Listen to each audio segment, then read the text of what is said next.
This is Artemis Launch Control. If you are just joining us, we are currently 9 hours and 23 minutes and counting from the opening of today's launch window for the Artemis II mission. I'm Antonia Jaramillo in NASA Communications, and I, along with our fellow commentators, will be taking you through the rest of today's launch countdown, as well as the rest of the Artemis II mission. NASA will be providing 24/7 live coverage, starting with our propellant loading operations that is currently underway and will continue all the way through our splashdown operations. Now, the Artemis launch team, which you just saw there on your screen, they are in the process of loading cryogenic or super cold liquid hydrogen and liquid oxygen onto the SLS, or the Space Launch System rocket. That's a view of the rocket right there at Launch Pad 39B, where it will lift off for the agency's Artemis II mission. Now, Artemis II is a test flight. We will be sending our astronauts, Commander Reed Wiseman, pilot Victor Glover, and mission specialists Christina Cook and Jeremy Hansen on a 10-day mission around the moon and back. Now, we are currently again underway with our propellant loading operations. We are in what is called slow fill for the core stage liquid hydrogen tank and fast fill for the liquid oxygen tank. Now, slow fill refers to slowly loading that propellant. This is done so that teams are monitoring how the hardware is receiving this super cold, hazardous propellant that is being onboarded on the rocket. Following slow fill, that then transitions into fast fill when we start loading that propellant at a much faster rate. So oxygen is currently already in fast fill, and liquid hydrogen will soon follow suit. Now, you can see there on your screen on the rocket, you can see maybe some little like checker marks that look to be on the solid rocket boosters. Those are the two nose cone shaped boosters in between on either side of the core stage. Now, what do those black and white checkerboards and squares and circles mean? Well, these are our photogrammetric markings. They serve as imagery references for the engineering photo and video documentation as for the post-flight analysis of how SLS attitude and its position relative to the ground structure during liftoff and ascent performed. So they're not just on there randomly, they do serve a purpose. And it is, again, for all of that post-flight analysis. Now let's take it back over to the firing room. And let's take a look at our launch team. You can see there you have Charlie Blackwell Thompson. She's right now walking around on the first upper level row. She is our Artemis launch director. She's currently wearing a green blazer, and you might see some other folks around the room also wearing green a lot. Why green? Well, at NASA, we love our superstitions and we love our traditions. And for the launch team, green is one of those fun traditions that they like to carry on. Green for them means go, so they wear green for good luck.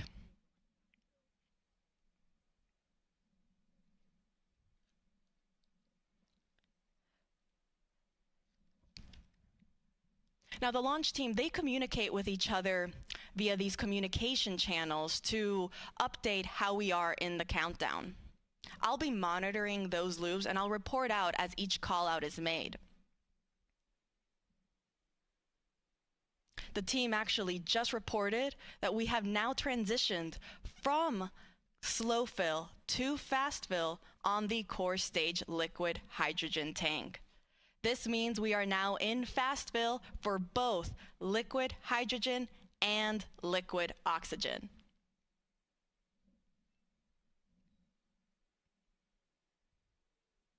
Now, following fast fill, teams will then transition into what is called topping. Topping just refers to finishing up the last little bit that is needed to get to 100% level on both tanks. Once we finish topping, we will then enter what is called replenish mode. And this means that the teams are just constantly replenishing these tanks to maintain 100% flight level. This is done because as the temperatures of these liquid propellants naturally warm up throughout the countdown, they will start venting off into a gas state.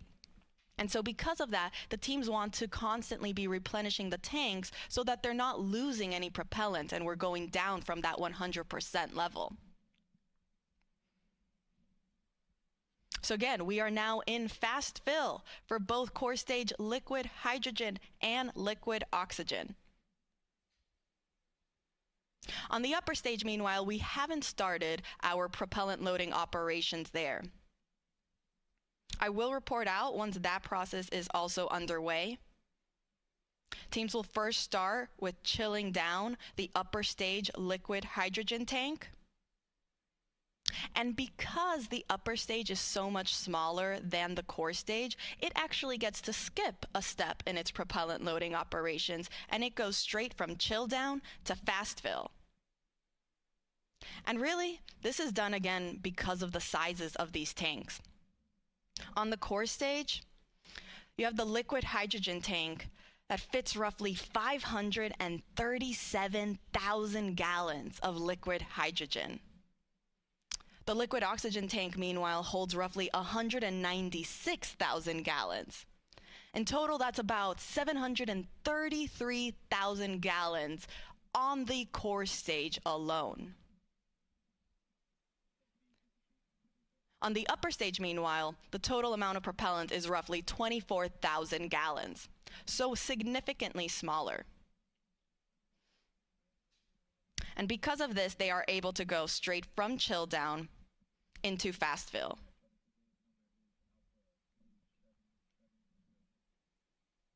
Now again, we have not started our propellant loading operations on the upper stage, also known as the interim cryogenic propulsion stage. I'll report out once that process is underway.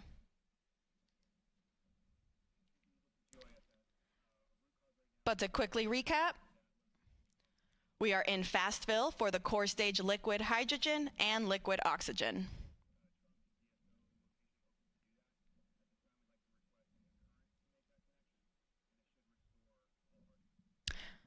Now, all of these tanks on both the core stage and the upper stage are going to feed the engines underneath those both stages. On the core stage, there are 4 RS-25 engines. You see them there on your screen right there. So both the liquid hydrogen and the liquid oxygen tank, they feed those 4 RS-25 engines that start at roughly T-minus 6.36 seconds until liftoff. That's when they get ready. And then on the upper stage, the liquid oxygen and liquid hydrogen tank feed that 1 RL-10 engine.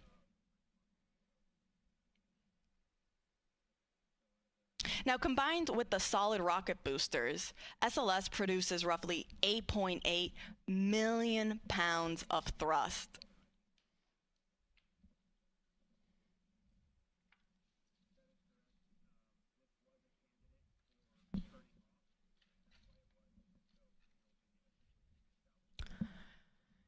In total, it is 322 feet tall, taller than the Statue of Liberty.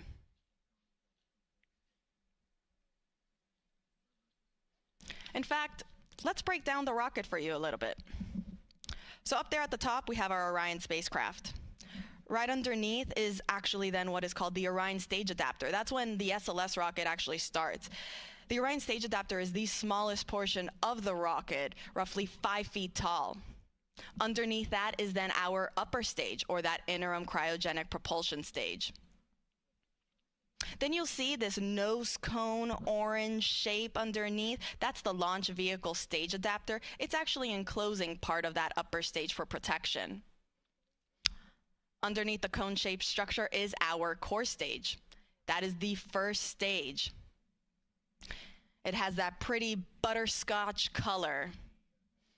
And that is due to the thermal protection system, the foam that is used to, again, protect the rocket. On either side of the core stage are the 2 solid rocket boosters. And then down, Right at the bottom are the 4 RS-25 engines.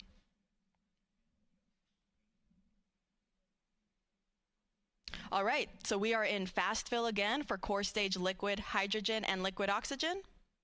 I'll report out when the next milestone is underway and when we start our upper stage loading operations.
This is Artemis Launch Control. We are currently 8 hours and 58 minutes and counting from the opening of today's launch window for the Artemis II mission. That launch window opens at 6:24 p.m. Eastern Time later today. Teams do have a 2-hour launch window in which they can try to launch, so if we don't launch right at 6:24 p.m., that is okay. You're looking at a live view of our Artemis launch team. They are in the process of loading liquid propellant on board the SLS, or the Space Launch System rocket.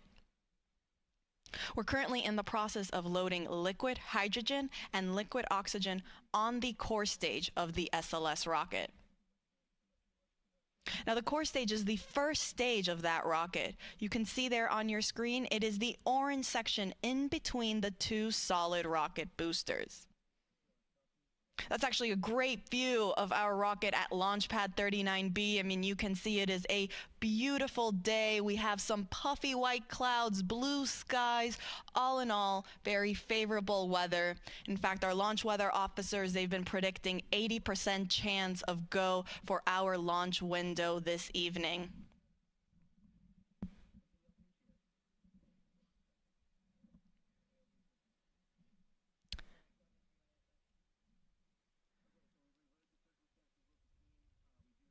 Now, there at the bottom of the rocket are our 4 RS-25 engines.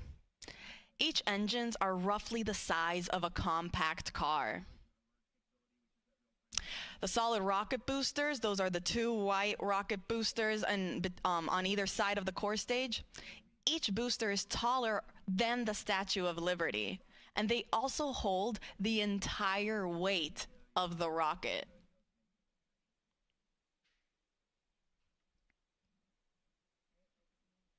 Now, fully fueled, SLS weighs 5.74 million pounds.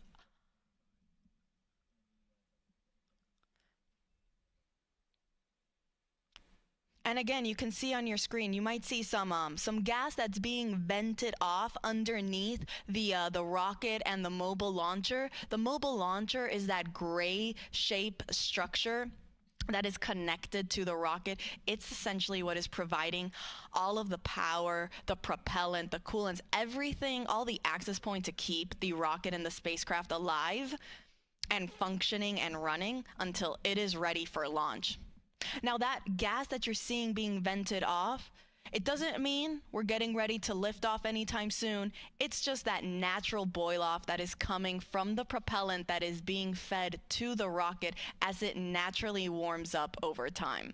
So totally normal. We expect to see it. You'll probably expect to see it some more as we actually transition and continue with our propellant loading procedures and move forward into the upper stage, which is that second stage on top of the core stage, also known as the interim cryogenic propulsion stage. When we also start loading propellant on board that second stage, you might also see some gas also starting to vent off at that higher level. In fact, you see there on your screen is a nice, better, closer up view of the upper stage and then our Orion spacecraft up on top. Now let's take you to a graphic of where we currently are in our tanking operations.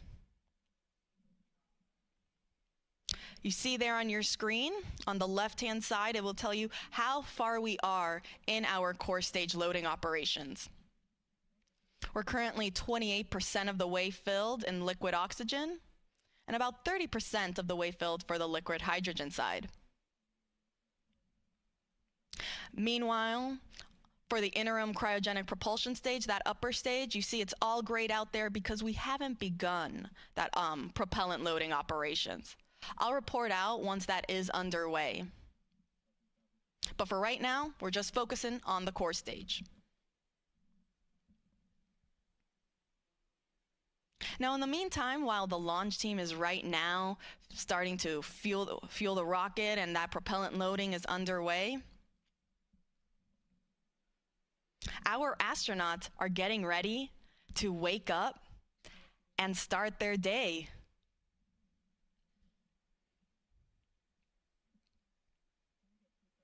As a reminder, we will be sending 4 astronauts around the moon and back. Commander Reed Wiseman, pilot Victor Glover, and mission specialists Christina Cook and Jeremy Hansen will go on a 10-day mission around the moon. Artemis II is a test flight where we are going to test the life support systems with our flight crew on board. This is NASA's first crewed Artemis mission, and it will pave the way for our future Artemis missions for when we land humans back on the lunar surface.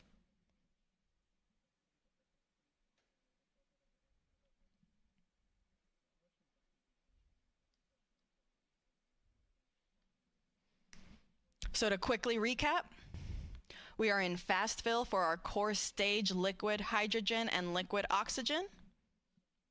And I'll report out once our upper stage propellant loading operations are underway.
This is Artemis Launch Control. We are currently 8 hours and 45 minutes and counting from the opening of today's launch window for NASA's Artemis II mission. Now that launch window opens at 6:24 p.m. Eastern Time, and teams do have a 2-hour launch window, which means that they can try launching within those 2 hours if they are unable to hit it right at the start at 6:24. Now, the Artemis launch team is currently loading super cold or cryogenic liquid propellant onto the SLS or Space Launch System rocket. We're currently in our fast fill operations for the core stage liquid hydrogen and liquid oxygen tanks, and the teams just reported that they are also now starting their chill down operations for the liquid hydrogen tank on the upper stage, or that second stage of the SLS rocket. You can see a great view of it there on your screen. It sits right up on top of where you have the nose cone shape structure. That's orange. Up on top there is a portion of that upper stage, also known as the interim cryogenic propulsion stage.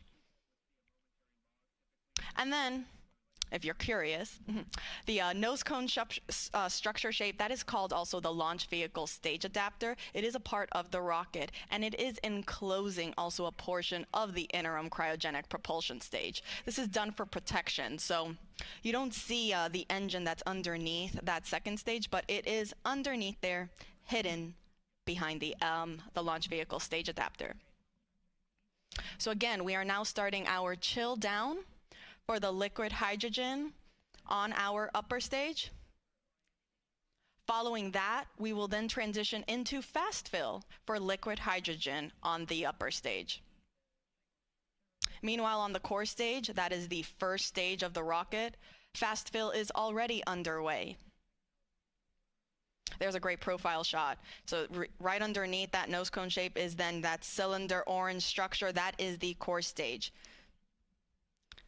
It is one of the tallest first stages of a rocket that NASA has ever used for any mission. It's roughly 212 feet tall. In fact, in total, the SLS rocket and Orion spacecraft sit at roughly 322 feet tall.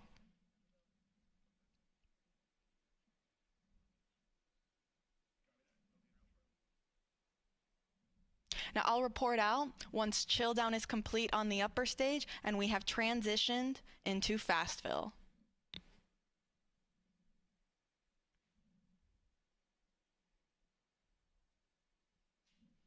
As a quick recap, Artemis II is scheduled to launch no earlier than 6:24 p.m. Eastern Time this evening. Teams do have a 2-hour launch window. And this mission will be sending 4 astronauts around the moon and back. We'll be sending NASA astronauts Reed Wiseman, Victor Glover, Christina Cook, and Canadian Space Agency astronaut Jeremy Hansen on a 10-day mission.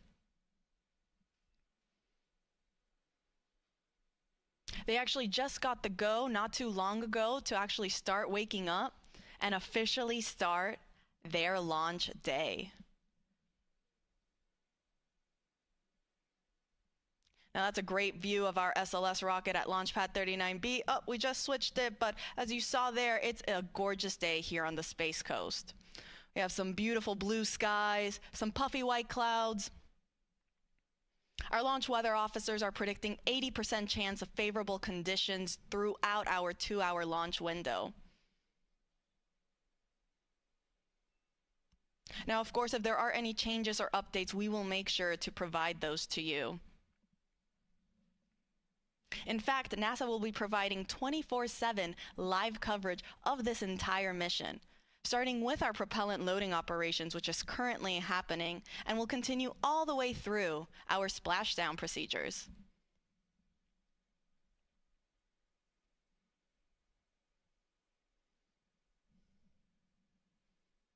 You can see there on your screen how to watch.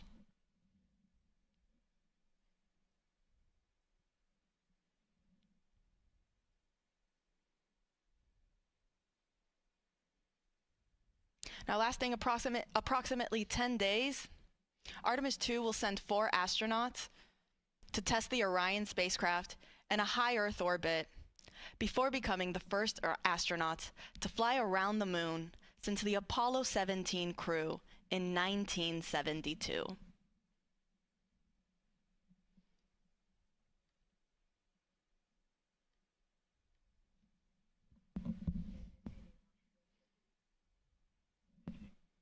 Again, we are in fast fill for core stage liquid hydrogen and liquid oxygen, and we are in chill down for the liquid hydrogen tank on our upper stage or interim cryogenic propulsion stage.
Good morning from Florida Space Coast. This is Artemis Launch Control. We are currently 8 hours and 30 minutes and counting from the opening of today's launch window for NASA's Artemis II mission. I'm Antonia Jaramillo in NASA Communications, and if you're just joining us, the Space Launch System, or SLS rocket, is in the process of cryogenic propellant loading.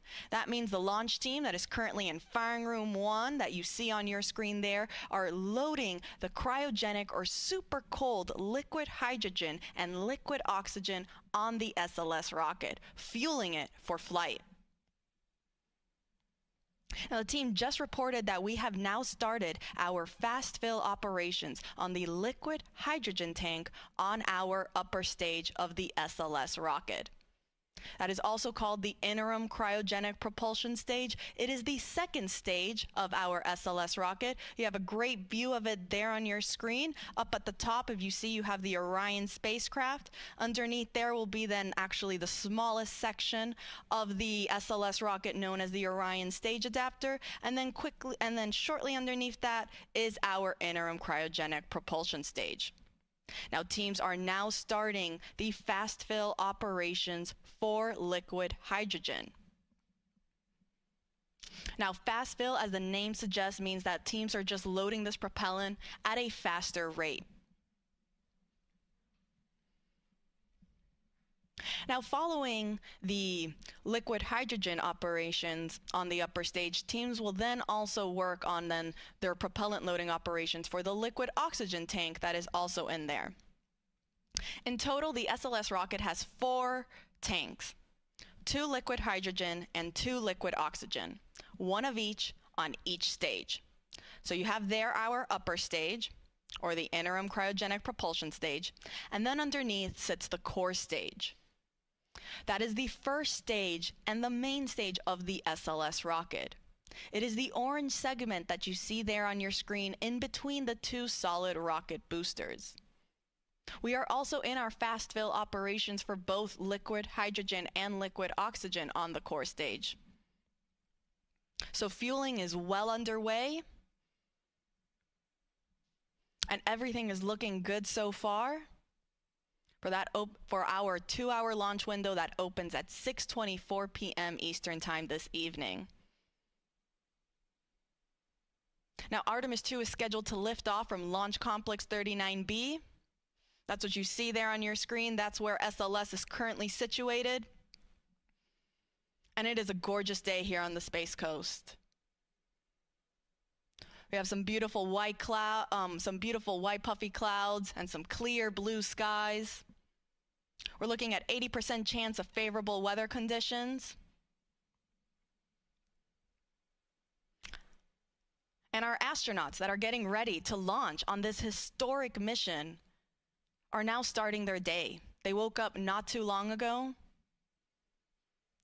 and will pretty soon go through all of the checkouts and steps that are needed before they're ready to get on their rocket. There's a picture of them on your screen there. From left to right, we have the pilot, Victor Glover. Then you have our mission specialist, Jeremy Hansen, and right next to him is our other mission specialist, Christina Cook. Next to her is then our commander, Reed Wiseman. These 4 astronauts will go on a 10-day mission around the moon and back on board the Orion spacecraft.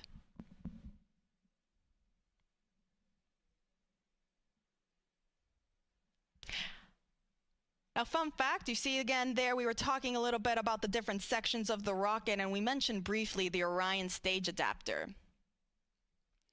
Now, the Orion stage adapter is the last section of the SLS rocket. It's what sits in between the interim cryogenic propulsion stage and the Orion spacecraft. And it's also what houses our secondary payloads, or these shoebox-sized CubeSats, that will be providing and conducting scientific experiments. They'll be deployed shortly after separation from the upper stage and the spacecraft, and they will go to their specific destination in space to conduct scientific data.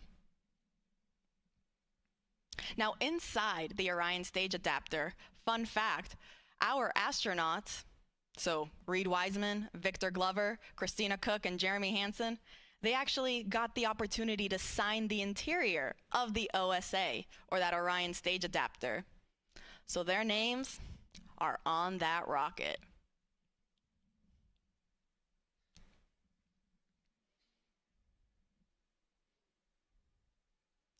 It is fully built by NASA at Marshall Space Flight Center in Huntsville, Alabama.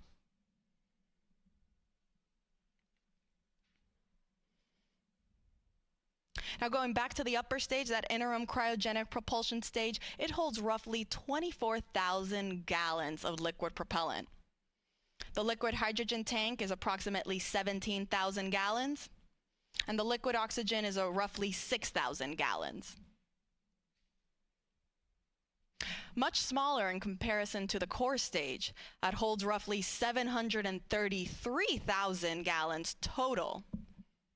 You have 537,000 gallons of liquid hydrogen on the core stage tank, and then roughly 197,000 or 196,000 on the liquid oxygen tank. Fully fueled, SLS weighs about 5.74 million pounds of thrust. And now all these four tanks, the one on the upper stage and the one on the core stage, they feed, all those tanks, they feed into the engines at liftoff.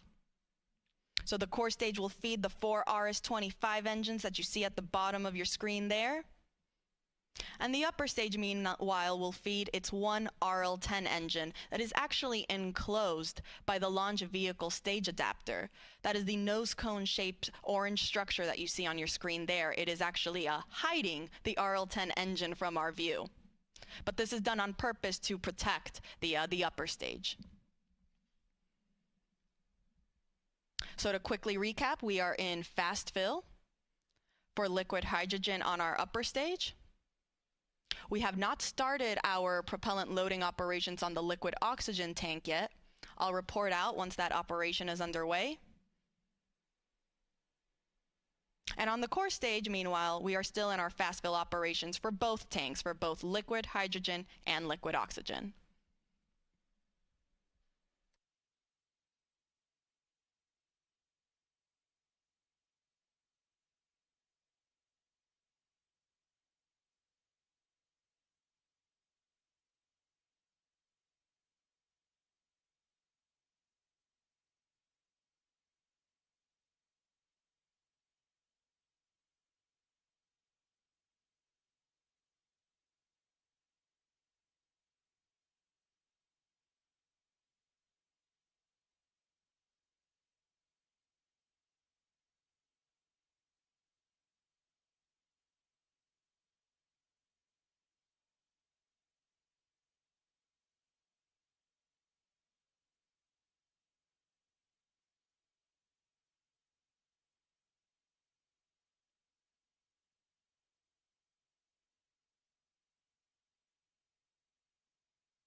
This is Artemis Launch Control. We are currently 8 hours and 6 minutes and counting from the opening of today's launch window for the Artemis II mission. Now that launch window opens at 6:24 p.m. Eastern Time this evening. Teams do have a 2-hour launch window, which means that if we don't launch right at 6:24, they do have an additional 2 hours in which they can try to launch. Now the launch team, which we see here on our screen, they're currently in Firing Room 1 at NASA's Kennedy Space Center in Florida. They're in the process of loading liquid propellant onto the SLS rocket. Now, it's not just the launch team that's here in the firing room that is helping and is on console for today's launch, but we also have supporting teams across the country that are tuning into this countdown. One of those teams is actually the Artemis Mission Management Team. They recently just got here on console. They have a separate section and room. If you actually look, it's to the right-hand side of our launch director and assistant launch director, Charlie Blackwell Thompson and Jeremy Graver, respectively. Over there on the right-hand side where you kind of see that glass enclosure structure, in there is where our Artemis Mission Management Team will sit for the duration of today's countdown. Now, they just recently arrived on console. And apart from the mission management team, we also have the mission control team at NASA's Johnson Space Center in Houston and the SLS Engineering and Support Center at NASA's Marshall Space Flight Center. And this doesn't include the other several contractor locations that are also around the country supporting this launch and this mission.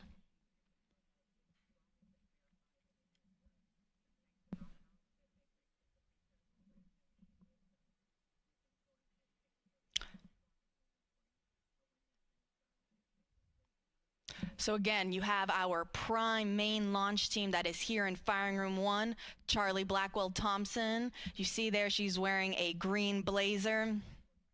She's our launch director leading this team. But then there are also supporting teams that are also assisting the launch team throughout today's countdown. That includes the Artemis Mission Management Team, the Mission Control Team in Houston, and the SLS Engineering and Support Center at NASA's Marshall Space Flight Center, in addition to several contractor locations that are located around the country. Now, as we mentioned, we are currently in our propellant loading operations for the SLS rocket. Teams are currently in fast fill for both core stage liquid hydrogen and liquid oxygen. The core stage is the first stage of the SLS rocket. Here's a great graphic where you can see where we currently are at in our tanking operations. And you'll see above the core stage, we have also started our loading operations in the interim cryogenic propulsion stage. This is the second stage of the SLS rocket. Now, we have not started loading liquid oxygen yet.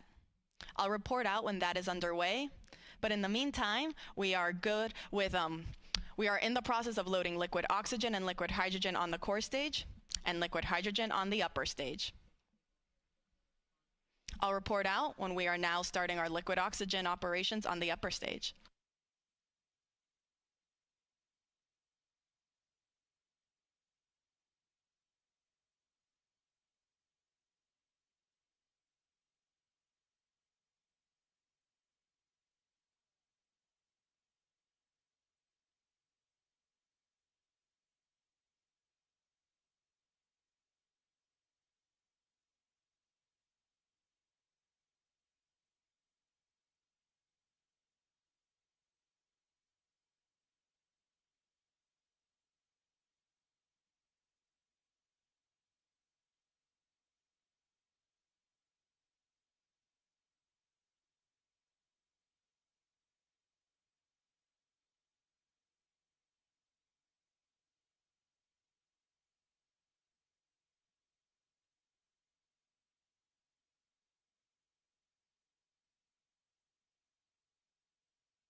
Welcome back. This is Artemis Launch Control. We're currently 8 hours and 1 minute and counting from the opening of today's launch window for the Artemis II mission.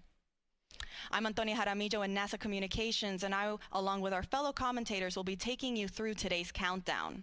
And actually joining me currently in the room here in Firing Room 1 is our Assistant Launch Director, Jeremy Graver. Jeremy, thank you so much for taking the time to speak with us today. No problem. Good morning, Tony. Happy to be here. You know, Jeremy, I think we recently heard the call out that our flight crew, our astronauts, they just got their wake-up call. Can you run us through kind of what the rest of the day now looks like for them? Absolutely, yeah. They were woken up just a little while ago. They'll get up as most of us do on a busy, exciting day. Get up, they'll get their breakfast. They'll kind of get into the groove of the day. They'll go through multiple meetings and discussions just to understand where we are. In a little while, the launch director and our flight director will provide a weather briefing for the flight crew to talk about all of the weather potentials that could play into today's launch opportunity. Once that's complete, they will then start getting suited up, and they'll head to the suit room, start doing all their preparations from a suit up perspective. As that's completed, they'll be checking with us to make sure that we're ready for them to come to the pad, and then they'll be on their way headed out to the pad in the Astrovan, ready to get out to launch pad 39B, get up on top of the mobile launcher onto the 274-foot level, go across the crew access arm into the white room, and enter the Orion spacecraft. So we're really excited for those events later today. It is. It's a very busy and exciting day, like you mentioned. I hope they got some good rest and didn't, wake up a bunch of times throughout the night. I know I certainly did, but just because of pure excitement, like you mentioned. Now let's shift focus back on the rocket. How's propellant loading going? Everything is going very well right now. As I stepped off console to come in here, the core stage LH2 tank was about 95% loaded. The upper stage is probably about halfway and moving towards their completion for LH2. The liquid oxygen side of the core stage is in fast fill as well, and proceeding well, and we will be getting into the upper stage LO2 loading in a little while. So all things moving per schedule and working towards that plan for the day. That is great news, and actually I think we just heard that they got the go for transitioning into that liquid hydrogen on the core stage 2 topping. So like you said, we're getting very close. Absolutely. That is exciting, so can you tell us a little bit then about those upcoming milestones once we finish that propellant loading on all 4 tanks? Yeah, so it's absolutely critical for us to get into what we call stable replenish on all stages. And what that means is the liquid oxygen and liquid hydrogen tanks on both the core stage and the interim cryopropulsion stage, or ICPS, are fully loaded, and we are just maintaining that level of loading. And that's a very quiescent configuration for us, and that's required for us to be in that configuration to then be allowed to send the flight crew, our closeout crew, which is there to assist the flight crew getting on board Orion. We need to be in that stable replenish configuration to be able to send those crews out to the launch pad. And as we send those crews out, that is really our press and our push to launch. We'll get the crew on board. They go through a number of checks, communication checks, system checks, and then our closeout crew's job is to back out of the crew module, close all of our hatches, get us in configuration to be able to then the closeout crew to leave the pad, and that puts us in the configuration to allow us to proceed through the rest of launch countdown as we proceed down to our final hold at T-minus 10 minutes, where we do all of our launch polls and determine that we are ready to pick up with what we call terminal count, which is from T-minus 10 minutes down to launch at T0. And really excited to get to all of those milestones as we proceed through the day. We are all very excited. We're rooting for you guys, watching along. And as you mentioned, the reason to get to all stages replenished first is because that's the point where we're at the safest configuration to send people back to the launch pad, correct? That is absolutely correct. It is a very stable configuration. It's the safe configuration that we require to ensure that we're ready to send those crews out to the pad. Jeremy Graver, thank you so much for taking the time to speak with us today. We're rooting for you, wishing you the best of luck, and we'll let you get back on console. Excellent. Thank you, Tony. Appreciate it. Go Artemis. Go Artemis. All right, and so just to quickly recap, we are now in our topping phase for liquid hydrogen on the core stage. We are still in fast fill on the liquid oxygen side for the core stage, and also fast fill for the upper stage liquid hydrogen tank. I'll report back once we have entered our topping phase for liquid oxygen on the core stage.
This is Artemis Launch Control. We are currently 7 hours and 47 minutes and counting from the opening of today's launch window for NASA's Artemis II mission.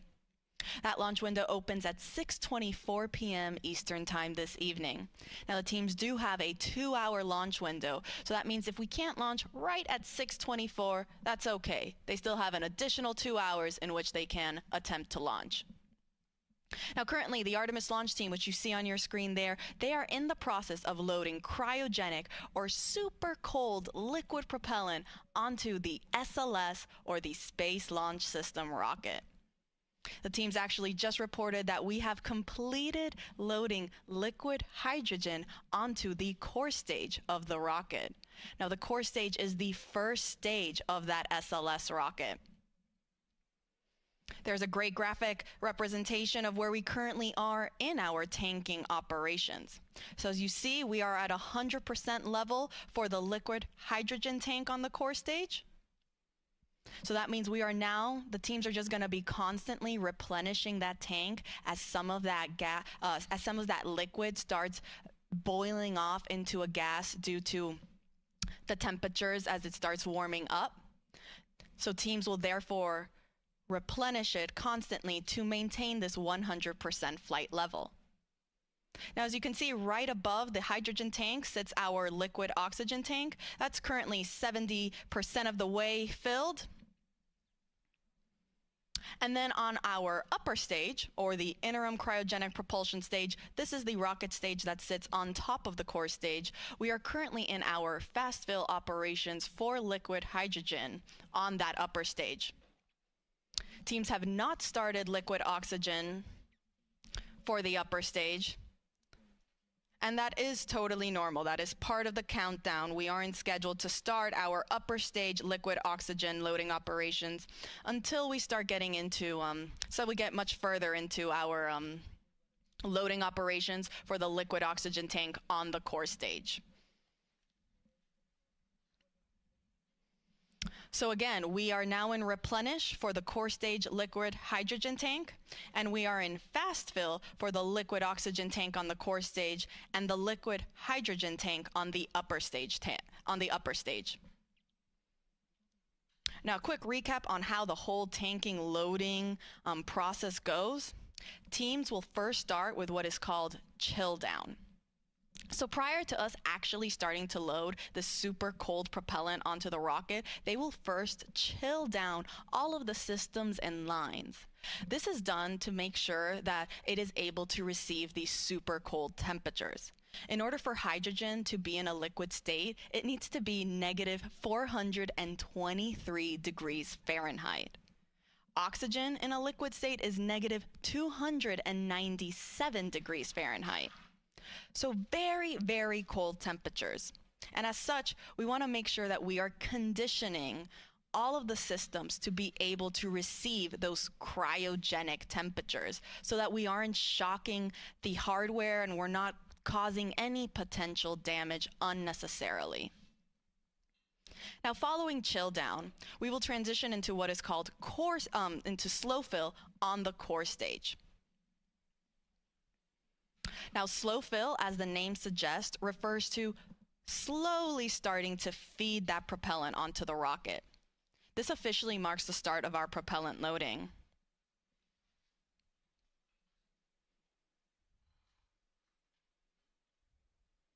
Teams actually got into slow fill for the liquid oxygen and liquid hydrogen tanks on the core stage earlier this morning, a little bit before 9 a.m. Following slow fill is then when we transition into fast fill. This is where we stay for the majority of our tanking loading operations.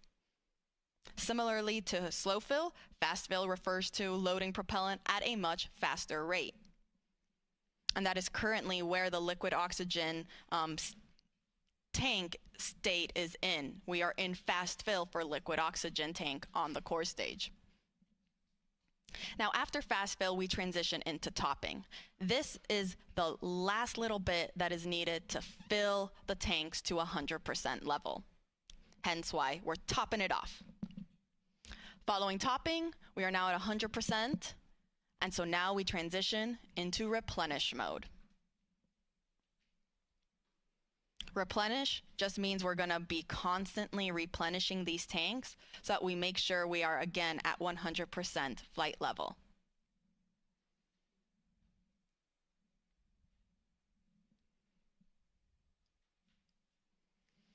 Now you see on your screen there, we can see some venting coming off the rocket. This is totally expected as we begin our loading operations. Some of that liquid propellant starts warming up. It'll start to boil off and vent outside of the rocket. Hence why we see some of that gas getting expended from down underneath where the engines are at the bottom, and also a little bit at the top where the upper stage is located. So again, an expected condition.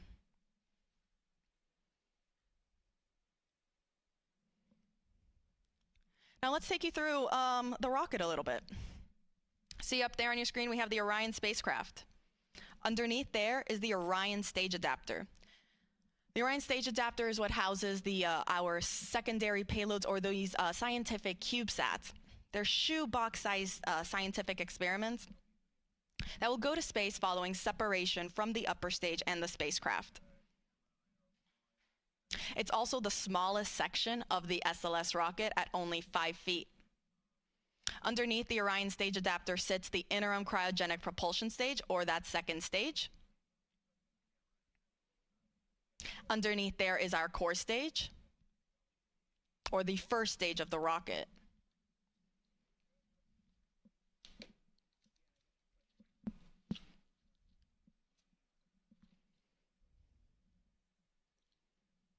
Now the core stage, it consists of the propellant tanks, the ducts, the valves, avionics, and it also houses the 4 RS-25 engines that are down there at the bottom. Next to the core stage, we have our 2 solid rocket boosters. Each is taller than the Statue of Liberty.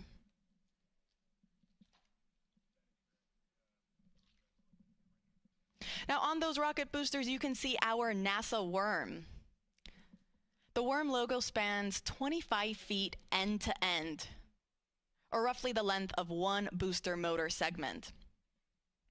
Now we actually have 5 segments each on each booster, so 10 segments total.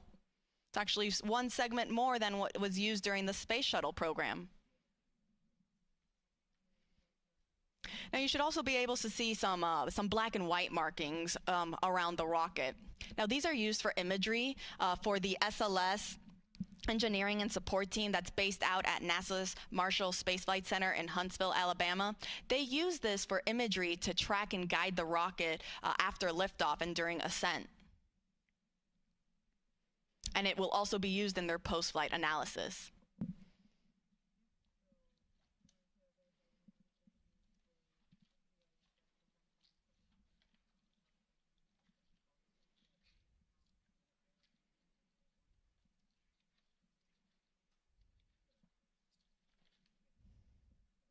Now the orange color of the core stage is the thermal protection system, or that spray-on foam insulation. Now this provides the thermal protection for every part of the rocket.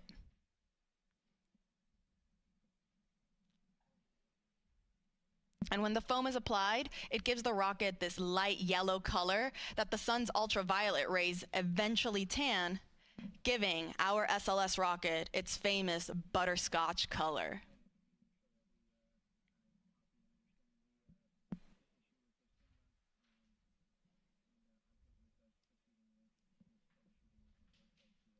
So again, to quickly recap, we are in replenish mode for the core stage liquid hydrogen tank. We are about 75% of the way filled on our liquid oxygen tank on the core stage. But we're still in fast fill. I'll let you know when we transition into topping for the core stage liquid oxygen tank. And then on the upper stage, teams are also in fast fill for liquid hydrogen. And they have not started the liquid oxygen operations on the upper stage yet. I'll make sure to report out all of these milestones as they're underway.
This is Artemis Launch Control. We are currently 7 hours and 30 minutes and counting from the opening of today's launch window for the Artemis II mission.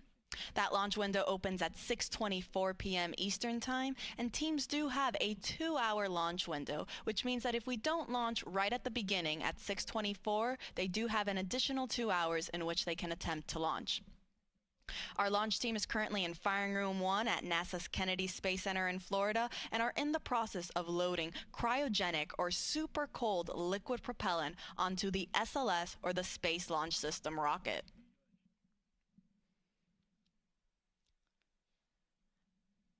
Now, teams did just complete fast fill for the liquid hydrogen tank on the upper stage, or our interim cryogenic propulsion stage.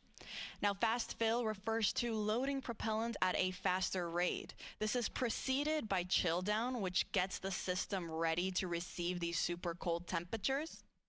And then following fast fill, teams will then transition into topping and replenish. I'll get more into those, but before that, again, we just finished fast fill for the liquid hydrogen tank on the upper stage, and teams are now performing, before they start topping, what is called a vent and relief test.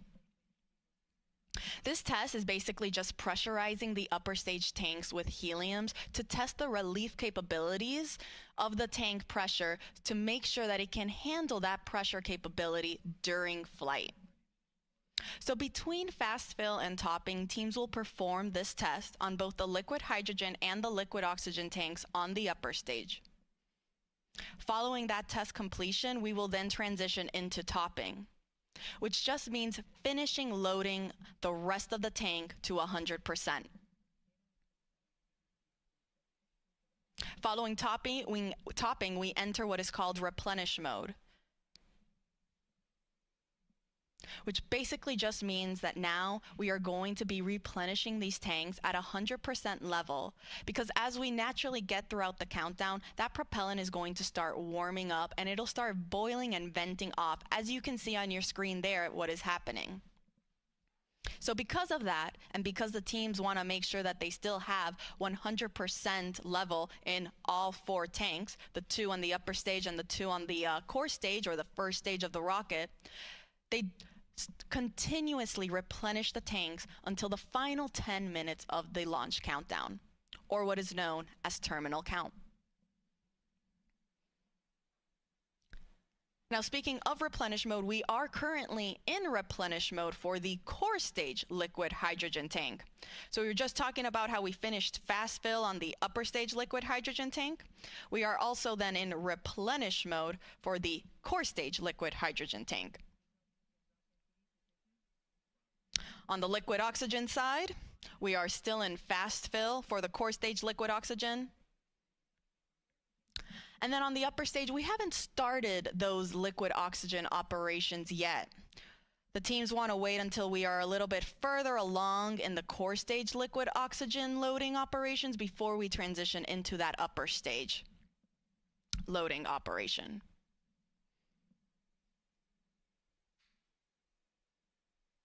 Now, in total, the SLS and Orion rocket and Orion spacecraft are 322 feet tall. At liftoff, SLS produces 8.8 million pounds of thrust.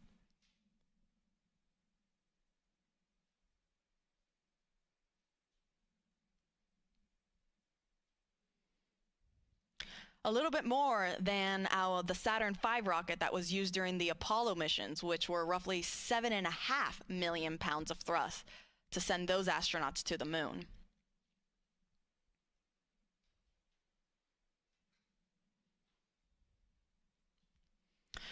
With our SLS rocket, though, you don't just have those liquid fuel tanks that are fueling the rocket, but you also have 2 solid rocket boosters that are attached on either side. You see there on your screen right there?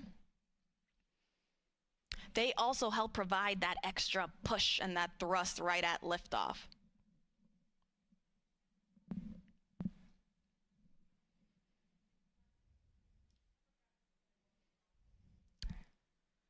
Now, let's go up a little bit on the rocket, go back to our upper or our second stage, our interim cryogenic propulsion stage. For those that have been following us along since Artemis I, you might remember that the interim cryogenic propulsion stage for Artemis I provided the big push to send the Orion spacecraft on its way to the moon. For Artemis II, however, it's going to be a little different. And the reason for that is because Artemis II is NASA's first crewed test flight, meaning we are sending astronauts on board this rocket for the first time. And because of that, we are going to have the capability to practice a bunch of different systems and tests and operations that we couldn't do if it were uncrewed. One of these operations is what is called the proximity operation demonstration.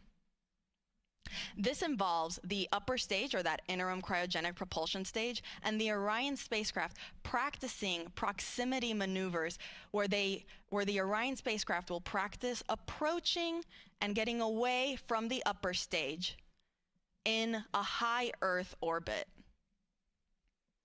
The reason teams want to practice this is in preparation for Artemis III and future Artemis missions for when Orion docks with our lunar landing systems. And so because of this, this means that the interim cryogenic propulsion stage will be separating from Orion much sooner.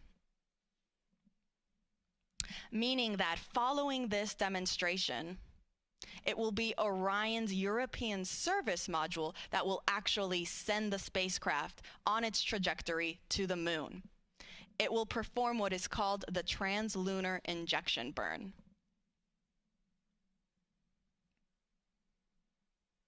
Now, this proximity operation is scheduled to happen during the first day of flight, so pretty soon. And NASA will be providing you with 24/7 live coverage, starting right now as we have been going through our propellant loading operations, and we will continue throughout the course of the entire mission, including all of the splashdown operations.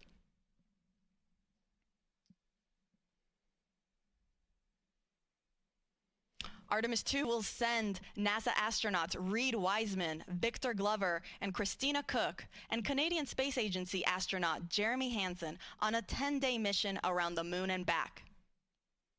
Orion is scheduled to splash down off the coast of San Diego in the Pacific Ocean.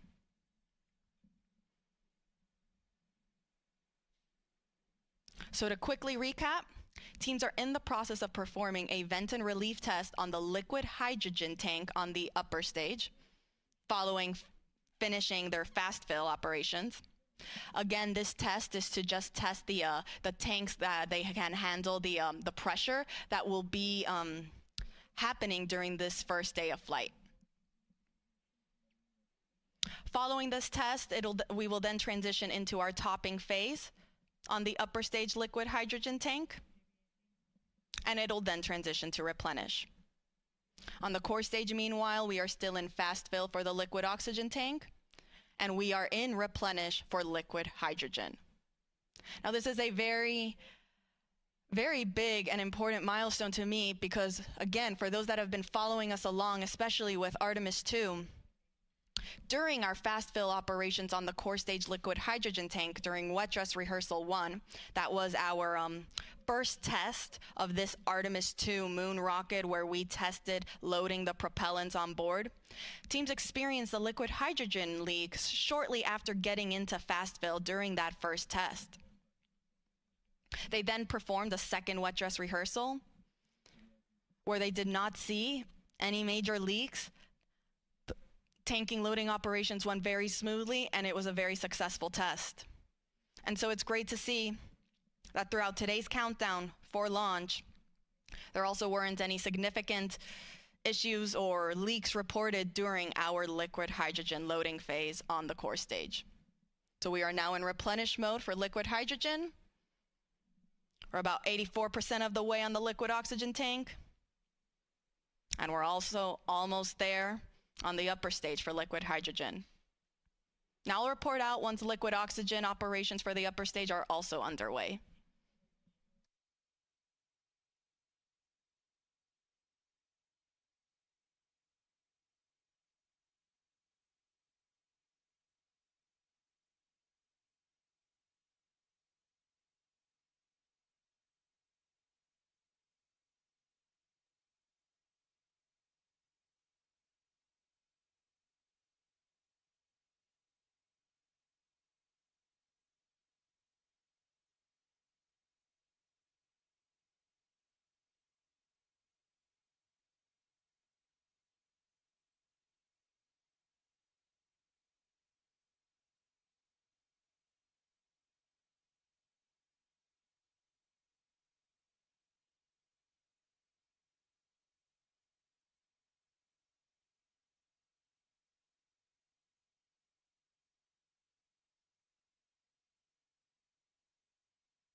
Welcome back. This is Artemis Launch Control. We are currently 7 hours and 9 minutes and counting from the opening of today's launch window for the Artemis II mission.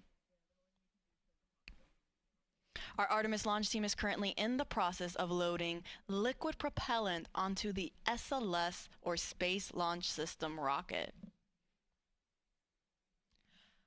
Teams just reported out that we are in our topping phase. For the upper stage liquid hydrogen tank, this means we are almost at 100%, if not pretty much there on that upper stage tank. The upper stage is the second stage of the SLS rocket.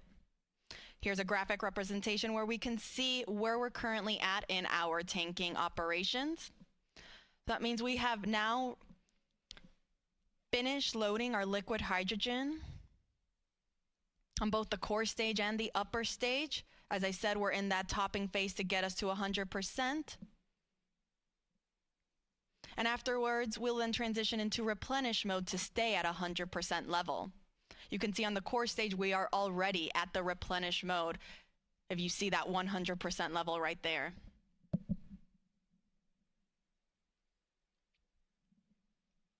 And we also just got confirmation that we are also in replenish for the upper stage liquid hydrogen tank. Now on the liquid oxygen side, we still have a little bit to go. We're almost there on the liquid oxygen tank for the core stage. You see roughly 92% of the way filled. And we haven't started our liquid oxygen propellant loading operations on the upper stage. Teams are getting ready to start chilling down that tank. Teams do this to make sure that all of the systems and lines are ready to receive these cryogenic temperatures. As you can see on your screen there, for hydrogen to stay in a liquid state, it must be negative 423 degrees Fahrenheit. Oxygen, meanwhile, is negative 297 degrees Fahrenheit. So these super, super cold temperatures, we want to make sure that the rocket is able to receive them without damaging any of the hardware on board.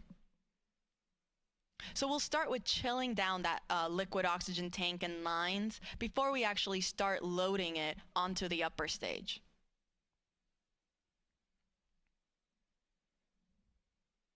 I'll report back once that step is underway.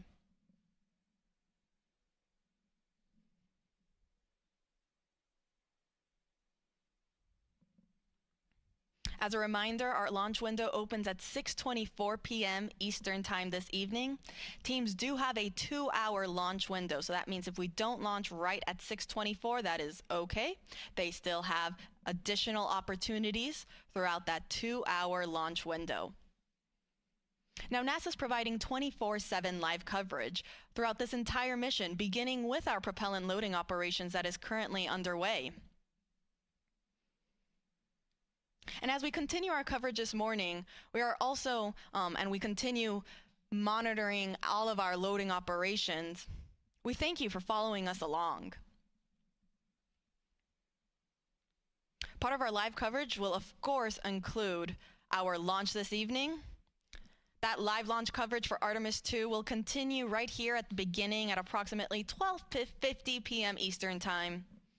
You can continue watching on our NASA's YouTube channel, as well as on NASA Plus and the other NASA social media channels. Again, we are providing 24/7 live coverage.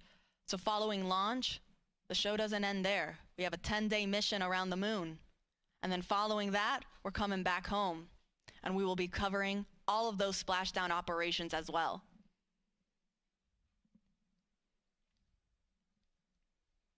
Artemis II is a test flight. It is NASA's first crewed Artemis mission. We will be sending NASA astronaut Reed Wiseman, who serves as the commander, Victor Glover, the pilot, and mission specialist Christina Cook. And then we're also sending Canadian Space Agency astronaut Jeremy Hansen, who serves as the other mission specialist for this mission.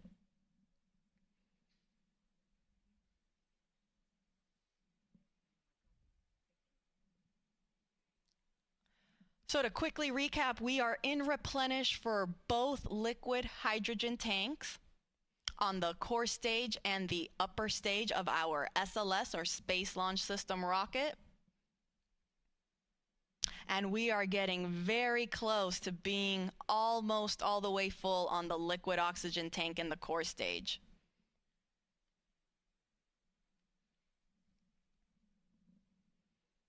I'll make sure to report out once we start entering topping for the liquid oxygen tank in the core stage. Again, that refers to the last little bit that is needed to get us to 100%. And I'll also make sure to let folks know when our chill down operations are in work on the upper stage liquid oxygen tank. As a reminder, all of this propellant that are on board these 4 tanks of these two rocket stages, they feed the engines that are underneath and then provide the power and the push to send the Orion spacecraft on its voyage to the moon.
This is Artemis Launch Control. We are currently 6 hours and 49 minutes and counting from the opening of today's launch window for NASA's Artemis II mission. That launch window opens at 6:24 p.m. Eastern Time this evening, and we do have a 2-hour launch window, which means that if we don't launch right at the start at 6:24 p.m., that is okay. Teams still have an additional 2 hours in which they can try to launch the SLS, or Space Launch System rocket, and the Orion spacecraft. Now, the Artemis launch team is currently in the process of loading cryogenic or super cold liquid propellant onto the SLS rocket. We are currently in what is called replenish mode for our liquid hydrogen tanks on board the SLS core stage and the interim cryogenic propulsion stage. These are the two stages on the SLS rocket. Now, replenish mode means that we have finished loading hydrogen on board both of these rockets. That means they are at 100% level. And teams are just constantly replenishing the tanks to make sure that they stay at 100%. Since, as throughout the countdown, that liquid propellant will start boiling off as it starts warming up, and it will then be vented out and released from the rocket, which you can see there on your screen.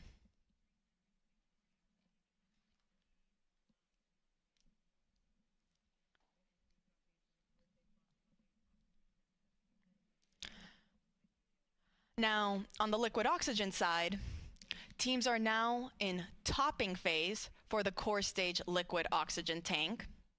Topping is the in-between state of fast fill and replenish mode. Fast fill is where we spend the most of the time loading propellants. We load it at a much faster rate. Then once we reach a certain point, we will transition into topping to finish loading the tank to 100%. That is now where we are currently at in the core stage liquid oxygen tank. And following topping, we then transition into replenish. So we're in core stage liquid oxygen topping. We're in topping for the core stage liquid oxygen tank. And we are in replenish mode for both tanks on the liquid hydrogen, on the core stage and the upper stage. Now, meanwhile, on the liquid oxygen tank on the upper stage, teams just reported that they have now started chill down for that upper stage tank. This is the first step that is needed before we actually start flowing and loading that propellant on board. The reason this is done is to chill down the systems in line so they are ready to receive those super cold temperatures and not cause any potential damage to the hardware. For reference, oxygen needs to be negative 297 degrees Fahrenheit to be in a liquid state, and hydrogen, negative 423 degrees Fahrenheit. So very, very cold temperatures that the rocket is dealing with right now.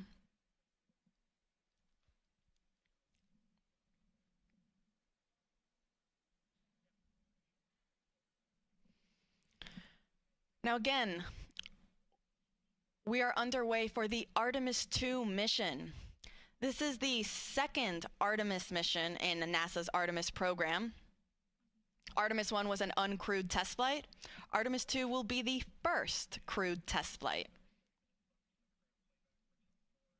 This will be the first time we send astronauts on board our Orion spacecraft.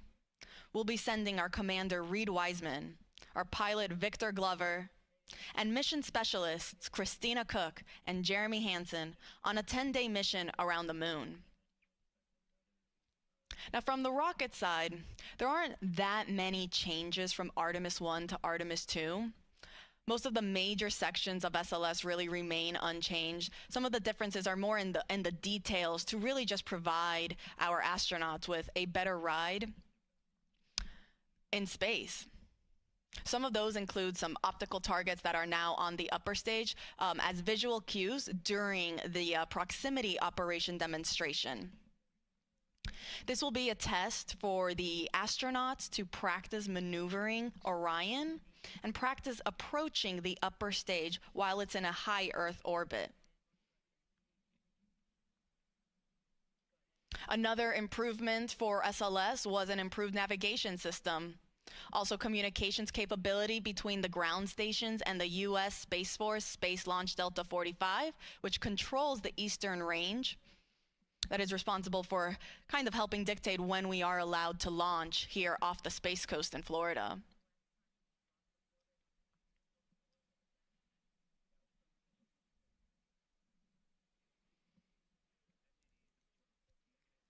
Now, all of the 4 tanks on the upper stage and the core stage, they feed the engines that are down below.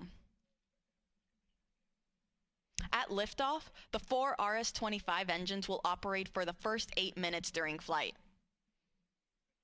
The 2 solid rocket boosters that are on either side, those operate for only 2 minutes, and they provide 75% of the power at liftoff.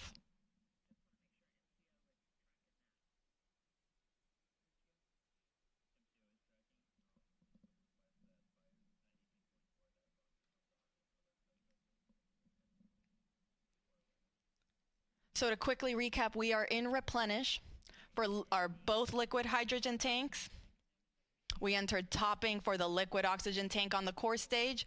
That means very, very soon we'll be in replenish mode for that tank as well. And we are in our chill down operations for the liquid oxygen tank on the upper stage. Pretty soon we will be entering fast fill. I'll report out when that is underway.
This is Artemis Launch Control. We are currently 6 hours and 38 minutes and counting from the opening of today's launch window for the Artemis II mission.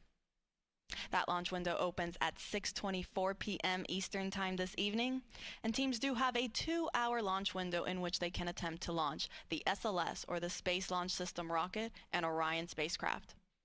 The Artemis launch team is currently loading cryogenic or super cold liquid propellant onto SLS. We are currently in replenish mode for both liquid hydrogen tanks on the 2 stages of our SLS rocket. We're still in our topping phase on the core stage liquid oxygen tank. That means we're just finishing it up. You can see there it looks almost all the way full. And following that, it will enter into what is also into its replenish mode as well. The liquid oxygen tank on the upper stage, meanwhile, is now in fast fill. So that means all 4 tanks are now receiving propellant.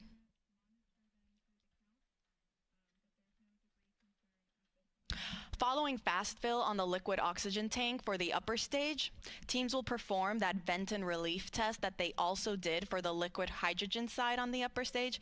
This test is again just to test the relief capabilities to make sure that the upper stage can handle the pressure that will be introduced at liftoff and during launch.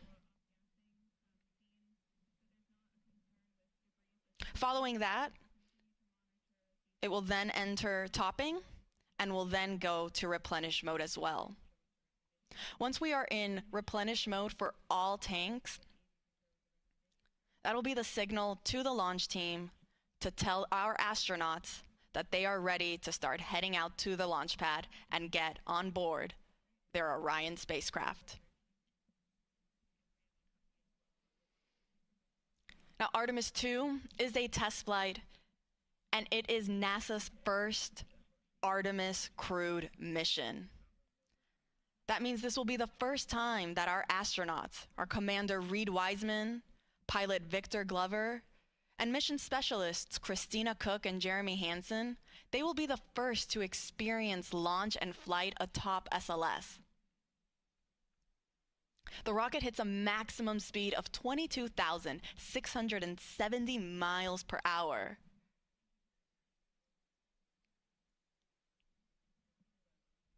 And our astronauts will get to experience the entire ride.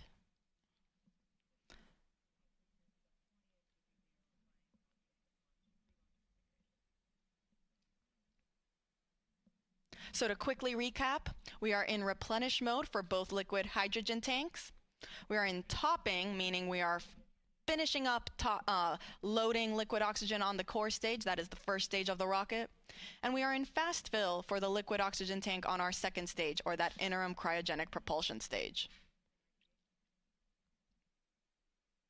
I'll report out once we have also entered replenish mode for the core stage liquid oxygen tank.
This is Artemis Launch Control.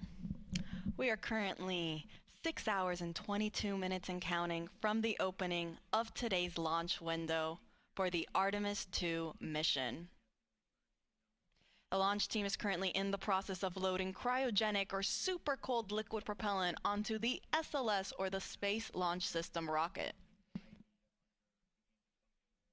We're currently in replenish mode for both liquid hydrogen tanks on both the first stage and the second stage of the rocket. And then on the liquid oxygen side, we are in fast fill for the liquid oxygen tank on the upper stage. And then we are getting ready to get into our replenish mode for the liquid oxygen tank on the core stage. We are still in that topping phase, finishing loading the propellant tank to 100%, at which point then teams will transition into replenish mode as well, which just means that we are going to constantly be replenishing these tanks at 100% level. Now today's launch window opens at 6:24 p.m. Teams do have a 2-hour launch window, which means if we don't launch right on time, they do have an additional 2 hours in which they can attempt to launch. For those of you just joining us, NASA will be providing 24/7 live coverage of this entire mission, starting with our propellant loading operations that are currently underway. Thank you so much for everyone that's been following along. Our live launch coverage of Artemis II will continue right here, beginning at approximately 12:50 p.m.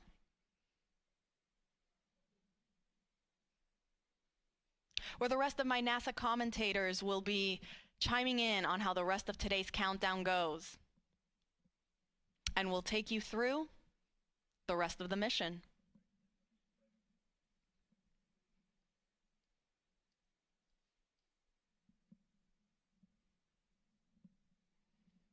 Now, Artemis II is a test flight. It will be the first mission that sends astronauts on board SLS and Orion. You can see a photo on your screen there of our Artemis II crew. We have our commander, Reed Wiseman, on the right-hand side. Then we have our 2 mission specialists in the middle, Christina Cook, and then Canadian Space Agency astronaut Jeremy Hansen. All the way on the left is our pilot, Victor Glover. All 4 of them woke up not too long ago at around 9:25 a.m. this morning. Not a terrible wake-up call. In that time, they've been getting ready, having breakfast, getting some briefings. And they'll get one more briefing. It's the flight crew weather brief, where they'll get a status on where we are in the countdown, what the current forecast looks like. Following that brief, they will then start their suit-up operations before they go out to the launch pad and board their spacecraft.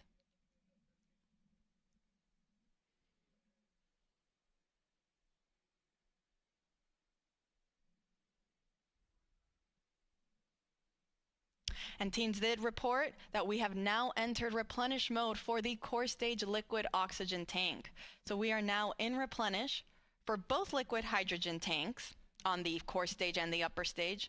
And we are also in replenish mode for the core stage liquid oxygen tank.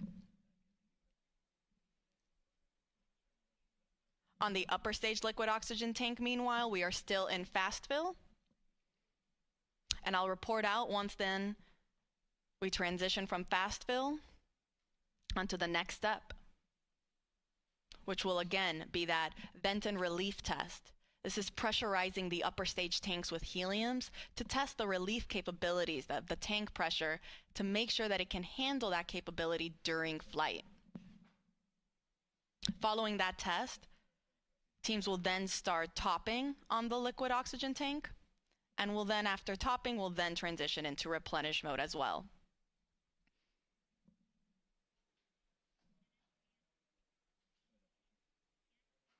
I'll report out when that's underway.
This is Artemis Launch Control. We are currently 6 hours and 8 minutes and counting from the opening of today's launch window for the Artemis II mission.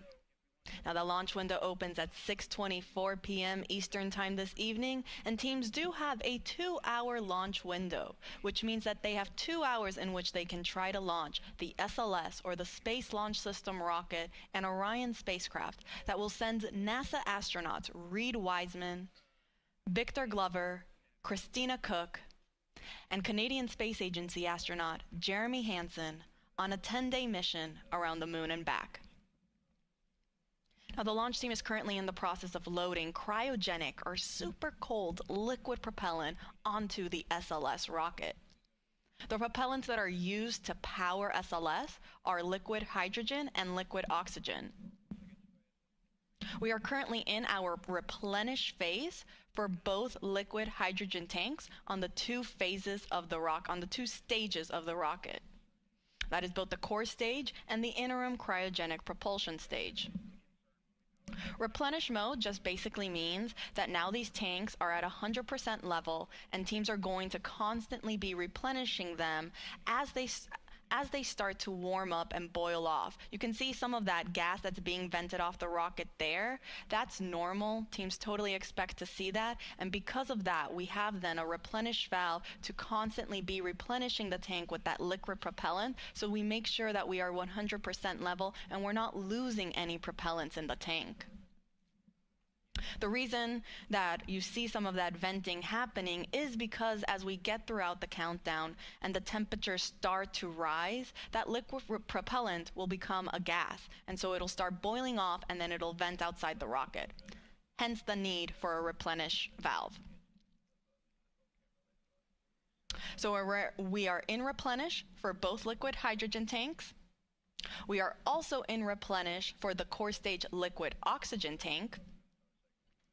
And we are in fast fill for the upper stage, or that interim cryogenic propulsion stage, liquid oxygen tank.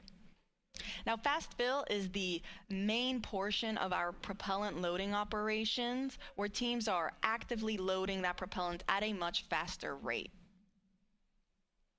Now, following fast fill, teams transition into what is called topping.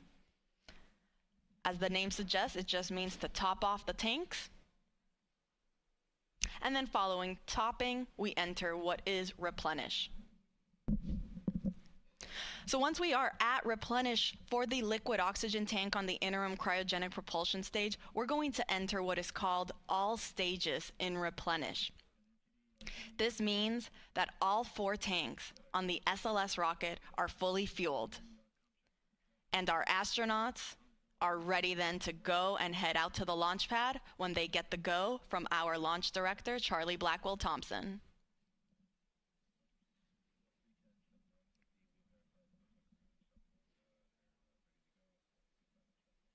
Now, coming up shortly, our astronauts will be joining in on a flight crew weather brief with our launch director, as well as with the flight director in Houston and the launch weather officer. They'll provide a quick status on how the forecast looks for the rest of today's countdown, as well as where we currently are in our countdown operations.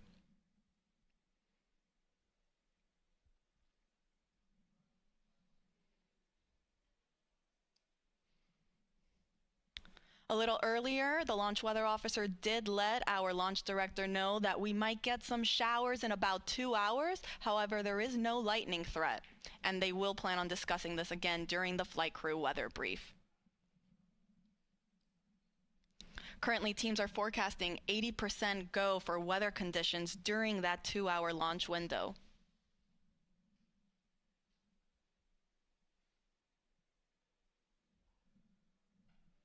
So again, to quickly recap, we are in replenish mode for both liquid hydrogen tanks. We are also in replenish mode on the liquid oxygen tank on the core stage. That is the first stage of the SLS rocket. And we're in fast fill for the liquid oxygen tank on the upper stage.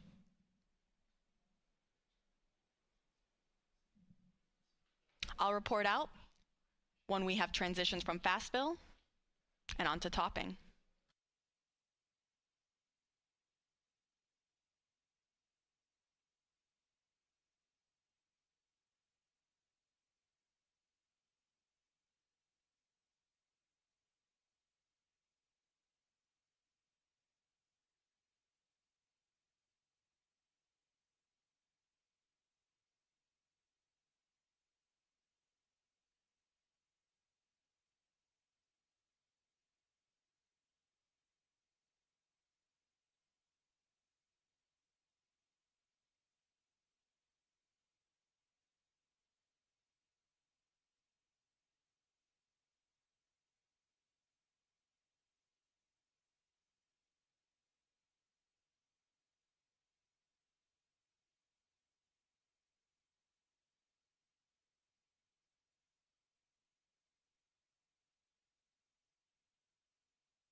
This is Artemis Launch Control. We are currently 5 hours and 42 minutes and counting from the opening of today's launch window for the Artemis II mission. That launch window officially opens at 6:24 p.m. Eastern Time, and teams do have a 2-hour launch window, which means that they have additional opportunities if they don't meet the beginning of that window. Now joining me is Artemis Launch Director Charlie Blackwell-Thompson. Charlie, thank you so much for taking the time to speak with us today. Oh, you're more than welcome. It's great to be here, Tony. It sure is. Now, we know that you just conducted a flight crew weather brief with our astronauts as well as teams and mission control and our launch weather officer. Do you mind providing us kind of how that went and what we can expect? Yes, the weather brief went really well. What we do during that weather brief is we give the flight crew a summary of where we are in our tanking, what's left, and of course we have our core stage and our upper stage fully loaded with LH2, and we're in Replenish, and we are just finishing up our LO2 or liquid oxygen load into the upper stage. So we provided that status along with any non-conformances that the crew might be interested in, and then we went through the weather. And so our weather from our launch weather officer remains at a 80% likelihood of go today and a 20% chance of violation. We are watching some precip that is making its way toward the pad, but we expect that that is going to dissipate as we get closer to the opening of our window. So really good to hear the crew's voices and to talk through a day of launch ops. You know, it's something that we simulate, but there's nothing like the real day. Absolutely. I can only imagine. And it's great news to hear that we are still 80% go. Those are very, very favorable conditions. Let's hope it stays that way. You mentioned we're getting closer to reaching what is called all stages in stable replenish. That means that we will have all 4 tanks at 100% flight level. Charlie, can you walk us through then what are some of those upcoming milestones once we reach all stages replenish? Absolutely. So one of the big milestones when you reach stable replenish on all stages is you begin to send the closeout crew into the pad, and so we're just a few minutes away from getting into that, and we'll deploy them to the pad, and they'll start getting ready for the flight crew. And then, of course, shortly after that is the exciting milestone of seeing the crew walk out of the operations and checkout building and make their way to the pad. And that's certainly something that we've been waiting a very long time to see. It's going to be very exciting, I think, certainly for our team. It'll be exciting for our country, and it'll be exciting for people all over the world who are watching our crew head to the pad, knowing that we are just about 5 hours or so from launch. You couldn't have said it any better. This is very exciting for the entire world. We cannot wait for that moment when we see our astronauts depart their crew quarters and head to the pad. Charlie, thank you so much for taking the chance to speak with us today. We are rooting for you. We're wishing you the best of luck in today's countdown, and we'll let you get back on console. All right. Thank you, Tony. Appreciate the opportunity to chat with you, and go Artemis. Go Artemis. All right, so to quickly recap, we are in replenish mode for both liquid hydrogen tanks, and we are getting ready to also hit replenish mode on the liquid oxygen tanks for both of those. We will report out when that is underway.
This is Artemis Launch Control. We are currently 5 hours and 37 minutes and counting from the opening of today's launch window for NASA's Artemis II mission.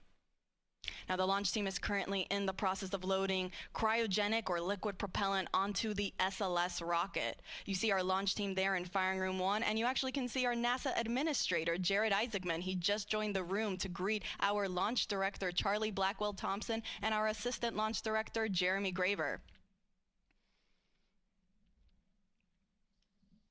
Now, to quickly recap, we started our propellant loading operations at 8:35 a.m. Eastern Time. That was after we had chilled down the core stage systems lines, and after we had been given the go from our launch director to start our tanking operations. So after 8:35, we started again slow fill. A little bit after that, at 9:25, our astronauts got their scheduled wake-up call. Following slow fill on the core stage, we then transitioned into fast fill. Once we were in fast fill for the core stage, we then started our upper stage loading operations. We started first with hydrogen. Started chilling down the liquid hydrogen tank on the upper stage at roughly 9:36 a.m. And then we got into fast fill at 9:51 a.m. Following that, we entered then our topping phase on the core stage liquid hydrogen tank. Topping refers to finishing up that last little bit to get to 100%, and then we transitioned into replenish. We did the same thing for the core stage liquid oxygen tank, as well as for the liquid hydrogen tank on the upper stage. Now all that's left is to enter replenish mode for the liquid oxygen tank on our upper stage, and we will enter what is called all stages replenish. This means that now all 4 tanks will be at 100% level. Once we reach this stage, this will be the signal for our launch team to let our astronauts know that they have the clear to enter the launch pad and go and enter their spacecraft. As a reminder, NASA is providing 24/7 live coverage of this mission. We started this morning at 7:45 a.m. and ran you through our tanking loading operations, and we will continue to do so throughout the rest of today's launch countdown. We will be beginning our live coverage in just a few minutes for that launch, and the rest of our commentators will make sure to take you along through today's countdown. You can see on your screen there how to watch.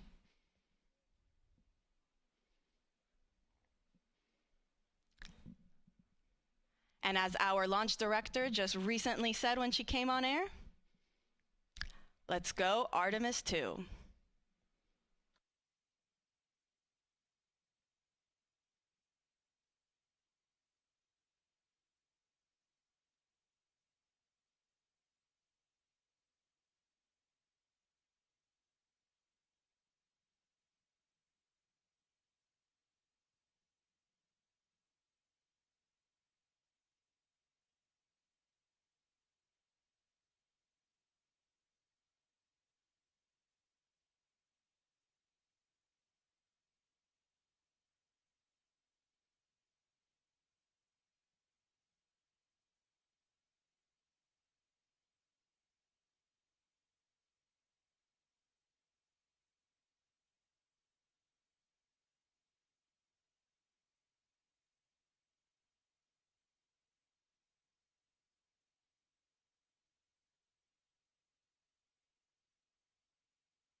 Good afternoon from the Space Coast of Florida, where 4 astronauts are about to suit up for NASA's boldest test flight in a generation. This crew could be the first humans to journey around the moon in more than half a century. The Artemis II mission is a test mission of the Orion space capsule. Artemis II will be the first time we put humans on this rocket. We're going back to the moon because it's the next step in our journey to Mars. We were always going to the moon. Pushing ourselves to explore is just core to who we are. That's a part of being a human. And liftoff. We shall return.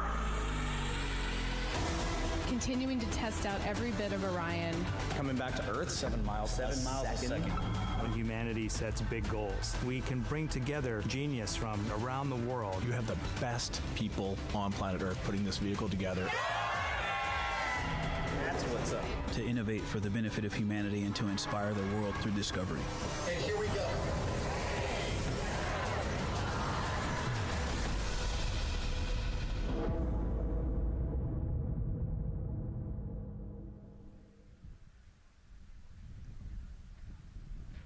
Welcome, and thank you for joining us live from NASA's Kennedy Space Center, where we are beginning a new chapter in America's human spaceflight story. We are so humbled to have thousands of people here in person to witness this, and the many more watching online from around the world. I'm NASA's Megan Cruz, and this is NASA astronaut Nicole Ayers. Thanks, Megan. What a historic day to be here. What a historic day to be here. Obviously, for what we see right behind us here, the SLS rocket and Orion spacecraft on Launch Pad 39B. Artemis II is a nearly 10-day flight test to prove NASA can safely fly astronauts around the moon before attempting to land on it in just 2 years, hopefully. Yes, like you said, it's a test flight, so we're going to put humans on this rocket for the first time ever, and we're going to test out the systems on board and hopefully get around the moon. And why does NASA want to return us to the moon? Man, we want to go back for scientific discovery, right? We want to create a permanent presence on the lunar surface. We want to be able to harness some of the volatiles or the resources on the moon in order to get us onto Mars later. So we're going to use the moon as a stepping stone to get to Mars, but also we're going to use the moon to learn so much about Earth and about the creation of the solar system.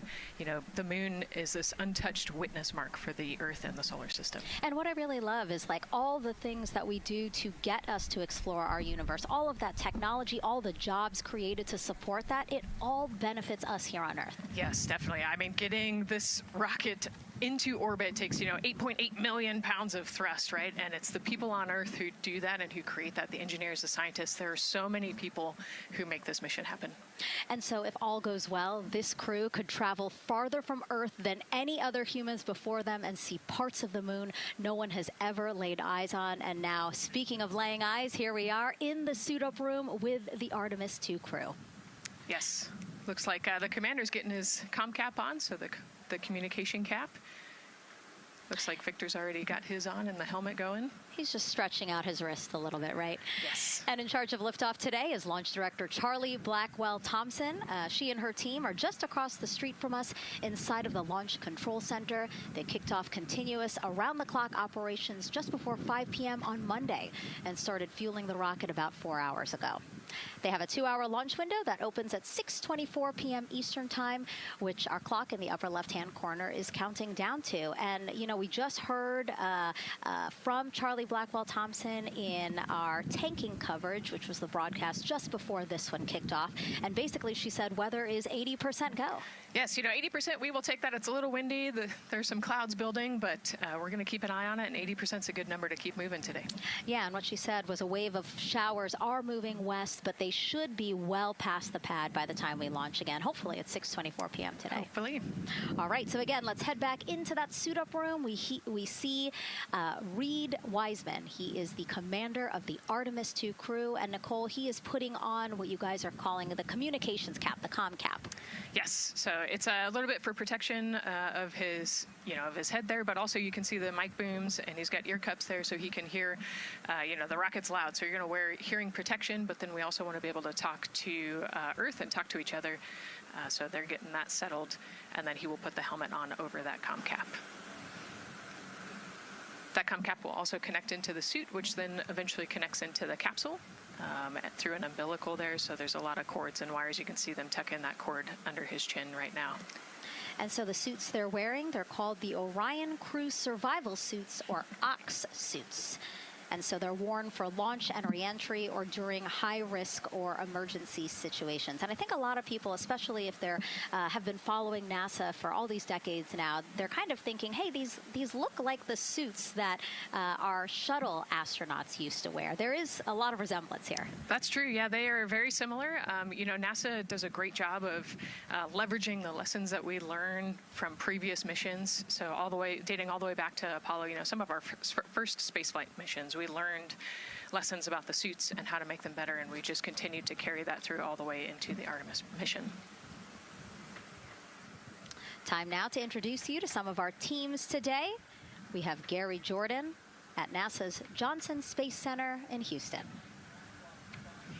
He's going to be inside with the mission control teams, which will take over from Kennedy's launch control team right at liftoff. And then back here at Florida, there's Megan Carter inside Kennedy Space Center's visitor complex, Jasmine Hopkins at a launch viewing location, and then finally Daryl Nail inside the launch control center with the launch team. Now each is going to provide a very unique experience today, starting first with Daryl, who has been closely monitoring the launch countdown for us. Yeah, and welcome into Firing Room 1, a historic firing room here at the Kennedy Space Center in Florida. It's a pleasure and an honor to be here reporting what's happening as we lead up to countdown and liftoff of Artemis II. So far, looking pretty good. You see the rocket out there on the pad. It is launch day, and we just got that crew weather brief that you were talking about from Launch Director Charlie Blackwell-Thompson to the crew. It looks like a countdown at this point is in good shape, and that's great news. Fueling continues to track well. We just reached all stages replenish. And while we're talking about the fueling, let's talk about that tanking. Pull up the tanking graphic if we could now. That will give us an indication of where we are with tanking, and I can just tell you, as you see from this board right here, we are all stages replenish. So all tanks on board the SLS, the 2 liquid hydrogen, lower stage and upper stage, and 2 liquid oxygen, lower stage and upper stage, are at 100%, and that's exactly where we want to be. This kicked off at 7:30 this morning with a go for cryo load, and here we are roughly about 5 hours later, and we're fully tanked and now in replenish. The amount of propellant on board, roughly 733,000 gallons. That's about an Olympic-sized pool and a half. Huge amount of propellant. It's all flowed in there. The great news there, no leaks, no issues, and we're looking good at this point. So let's talk weather now. The weather, while it is favorable overall, it's not totally clean, and that was hinted at earlier when we talked about the storms. There is, of course, some onshore flow. Currently, our overall attempt percentage stands at 80% chance of acceptable weather conditions at the time of liftoff, which is going to be within our launch window. That's tonight from 6:24 p.m. Eastern Time until 8:24 p.m. Eastern Time. Winds are good. The lightning risk is low.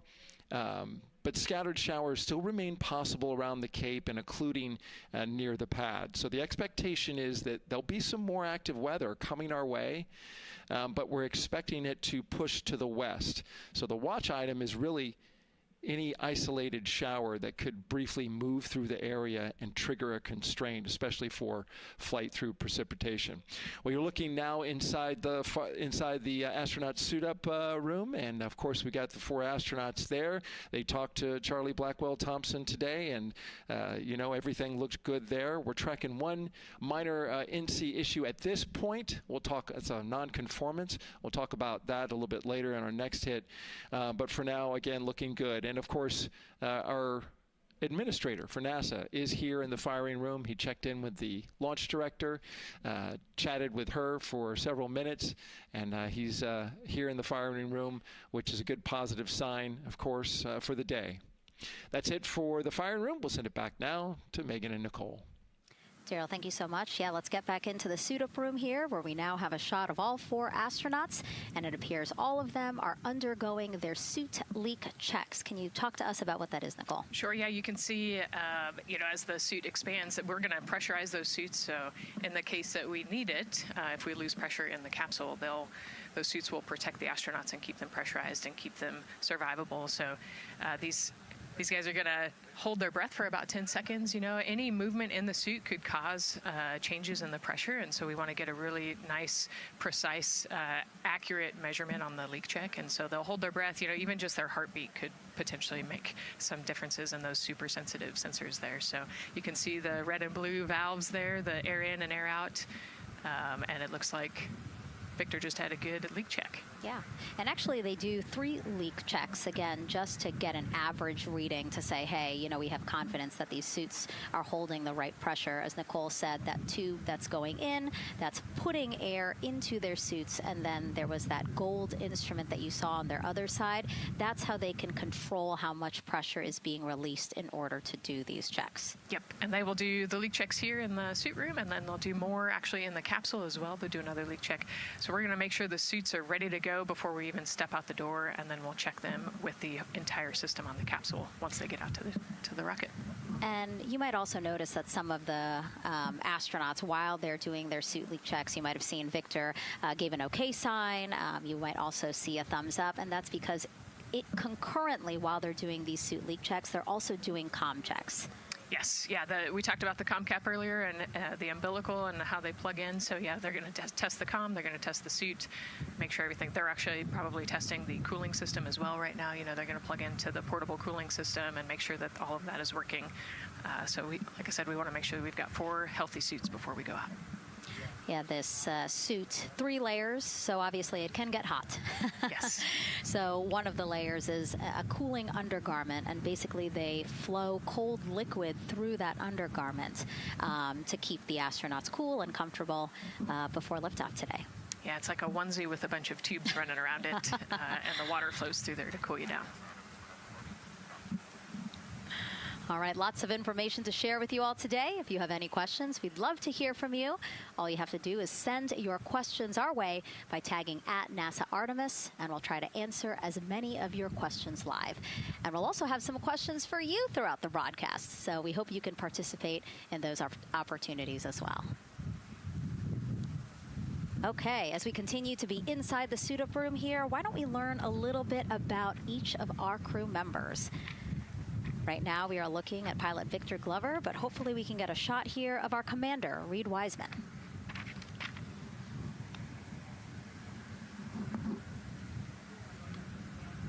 Now, Reed Wiseman is a Baltimore native. He's been in space once before as flight engineer for Expedition 41 aboard the International Space Station from May through November 2014. During the 165-day mission, Reed and his crewmates completed, get this, more than 300 science experiments in areas like human physiology, medicine, physical science, earth science, and also astrophysics. They actually set a milestone for station science by completing a record 82 research hours in a single week. He also served as chief of NASA's astronaut office from December 2020 to November 2022, and Reed has 2 daughters. Yeah, I love, Reed is such a great leader. He was the chief of the astronaut office when they hired our class of astronauts. And so, I think I have to publicly thank him for my job here today. But yeah, he's a family man, he's a good leader, and he's a great pick for the commander of this mission. Yeah, I think, in talking through some of his other accomplishments, obviously he has leadership qualities that makes him prepared for commander of Artemis II. Yes, he does. He's a well-experienced naval officer and now NASA astronaut. And so now here we are, pilot Victor Glover. NASA selected the California native as an astronaut in 2013. At the time, he was actually serving as a legislative fellow in the United States Senate. His first trip to space was in November 2020 when he launched as pilot of NASA's SpaceX Crew 1 mission. That was the first operational mission of NASA's Commercial Crew Program, which resumed launching American rockets from American soil to the International Space Station at the end of the shuttle program. Victor is a U.S. Navy captain and naval aviator who served as a test pilot, racking up more than 3,500 flight hours in more than 40 different aircraft. He and his wife, Deanna, have 4 children. Yeah, 4 children, a lot of energy, but that checks, right? Because when I think of Victor Glover, I think of a lot of energy, smart guy who's always excited and ready to go. And there you go, he's smiling in the suit room this morning. Oh yeah, he's a great guy. All of them are. This whole entire crew. They're just a good group of human beings, of leaders, of friends, family. You know, I have never heard anybody say anything bad about any of these 4. They're also well accomplished, and they're also deserving of this opportunity to return to the moon. Yeah, and they're also humble, right? They're just standard humans going to the moon, but you would never know that when you talk to them in a normal conversation. And so it looks like Christina here has completed her suit leak checks as well, her communication checks too. Yep, they've already got her gloves off. They're getting ready to kind of hang out and relax a little bit, I think, before they walk out. She is a mission specialist for this mission, native of Grand Rapids, Michigan. Was selected to the Astronaut Corps in 2013, so actually same class as Victor. She served as flight engineer on the International Space Station from March 2019 to February 2020. And during that time, Cook set a record for the longest single space flight by a woman with a total of 328 consecutive days in space. She also participated in the first ever all-female spacewalk. And before becoming an astronaut, Christina helped build space science instruments and led scientific field work in some of the most remote environments on the planet. Her hobbies include surfing, rock climbing, community service, yoga, travel, and photography. Again, so much. When does she find the time? That's a great question. You know, one of the things I love about Christina is that she's broken records and she's achieved all these milestones. But one of the things that she talks about is, you know, she just wants people to set goals and go work hard and do something that's meaningful to you. And she really hopes that her records are broken as soon as possible. She does it for her family, and she'll talk about all of her nieces and nephews quite a bit. So just, again, another example of just a humble human who's got a great support system in her family and excited for the mission.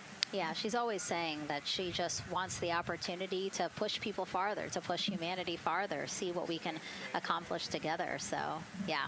Again, all 4 of them say that. They're really in tune on what they think or what they feel like their role is in this mission. Yeah, I think their legacy is going to be, you know, providing the shoulders for others to climb on. And last but not least, first-time flyer, Canadian Space Agency astronaut Jeremy Hansen will fly to the moon as a mission specialist on the Artemis II mission. The London, Ontario native was selected as an astronaut in 2009. After that, he worked as Capcom at NASA's Mission Control Center in Houston. Capcom stands for Capsule Communicator, and that's the sole direct voice communicating with astronauts in space.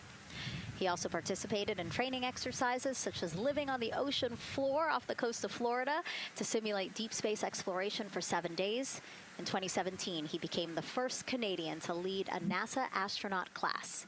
He also enjoys getting out on a sailboat, rock climbing, and mountain biking. Jeremy and his wife, Catherine, have 3 children, and he actually got to hang out with them over the weekend. So the crew arrived here for launch at Kennedy Space Center on Friday, and then their family members arrived Saturday. Yes, yeah. As long as their family can quarantine with them, then they will stay, you know, quarantined in Houston, and then they all fly down to Kennedy Space Center, and then you get to spend the last few days with your close family and friends. We actually do a behind-the-glass visit with some of those other maybe extended family members that couldn't quarantine with you. But yeah, it's a quaint time here once you get to Kennedy Space Center.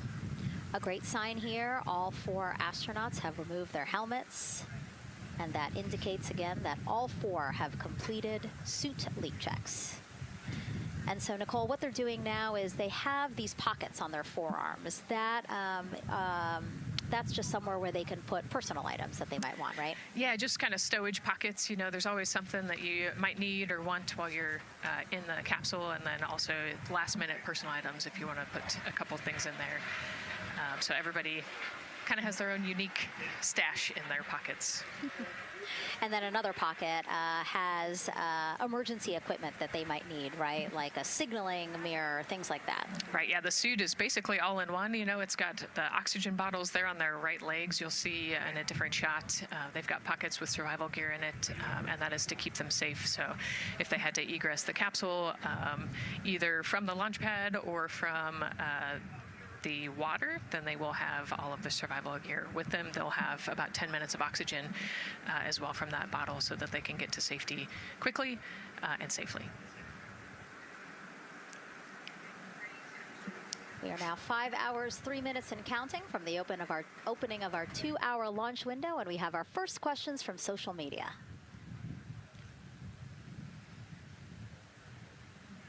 Question here from X. So to be clear, this is not a mission to land, but to orbit the moon. Thank you, and thank our astronauts. Nicole. Yeah, this is a great question. You know, I think it's important to highlight the mission of Artemis II, where we are going to go around the moon. We're going to see the far side of the moon. We're going to see parts of the far side of the moon that human eyes have never seen before.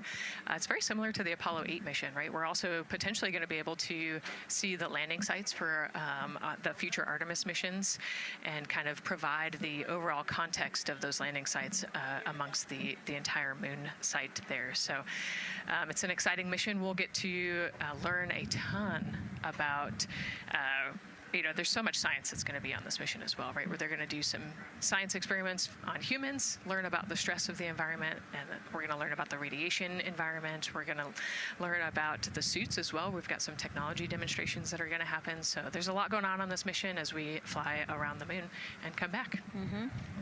We always say it's about increments, right? Like we're making that next giant leap to Mars, but in order to do that safely and to do that thoroughly, incremental steps. Exactly. And, you know, like we said, this is the first time that we've put crew on this rocket. And so actually before we even head to the moon, right, we're going to stay close to the Earth, and we're going to check out all of the systems on Orion, make sure that it can handle 4 humans, make sure it can handle people sleeping, people exercising, you know, all of the environmental control systems are working. So we want to make sure that the capsule is safe for the crew before we send them, you know, almost 250,000 miles away. Yeah, that was a great question. And we actually have another one that we'll pull up on screen here. Another question from X. How long will it take them to reach the moon, and how long will the entire mission last? Another great question, right? So they're going to do a couple orbits around the Earth. They'll do a perigee and an apogee raise burn. What that means is that they're going to accelerate to get further away from the Earth, and they'll get into a really highly elliptical orbit first. And then once they get into the translunar injection, so they're actually on a free return trajectory, which means we're going to accelerate them, and then they're going to escape Earth's gravity, and then just based on orbital mechanics, they'll be able to come home without having to do another burn or acceleration. So it'll take about 4 days once they leave Earth's gravity to get to the moon. They'll fly around the moon, about 4 days back, and then land. So overall, about a 10-day mission. Exactly. Yeah, these are really great questions, guys. We know that, again, we are sharing a lot of information today, so please do not hesitate to reach out. Obviously, Nicole, very smart here, and we're happy to answer any of your questions. Again, tag @NASA Artemis wherever you're watching this coverage. And now we actually have a question for you. Who would you take with you on a trip around the moon? Would it be your bestie? Would it be a pet, family member, or a seasoned astronaut? Think about that one. I know. I like that. I absolutely know what I would say. I think it would make my husband upset, but I have my answer here. But we'd love for you to go to NASA's Instagram or Twitch accounts to vote. Again, who would you take with to the moon with you? Bestie, pet, family, or seasoned astronaut? Try to go vote, and then we will share your answers soon. Again, husband is not going to like my answer. And we're not the only ones with questions today. We will also hear from celebrities during our launch coverage. See what Stanley Tucci, Scarlett Johansson, and others want to know about NASA's Artemis II test flight. Plus, the surprise of a lifetime as kids marveled at the rocket and spacecraft rolling to the launch pad. Look at those cute faces there. Oh, I love that. Love those suits. And we'll show you how the astronauts will eat, sleep, and go to the bathroom while in space. Keep in mind, the Orion spacecraft is about the size of a 6-person tent. Yeah. Not super big, but, you know, it's 10 days with your 3 best friends, so I think it's manageable for sure. But, you know, every ounce counts when you're trying to get to the moon. And as we continue to look into the suit-up room here, a fist pump for some of the folks in the crowd there by Victor. Why don't we take a look around the center here? We know that there are some folks who are already getting ready to check out the team here as they drive across KSC to their launch pad. Look at that. Oh, that's so awesome. That's a great crowd. They're waiting there in front of the vehicle assembly building. So actually, they're just down the road from us. This is a good crowd, as Nicole said. Oh, there they are. They just got their cue. Oh, now? Let me wave now. Oh, yeah, they are excited. That's amazing. So all of these folks, content creators that are getting behind-the-scenes access as part of NASA's NASA social experience here. So as you can see, very excited. The crew will get into their convoy and drive past them here pretty shortly. Yeah, what an amazing way to share the Artemis story, right? By inviting these social media experts out to share the story as they drive by. All right, again, let's take a look at the clock. 4 hours, 58 minutes and counting from the opening of today's 2-hour launch window. So why don't we check back in with Daryl with the launch team. Megan and Nicole, and inside Fire Room 1, I'm listening to Launch Director Charlie Blackwell Thompson greet the Ascent crew who just came on console over there at Johnson Space Center. So good to have the mission control team jumping on with us. So far, the launch team here in the firing room has had a really good morning. Really smooth tanking that kicked off at 7:30 a.m. this morning. They got to all stages replenish just before 1 o'clock p.m. Eastern time, and it was an incredibly smooth tanking. That's great as we look here watching the crew and also with an eye on the rocket. Weather, of course, we've talked a little bit about that. It's favorable overall, 80% go for our 2-hour window between 6:24 p.m. and 8:24 p.m. We don't have an exact T0 right now because that's going to come to us closer when we get closer to launch, roughly about 20 minutes before liftoff. But it's going to be within that window and towards the beginning, provided everything continues to go smoothly along the timeline, and so far that's been the case. I mentioned that there was a small issue in my previous live hit. That actually was incorrect. There was no issue. I've gotten the good data now that I'm on the headset and listening into the loops. Avionics engineers are keeping an eye on a display unit inside Orion that's just running a little cooler than normal. It's not going out of limit. It's actually completely fine. But they just were noting the trend and reported that to the NASA test director. So they'll keep their eyes on that. But again, there was no LCC violation. And once they get the cover off Orion out there that's protecting it from the rain, they expect the temperatures inside the Orion crew capsule to stabilize. And with that, we'll send it back to the host desk with Megan and Nicole. Thank you so much, Daryl. Now, Daryl is inside Firing Room 1 in the Launch Control Center, or LCC, as you might hear it referred to, which was built in 1967 to support Apollo missions. In fact, Apollo 11, the mission that landed on the moon in 1969, that was called from the exact same firing room. NASA then upgraded the LCC to support shuttle missions, and now Artemis. You can see there a shot from when we supported shuttle.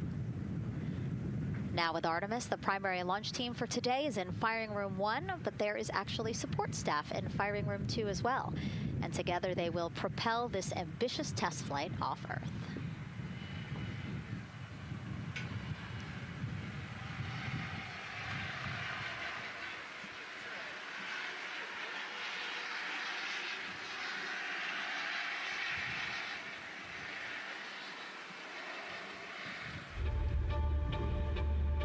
We're going back to the moon because it's the next step in our journey to Mars.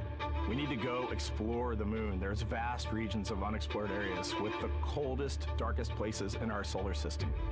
This is a test mission, and when we get off the planet, we might come right back home. We might spend 3 or 4 days around Earth. We might go to the moon. That's where we want to go, but it is a test mission, and we are ready for every scenario as we ride this amazing space launch system in the Orion spacecraft. But another reason we're going back to the moon is to fulfill NASA's mission, which is to explore the unknown in air and space, to innovate for the benefit of humanity, and to inspire the world through discovery. And when we succeed and when we accomplish the things that we set out to accomplish, that inspiration not only can set up new things to happen, but it also is a reminder in tough times that we're capable of doing great things when we work together. The thing I love about the moon is that it's not just a beacon for exploration and this platform of possibilities for incredible missions like this, but it has benefits. That's actually why we're racing towards it. Those benefits are really wide in nature. You have everything from innovation, technology development, not only for future missions going deeper into the solar system, but technologies that come back to Earth. You have inspiration, a whole generation of people starting this pipeline of STEM workers and manufacturers and operators that are excited to see what you can do when you work hard and you come together as a team. When I think about the 4 of us flying around the far side of the moon, seeing that Earth rise, taking images and video and sending them back to you, the feeling that I have inside is hope. We know that Artemis II is not the solution for humanity on planet Earth, but it is a contribution in the positive column. We hope that just for a moment that people will pause and say, wow, it's extraordinary when you look back upon the Earth with over 8 billion people, and you see this concrete example of what humanity can do, this extraordinary thing when we set big goals and we work together to achieve them. Now, Kennedy's launch control team takes us to liftoff, but then mission control at NASA's Johnson Space Center in Houston takes over. That's where we have our Gary Jordan embedded with that team. Hey, Gary. Hey, Megan and Nicole, it's great to be joining you from here in Houston, Texas. I'm in NASA's Mission Control Center, where the Artemis II Ascent flight control teams, led by Flight Director Judd Freeling, recently started their shift to monitor the Orion spacecraft integrity, the Space Launch System, and the crew to make sure all criteria is met to commit to today's launch and the mission ahead. The team you see here in this room today has been training extensively to prepare for the highly dynamic phase of flight that begins shortly after engine ignition. Teams here will be monitoring the flight of the Space Launch System, Orion, and of course the Artemis II crew on board as they make their way from the Kennedy Space Center into Earth orbit. The lead console positions will be in this room, called the White Flight Control Room, a room which traces its legacy to the Space Shuttle program, with the first shift supporting STS-70 in 1995, more than 30 years ago. Each console represents an expert in a particular discipline, whether it be communications, propulsion, crew health, life support systems, or trajectory. And each of these individuals has a support team in other rooms, each ensuring that no data point is left unchecked, no procedure is missed, and combining efforts as one Artemis team to ensure crew safety and mission success. After liftoff, Mission Control Houston will be staffed around the clock over the next 10 days until the spacecraft is safed for the recovery teams and the crew is extracted from integrity and brought aboard the recovery vessel. The roar of a powerful Space Launch System liftoff is just the beginning. The mission is, of course, a test mission, and the first with humans on board Orion and in deep space. The crew's job is to put the systems and capabilities of Orion to the test, taking us closer to a sustained presence on the lunar surface. It's great to see the crew gathered around the table. Megan, with that, we'll toss it back to you as we continue to monitor from here in Mission Control Houston. Back to you. Thank you so much, Gary. Yes, a pre-flight tradition that we have seen with our crewed flights and our astronauts, the card game, Nicole. Yeah, you know, this is a fun time for the crew. Kind of relax a little bit, play a card game with the chief. You can see Scott Tingle there is the dealer today. Looks like they're playing high card wins. So Victor won, he's out, now Jeremy's out. You know, there are two schools of thought on this game. Either you want to get rid of all your bad luck or go out on a high note. So it looks like the crew chose we're going out on a high note. And, you know, I think one of my favorite parts when I talked to Reed about this is he was just excited to play a game with his old boss from Naval Test Pilot School. So once again, his boss today. Yeah, and I love this part of the tradition because this is when, again, you usually see them like, yeah, laughing, but very focused still. But when they get to this table, laughs, high fives, smiles, just really a brief moment of levity in what can be and will be a very long day for them. Yes, you know, it's a long day. There's a lot of preparation that goes in today, and so they're just, I think, at least for us, it was a nice brief moment of some relaxation, a couple laughs, you know, a moment to take a few deep breaths and reflect on the mission ahead, and then, you know, get some high fives as well. And so with their bad luck dispelled, some good luck from Scott Tingle, it seemed like there, right? Yes, definitely. It's actually a really fun tradition. You know, I think that card game is more steeped in tradition than anything else. Every crew has played that same card game. As you said, Nicole, the primary reason for why they're there to suit up, to do communications checks, to do pressure checks all done, and now it seems like Reed had some words for the team in that room. Yeah, you know, this day can't happen without thousands of people, right? And so the suit room is a great example of that. You've got all of the suit techs, and you've got your support team there, everyone who has made this day possible.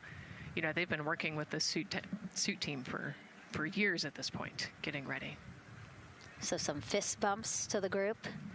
Again, the suit team are the folks dressed up in those white, very snazzy outfits. Special outfits that we can talk a little bit more about later, but each crew member was assigned their own suit technician. So as you said, working very closely with the same person to make sure that the crew felt comfortable and ready in these suits as they lift off from Kennedy Space Center. Right, and you know, each suit is slightly different, each person is slightly different, and so these suit techs know each individual super well. They know exactly how they like to get into the suit, exactly where things might get caught, or, you know, small adjustments that might need to be made. So they know their suit techs well, and their suit techs know them very well. And so as we take a couple of pictures here, we really hope that you are learning a lot about the suits and the process of checking them out for a mission. But imagine the opportunity to get a hands-on demonstration from people who helped design these suits. Take a look.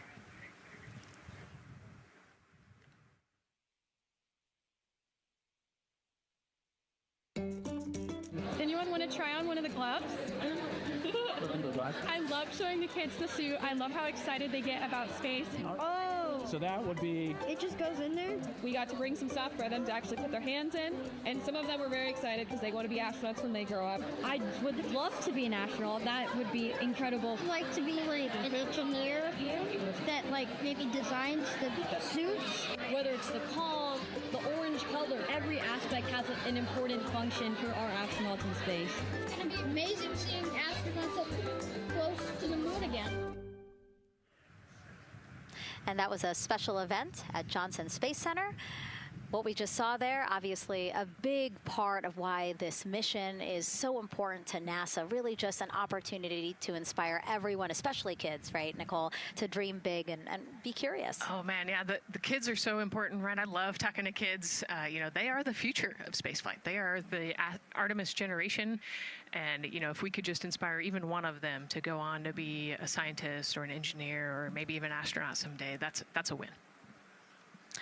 And now let's turn our focus to the rocket for a little bit. Powering liftoff will be, again, NASA's Space Launch System rocket right behind us. And to learn more about SLS, let's go to Megan Carter, who's at Kennedy Space Center's Visitor Complex at an exhibit dedicated to Artemis and the future of spaceflight.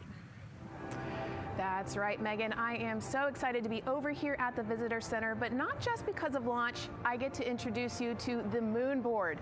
This is obviously a very complex mission, lots of moving parts and pieces. So the moon board is going to allow me to break some of those things down for you just a little bit more in depth, starting with that SLS rocket. Now, the SLS, or the Space Launch System, very big, very powerful. It is going to be producing 8.8 million pounds of thrust at launch. And like I mentioned, mentioned, very large, as you can see here, going to stand about 322 feet tall with Orion there on top, just a little bit taller than the Statue of Liberty. Now, there are many components that make up this rocket, so I'm going to point out just a handful that you're going to hear about a lot throughout this broadcast, starting with our boosters. These two twin solid rocket boosters are going to be very powerful. They are going to burn for the first 2.5 minutes of flight, and each one is going to stand 17 stories tall. They weigh in at about 1.6 million pounds each. Now, I am going to jump back out and I'm going to show you a little bit about our core stage. That's going to be known as the backbone, essentially, of our rocket, and it is made up of around 5 components, starting with this engine section down here. This engine section is where our 2 propellants are going to be funneled down through our pipelines, and they are going to be mixed at 2 different temperatures, very complex processing, and they are then going to go on to feed that fuel to our 4 very powerful RS-25 engines. These are going to produce about 500,000 pounds of thrust each at launch, and they will burn for 8 minutes.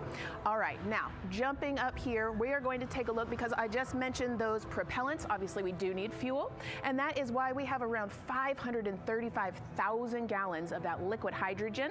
That's approximately about the same amount that you could fill an Olympic-sized pool, just to give you an idea. And then we're also going to have that liquid oxygen, and like I mentioned, there's going to be about 200,000 gallons for that one, and they are going to be funneled down through those lines that you see here on the side. All right, jumping up real quick, this is going to be our upper stage. That is where our core avionics are going to be stored, essentially the brains of the spacecraft. And then jumping out super quick, let's see if we can zoom in here, and we can. Those propellants I talked about are going to be stored at cryogenic temperatures. That means thousands of degrees below Fahrenheit, so they have to be kept very cold. And that, all those bumps and ridges there that you see, those are actually going to be an insulation spray that's going to help keep that rocket nice and cool, keep the propellants ready to go, and get us set up for success. Now, obviously, that was a very quick overview of our rocket. I have so much more to show you here on our moon board, but for now, I'm going to turn it back over to you, Megan. Thank you, Megan. A very impressive demo of the moon board, but also an impressive system, obviously. She mentioned 4 RS-25 engines on the core stage, and actually we have one right behind us here, used during the shuttle program, and I got to get a closer look at it with Space Launch Systems Engines Deputy Manager Philip Benefield. Okay, so Philip, in terms of size, shape, and function, what we see here behind us, exactly what we see on the pad. Absolutely, Megan, absolutely. So this is the RS-25 engine. Impressive. We have 4 of these on the bottom of the SLS rocket to propel the SLS rocket in Orion into low Earth orbit. And we've been seeing views of the pad throughout this broadcast, but you mostly only see the bell here. What's happening over here? Right, so this is generally what we call the power head section of the engine. So the purpose here is that it takes in the propellants from the vehicle tanks, the liquid oxygen minus 297 degrees, super cold stuff. The liquid hydrogen even colder, minus 423 Fahrenheit. There's 4 turbo pumps on the engine that pressurize that propellant up to 9,000 psi in areas. It is all directed into the main combustion chamber, where it is burned into hot gas that then is accelerated out the nozzle to produce thrust. When you say hot gas, what are we talking about? We're talking 6,000 degrees Fahrenheit gas. Wow, so we're talking really cold as liquids coming in to the combustion chamber, and then it comes out as really, really hot gas. How do you design, how do you engineer something to control both extremes? Absolutely, it's very technically challenging. One of the main things here with the nozzle is that since you have the 6,000 degree Fahrenheit gas coming out, you have to cool that nozzle so it doesn't melt. And so the way the nozzle is constructed with these 1,080 coolant tubes. And so each of these coolant tubes flows a small amount of hydrogen. It keeps it cold, and so it doesn't melt during operation. Wow. I mean, all of the science that you're talking about, it is truly amazing that you guys designed this for shuttle, and yet you've reconfigured it, retooled it to be able to now support Artemis. What do you think about that? Yeah, I think that's really amazing, the fact that we were able to use the heritage hardware on the Space Launch System. The engine itself, developed through the Space Shuttle program, many upgrades to make it more reliable and improve the thrust as well. Perfect. Philip, thank you so much. I can't wait to see all 4 function. Same here. Thanks, Megan. Enjoyed it. And again, another idea and way that we are learning from what we've built upon and figured out all into this moment. Yes, with so much more thrust and capability, like we said, we learn all those lessons from previous missions, and we get to involve them here today. And here we are, the closeout crew in the White Room, getting ready for the astronauts who have just left crew suit up and are now walking down a hallway to greet some family and friends downstairs. Commander Reed Weissman, Pilot Victor Glover, Mission Specialist Christina Cook, and Jeremy Hansen. Looking excited, ready. Now in that elevator to take them 3 floors down. Thumbs up, one more photo, one more photo. Oh, nope, a couple more people in that elevator. Those are important folks. They're going with them to the pad. Yeah, this is a fun elevator ride. Yeah. And, you know, actually you couldn't see them because they're off camera, but the support crew that's actually in crew quarters with us is right there waving goodbye and saying goodbye to you. So it's a really special moment to say thank you and say goodbye to the support crew at crew quarters. That's amazing. And so, again, they will ride down 3 floors. And then soon we'll walk out the doors that you see underneath the banner there that says their names. These doors, the same doors that astronauts who have launched from Kennedy Space Center have walked out of since the Apollo program. Yes, and you can see another tradition is putting your patch on that archway as well.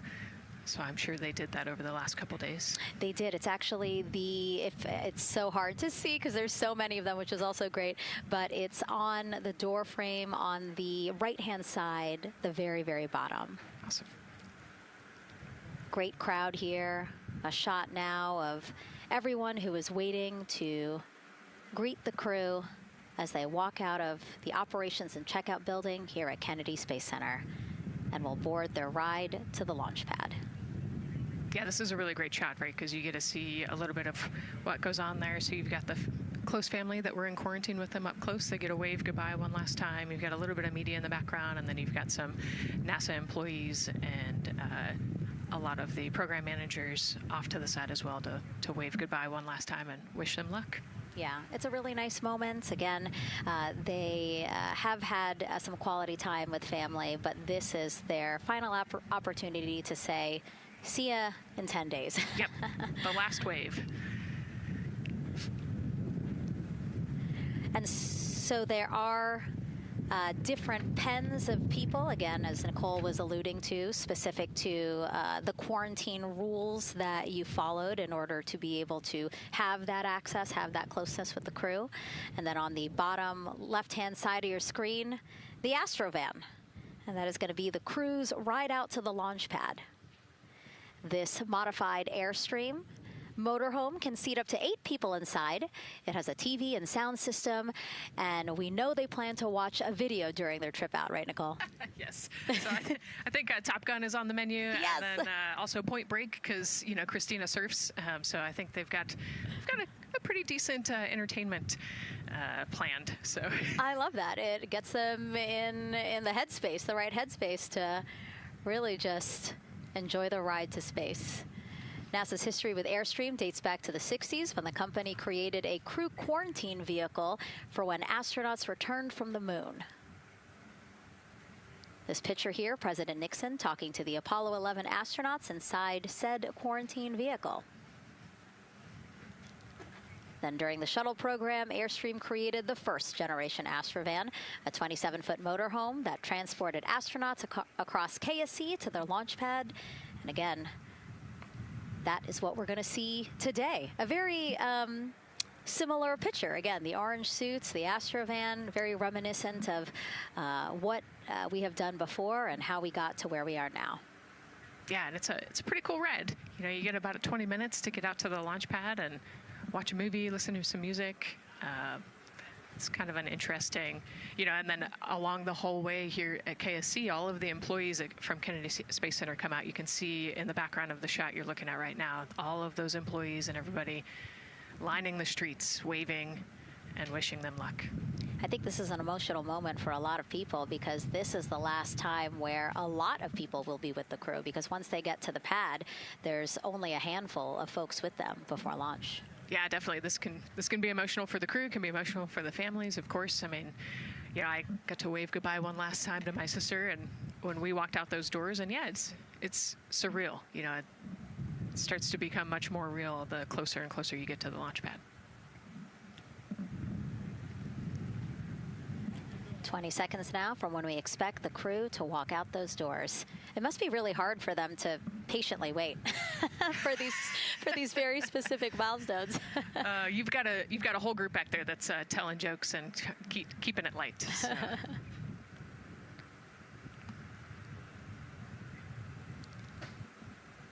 And here they are, NASA's Artemis II crew.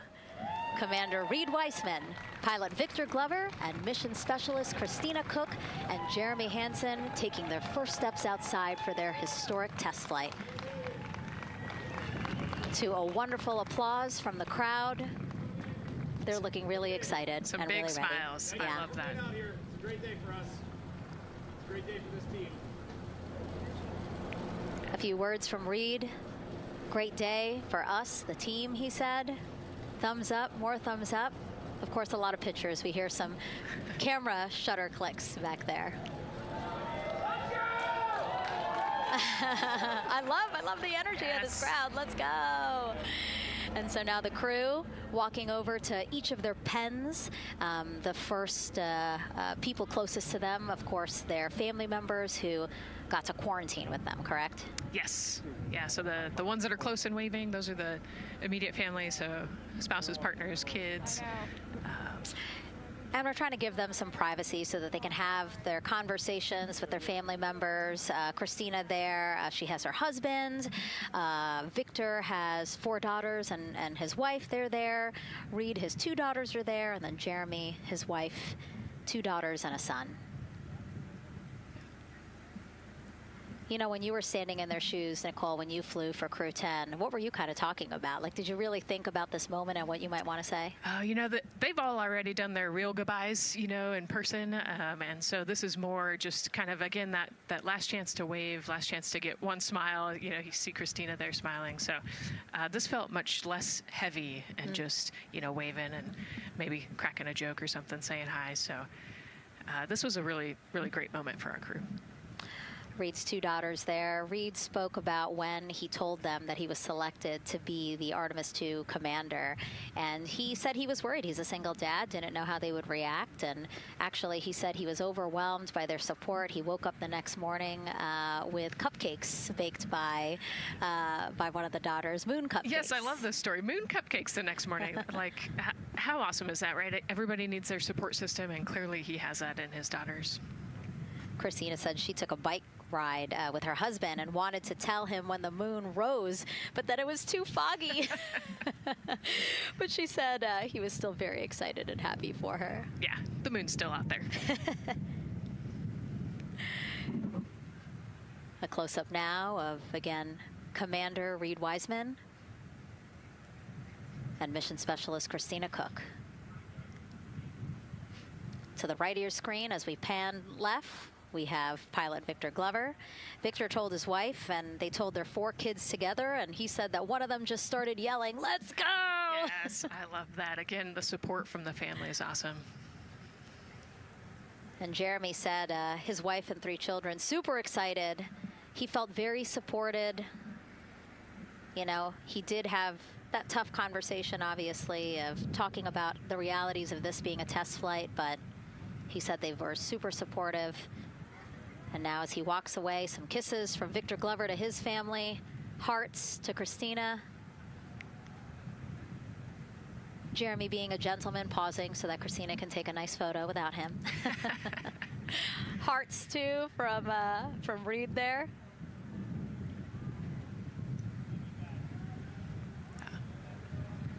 Hearing Victor saying, "Love you guys." Saying that to some of his crew members there. Woody. Some more applause from the group. A quick wave to some of the NASA program managers, and I think Norm Knight's out there, the FOD Flight Operations Director.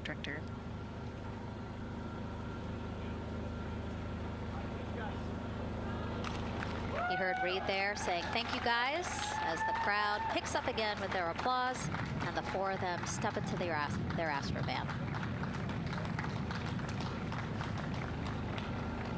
Looking at the clock, very on schedule right now. Again, according to the very detailed timeline of launch today, they are expected to drive off in about 20 seconds.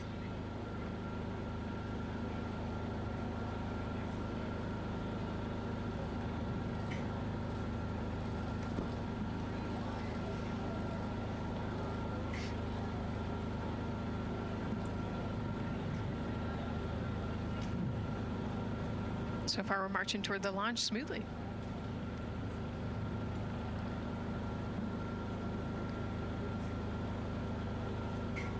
Do you think they're queuing up the video? Definitely. And that's why they haven't left yet? They're like, we can't go without Gotta get our your point snacks and movie break. ready. And yeah. Where's the popcorn?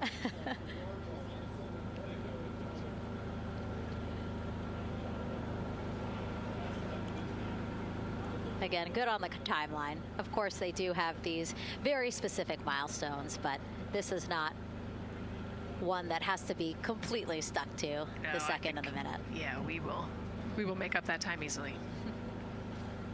They will get a full security escorted ride out to the launch pad. It's a quick trip, 15, 20 minutes.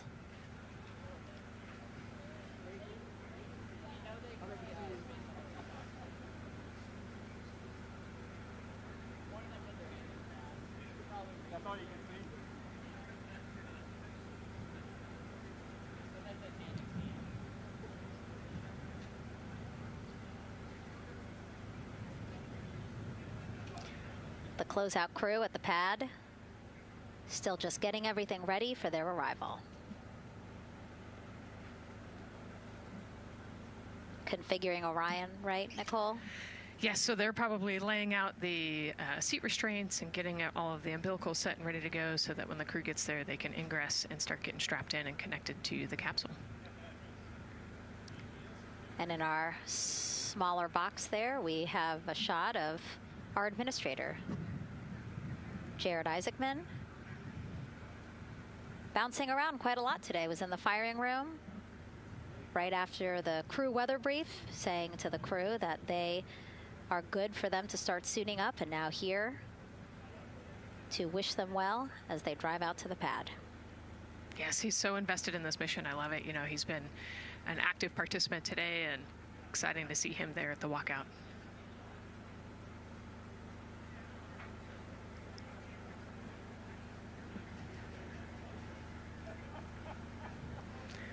So in the van, they're probably getting hooked up to the portable cooling systems as well. So that would be my guess on the slight delay here, making sure everybody's situated, connected to cooling, and ready to go before they take off.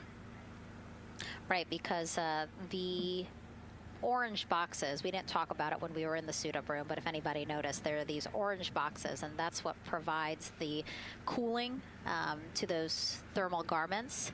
And so those boxes have been staged inside of the Astrovan so that once they got there, they can connect up again so that they're cool and comfortable on the way out. Right, so they were off cooling from the walkout, you know, said hello to their families and the 80-degree weather here in Florida today. So it can get really warm in the suit quickly if you're not careful. So we want to make sure everybody's comfortable before we drive off.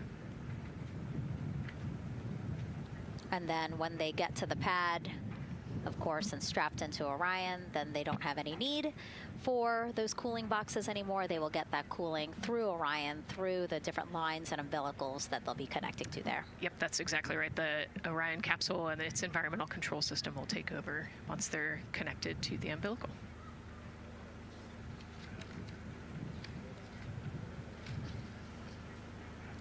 And so when we were watching them get into the elevator, I said, oh, there's a couple more people going in there. And they were, again, those folks in the white suits that we saw. Again, suit technicians. Yep. And there they go.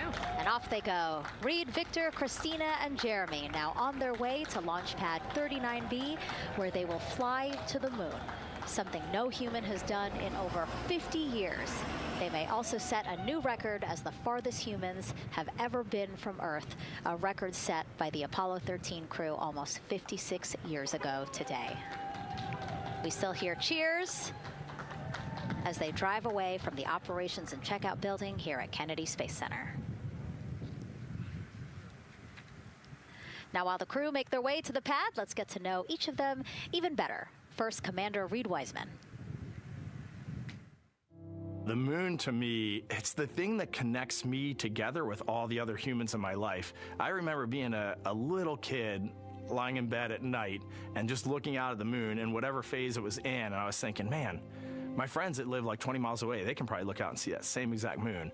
And then when I was in the Navy and I would look out at the moon and I'd be halfway around the planet, I would think, man, my brother can see that moon where he is and he's halfway around the planet from where I am. To me, it's a connection of life on Earth. We can all look up and see that moon, and it's always changing. The moon is never the same 2 days in a row. I love that.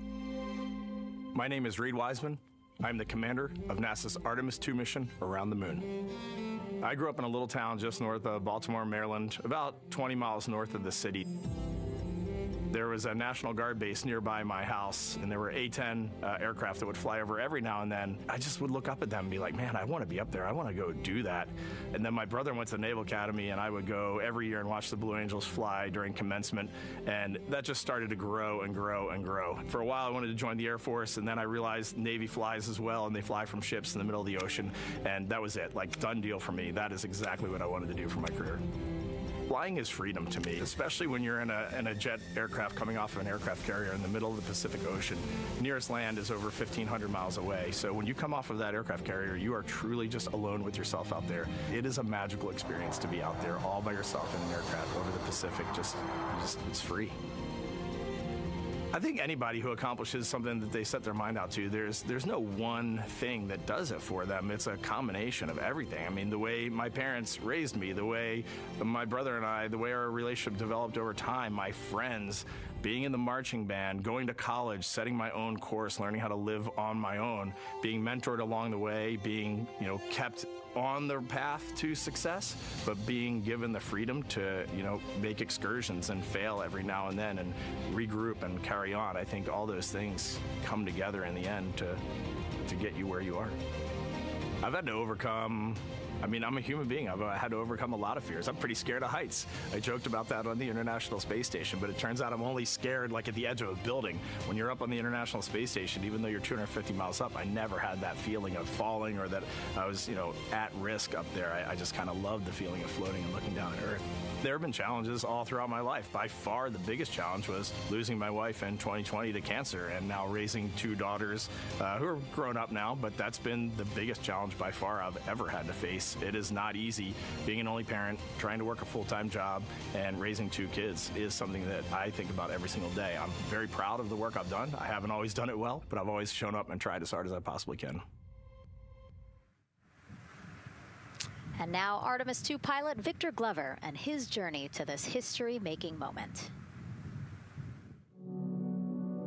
I do wonder what it's going to be like when we are really far from Earth and can see it. The sensation of being so far away from everything that you know. I had that sensation on the space station the first time I got to sit in the cupola for a really long time. So I can only imagine what that's going to be like from 200,000 plus miles away.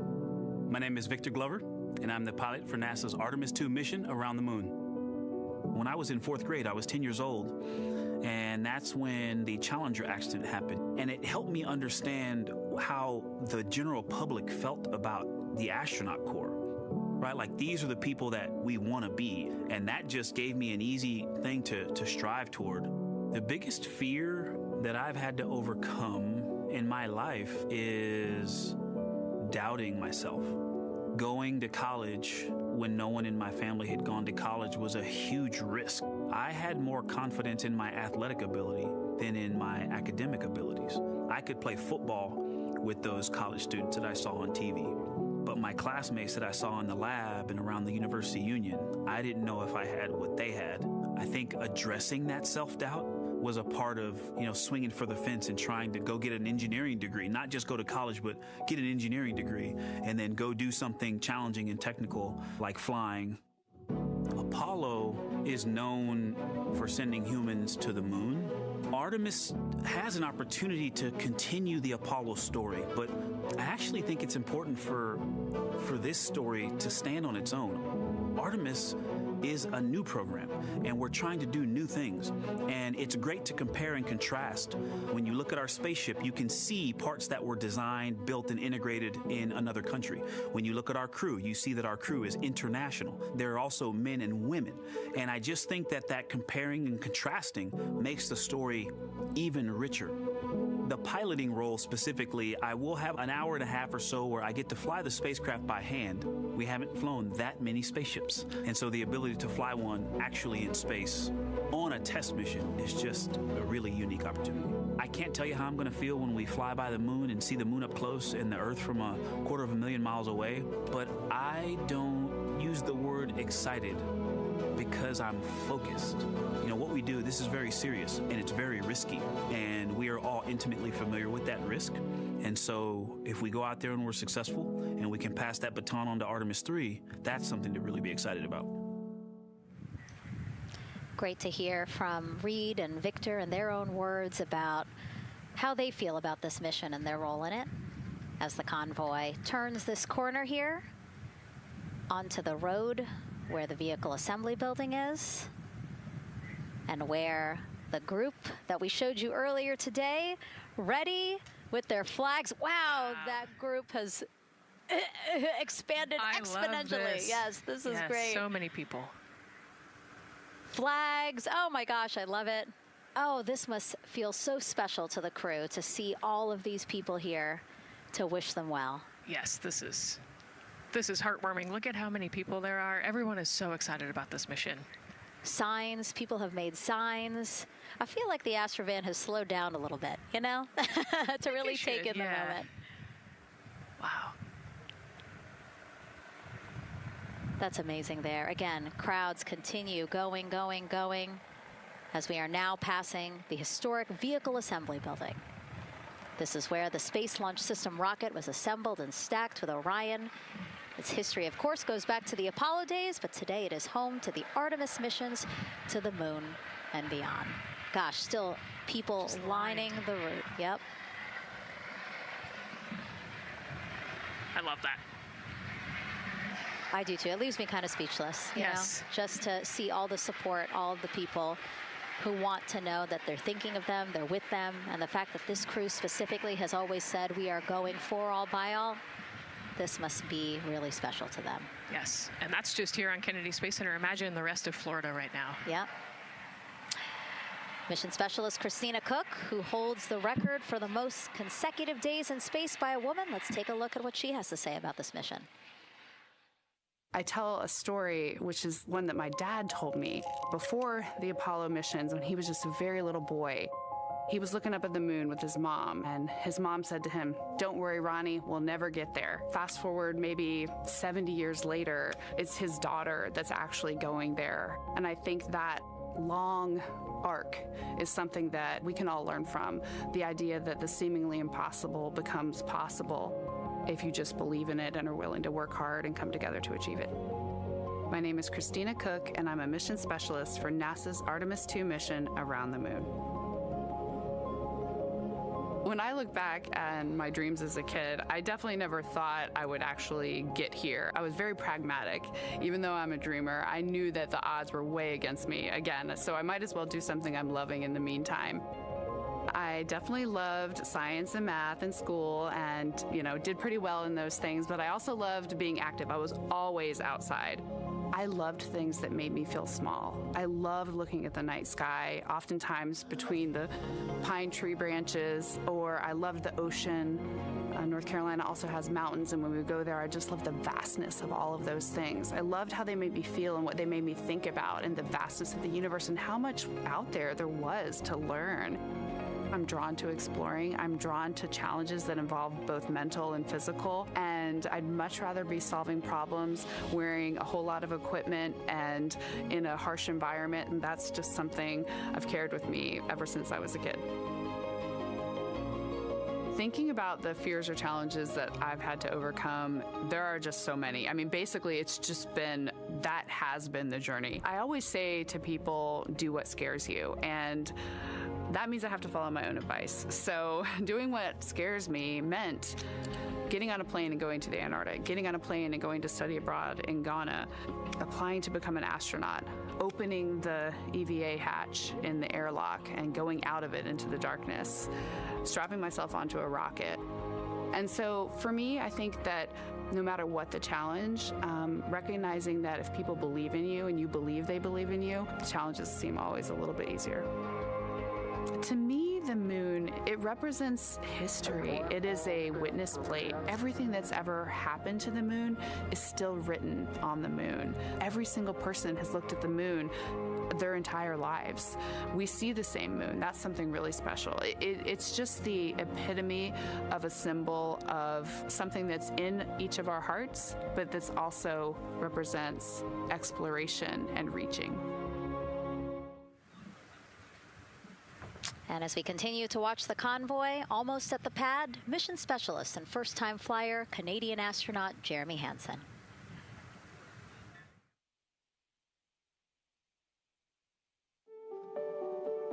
I have this very distinct memory of seeing an image of an astronaut standing on the moon. It's burnt in my brain because I went back to it so many times in my childhood, and I would look at that image, and I know it had a huge impact on me that humans had walked on the moon. My name is Colonel Jeremy Hansen. I'm an astronaut with the Canadian Space Agency, and I'm a mission specialist on NASA's Artemis II mission around the moon. My elementary school years, I grew up on a farm outside of London, Ontario. I spent as much time as I could with my dad on the farm. I learned the value of hard work, for example. If I wanted to go to work with Dad, it was going to be a long day, and I was going to have to not complain, or I wasn't going to get to go the next day. I had a treehouse. I had a vivid imagination. And I changed my treehouse into a spaceship. I made all these dials and controls. I had circuit breakers for switches that I found in the barn. And I was exploring space in my imagination. The most important thing I did to get to where I wanted to go in life, which was flying fighter jets and eventually becoming an astronaut, is I shared those desires with other people. And it turns out, just like you don't go to the moon on your own, if you could, I would have done it a long time ago in my treehouse as a kid. You have to go as a team. I think the biggest impediment to achieving my goals was, of course, myself. And I think that's a common human experience. There are many times where just little things would get in my way, and my immediate interpretation of that was, well, now that goal's out the window. You know, people must have lifted me back up, and somewhere in the back of my head, that persistence came through. And I think that's a common human experience, to doubt ourselves. I've come to this, I guess, realization that I believe that we all have gifts to contribute, and the goal is to figure out how to use your energy towards adding positively to humanity's existence on this planet. But I love it when humanity sets big goals, like sending humans to the surface of the moon with an eye to eventually going to Mars, because when we do that, we can bring together genius from not just even in one country, but around the world. I've also learned from my indigenous mentors that they refer to the moon as Grandmother Moon. So you've probably heard of Mother Earth. They use Grandmother Moon because Grandmother Moon is responsible for the water in their community, just like the moon moves the water around the planet, affects the tides. And I think that's a really beautiful thing for us as we go back to the moon, to think about all the different cultures around the world and how they view the moon differently. And that's really neat because we all share that same moon in the night sky. What's really neat, too, was that drive to the launch pad, that point of view to see what the crew is seeing as well as their Astrovan rides up the pad slope and are now on the surface, about to walk up to their vehicle. Yeah, you know, we talked about how tall this rocket is earlier. Wow.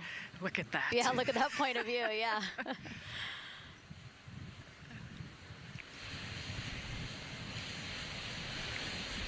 Pad 39B, another historic place here at Kennedy Space Center. Construction began in 1964, finished 3 years later.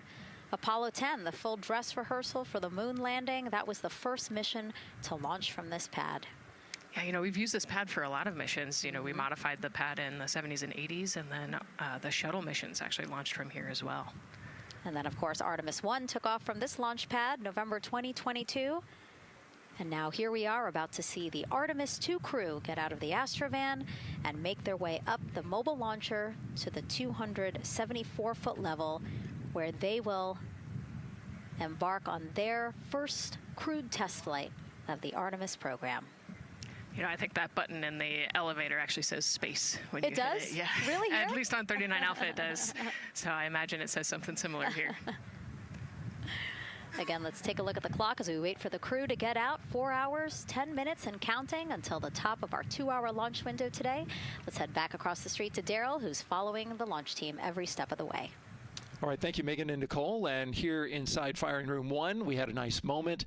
The launch director, Charlie Blackwell-Thompson, NASA's first female launch director, standing up from her console, taking her cell phone and snapping photos as the Artemis II crew that she had just given the go to leave the astronaut crew quarters, driving by, and of course going up the causeway until they got there to the pad. And now we see them coming out of the Astro van there and getting ready to ascend the launch tower. Well, we got a weather brief before they went out to the pad, and of course LWO gave a go. There could be some rain out there at the pad. It's already rained out there already. If you're in the area and you're watching right now, well, certainly you know that there's some rain in the area.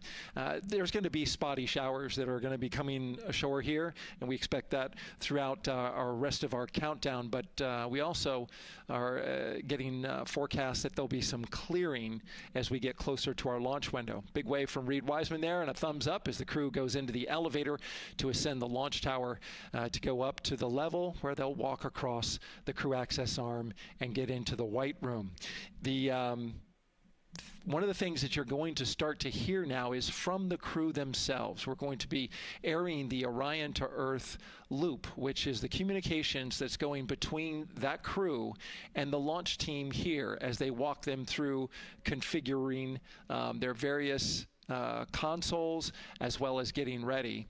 A nice moment here, and I'll just pause to just look and see as the crew walks across the zero deck, as they call it, which is the deck that's right there even with the engines, and they're taking a moment to go over there and stand up and gaze up at the 322-foot tall SLS rocket.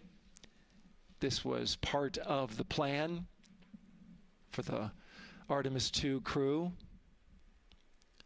and potentially a rocket that could help them make history to go farther from Earth than any crew has before. The farthest distance from Earth when they launch will be roughly around 248,000 statute miles. They're expected to go about 4,000 miles farther than the Apollo 13 crew did. And now they've headed to the elevator to go up. Again, I was talking about the loops. You're going to be hearing from the crew as they discuss with the launch team getting various systems ready to go. And then closer to liftoff, we'll hear the operational launch team loop brought forward ahead of the critical pre-launch polls and then the start of terminal count. And that should be right around L-25 minutes, right before the NASA test director gives their poll and the launch director gives her management poll, which happens at L-17 minutes. Right now, a lot of focus is on, of course, the closeout crew. They've made the way for the crew to get inside the spacecraft now and walk across that crew access arm, and there they are. They have been working on a tight timeline, but they are ready to go, and they are ready to receive the crew and start putting them inside their Integrity spacecraft. That's it from the firing room. We'll send it back to Megan and Nicole. And Launch Director Charlie Blackwell-Thompson, again, we mentioned her a second ago. Her team have been training extensively for this moment since Artemis I launched in November 2022. Today, they have a message for Reed, Victor, Christina, and Jeremy.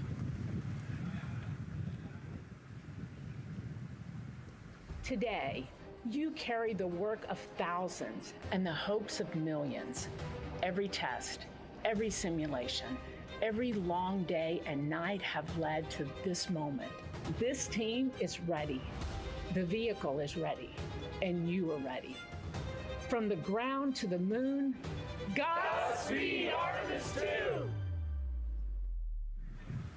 I love that. I just love seeing all of the people who have contributed to this mission and the fact that this is what they've been working for, and now it's culminating today. Yeah, thousands of people have worked on this mission, and you know, we saw there from the launch team, but human spaceflight is like the ultimate team sport, is what I like to say, and that's just a great example of our team wishing our astronauts good luck. That shot there that we were just looking at was aimed at the elevator doors, again, to catch the astronauts as they make their way up to the 274-foot level of the mobile launcher. The mobile launcher is the structure you see there. It is not only a way for the crew to obviously access Orion, but also provides the fuels, communications, all that to the rocket. And now we're watching the crew walk across the crew access arm, getting a beautiful view of Kennedy Space Center. From 274 feet. Woo. Nicole laughs because Nicole is also, like Reed, does not like heights. Does not like how open that crew access arm is. But Reed made it across, so that's good news. It looks like they really enjoyed it. You know, they didn't just walk straight past. Christina and Victor, we definitely saw. Some thumbs up there, looking out, yep, that crew access arm. And then Reed, he knows where that camera is. Taking the opportunity to, again, just tell folks, hey, we're doing good. Ready for it. Yeah. And it looks like they're actually probably signing their patch. Yeah, there's a wall with patches there, and so each crew signs when they get up for their launch. And so this is probably actually the first time a crew is doing this in the White Room of Launch Pad 39B. Don't quote me on that, but I think the signing started with the commercial crew program. So there's a lot of that in the White Room over at 39A, but again, this is 39B. Yep. And so now in this room here, the White Room, again, we will see the crew don or put on their communication caps again, their helmets, their gloves, and remove coverings that they had on their shoes. Yeah, so they want to protect the suits while they're walking out and up to the White Room, and now they'll finish reassembling those suits. Put the boots on, put the gloves on. You can see they're working their comm caps now, and they'll work the helmets eventually as well. And so as we watch this process unfold, why don't we take a couple of questions from you guys? What is the most difficult thing about preparing for a flight? Nicole, that question's obviously for you. Ooh, this is a great question. You know, I think we get such good training. You know, this crew's been training for years. And so they know this rocket and this capsule inside and out. They know all the dangers. They know how to react to anything. So I actually think, you know, preparing your support system and your family, I think launch day is actually tougher for your family than it is for you. And, you know, we've heard the crew talk about the difficult conversations that they've had with their family to prepare for this historic test flight. And so I think, you know, the closer and closer you get to the rocket, the fewer and fewer things from Earth you keep. You know, they left their suitcases at crew quarters this morning. They left their cell phones, their laptops, everything. And so you are just a human in a spacesuit about to get on a rocket with all of your loved ones watching. And I think that can be probably one of the most difficult parts about today. And while you were answering that question, Nicole, we did get a chance to check. Yes, this is the first time a crew has signed the wall of the White Room, again here at pad 39B. Let's take another social question now. All launch windows happen to be in the evening. How come? Obviously referring to the April opportunities specific to Artemis II. Right. You know, this is a complicated answer. I don't know that I would have the exact mechanics behind it, but it has a lot to do with orbital mechanics and where we are in terms of the Earth and the Moon relationship. And, you know, like we said, we're trying to get on that free return trajectory. And so it has a lot to do with when we can do the perigee and apogee raised burns and the translunar injection. So there's a lot of math that goes behind these launch windows and why they shift and move, and why we just so happen to be in the evening for the April launch windows. Yep. You did answer it well. All right. And before we asked you guys a question, who would you take to the moon with you? Would that be a bestie, a pet, family member, or seasoned astronaut? Overwhelmingly seasoned astronaut. So Nicole, you and I are going to the moon. Was that your answer as well? That was totally my answer. Again, like, I thought my husband would not like that answer because he'd want to come along too. But I think if asked, he would also say seasoned astronaut. So that's fair. Yeah, like we said, there's a lot of training that goes behind it. These guys can react to anything that comes their way. And so, yeah, if you don't have all that training, maybe you do want someone that's a little bit more experienced. Yep. So correct answer, everyone. And now we have another question for you. What do you want to know about living in Orion? What the crew eats, how the crew sleeps, how to fly the vehicle, or how free time is spent? Another great question. Ooh, yes, I'm excited to see what they say. Yeah, so head to NASA's Instagram or Twitch accounts to vote, and we'll share the results as soon as possible.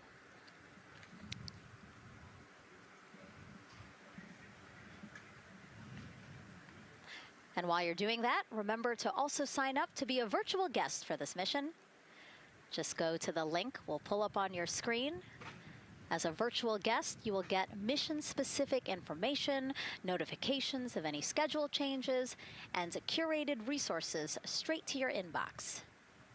You will also receive commemorative stamps for your virtual passport after launch and splashdown. Again, we really, really want you guys to engage with us, engage with this mission, come along with us for the ride. So yeah, take advantage of these opportunities to be a part of it. Yes, it's a mission for all. And so back in the suit, no, not the suit-up room, the white room. Well, they're suiting up. You can see why I might have slipped that up. So they are continuing to put on gloves. Reed and Jeremy look like they've been checked. Again, they've put on their gloves, their helmets. They've taken off those coverings on their shoes now that they're about to get into Orion. And then suit technicians are also helping Christina and Victor. And they're in this particular order, actually, because this is the order in which they're going to ingress into Orion. Again, we have Reed, Jeremy, then Victor, last Christina. Yeah, and that just has to do, like you said, with the seat orientation. So as the astronauts sit down and lay back in the capsule, the left side will be Reed, and then below him will be Jeremy. So that's why they're going to get in first, to create space for then Victor and Christina to get in. And let's talk a little bit now about the closeout team. We saw a few of these folks also in the suit-up room. Suit technicians were in there, again, to make sure that they get into the suits properly. And then a couple of them came out to the pad here to, again, do the same thing. Hey, are you comfortable in these suits? Is everything is as you expected? And then these folks here will help them get into Orion, buckle up. And so we were talking a little bit about their attire, specially made for what they're doing right now. Yeah, so these, they almost look like, the equivalent of a flight suit, right? They're fire resistant. They've got the straps on the back for emergencies that mimic the same straps that the astronauts have on their suits, so that you can use the same exact equipment in an emergency egress from the pad, for example. So we can use the same equipment to get everybody safely away from the pad as required or if needed. Yeah, always thinking about those contingencies, how to very quickly, if there were an emergency, get everyone out, not just the astronauts, but also the closeout crew if an emergency was happening while they were still at the pad. And so those suits, flame retardant. Also, when we see them crawl into Orion, you will notice that they are on their knees quite a bit, so built-in knee pads. Really a thoughtful design for the purpose that they're serving today. Yeah, they're functional, which is exactly what we want, but also they're pretty classy looking. So we did a good job with the design. I was going to say, you know, they actually look like, you know, the outfits that car racers wear, right? Yeah. And then when I said that to the lead of the closeout crew, he's number one if we do see him tailor hose, he said, well, actually, we are kind of like a pit crew, you know, like they're very quickly moving through the operations so that not a lot of time, not more time is spent at the pad than is needed, because this is a fully fueled rocket, Nicole.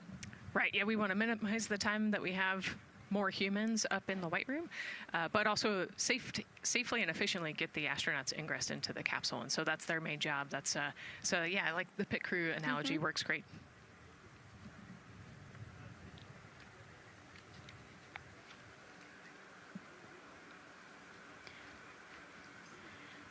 And so, Nicole, as we get ready to see them ingress, I know you'll be, again, an invaluable source as we talk through this part of the launch countdown, because you've been inside a mock-up of the Orion spacecraft. And I know that because you texted me a photo that you took, this selfie in the mock-up, and little did you know I was going to put it in this broadcast.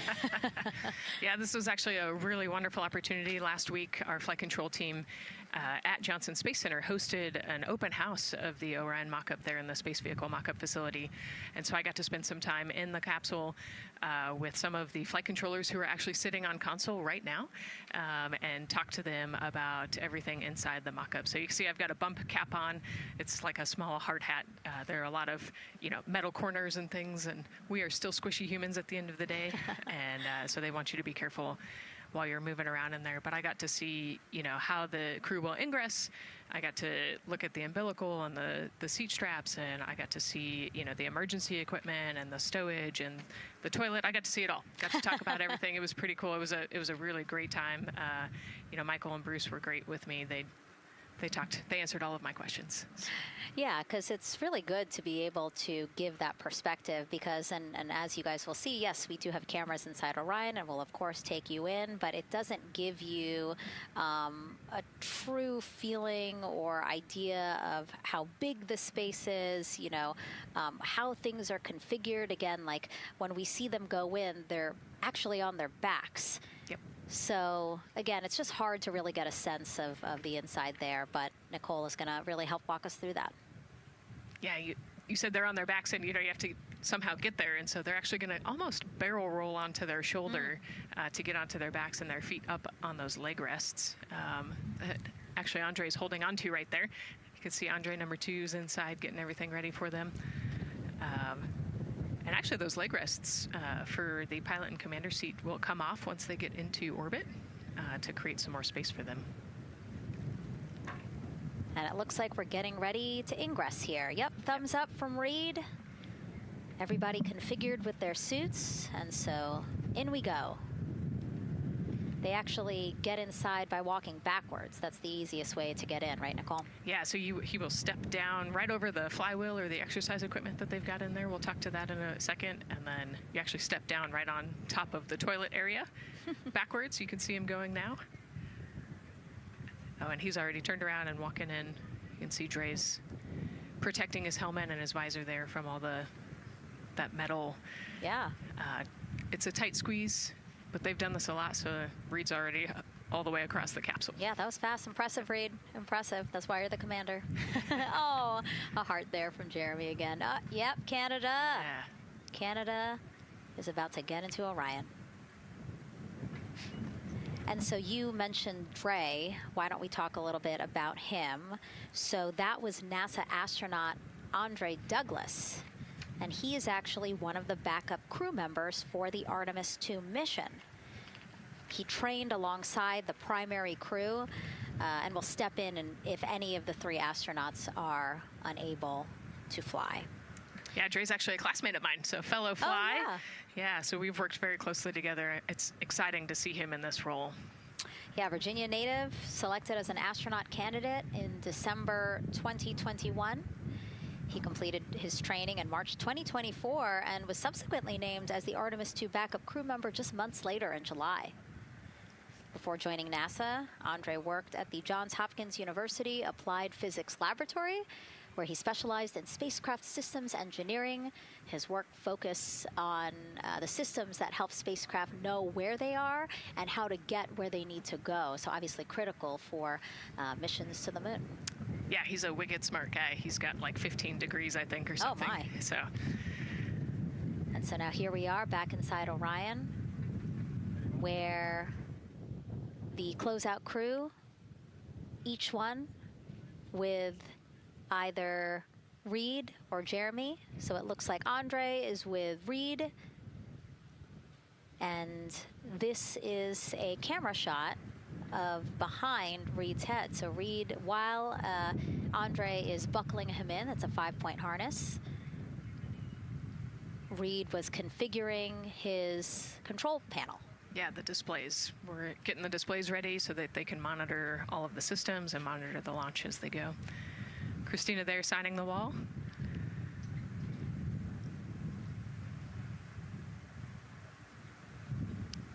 Got to put away the pen.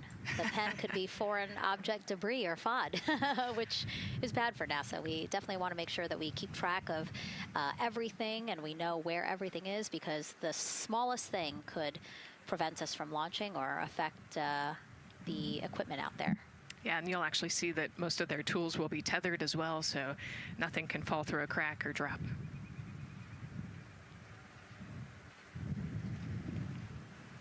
And so as soon as Jeremy and Reed are good to go in their seats and connected to their communication umbilicals, as Daryl had said before, we will start hearing the loops, the audio mission loops, specifically Orion to Earth 1, which is the communication loop that the crew communicate on to the different teams supporting launch today.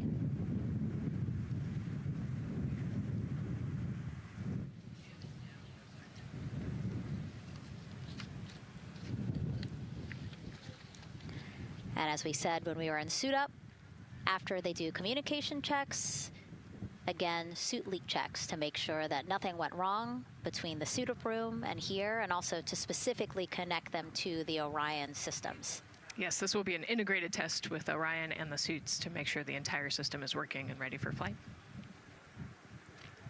And so you'll notice Reed and when Victor sits down, Reed and Victor are the only ones with the display panels in front of them. Jeremy and Christina will actually share a personal computer device, and that will be on Jeremy's leg, and that's how they'll continue to follow along with telemetry and data. Yeah, it's actually pretty cool. This is one of the technology demos that we're doing, and so they're going to plug into the system, and it'll be a screen repeater on that, that device for them so that they can see what the pilot and commander are seeing. OTC at MS2 is online for sound checks. This is OTC. Repeat. MS2 ready for comm checks. The MS2 ready for comm checks. MS2 OTC Orion Earth 1 comm check. OTC, it's MS2. Have you loud and clear on 1. You're welcome, sir.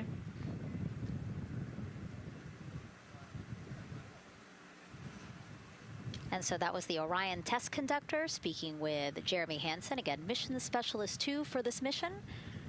So his communication check over, you heard him say 1, Orion to Earth 1, has been completed, a successful test.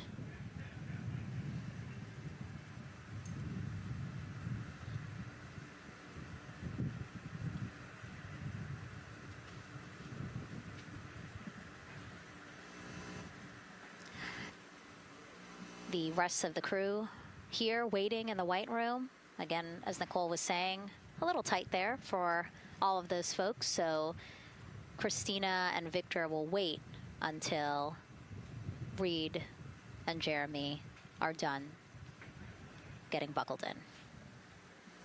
Yeah, I think 4 astronauts and 4 suit techs would be a tight fit in that capsule.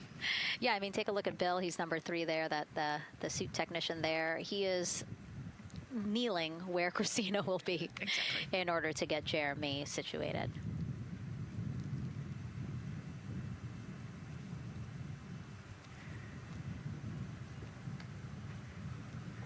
OTC ask, commander's ready for comm checks. OTC copies. Commander. NTD, Mexico 212, com check. NTD, have you loud and clear here as well. I'll catch FTS on 194, thank you.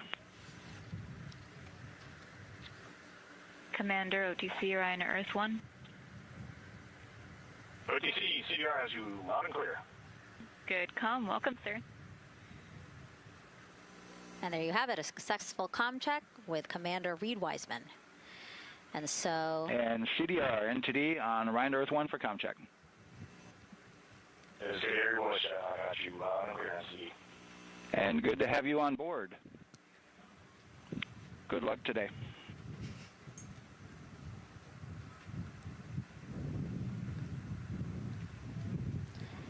And so now these two closeout crew members will finish up what they're doing here. Again, Nicole, walk us through what is happening here. They're connecting umbilicals, is what we said. Yeah, they're strapping them in, so they're getting their restraints connected. It's a 5-point harness with a quick release, and then they're connecting the umbilical, which has actually 4 different connections. So it's got the air in, air out, the water for cooling, and then the comm as well, the communication cable. So they're going to make sure that all of those connections are good to go, make sure the crew's receiving the cooling and the air, and then we heard the comm check as well. So they're just making sure the umbilical connection was good to go, getting them strapped in and ready, and then they will move on to Victor and Christina. And so while we wait for that to happen, why don't we get another check of the launch countdown milestones with Daryl and the launch team?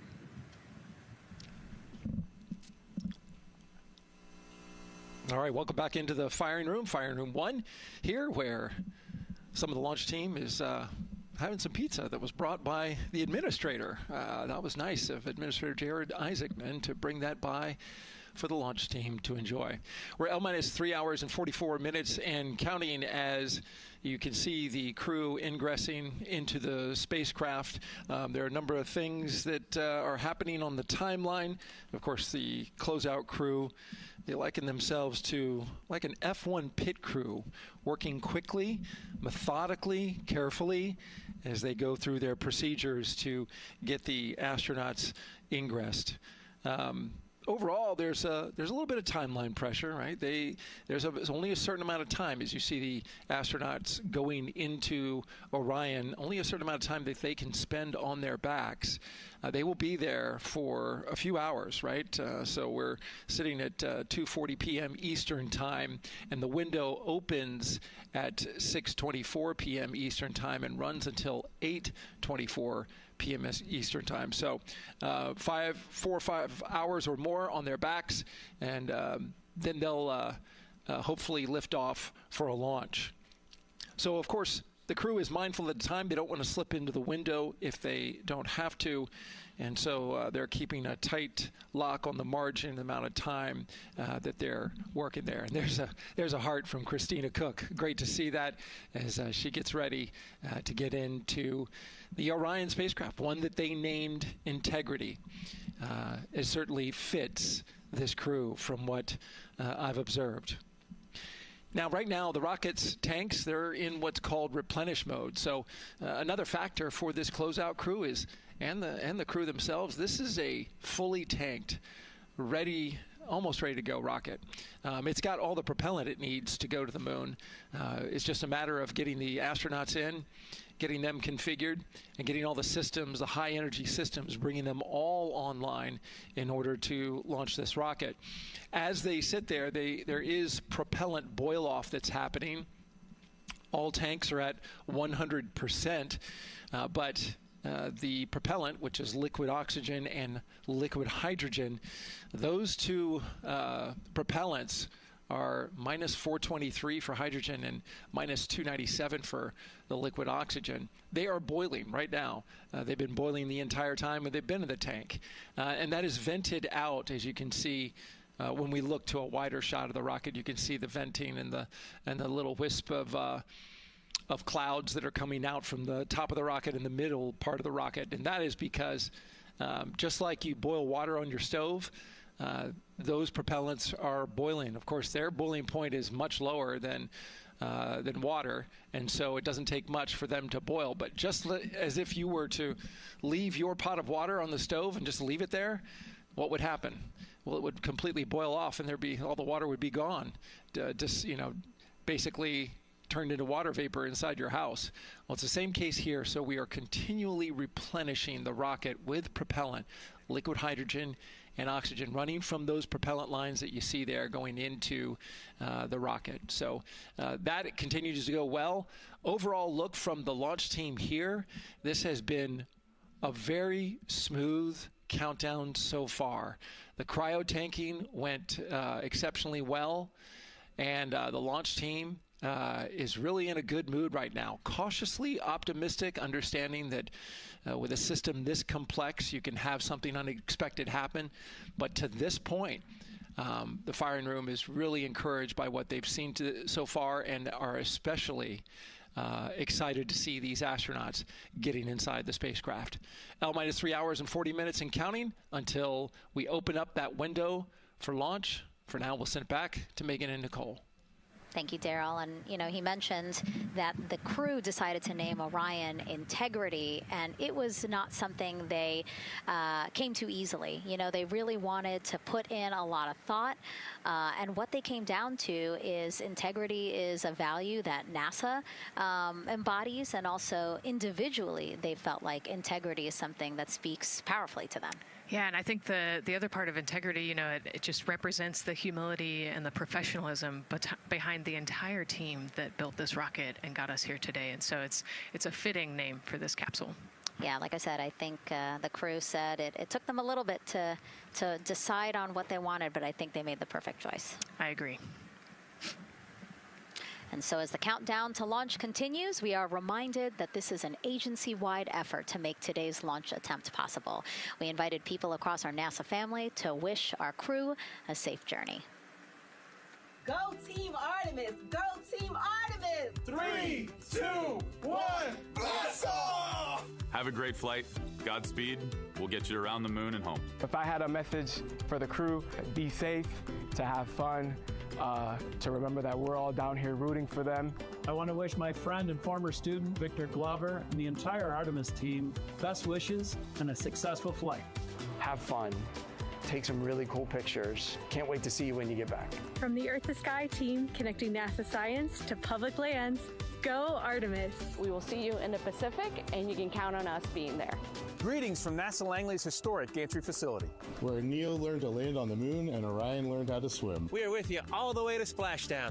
Let's go fly from the Orion Human Engineering team. Woo! Like a full moon, your future is bright.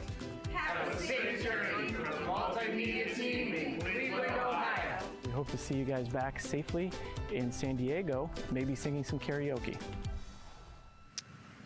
Yeah, right, maybe. He knows exactly what he wants to do. After he's like, yep, karaoke. I love that people submitted videos. This is something that we actually asked as part of the broadcast. We were like, what, I think it'll be really fun. And the overwhelming amount of people who wanted to record something for the crew was really heartwarming. Yeah, this is the first time in over half a century that we're sending people back to the moon, and everybody is excited about it. Kindergarten to congressmen and all over the world, everyone is ready for today and excited to see this launch. And so here we are again, still inside Orion with the closeout team, putting some final touches on, it looks like Victor's configuration there. Again, making sure that his harness is set and that he's connected to cooling, he's connected to communications, and he's connected to any other umbilicals that he needs to be connected to for Orion. Again, we are sharing so much information with you, and we hope you find it educational and fun. But we do know you guys still have some questions, so why don't we take another one now? Tell us what the moon is like! So cute. That wasn't a question. That was a demand. Nicole, you tell her what the moon is like. Oh, man, that was so cute. Oh, man, the moon is really cool, right? So it's a lot of like gray and white and kind of shades of gray. It is something that doesn't have wind or rain or rivers or an atmosphere. And so we like to say Christina said it earlier, it's the witness plate to the universe. And, you know, it has all these impact craters because it's not protected. Things hit it all the time. Meteoroids, asteroids, all sorts of things hit the moon and create these impact craters. That's part of what we want to go and look at and learn about on the moon. It can tell us a lot about the age of the universe and the age of the moon. You know, it's 4.5 billion years old, and we can learn a lot from just looking at the regolith or the dirt that is on the moon. Well, thank you for that question, and thank you for that answer. She was cuter, Nicole. I agree. And then earlier today, we wanted to ask you, what do you want to know about living in Orion? And we told you to pick between what the crew eats, how they sleep, how they fly the vehicle, and how free time is spent. And the winner, most of you wanted to know how to fly the vehicle. And we are going to be doing that. Yes, we are. You know, that's a great question, and actually part of what we're going to go do. So the rocket is fairly automated, right? There's a countdown, and the whole system knows when it needs to ignite the engines. But we are going to do some manual piloting throughout this mission. Once they launch and they separate from the ICPS, they're actually going to do a rendezvous and proximity operations demonstration. So what does that mean? They're going to take that portion of the rocket and they're going to try to fly closely to it. And so they will actually take manual control of the Orion spacecraft and try to get nice and close to the other portion of the rocket that had just separated. And so you can see actually a little bit in the view that you have right now. So for Reed, the left-hand person, his right hand, there's a kind of a joystick, if you will, on the right side, and then on the left side there's something similar. And so they've got, you know, translational and rotational hand controllers in order to command the rocket in different axes. Yeah, it's really exciting. I mean, Victor said it himself, like one thing that he's really looking forward to is piloting Orion manually. So we'll get to see that during our continuous coverage. Again, we are covering this entire mission. We started with tanking, and we will go all the way through splashdown, so you will see what Nicole was just talking about, that proximity ops demonstration, where the crew will pilot Orion manually. And so, speaking of their 10-day mission, why don't we take a closer look at the crew's home away from home for the next 10 days. Here's Megan Carter again from the KSC Visitor Complex. All right, thanks, Megan. Yeah, it's getting real out there, so I am going to bring you back to the moon board so I can show you just a few things about the Orion. Obviously, it is going to be very compact, sitting up there on top of the SLS rocket. Very compact, like I mentioned, over 355,000 pieces. So let me show you a couple key components, starting with these three fairing panels right there. When the rocket blasts off, obviously it is going to get very fast. MS1, it's going to NDTV get on Orion Earth 1 for ComCheck. windy, and so we have these three fairing panels in place to help protect our astronauts. I am also going to take you into a little bit closer look and talk about the LAS, or the Launch Abort System. This is the one piece that is going to be in place to protect the astronauts should something happen to go wrong in the first few minutes of launch. They can actually hit those abort motors, and these can activate within milliseconds, basically faster than you can even blink, and that is going to pull the crew and the crew capsule away from any danger. Now, obviously, we hope that those are not needed, and if that is the case, then about 3.5 minutes into flight, the LAS and those fairing panels will actually activate and jettison away. They'll fall away from the rocket, because at that point, the crew can actually abort the spacecraft safely by themselves. Now, we've talked a lot about the crew capsule right here. This is where they are going to spend the duration of their flight. We're going to talk a lot more about that one in just a little bit, but for now, let me jump down here to the service module. This is the one, we're going to think of this as the powerhouse for the spacecraft. It's pretty much going to provide them with almost everything that they need for the entire mission.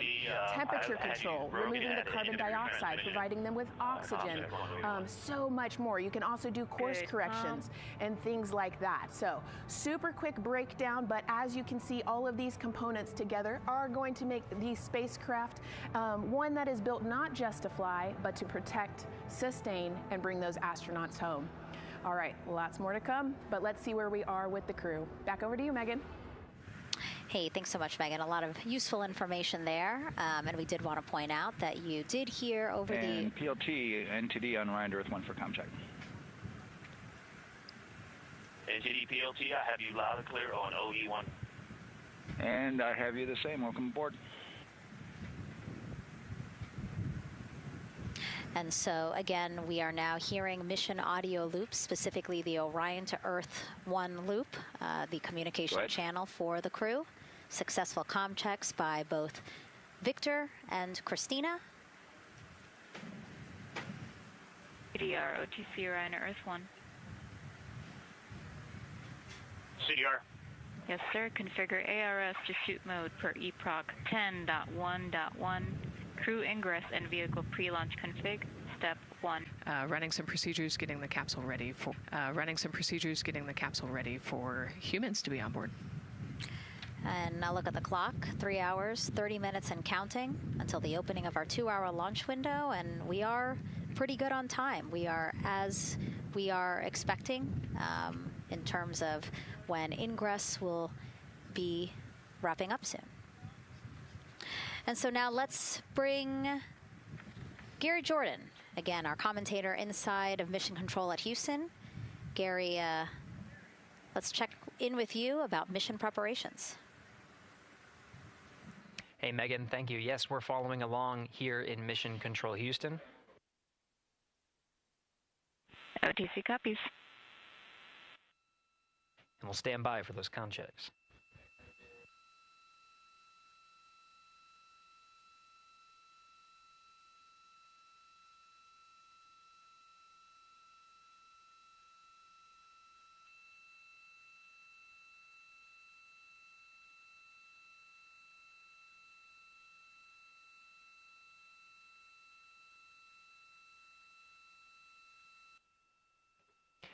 And again, we're waiting for those comm checks. We did confirm from our IVA officer here in Mission Control Houston that all 4 suits have plugged in umbilicals. And CDR, NTD. Go ahead, NTD. Yeah, Reed, we're ready to proceed with the voice checks if you and everyone else is.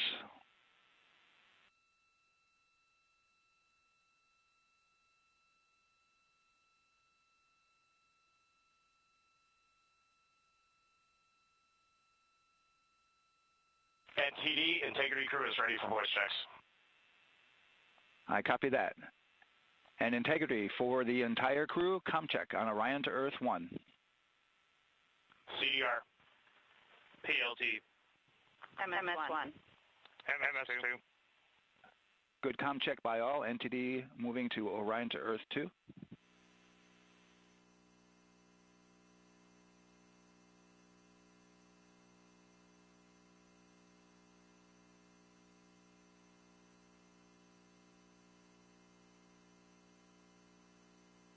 CDR. PLT. MS1. MS2.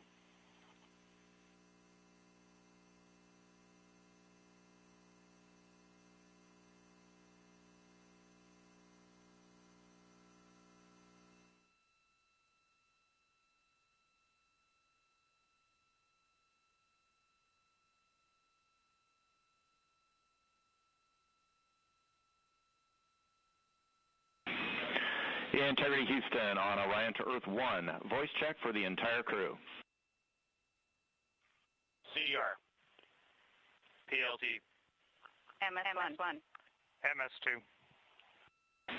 Houston has all 4 crew loud and clear on OE1. Stand by for 2.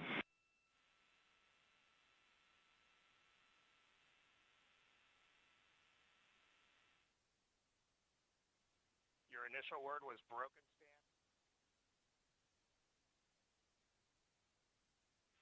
MS1. MS2. 4 crew loud and clear on OE2.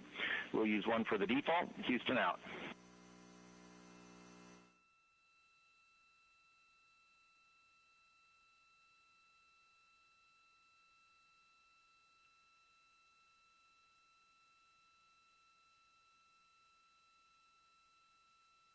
And CDR, NTD? CDR. Yeah, we're going to go ahead and we're going to clear a couple of those messages on your screen here. Just want to give you a heads up that you'll see that. Copy all.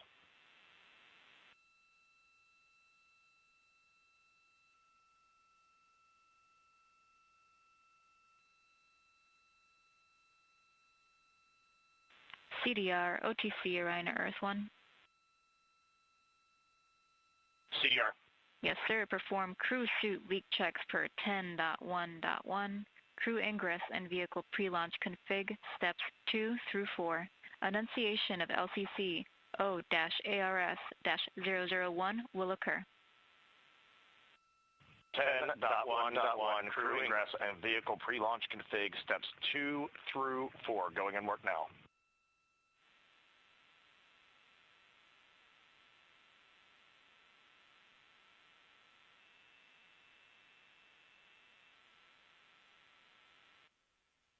This is Mission Control Houston. We are following along as the 4 crew members of Artemis II work through their voice checks, then the umbilical connections and various pathways to get communications from all of the... refresh on your screen.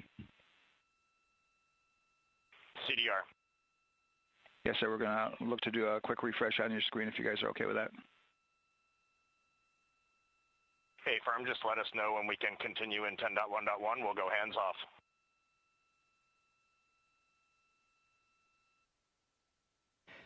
.1.1 referring to the procedures that they have through the various phases of ingress and some of the checkouts needed to prepare for today's launch.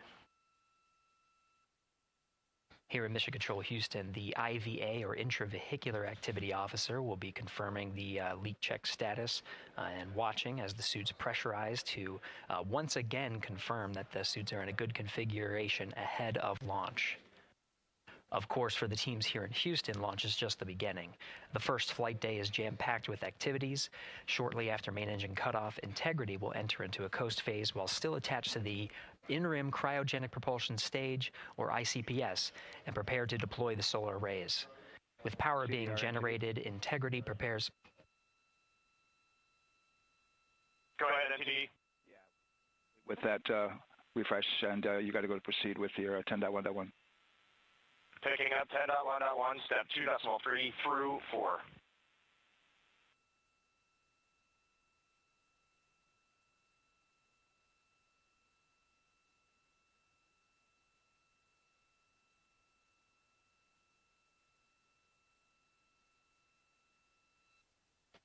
Picking up the procedures, the crew again working through the various steps to prepare for launch, standing by for suit.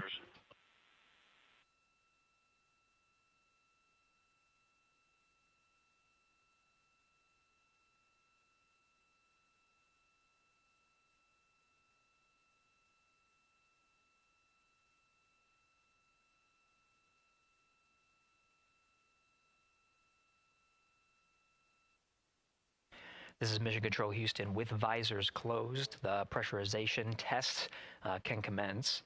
We'll stand by for word of a good leak check on all 4 of the crew member suits for the Artemis II mission. Again, this is the very beginning of a very busy flight day for our 4 crew members. After launch, they have a series of burns to prepare for. The first major burn being the Perigee raise maneuver that allows them to continue in low Earth orbit, and the next being the Apogee raise burn that puts them in a high Earth orbit. This is an orbit that takes them around the Earth for nearly a day, 23.5 hours to be precise, and allows the teams, including the astronauts and the flight control teams, to check out critical systems ahead of committing to the next day's translunar injection. But before they even call it a day, Integrity will separate from the ICPS, and the crew will command. And the crew will command. The crew will command the Orion capsule to separate from the ICPS and turn around and approach the upper stage, but not dock. This is to test Orion's in-space maneuvering capabilities and provide further confidence in docking to another lunar space vehicle like the Human Landing System that will be part of the Artemis III mission ahead of future moon landings.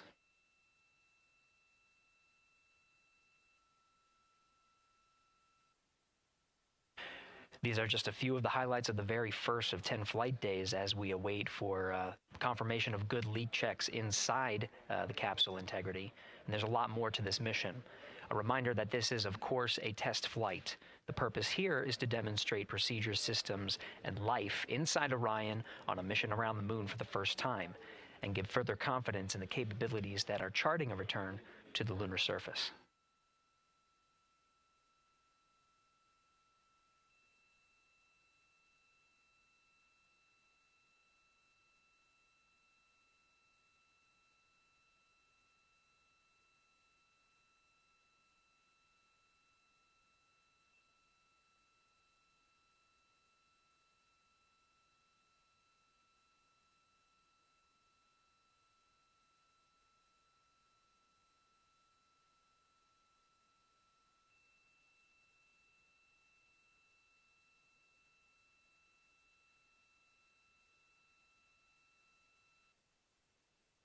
You may be able to see from this view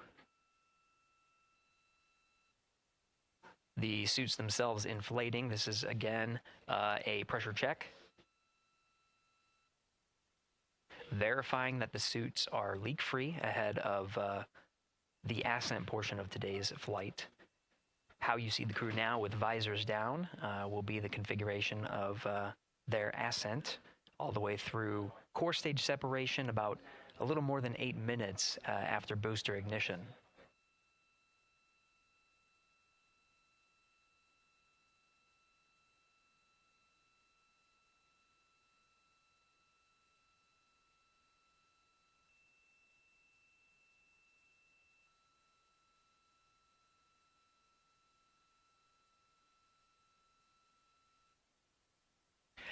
All right, here in Mission Control Houston, we are continuing to follow along, standing by for confirmation of good leak checks. In the meantime, there are no showstoppers here in Mission Control Houston, and we continue to monitor the countdown to launch. Megan, we'll send it back to you over at the Space Coast.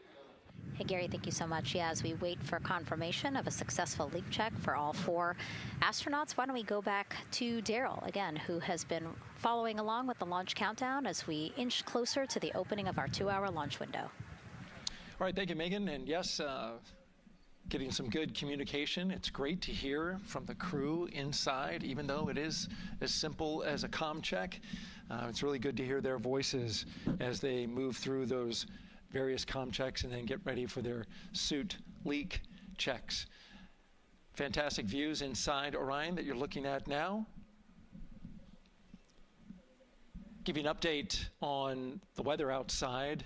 We're still 80% go for our 2-hour launch window, which starts at 6:24 p.m. Eastern Time and closes at 8:24 p.m. Eastern Time.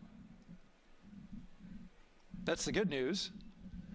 The bad news is that we've got some rain showers that are starting to head in. Looks like it may miss the pad. Wouldn't matter if it rained on it or not, though. It's received some rain earlier today. Water isn't going to hurt anything out there at this point. But the rest of the area might be getting a little bit wet, which may include the hostess, so keep an eye out for that.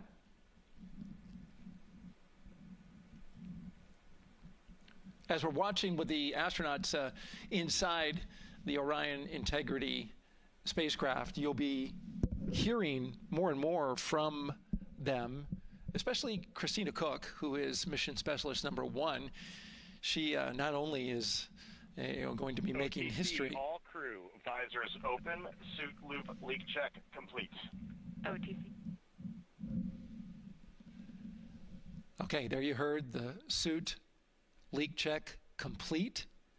They check those suits for leaks in astronaut crew quarters. They check them again inside the spacecraft.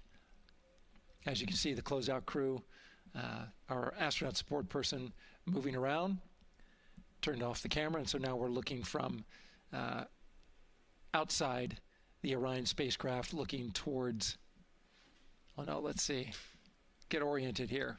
Well, there we go. Back inside, we've got the view. But basically what I was saying about Christina Cook is that she will have the role of reading. CM is ready for closeout, performing video sweep using drag-on camera. OTC.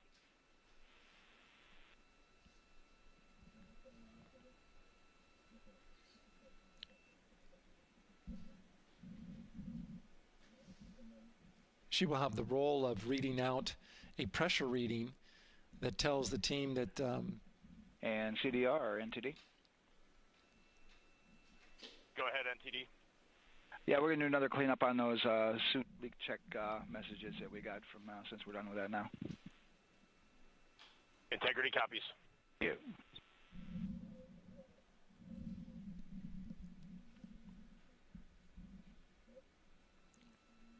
And that's communication going between Orion Commander Reed Wiseman and NASA Test Director Jeff Spaulding.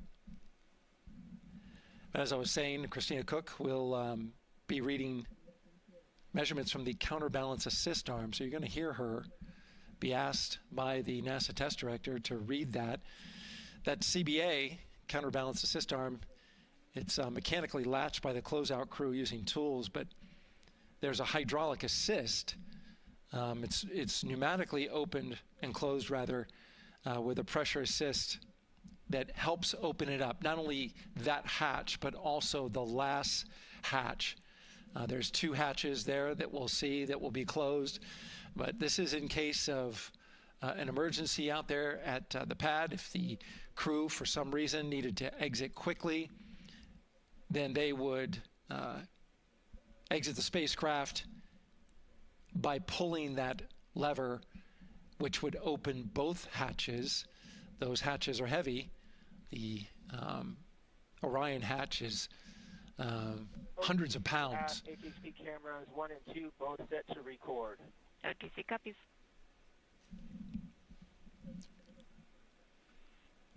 And just an update on the launch countdown, continuing to monitor the team's communications here in Firing Room 1.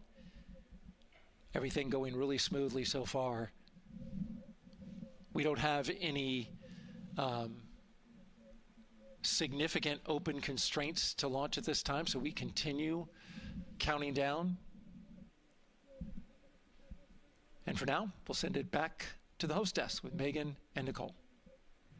Thank you so much, Daryl.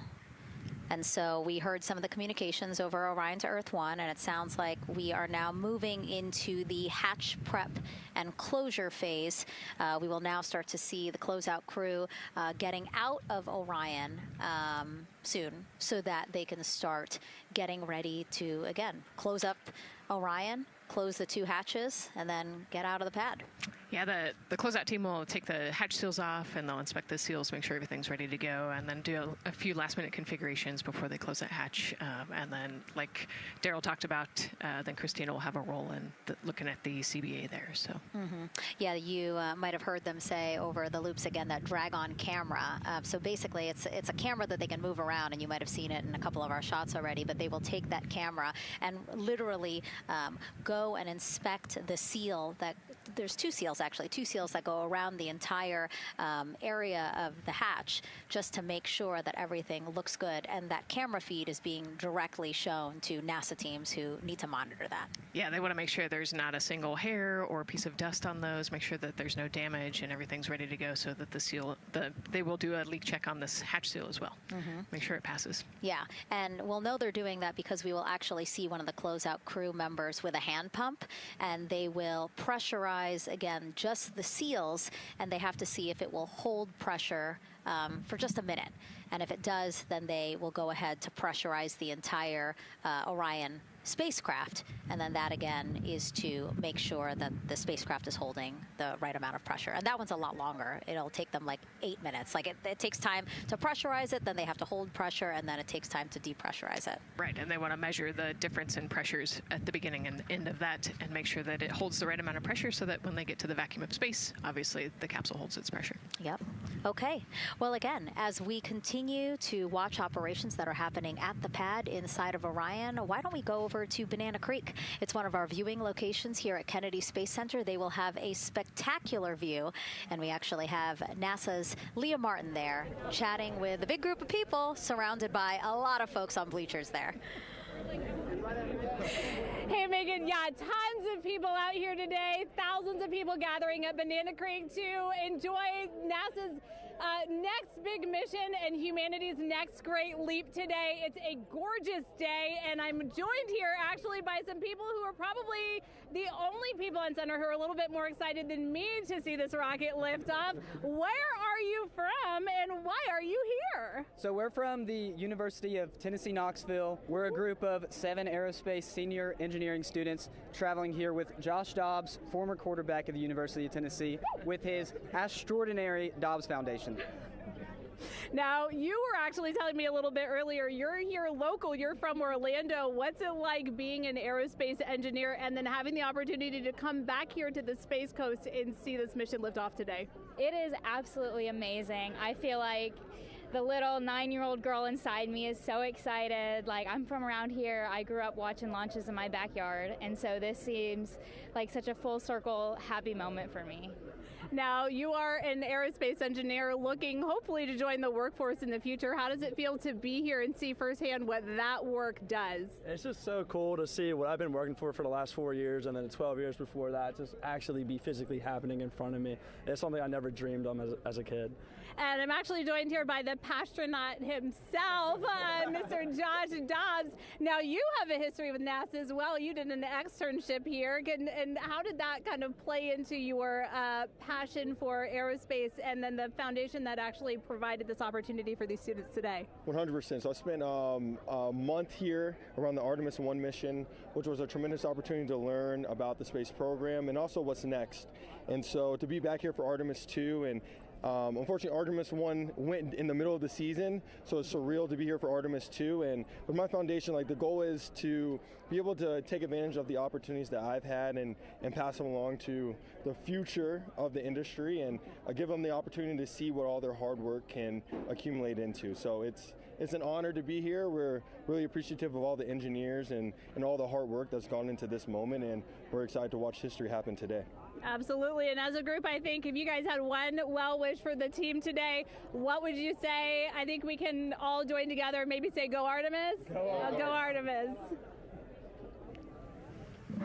That was a fun interview, and again, just so neat to see all the people who are here. I mean, still hours before liftoff. Not even hours before liftoff, but hours before a 2-hour launch window. So people just really committed to being here and seeing it in person. Yeah, you can see the Banana Creek is already buzzing. Yeah. Back there behind Leah. You could hear the chatter in the background. It's an exciting time. Yeah, you could tell that it's a lot louder than we noticed because we just have very good mics. But, you know, she's obviously yelling over a huge crowd there. So super fun, super exciting. And yes, I hope that we all get to see liftoff here shortly. Okay, so as we know, Victor, Reed, Christina, and Jeremy will have their hands full during their mission. So for some of their test flight objectives, let's go back to Megan Carter at the moon board. All right, as we have seen from those camera views, their capsule is very compact, obviously. So let me show you a few cool things about this piece. The Orion capsule is going to only be about 16.8 feet in diameter and a whopping 10.5 in height. Think of it about the same cubic feet as 2 minivans. So obviously every piece of that capsule has been planned with purpose. And a really great example of that is going to be these seats that we have seen that live view of. Now, these seats are going to be out for launch, re-entry, and splashdown, but in between, they are stored in between to give them more room for daily activities and things like that. While they are on board, obviously they are going to have a lot of things to do. One of those is going to be to manually fly Orion, as we've discussed, but they also have several other objectives as well. And they are going to be doing lots of system checkouts, checking out the service module, making sure everything is working correctly. They're also, like I said, going to have a chance to manually fly. Now, this was taken during one of their training simulations, but as you can see here, they will have advanced flight displays, hand controllers, touchscreen interfaces, so much to work with and practice with as well. Now, while on board, they will also have the ability to eat those shelf-stable meals that are designed specifically for microgravity. I think I saw somewhere that one of their meals is going to be mac and cheese and brisket, so that makes the Southern in me very happy. All right, but they are going to have also some time to look at some things like power and propulsion. They will have 3 key propulsion systems that are going to help power Orion as well. And speaking of power, I want to bring you back to the service module real quick because I wanted to point out these 4 solar panels. These are going to take about 18 minutes to unfold like giant wings, and they're going to stretch 62 feet from end to end, and these are going to help power the service module and in turn provide what the crew needs for their journey. So as you can see, spacecraft is built specifically for what we need and to guide them and get them home safely. All right, back over to you, Megan. Thank you so much, Megan. You know, it's taken thousands of people many years to get to us to where we are today. Let's meet some of the people of Artemis who've made this flight test possible. I am the Artemis Launch Director. I'm the Orion Crew Survival System Manager. I'm the Artemis II Chief Training Officer. I'm the SLS Launch Integration and Mission Operations Lead. I am the Recovery Director. And I'm Boeing's Core Stage IPT Leader at Kennedy Space Center. I am the Artemis II Entry Flight Director. And I'm the Closeout Crew Lead for Artemis II. Our job is to design the spacesuits that the crew will wear for the Artemis II mission. The team here at Johnson Space Center in the Orion Crew Survival Systems Lab does pretty much everything involved with processing the suits, designing the suits, qualifying the suits, testing them for the Orion mission. The role of the Chief Training Officer is to manage both the planning and the development of how we are going to train our astronauts and run our simulations for our flight control team for the mission, and then go implement that plan. Recovery team is responsible for 3 things. So recovery is what we call our nominal recovery situation, where we go recover the crew and the capsule at their designated landing site. Rescue is in case we do need to rescue the crew or they landed somewhere else that we did not plan. And then the retrieval is us getting the capsule if they did land somewhere where we did not expect them to. My job on SLS is to manage the operations architecture on the SLS program. One of the specific things that we do is support launch operations. It means a lot to be a part of this Artemis team, to show the next generation in seeing what may come. I am responsible for our core stage processing at Kennedy Space Center. My team is responsible for that core stage, and it's our responsibility to make sure that core stage is safe, built correctly, and there's going to be 4 of our astronauts, and it's going to get them to their ride around the moon. I've been a flight director for over 10 years now. I worked on the Artemis I mission, and after that mission completed, I was assigned as the entry flight director for Artemis II. I can't wait to see the hatch open after splashdown. That's when we know that our mission will be complete and the crew will have safely returned to the moon and back to Earth. Closeout Crew is responsible for getting the astronauts up to the white room, getting their helmets and gloves on, getting them into the vehicle safely, connecting all their umbilicals, making sure they're ready to go for launch, and then closing the crew module hatch. The reason we do this is to expand mankind's knowledge. If I can be a part of that, doing anything, I want to do that.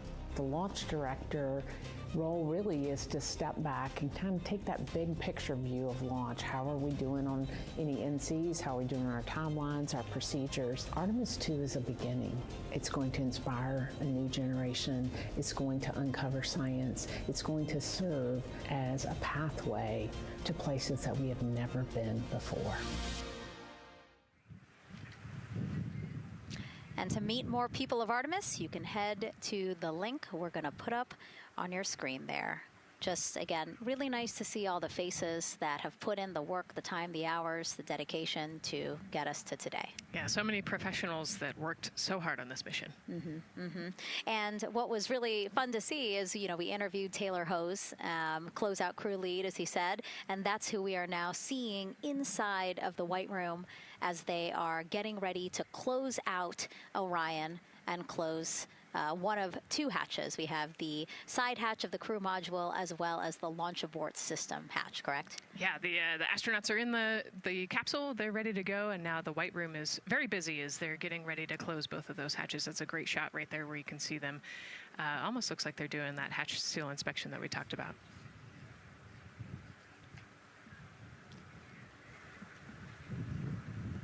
And so, Nicole, as we continue to see them get ready to close that smaller hatch, again, the crew module side hatch, let's take some questions now.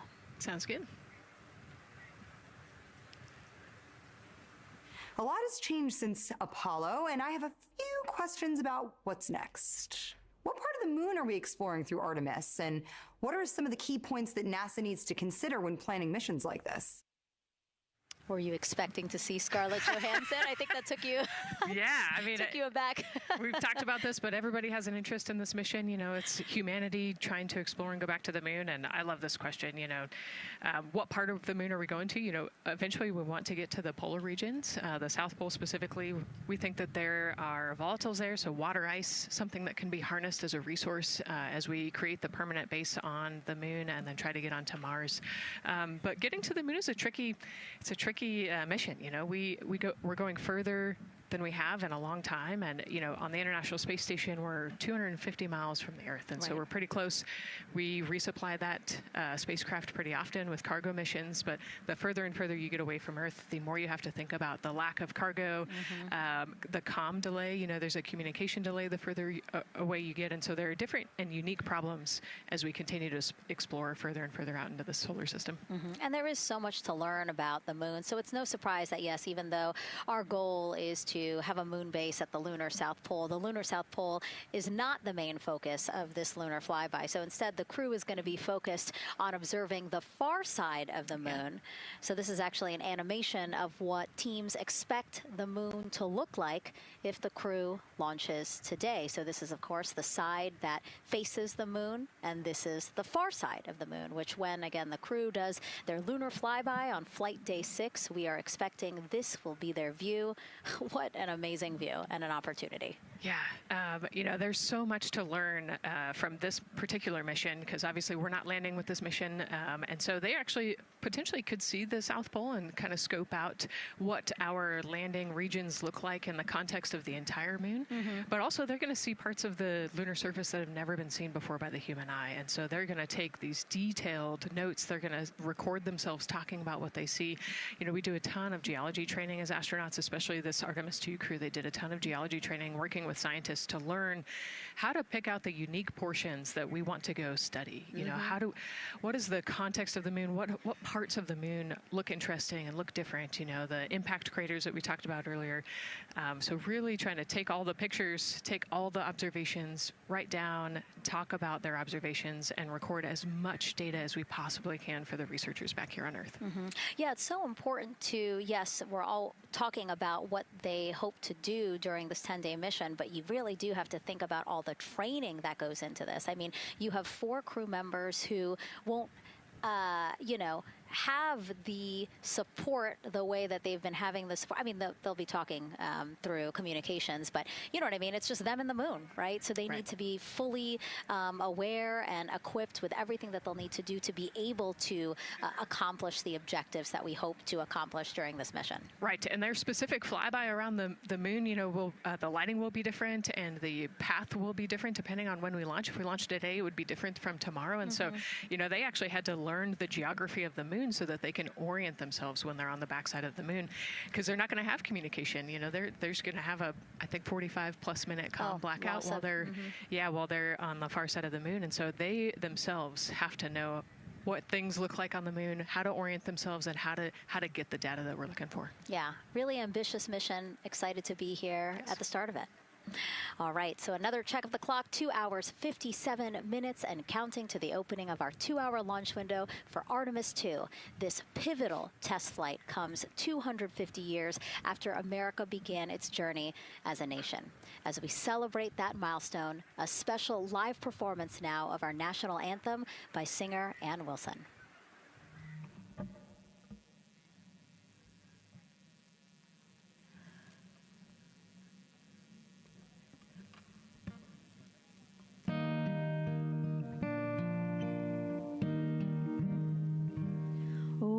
Say, can you see by the dawn's early light what so proudly we held at the twilight's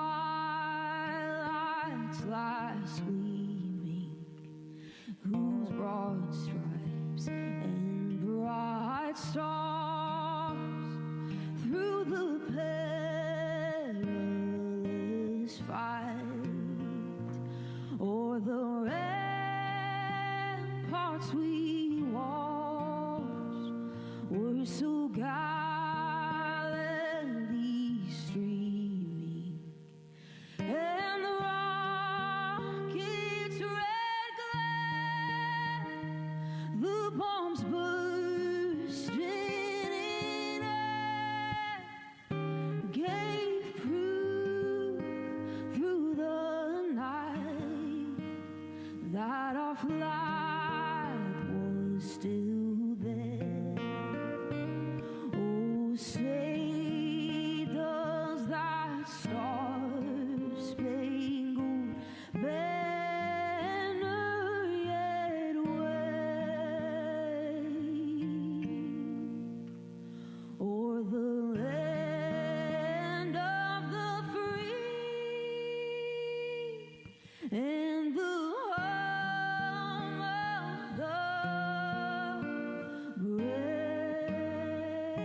A beautiful rendition. Honestly, I'm a little emotional, a little speechless. Yeah, that was gorgeous.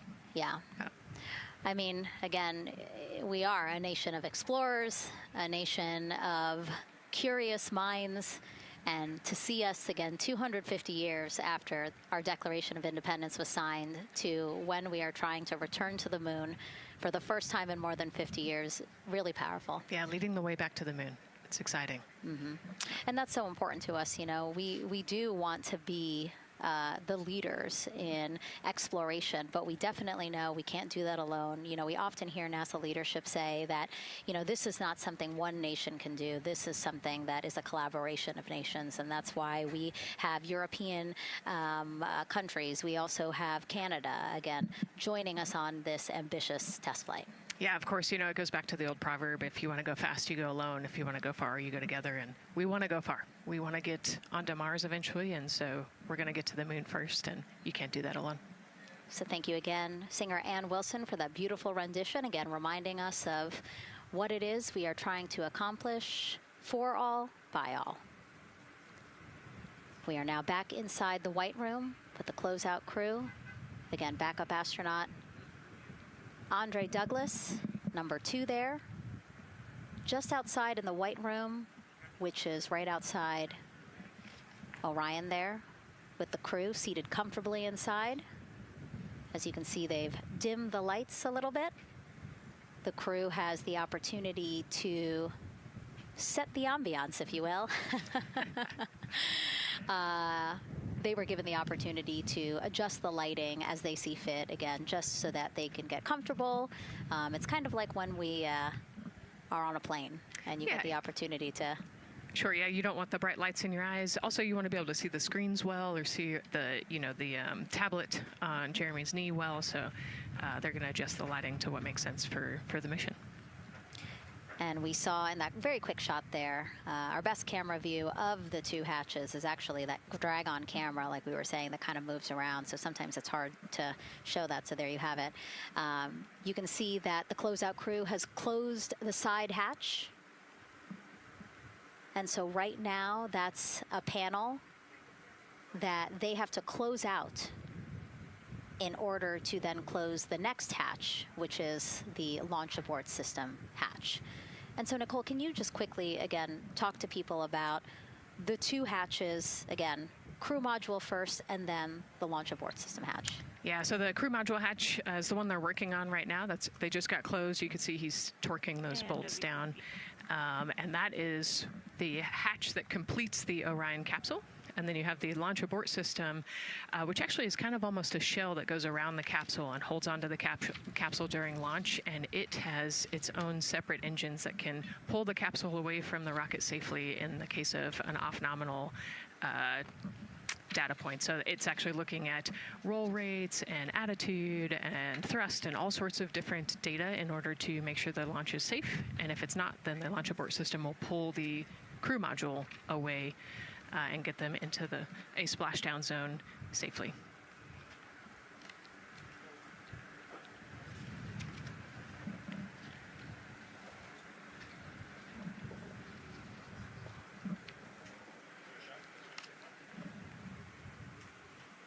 And as we wait for the crew to complete closing that side hatch of the crew module, let's head over back to Banana Creek, where we have Leah Martin standing by with the person who designed this mission's zero-gravity indicator, named RISE.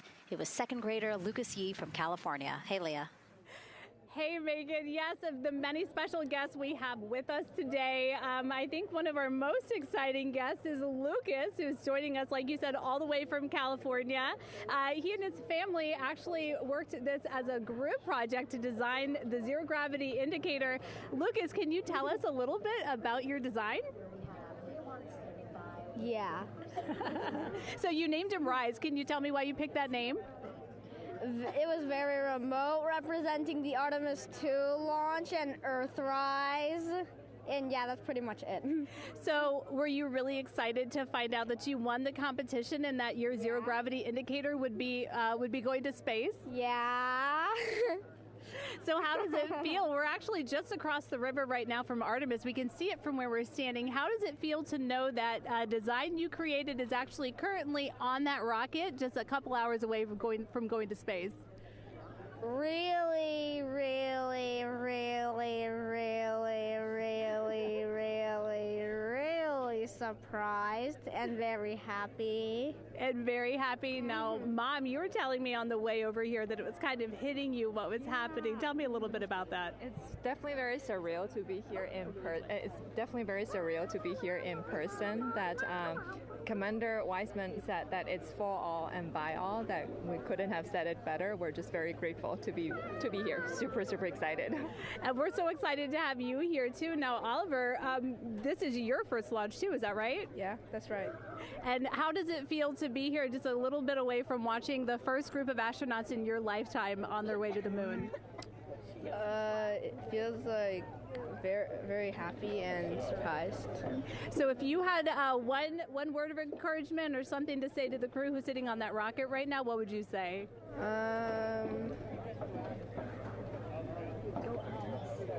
What? Go Artemis. Go Artemis. Go Artemis. Thanks so much, Megan. I would say have a nice trip. Yeah. You would say have a nice trip? I did hear that answer. I would say have a nice trip. You know, Leah, that was a hard question. You know, it's really hard to come up with the spot what to say to the crew who's about to make history today. Yeah. And so the Artemis II crew, again, ZGI, Zero Gravity Indicator. It's a plushie, a soft toy that is brought in to the spacecraft with astronauts so that it can be a visual indicator for when we have reached the weightlessness of space, right? Yeah, you saw a little replica there that Lucas had, and then in some of the views in the cabin view, you could see it swinging and hanging earlier. So I think actually Jenny was the one who installed it into the capsule. Oh, really? Yesterday, yeah. So. Oh, we have to unpack a lot here. We got to talk about Jenny, who we will get to here in a second. But then, yes, we will also go back into the capsule so that we can show you where the ZGI is now. But the ZGI was chosen by the crew after a contest where the crew asked for submissions. They got submissions from around the world to, again, design their ZGI that is going with them to the moon. It's kind of like any other road trip. You need clothes, food, a map, your favorite toy. Really. Except this toy has a job to do up there because this is a zero-gravity indicator. While not a scientific instrument, this safe and soft object tells the strapped-in astronauts that they've reached weightlessness. For Artemis II, the crew wanted a one-of-a-kind ZGI, so we asked you to come up with it.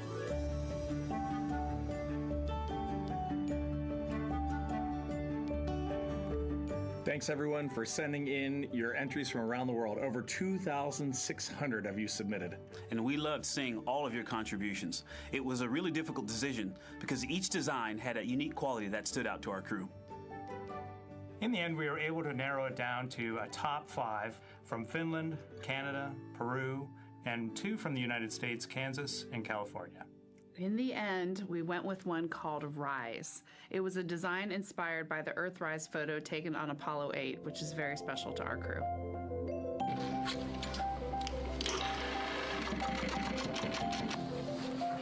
With the winner chosen, next came the task of bringing it to life here in the Thermal Blanket Lab at NASA's Goddard Space Flight Center.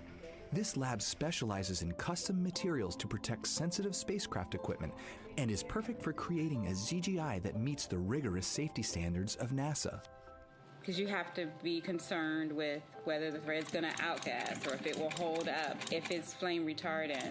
This is the Rise ZGI doll. All I have left to do is to close the opening here and hand sew the hat on, make sure its stuffing is stuffed in there, and we have our pocket here for the SD card. And on that tiny SD card will be millions of names submitted to virtually join the crew aboard Orion.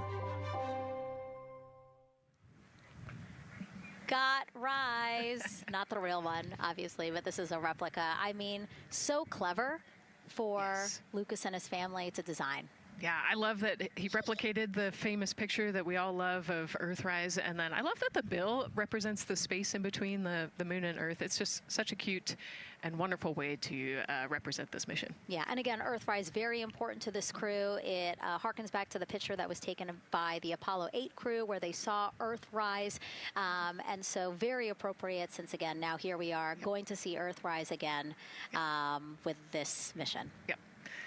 So yeah, so this is little Rise here. And then you heard in that video that there is an SD card that is zipped inside with the real ZGI with the crew. So get this, more than 5 million people submitted their names as part of NASA's Send Your Name to Space campaign. And actually, Christina said that her niece and nephew's names are inside that SD card. How cool is that? Her nieces and nephews are going to go with her. Yeah.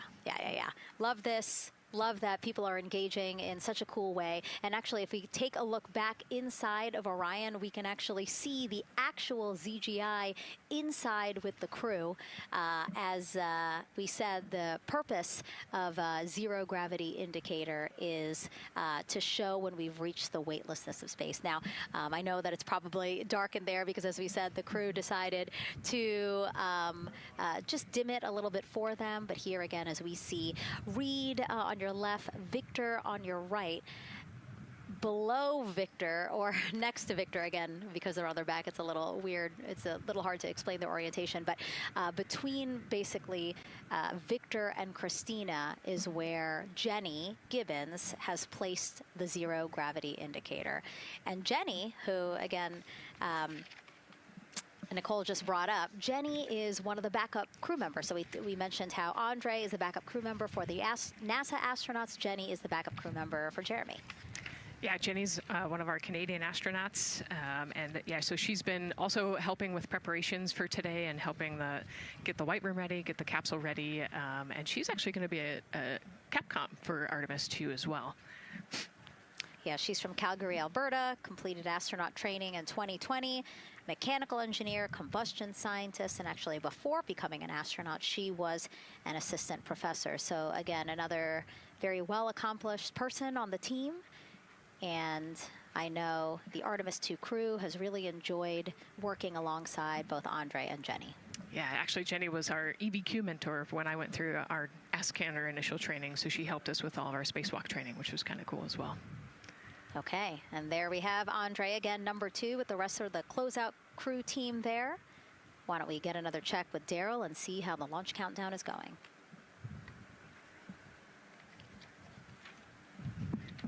Still going quite smoothly here from Firing Room 1 here at the Kennedy Space Center. Launch team working no major constraints to launch, which is great news. We did get an update on a weather balloon that the launch weather officer and his team released. This is an important weather balloon released right around the 3-hour mark.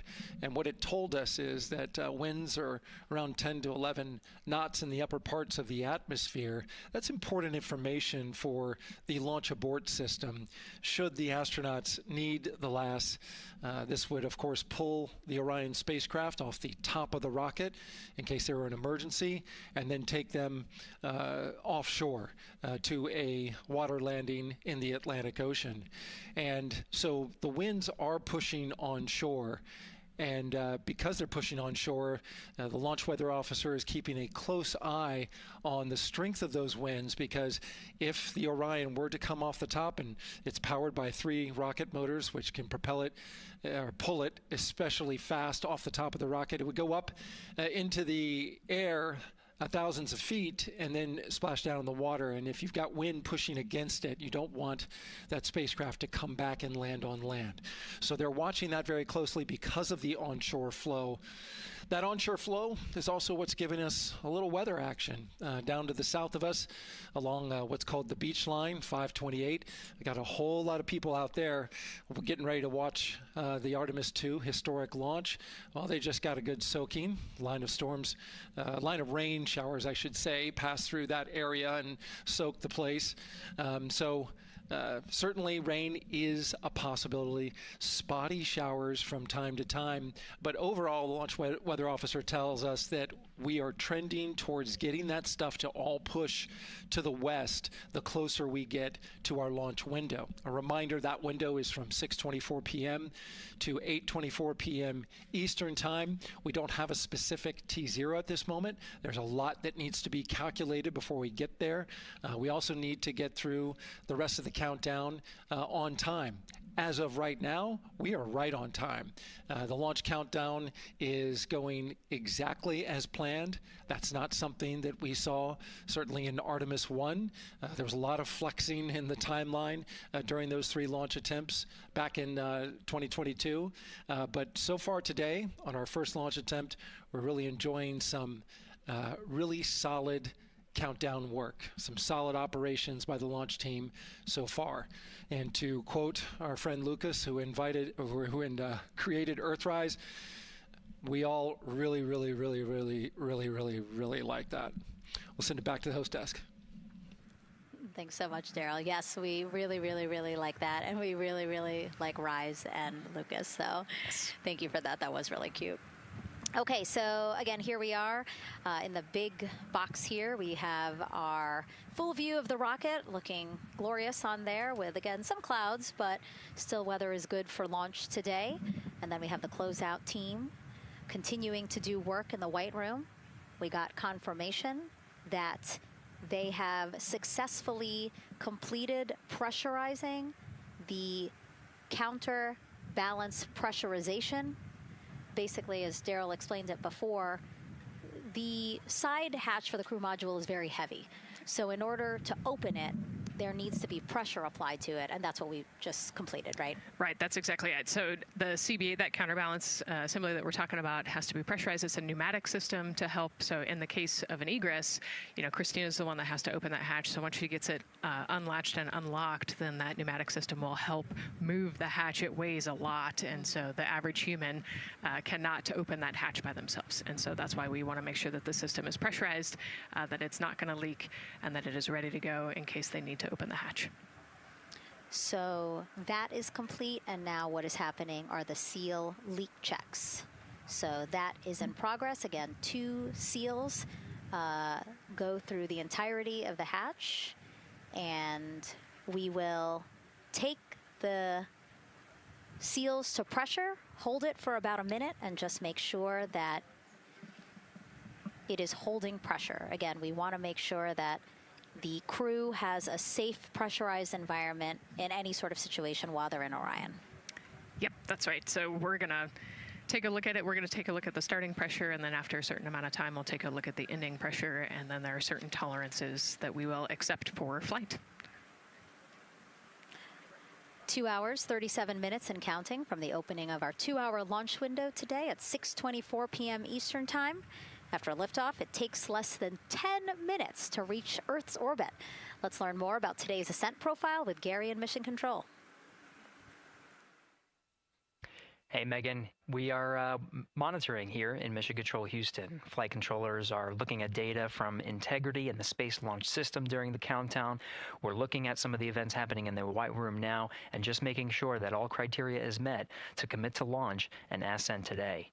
It's the team you see in this room that would be looking after Ascent, which is a very dynamic phase of flight.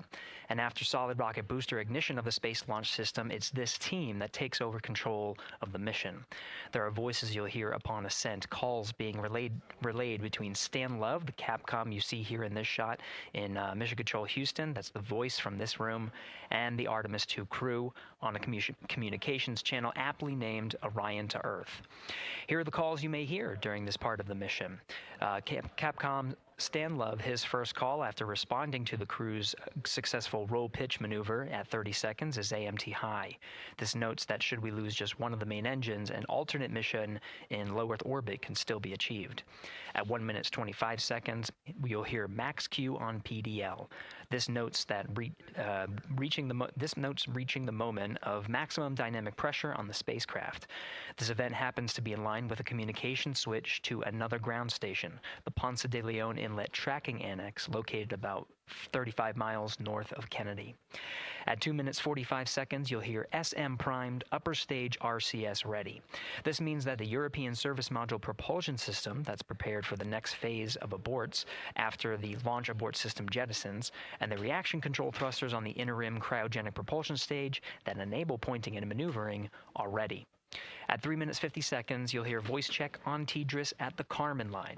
At this point, the launch abort system has jettisoned and revealed the Orion capsule underneath. This check verifies that the now exposed Orion antennas have a good signal over the tracking and data relay annex, tracking and data relay satellites rather, which is part of a geosynchronous satellite network and the same assets that are used aboard the International Space Station.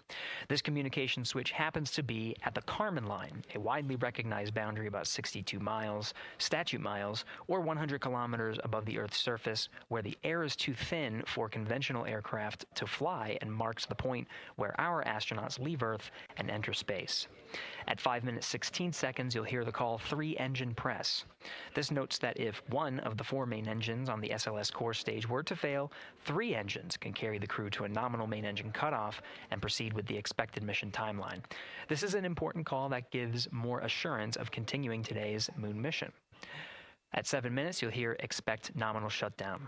You'll hear this call should the main engine performance be as expected up to this point. Shutdown plans can vary and may impact G-forces experienced by the crew or future burn plans, but a nominal shutdown is more indicative of continuing the mission on the expected timeline.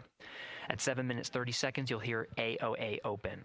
This notes crossing into a new abort profile. At this point, an abort would use Orion engines to escape the core stage, and the altitude and velocity are enough to make it 1 lap around the Earth and aim for a splashdown in the Pacific Ocean instead of the Atlantic. And then, of course, shortly after 8 minutes, you'll hear nominal MECO. You won't hear MECO right away. Teams here wait until the core stage has separated and the trajectory is confirmed as expected before that call to the crew.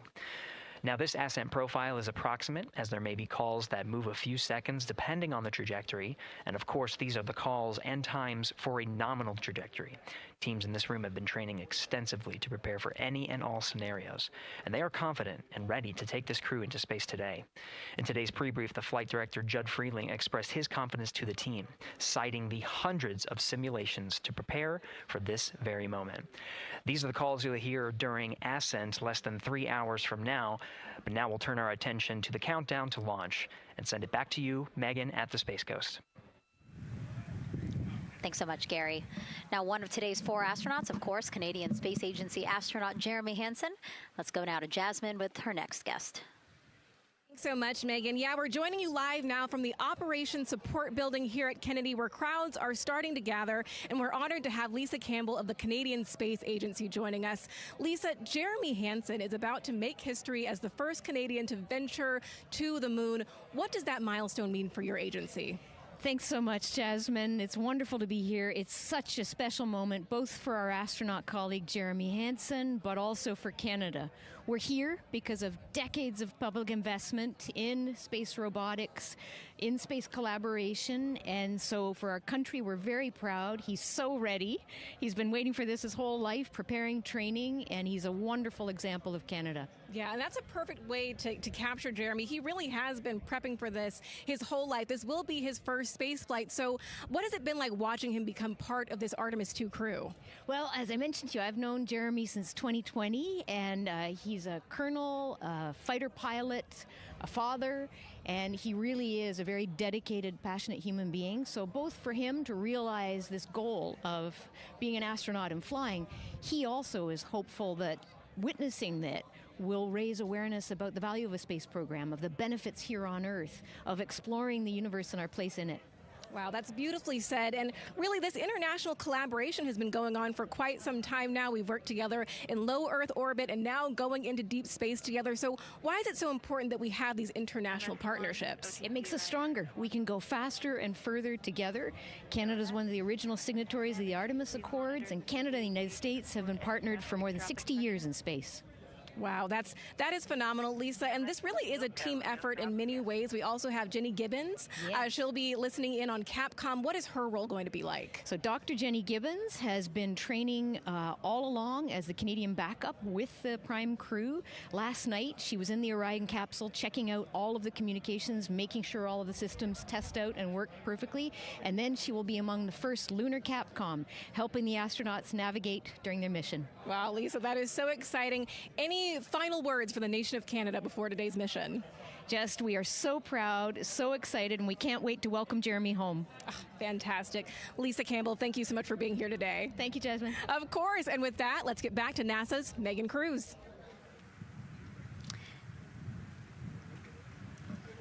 And right now, Orion, Earth 1. Go ahead. Ma'am, TBA press has been completed. Did you see any drop in pressure? And MS1, we saw just a little bit. It is just over 2,600 now. Copy. Thank you, ma'am. again, a call out to mission specialist Christina Cook. Again, it was her responsibility to monitor the pressure on the counterbalance system that will help open the side hatch. And she did report a drop in pressure, but it seems like it's within nominal limits. Right.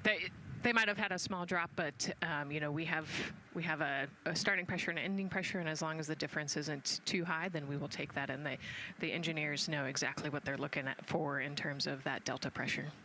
And so again, that milestone on the checklist of things that have to happen before they launch today, that is complete.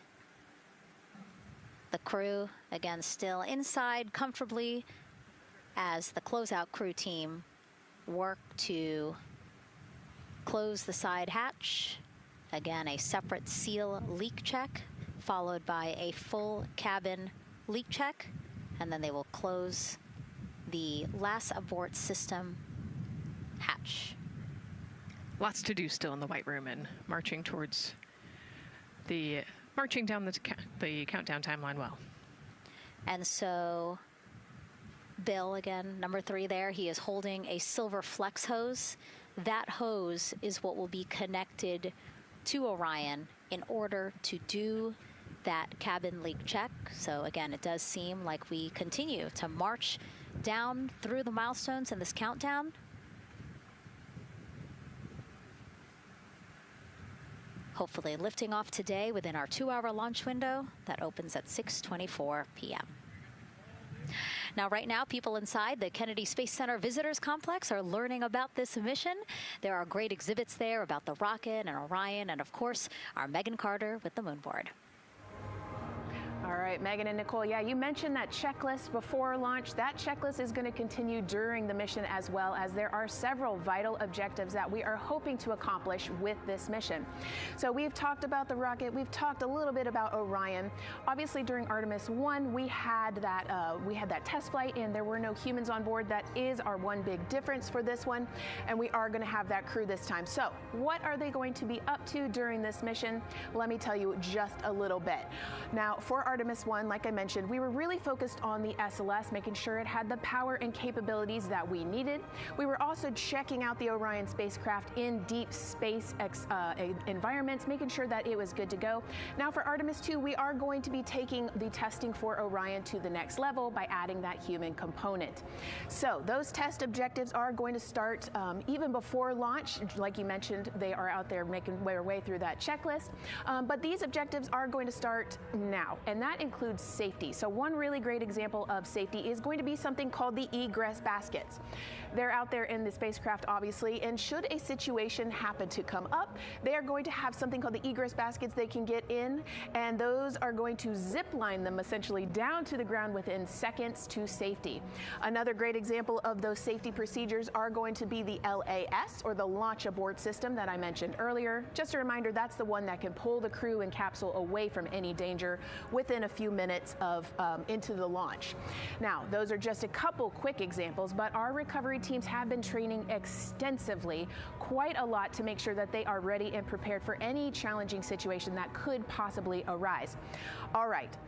Several other objectives that we are going to be looking at are also going to be communication checkouts. That is going to be vital. I know we talked a little bit earlier about all the maneuvering that they're going to be able to do, but we want to make sure that they have full communication ability from space to ground so that we can fully support them here. We are also going to be checking out those life support systems. Obviously, we've talked a lot about the service module and what it is going to do for the crew, but we want to make sure that those life support systems are fully functioning, obviously, before we send them farther into deep space. That's going to be critical for them. So on top of being able to maneuver the spacecraft and check everything out, we are also going to be making sure that everything is fully functioning. So as you can see, big part of this mission is to make sure that the spacecraft, the hardware, and all the operations are working and that the data is going to make sense. And speaking of recovery, we are also going to have the opportunity at splashdown to recover that launch or that flight data, and we're going to be able to take that back, analyze it, and make sure there are if there are any enhancements we need or changes we need to make before our next missions, we'll be able to do so.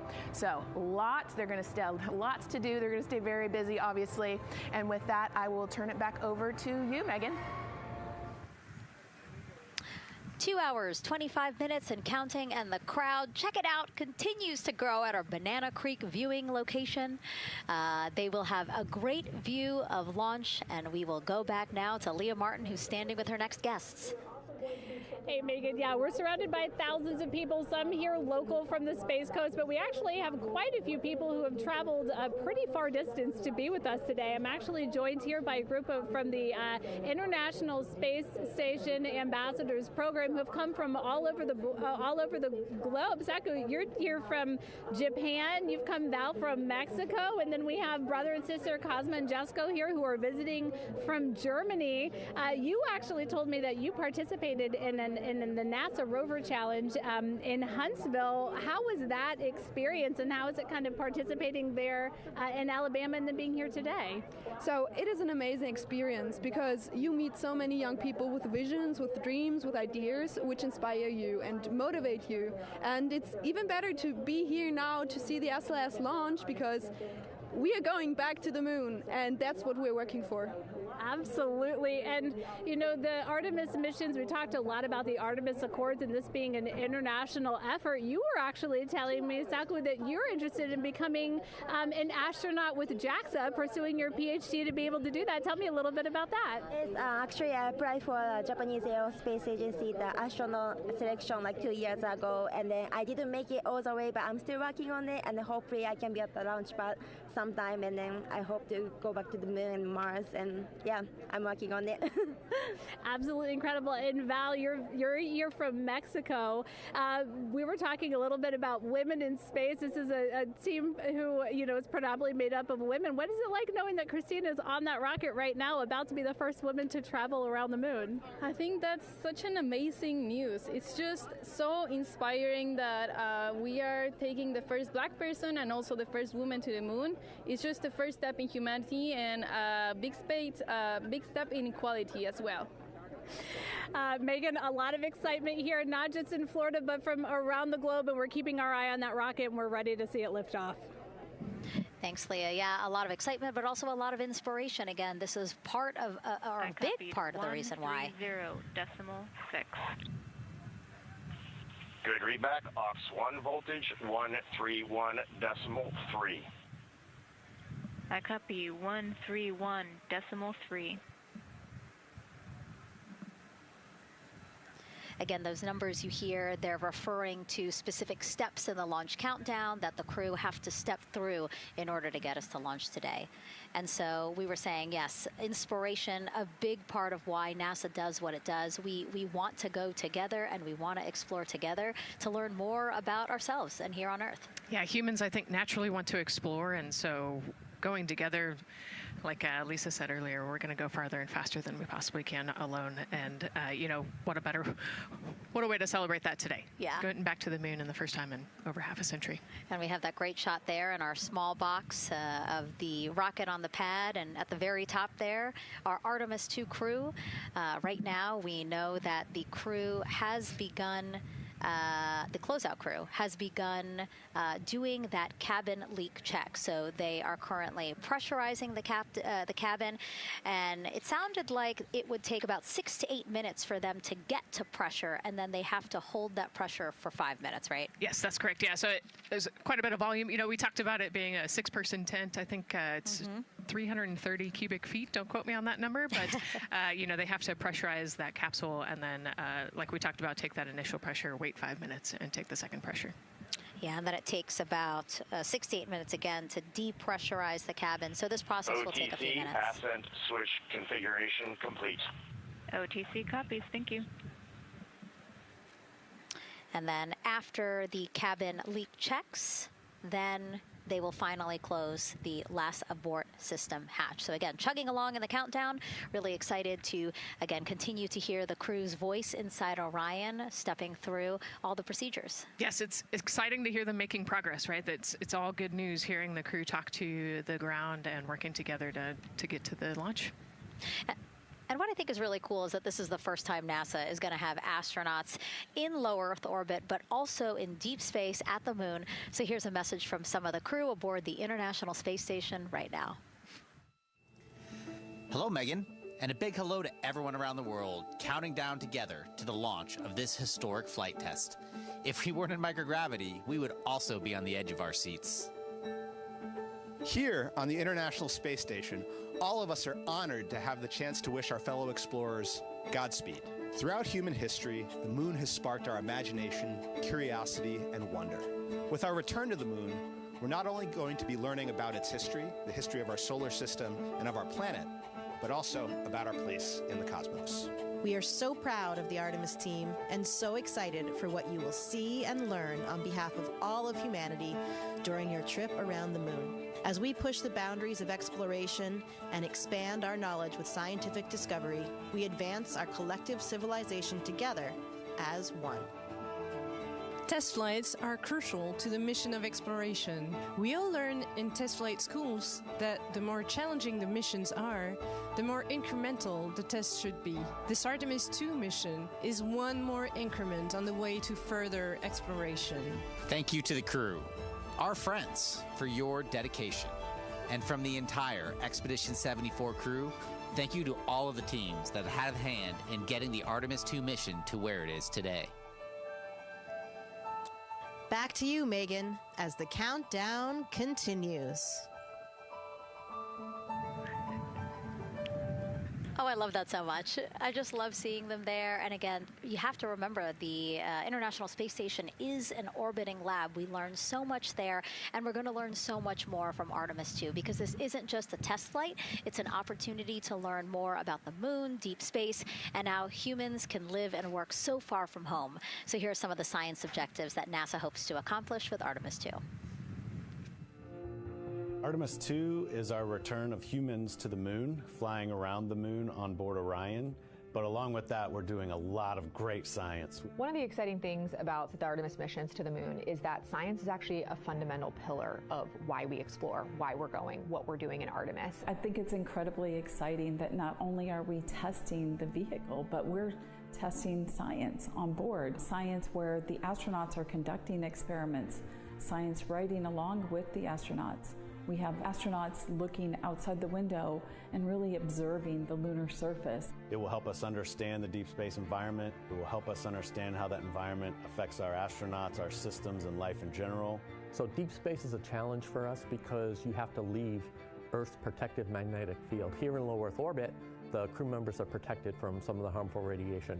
Going to the moon, they'll no longer be protected, so they'll have a higher radiation exposure. Much like Artemis I, we have so many radiation sensors and detectors that are inside the capsule so that we can fully understand and appreciate the radiation environment for protecting our astronauts. In my hand here, I'm holding a tissue chip model. This is the exact design that's going to be flying alongside the astronauts.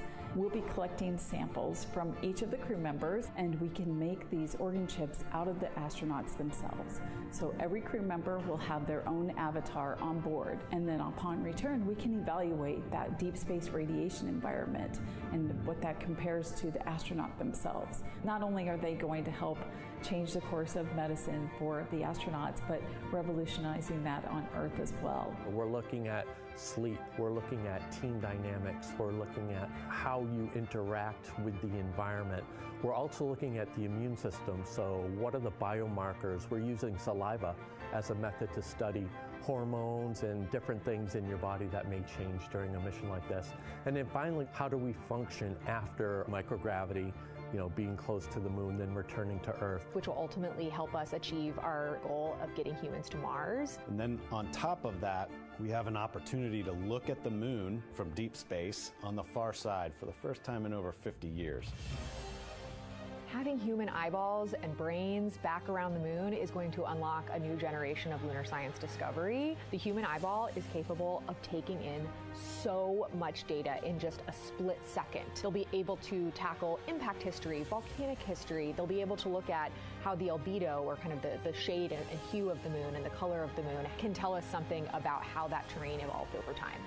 We're integrating science in ways that have never been integrated into human exploration before. We have a front room mission control flight controller position called the Science Officer. We have a brand new science back room where it's basically our brain trust of lunar scientists and geologists supporting the crews of the future. And Artemis II will allow us to really test how this works so that future missions are really set up for success. We'll also be deploying some CubeSats. They're small shoebox-sized spacecraft of their own. They're each provided by another country, one of our partners. As they conduct their research, they'll complement what we are doing at the moon with Orion. It is so incredibly exciting to be a part of this mission. And it has been, really one of the privileges of a lifetime. I can see the work I'm doing benefit crew members right now and benefit the crew members in the future. So it's incredibly exciting and it's very rewarding. As this rocket launches humanity off of the Earth, we'll be setting the stage through our science to prepare humanity to leave Earth and explore the solar system.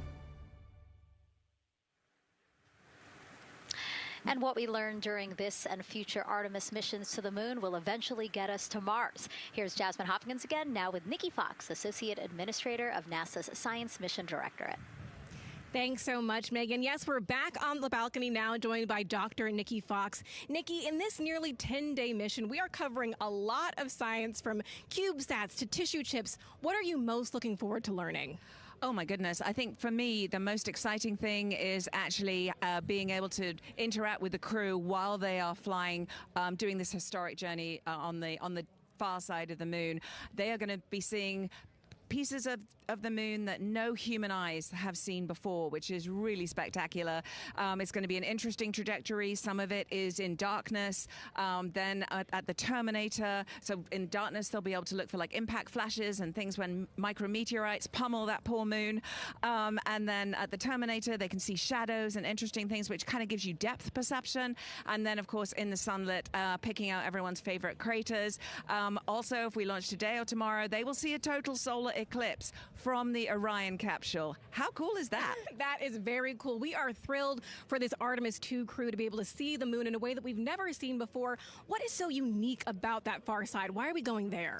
I mean, honestly, it's just, it is unique. It's very different to the near side of the moon. The actual sort of terrain, the morphology, it's very, very different.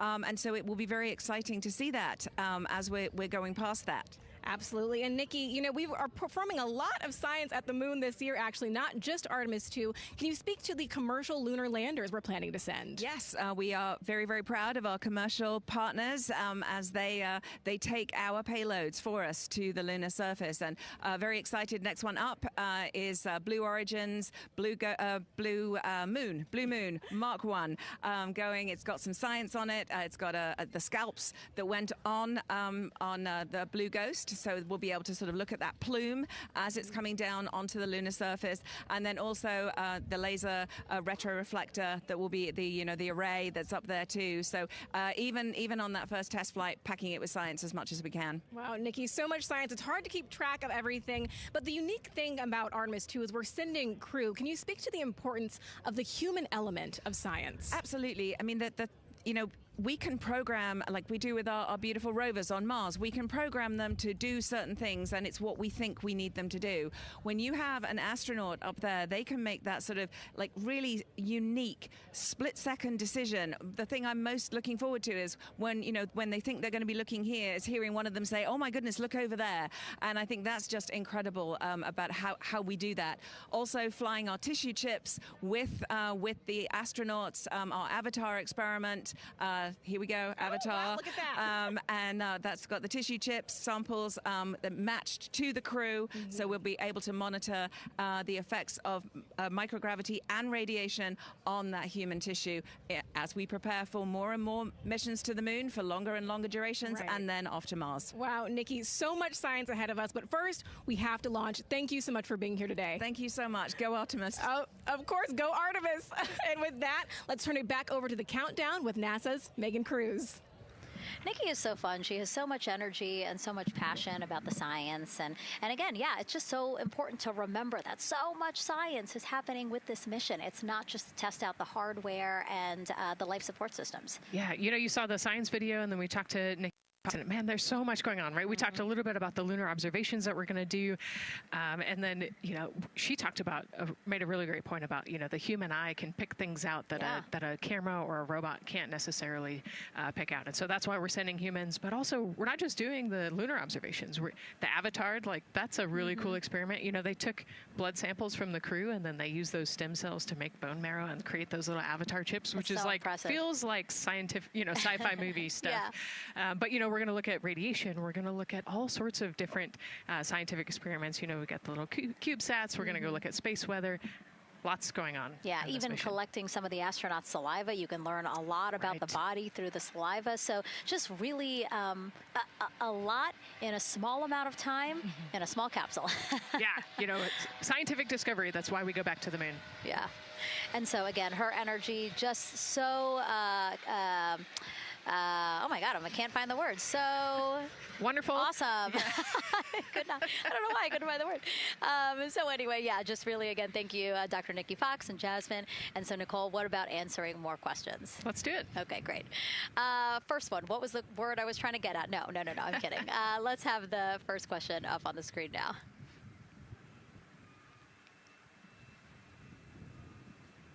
I know we got them. I see him being asked. And CDR OTC Orion Earth 1. Go. For your awareness, scrubber cycling is about to be restarted. Integrity copies.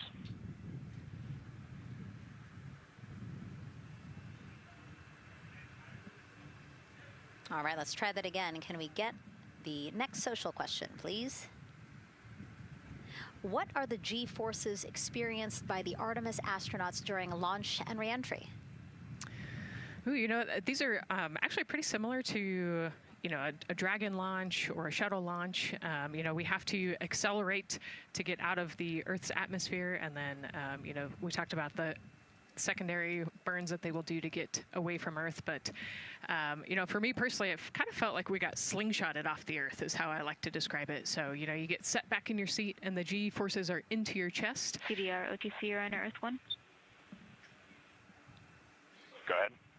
Cabin leak check complete. The cabin is going to be vented to flight pressure momentarily.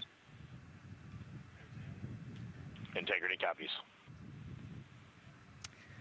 That's fantastic news. Yeah. Again, so the spacecraft is holding pressure as expected, and so now they will depressurize it, which will take about 6 to 8 minutes. Exciting. Yes. Yeah. Go ahead, Nicole. Like we sorry. talked about, continuing to march towards the launch. Yeah, so the G-forces are into your chest, and it's kind of a slow build, and you can get all the way up to 4.5 Gs into the chest during the launch, and often they have to back off on the thrust a little bit so that you don't get too high in the G-forces, and especially as we go through kind of max Q or that max aerodynamic force, so as they get through the thicker parts of the atmosphere. And then very similar G-forces on the way home, so slow, steady build up to about 4.5 Gs as the rocket actually decelerates. You know, you heard in one of the packages, when they come back, they're going to be going 7 miles a second. Gosh, that's and incredible. So you have to slow down somehow, and to do that, you have to actually, you know, when you brake in a car, you feel those G-forces, and so for the astronauts, it'll just be, again, into the chest based on the orientation. Great. Thank you so much for that answer, Nicole, and for that question. We're going to continue to try to take as many as possible. Again, you know how to send them to us at NASA Artemis. But now we again have another question for you, for our audience. We want to know, what part of Artemis II are you most excited for? Liftoff, Earth views from Orion, lunar flyby, or splashdown? Tell us again on NASA's Instagram or Twitch accounts, and we'll share your answers a little later in the broadcast. That's a tough one. I don't know what my answer would be. I know. I don't know either. I'm excited for it all, but that's a cop-out. All right, now let's head back over to Banana Creek. Again, the crowds there, really excited. People coming from all over the country, from around the world. Why don't we get another check with Leah Martin to see who she's caught up with now. Well, Megan, we were a little while ago talking to some students from around the globe. Today, we're actually talking to some local students who are from right here, locally, Merritt Island in Titusville.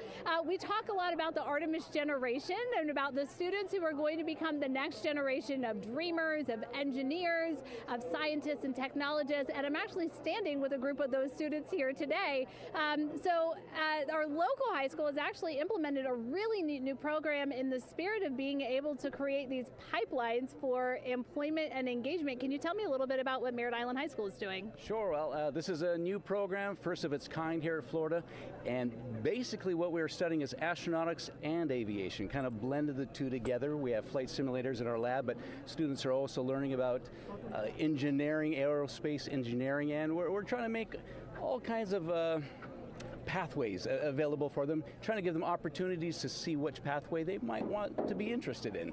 So, yeah, it's just a great opportunity for them to learn about space. We just finished doing a whole model rocket build where the students took CAD software, developed their own rockets, put them together, and launched them right from our school. So it was very exciting. Incredible. And then another local high school, Titusville, you guys also have a similar but slightly different program. Yes, we do space mechatronics with advanced manufacturing, preparing students to build and manufacture things to automate, do automation to build things on Mars and things like that, or locally too.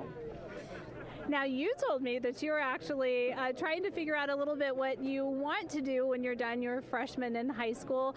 What things are you learning in your class here that are really kind of tweaking your interest in the aeronautics field? So we're building a lot of things with like metal and how we're supposed to do it on the rockets. We're also doing computer programming, which would help with NASA and like programming and coding.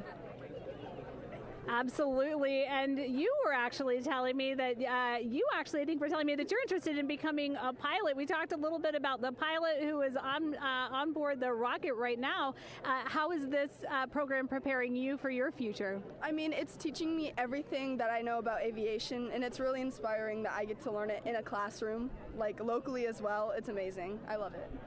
And then you were also telling me you're taking this class. What's the most interesting thing you've learned? I really like the whole design part of it, like actually like engineering, like because I want to be an engineer. Engineering the products we use when we build stuff, that's definitely my favorite part, learning how to use those kind of softwares. Absolutely. Well, Megan, when they're seasoned NASA employees, you'll be able to say that you saw them here first when they were still in high school. Back to you at the desk. I can also say that they have fans. Nicole Ayers here. As soon as that girl said that she wants to be a pilot, Nicole went, yeah, why is that something that's so thrilling for you to hear? I mean, I love when kids in high school have goals and they set their goals high and they want to go do something. You know, the kid who wanted to be an engineer or a pilot, like, I love that. You know, find something that you're passionate about, go work hard at it, and go get good at it. Yeah, and speaking of passion, I mean, we definitely have a whole bunch of people here passionate about what NASA is doing here. Again, the lawn behind us just filled with media from around the world, making sure that they can help tell our story to everyone who is interested in hearing it. So back here in Florida, of course, we have NASA leadership also keeping a close eye on launch operations. Let's go now to Jasmine Hopkins, who is standing by with Lori Glaze, Acting Associate Administrator of NASA's Exploration Systems Development. Thanks so much, Megan. Yeah, we're honored to welcome Dr. Lori Glaze to the balcony now. Lori, this is our very first time having crew on an Artemis mission. How does that feel, and how does that change our overall approach to the mission? It's a really good question, and it really came home today when we were watching the crew walk out, and then we saw them get into their van and go out to the pad, and we've been watching them getting into the crew module. And so we've really put an enormous amount of rigor into assuring the safety of our crew. One of the most important things on this mission, different from Artemis I, is we now have environmental controls and life support systems. One of the most important things we're going to do on this mission is test those out and make sure that we can keep our crew healthy and safe throughout their mission. We also on this mission have an activated launch abort system, which we had the system for Artemis I, but it wasn't active. But we definitely had that active on this mission. We want the ability, again, if something goes wrong, to be able to have that ability to abort and get them back to the ground again, safe. Absolutely, Lori. I mean, as you're driving home, safety is paramount here at NASA, and your program is responsible for all of these Artemis elements. We have the Space Launch System, Orion, ground system. So how do you get everybody cohesively on the same page for a day like launch? And that's a great question, and it's really been wonderful to watch our teams working together. We have the ground systems, which are kind of the bookends of our mission. The ground systems help prepare us to get the rocket ready to take off. They're doing all of the loading of the tanks right now and getting the crew into Orion. And then at the back end, they'll be there to recover the crew when they land in the ocean. But they know that their job is to make sure that that rocket is ready to go and that the crew module is ready to go. And then the rocket itself, the space launch systems, they know that their job is to deliver the crew module to the right point in space so that they can conduct their mission. And then again, they have to make sure that everything is ready, that they set them on the trajectory that is going to bring them around the moon and set them up to land in the right place in the Pacific Ocean. And that's their job, and they know how important that is. And they have to work closely with Orion, which again, they also have to work with all the other teams to make sure that everything's working together. And then on top of that, our flight operations teams, all the people on the ground, they're all working together. They know this mission doesn't work unless every single part of the mission works. Right. Lori, there are so many things that have to work together today. We can't wait to see what happens next. Thank you so much for being here. It's my pleasure. Thank you. Of course. And with that, let's take it back to the countdown with NASA's Megan Cruz. Yeah, and speaking of the countdown, 1 hour, 59 minutes and counting until the opening of our 2-hour launch window at 6:24 p.m. Eastern Time. This is a shot of Jetty Park. It's a nearby popular viewing location of rocket launches, and it is so great to see how many people are here. I mean, this is a Wednesday. Like, people had to take time off of school and off of work, but it's something that they felt like they wanted to do, to be here. Yeah, you know, I think just based on the chatter on the airplane ride yesterday, half of my airplane ride here was, really? They were coming to see the launch. You know, everybody's excited and traveling from all over the world to come see this launch. And it really is a great day. We had some sprinkles here in the crowd, but for the most part, I mean, it's just a beautiful day to witness history.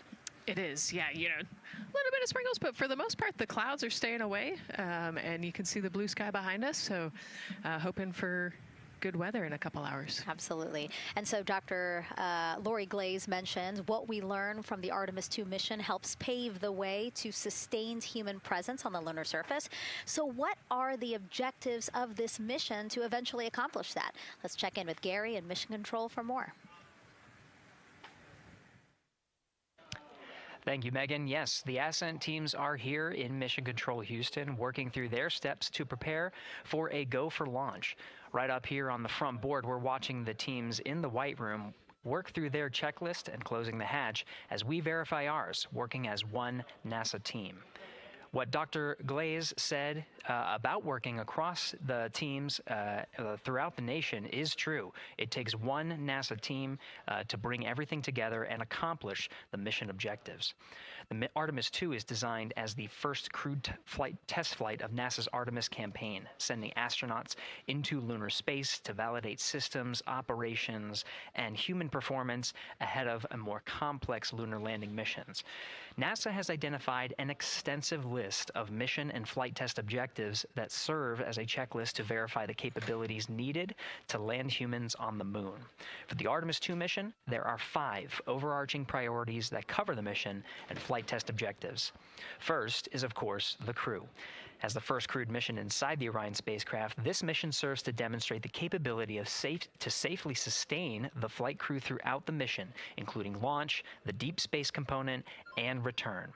Number 2 is systems. This mission brings it all together to validate the performance of all ground and flight systems needed for a long-term lunar campaign, from launch infrastructure to spacecraft operations in deep space. Third is hardware and data. We'll be gathering performance data as much as possible over the Deep Space Network, but we also aim to retrieve onboard data and hardware after splashdown to gather additional insight and improve future Artemis missions. Fourth is emergency operations. The crew and flight control team will be testing emergency systems such as abort procedures, rescue operations, and contingency responses. During the flight, astronauts will rehearse a number of these procedures to ensure that in the event of a real emergency, the planned procedures and operations are sound. And finally, there's subsystem validation. Engineers will be verifying subsystems across the board to ensure reliability across life support, propulsion, avionics, and navigation systems aboard the Orion spacecraft. Human spaceflight is a complicated endeavor that requires precision and confidence across all disciplines. You may hear the phrase, human spaceflight is the greatest team sport, a few times in today's coverage, and it's absolutely true. Not only does it need mastery of specific components, but the integration extends across thousands of people and facilities around the world to come together and make it all work. A lot of the work from many people has led to this moment, a rocket at the pad with humans on board, ready to put everything we worked for to the test.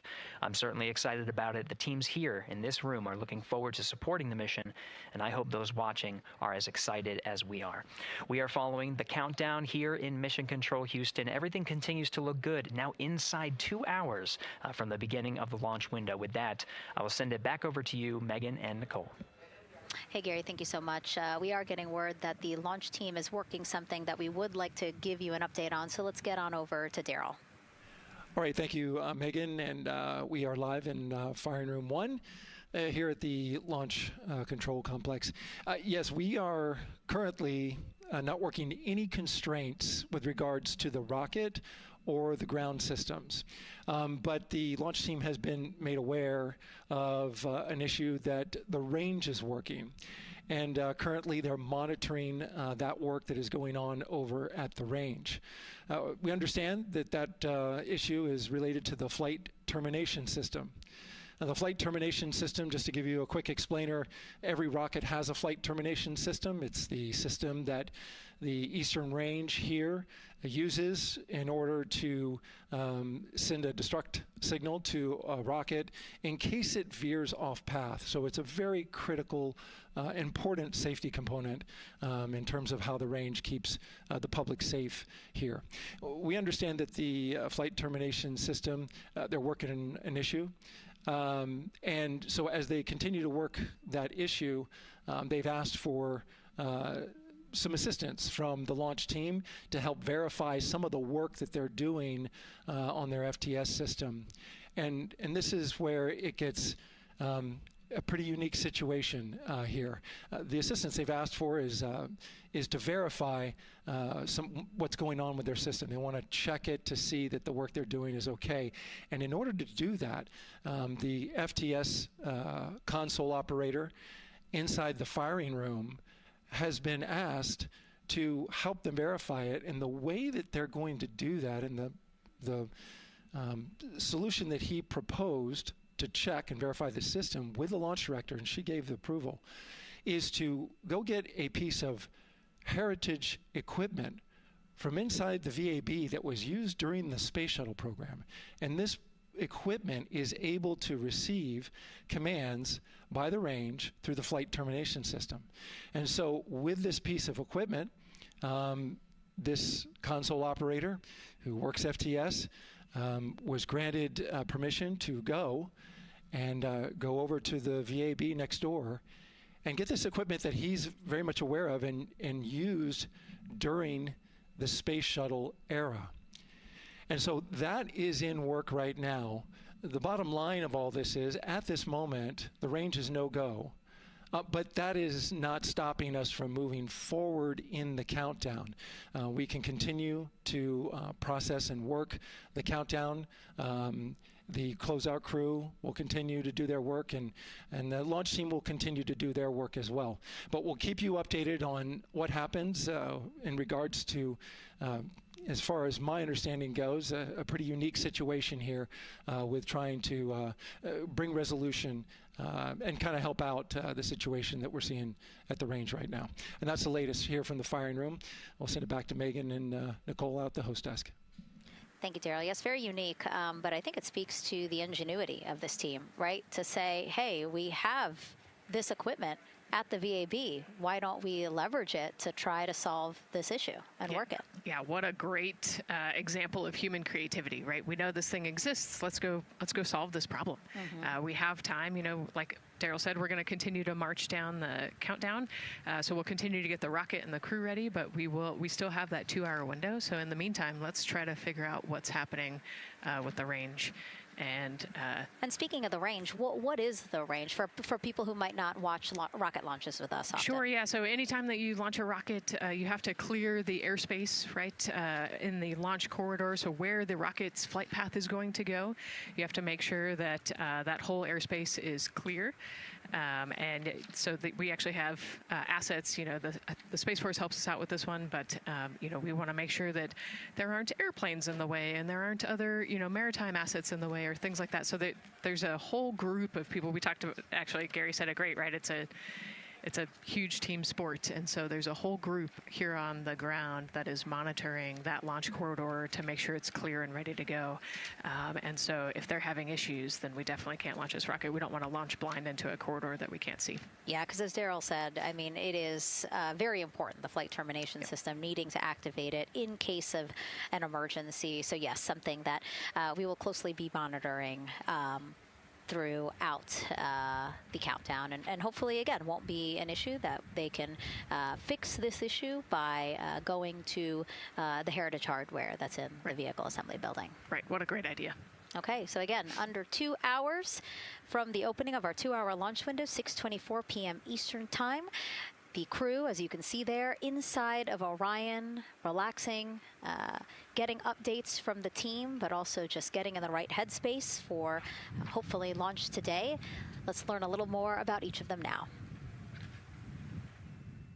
The moon, to me, it's the thing that connects me together with all the other humans in my life. I remember being a little kid lying in bed at night and just looking out at the moon in whatever phase it was in, and I was thinking, man, my friends that live like 20 miles away, they can probably look out and see that same exact moon. And then when I was in the Navy and I would look out at the moon and I'd be halfway around the planet, and I would think, man, my brother can see that moon where he is, and he's halfway around the planet from where I am. To me, it's a connection of life on Earth. We can all look up and see that moon, and it's always changing. The moon is never the same 2 days in a row. I love that. My name is Reed Wiseman. I'm the commander of NASA's Artemis II mission around the moon. I grew up in a little town just north of Baltimore, Maryland, about 20 miles north of the city. There was a National Guard base nearby my house, and there were A-10 aircraft that would fly over every now and then. I just would look up at them and be like, man, I want to be up there. I want to go do that. And then my brother went to the Naval Academy, and I would go every year and watch the Blue Angels fly during commencement. And that just started to grow and grow and grow. For a while, I wanted to join the Air Force, and then I realized Navy flies as well, and they fly from ships in the middle of the ocean. And that was it, like, done deal for me. That is exactly what I wanted to do for my career. Flying is freedom to me, especially when you're in a jet aircraft coming off of an aircraft carrier in the middle of the Pacific Ocean. Nearest land is over 1,500 miles away. So when you come off of that aircraft carrier, you are truly just alone with yourself out there. It is a magical experience to be out there all by yourself in an aircraft over the Pacific. Just it's free.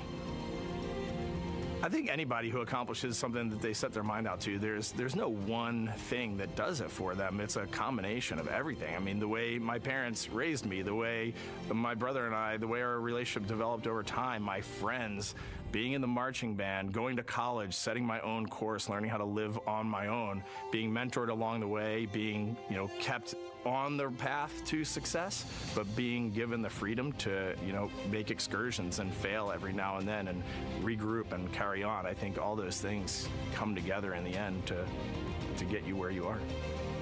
I've had to overcome, I'm a human being. I've had to overcome a lot of fears. I'm pretty scared of heights. I joked about that on the International Space Station, but it turns out I'm only scared like at the edge of a building. When you're up on the International Space Station, even though you're 250 miles up, I never had that feeling of falling or that I was, at risk up there. I just kind of loved the feeling of floating and looking down at Earth. There have been challenges all throughout my life. By far, the biggest challenge was losing my wife in 2020 to cancer and now raising two daughters who are grown up now, but that's been the biggest challenge by far I've ever had to face. It is not easy being an only parent, trying to work a full-time job, and raising two kids is something that I think about every single day. I'm very proud of the work I've done. I haven't always done it well, but I've always shown up and tried as hard as I possibly can. I do wonder what it's going to be like when we are really far from Earth and can see it. The sensation of being so far away from everything that you know. I had that sensation on the space station the first time I got to sit in the cupola for a really long time. So I can only imagine what that's going to be like from 200,000 plus miles away. My name is Victor Glover, and I'm the pilot for NASA's Artemis II mission around the moon. When I was in 4th grade, I was 10 years old, and that's when the Challenger accident happened. And it helped me understand how the general public felt about the astronaut corps, right? Like, these are the people that we want to be, and that just gave me an easy thing to strive toward. The biggest fear that I've had to overcome in my life is doubting myself. Going to college when no one in my family had gone to college was a huge risk. I had more confidence in my athletic ability than in my academic abilities. I could play football with those college students that I saw on TV, but my classmates that I saw in the lab and around the University Union, I didn't know if I had what they had. I think addressing that self-doubt was a part of, swinging for the fence and trying to go get an engineering degree, not just go to college, but get an engineering degree and then go do something challenging and technical like flying. Apollo is known for sending humans to the moon. Artemis has an opportunity to continue the Apollo story, but I actually think it's important for this story to stand on its own. Artemis is a new program, and we're trying to do new things. And it's great to compare and contrast.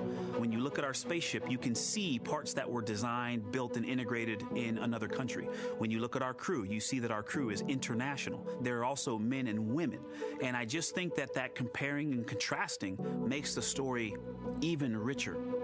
The piloting role specifically, I will have an hour and a half or so where I get to fly the spacecraft by hand. We haven't flown that many spaceships. And so the ability to fly one actually in space on a test mission is just a really unique opportunity. I can't tell you how I'm going to feel when we fly by the moon and see the moon up close and the Earth from 250,000 miles away, but I don't use the word excited because I'm focused. What we do, this is very serious and it's very risky, and we are all intimately familiar with that risk. And so if we go out there and we're successful and we can pass that baton on to Artemis III, that's something to really be excited about. I tell a story, which is one that my dad told me before the Apollo missions when he was just a very little boy. He was looking up at the moon with his mom, and his mom said to him, "Don't worry, Ronnie, we'll never get there." Fast forward maybe 70 years later, it's his daughter that's actually going there. And I think that long arc is something that we can all learn from. The idea that the seemingly impossible becomes possible if you just believe in it and are willing to work hard and come together to achieve it. My name is Christina Cook, and I'm a mission specialist for NASA's Artemis II mission around the moon. When I look back at my dreams as a kid, I definitely never thought I would actually get here. I was very pragmatic. Even though I'm a dreamer, I knew that the odds were way against me again, so I might as well do something I'm loving in the meantime. I definitely loved science and math in school and, did pretty well in those things, but I also loved being active. I was always outside. I loved things that made me feel small. I loved looking at the night sky, oftentimes between the pine tree branches, or I loved the ocean. North Carolina also has mountains, and when we would go there, I just loved the vastness of all of those things. I loved how they made me feel and what they made me think about, and the vastness of the universe and how much out there was to learn. I'm drawn to exploring. I'm drawn to challenges that involve both mental and physical, and I'd much rather be solving problems wearing a whole lot of equipment and in a harsh environment, and that's just something I've carried with me ever since I was a kid. Thinking about the fears or challenges that I've had to overcome, there are just so many. I mean, basically, that has been the journey. I always say to people, do what scares you, and that means I have to follow my own advice. So doing what scares me meant getting on a plane and going to the Antarctic, getting on a plane and going to study abroad in Ghana, applying to become an astronaut, opening the EVA hatch in the airlock and going out of it into the darkness, strapping myself onto a rocket.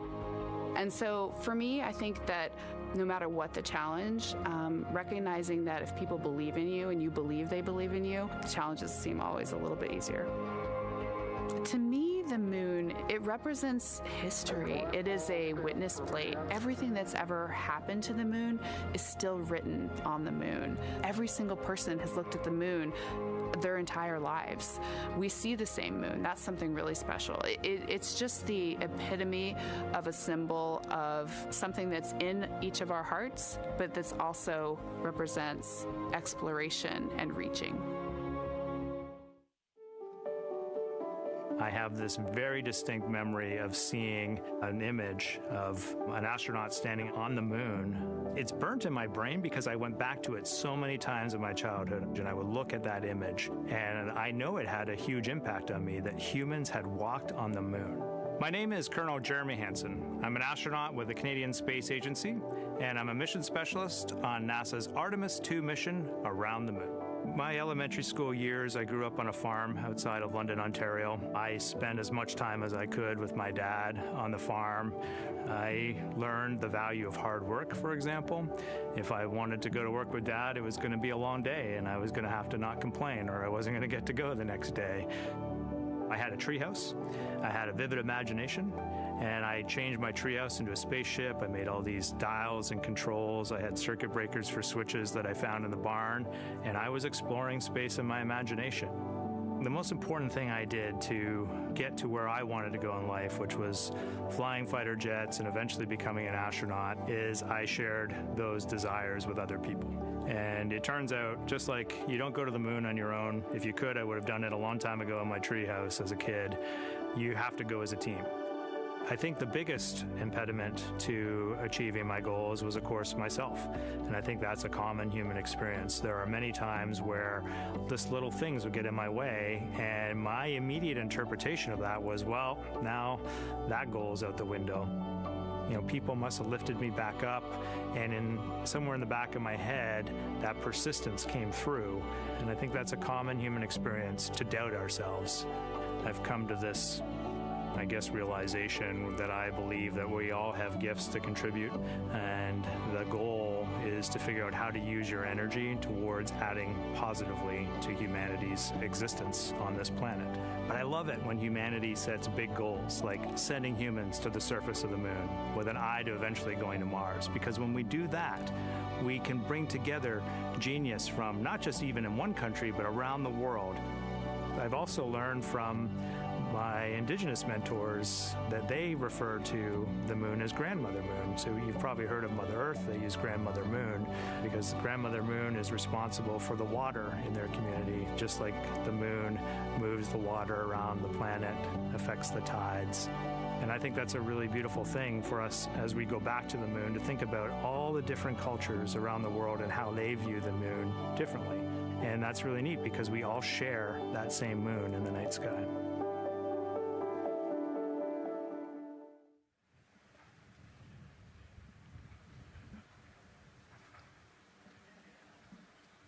1 hour, 38 minutes and counting until the opening of the Artemis II launch window today, 6:24 p.m. Eastern Time.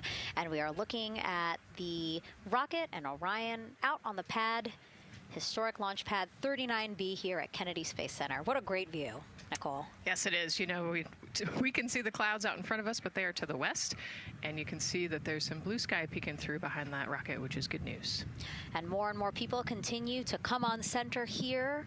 About a couple of hours ago, folks with special passes to come on center were allowed to start driving on with family and friends. And of course, we have media growing by the moment here at the press site here at Kennedy Space Center, setting up their cameras, setting up tents, interviewing folks. Again, this great jib shot that we have from our camera here showing all the interest that we have here at the press site. And actually, even to the right of us, so camera left, no, sorry, the right of your screen, left of us, plenty of other people there set up with their own tents, broadcasting to their own viewers.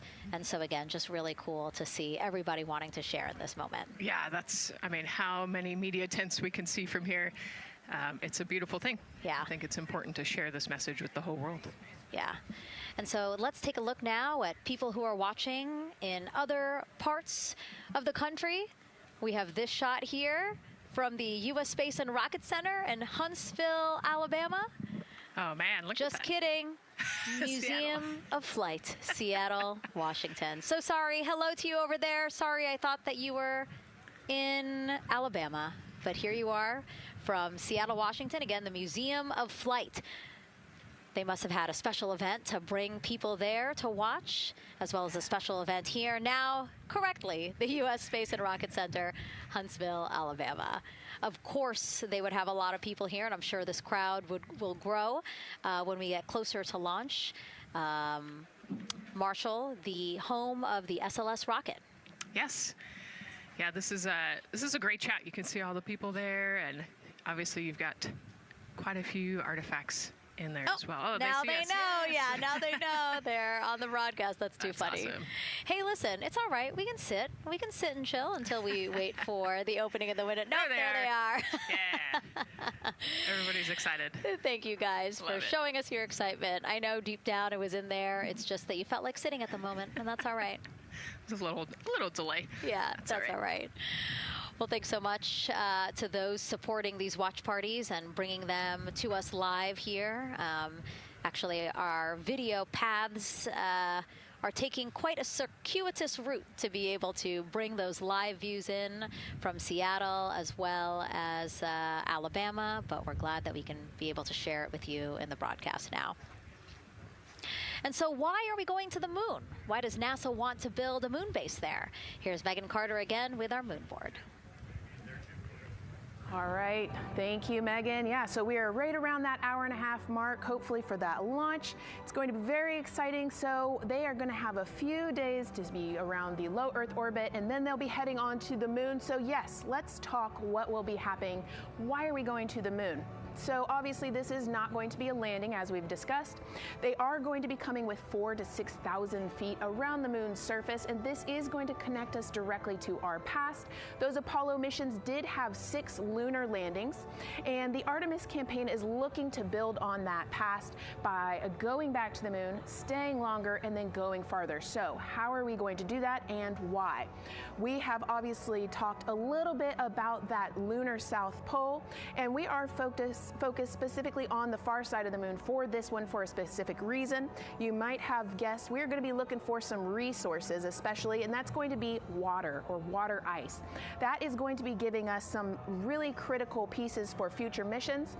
And as you can see here, we have identified 9 potential landing zones. So this is going to be a critical objective for our crew. Depending on when they launch, it will determine what is going to be visible, but we do have these 9 landing zones right here around the Shackleton crater. And as you can see here, a lot of that area is deep and dark, and that is where we are going to be looking for that water ice, because that is obviously going to give us not just water to drink, but as we know, that can actually be converted into our propellant potentially, that hydrogen and oxygen. So that is going to make the moon a critical place for that moon base, because we want to think of it essentially as a backpacking trip. If you have your tent and your hiking boots and your camping stove and all your gear, you don't want to take that out and be on the trail for the first day and then try everything out.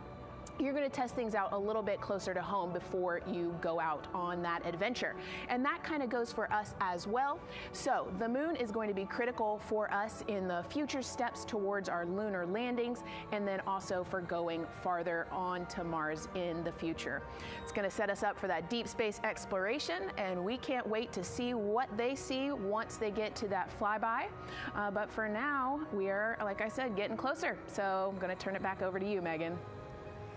Exciting stuff. Again, the idea of accomplishing a moon base, like as we've been saying, sometimes things just seem like science fiction, and it's amazing that we're making it science fact. Yes, yeah, we're going back. We're going to scout it out, and then on the future Artemis missions, we're going to put boots back on the moon for the first time in over half a century. But we're going to stay, and we're going to learn from the moon, and we're going to, you know, as Megan talked about, the water ice, and harness that resource, and, you know, not only learn from the moon about Earth and about the solar system, but also figure out how we get to Mars from the moon. And so what we're seeing now back inside the White Room with the closeout team, they are removing basically fixtures that protected the crew module hatch while they did work around it, right, Nicole? Yep.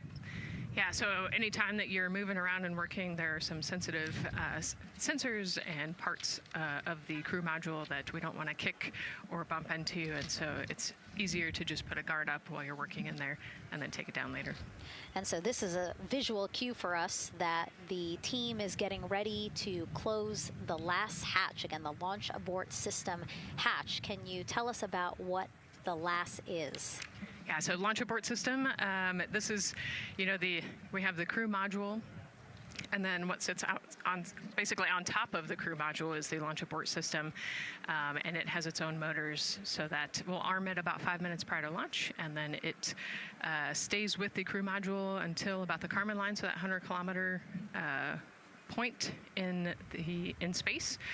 Once the crew could safely get to orbit, it will actually be jettisoned, and the crew module will then be exposed. So this is just a safety mechanism that stays on the outside of the crew module, and then as they monitor the attitude and the thrust and all sorts of the roll, all sorts of different data points to make sure the crew is safely getting to orbit.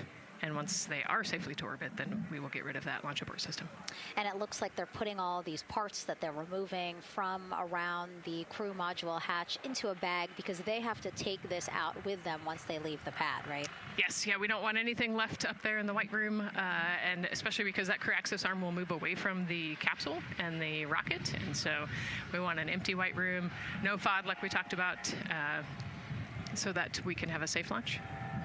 And this orange tube that you see on the right side of your screen, that had been inside the crew module providing breathable air to the crew. And now again, with the crew module closed and them getting ready to close the second hatch, that has been removed and is out of the way. So again, the closeout crew can continue to do their work. Yeah, that's just a duct to provide some cooling air and some breathing air to the crew and the closeout crew while they're in there. That's actually a good point, yeah. And so as we continue to watch the crew prepare to close the launch abort system hatch, why don't we take a look at the crew's mission patch? Now, crews have designed their official mission patches since the Gemini 5 launch in 1965. Reed, Victor, Christina, and Jeremy, they really wanted to play on the abbreviation of Artemis II to all, signifying not only the second major flight of the Artemis program, but also a mission to explore for all, by all. The crew chose the iconic Earthrise photo for a reason. It was taken by the Apollo 8 crew in 1968, the first crew to ever fly around the moon. The mission was to prove teams then were ready to land on the moon the same way Artemis II hopes to fly around the moon ahead of a lunar landing with Artemis IV. This time, as we've been saying throughout the broadcast, to stay on the moon and pave the way to Mars. Yeah, we talk about incremental steps, right? And so Artemis II is very similar to Apollo 8 in terms of that increment. They're going to fly around the moon and set up the rest of the Artemis program for landing on the moon, but also with a nod towards the fact that we do this for all humanity. And I love the thoughtfulness and how much importance they put on their patch design. Another camera angle of inside the Orion spacecraft. I was going to say, we might be able to see Rise, but I think it's right behind Reed's foot there. And so to orient people again, so basically we have Christina in your upper right-hand, Christina in your upper left-hand corner. Then you have Jeremy below her. And then the feet you're seeing, those are Reed's feet. And then next to him, the upper right-hand corner, that is Victor, who's unfortunately hidden by Reed's feet, but again, that is the orientation of the crew inside Orion right now. Now, earlier this week, the crew got to stick their patch on a wall just outside the suit-up room. You can play that video there now. You can see that crews have been doing this as part of a pre-flight tradition again. Wow, Reed just making sure that thing won't come sure off. It's flat. And so now Victor is signing there, followed by Christina, and then Jeremy. That's a fun tradition, and your patch is up there too. It is, yeah, ours is on the left-hand side there. It's a fun tradition. This is a really fun day too. You know, they did this a couple days ago, but it's just another step that makes it a little bit more real that you're going to be launching soon.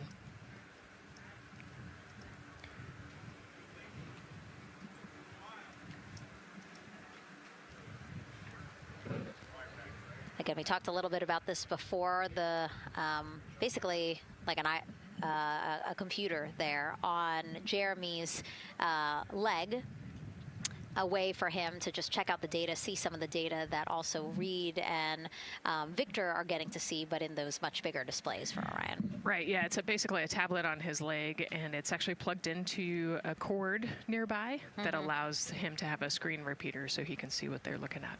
And it looks like he's taking notes.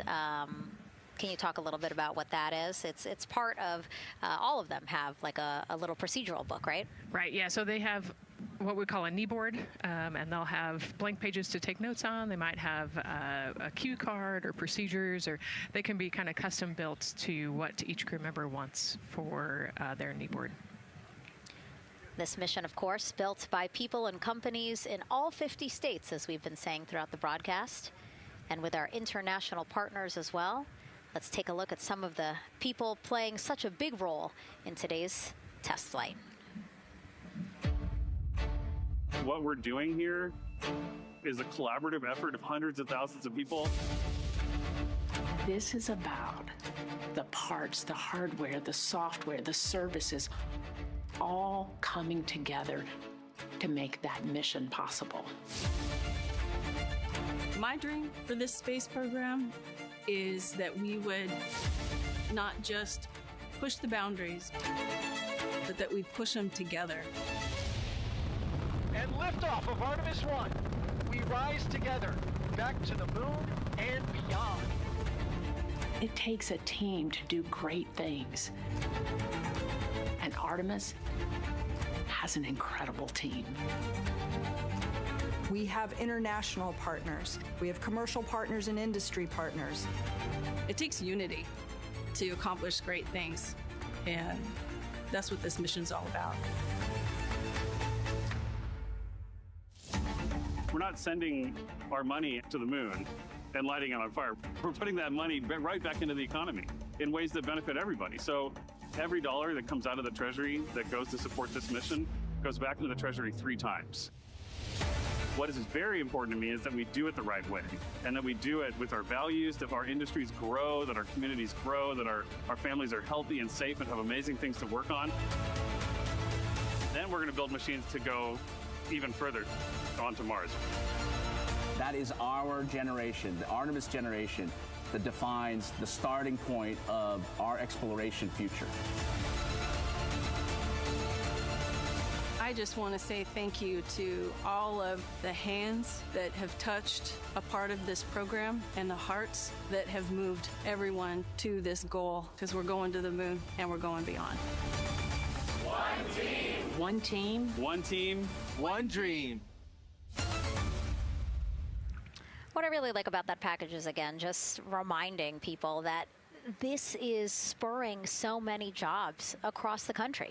Yeah, across the country and across the world, right? The whole world has a part of this. The Artemis Accords are signed by over 40, 50 different countries. And so, yeah, we're taking all of the taxpayers' money and we're putting it right back into the jobs here in the U.S. And the money, too. You know, when we have more disposable income because we have good paying jobs, that's money that goes back into our economy as disposable income. So really, it is just an ecosystem that NASA is proud to be a part of. Right.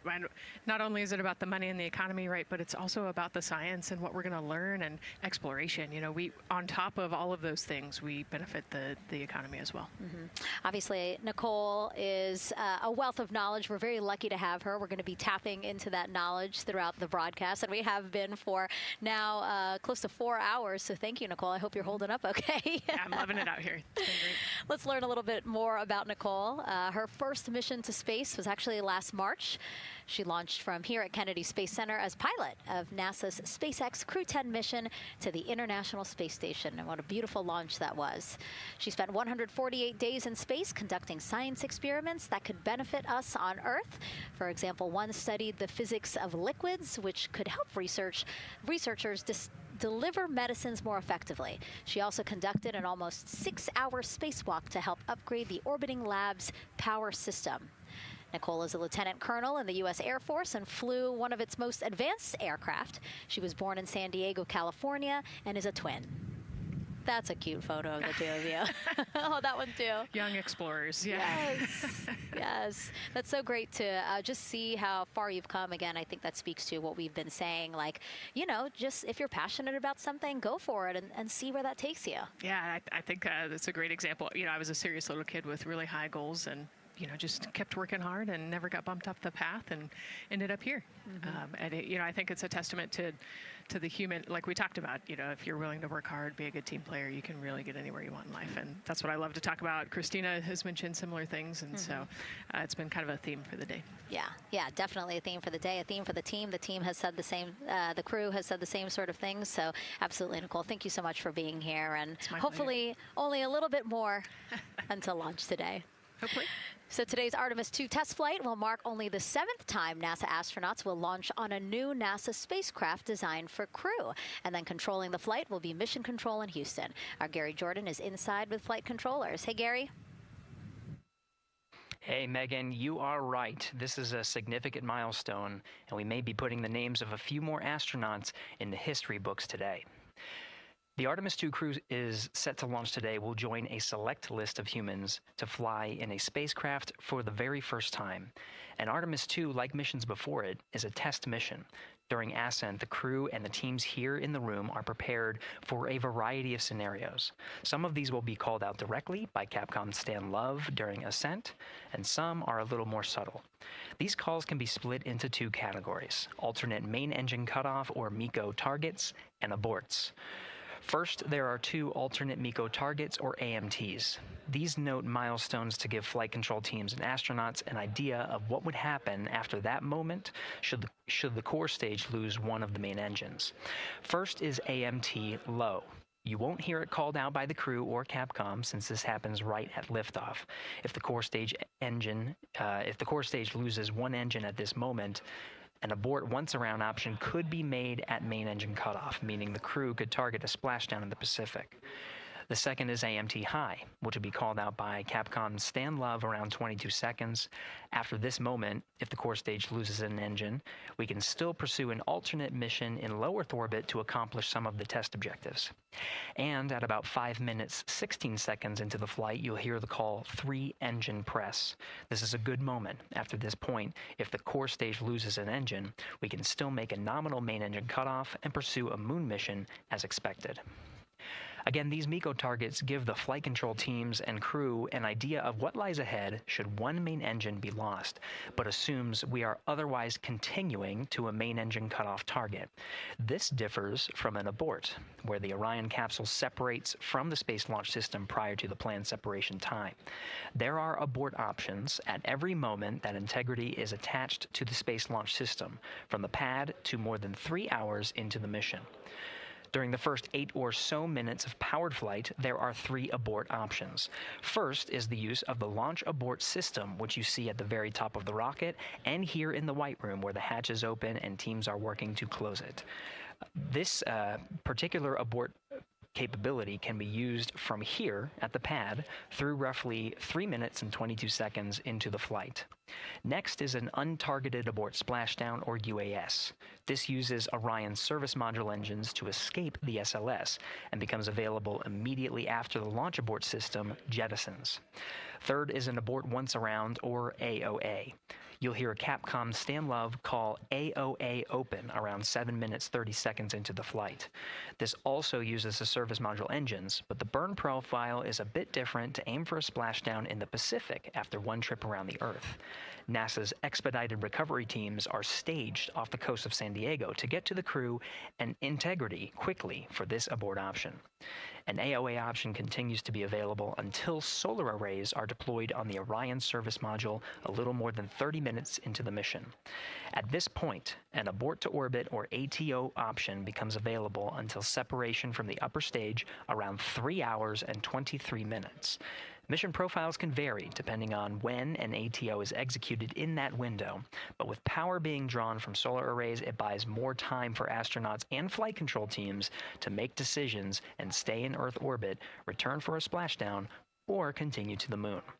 The Artemis II crew and flight control teams are well trained on all of these scenarios, and the calls you hear to the crew on Orion to Earth may help them be in a ready state for whatever challenge may come their way. At this time, we're not tracking any significant issues here in mission control in Houston, Texas. That would be showstoppers for today's launch. We're continuing to, of course, monitor the countdown along the way and make sure all systems are go for when we reach T0. With that, I'll send it back to you, Megan, at the Kennedy Space Center. All right, we are ready for another reading if you are ready over there. Yes, sir. CBA is steady at 2,600 PSI. All right, copy that. And you know, the more times we ask you to do that, the closer we get to launch, so that's a good thing. Copy. You heard it there from NASA Test Director Jeff Spaulding.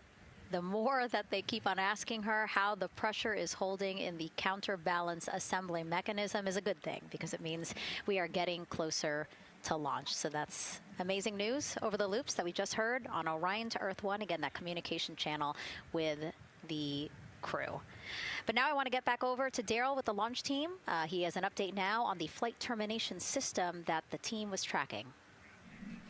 All right. Thank you very much, Megan. And we're getting an update now from the launch team as we speak.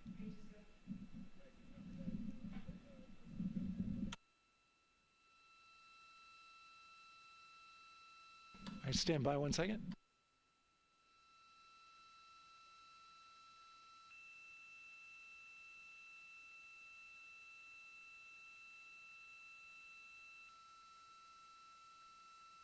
Okay. Sorry about that. We're just getting an update, in fact, about what I was about to report out on the range. And the good news is the range is go. So we reported that they were working to verify their equipment regarding the FTS system. And they asked for a little of that verification work to be done by one of the FTS engineers here in the firing room. He went out to the VAB to get some legacy hardware to help out with it. But in the end, this is a fix that the range had come up with to get clearance, to clear the range rather, and to as well work the FTS system. And so now they are go. Again, the range is go. That is no longer a constraint. And so you combine that with the fact that the rocket and the ground systems here also working, no constraints, clear board here is great news. So again, the range is green, and we're continuing to work through the countdown. We got a weather update that came in to the launch director from Launch Weather Officer Mark Berger. He reported out that there's still a little bit of feisty weather activity that's happening up in the Titusville area. That's the city neighboring the Kennedy Space Center. Those showers had passed over Kennedy, and then now they're currently over in Titusville, currently still within that mile kind of constraint of flight through precipitation rule. But we're still far enough from the window that it looks like it won't be an issue. And in fact, we're seeing some good sunlight now breaking through onto the launch pad. As you can see, it's actually shining on the other side of the rocket here. But to the west, we're starting to see some of that clearing that was forecast. And so the launch weather officer held his forecast for 80% go for flight during our launch window tonight, which, as a reminder, is 6:24 p.m. Eastern Time until 8:24 p.m. Eastern Time.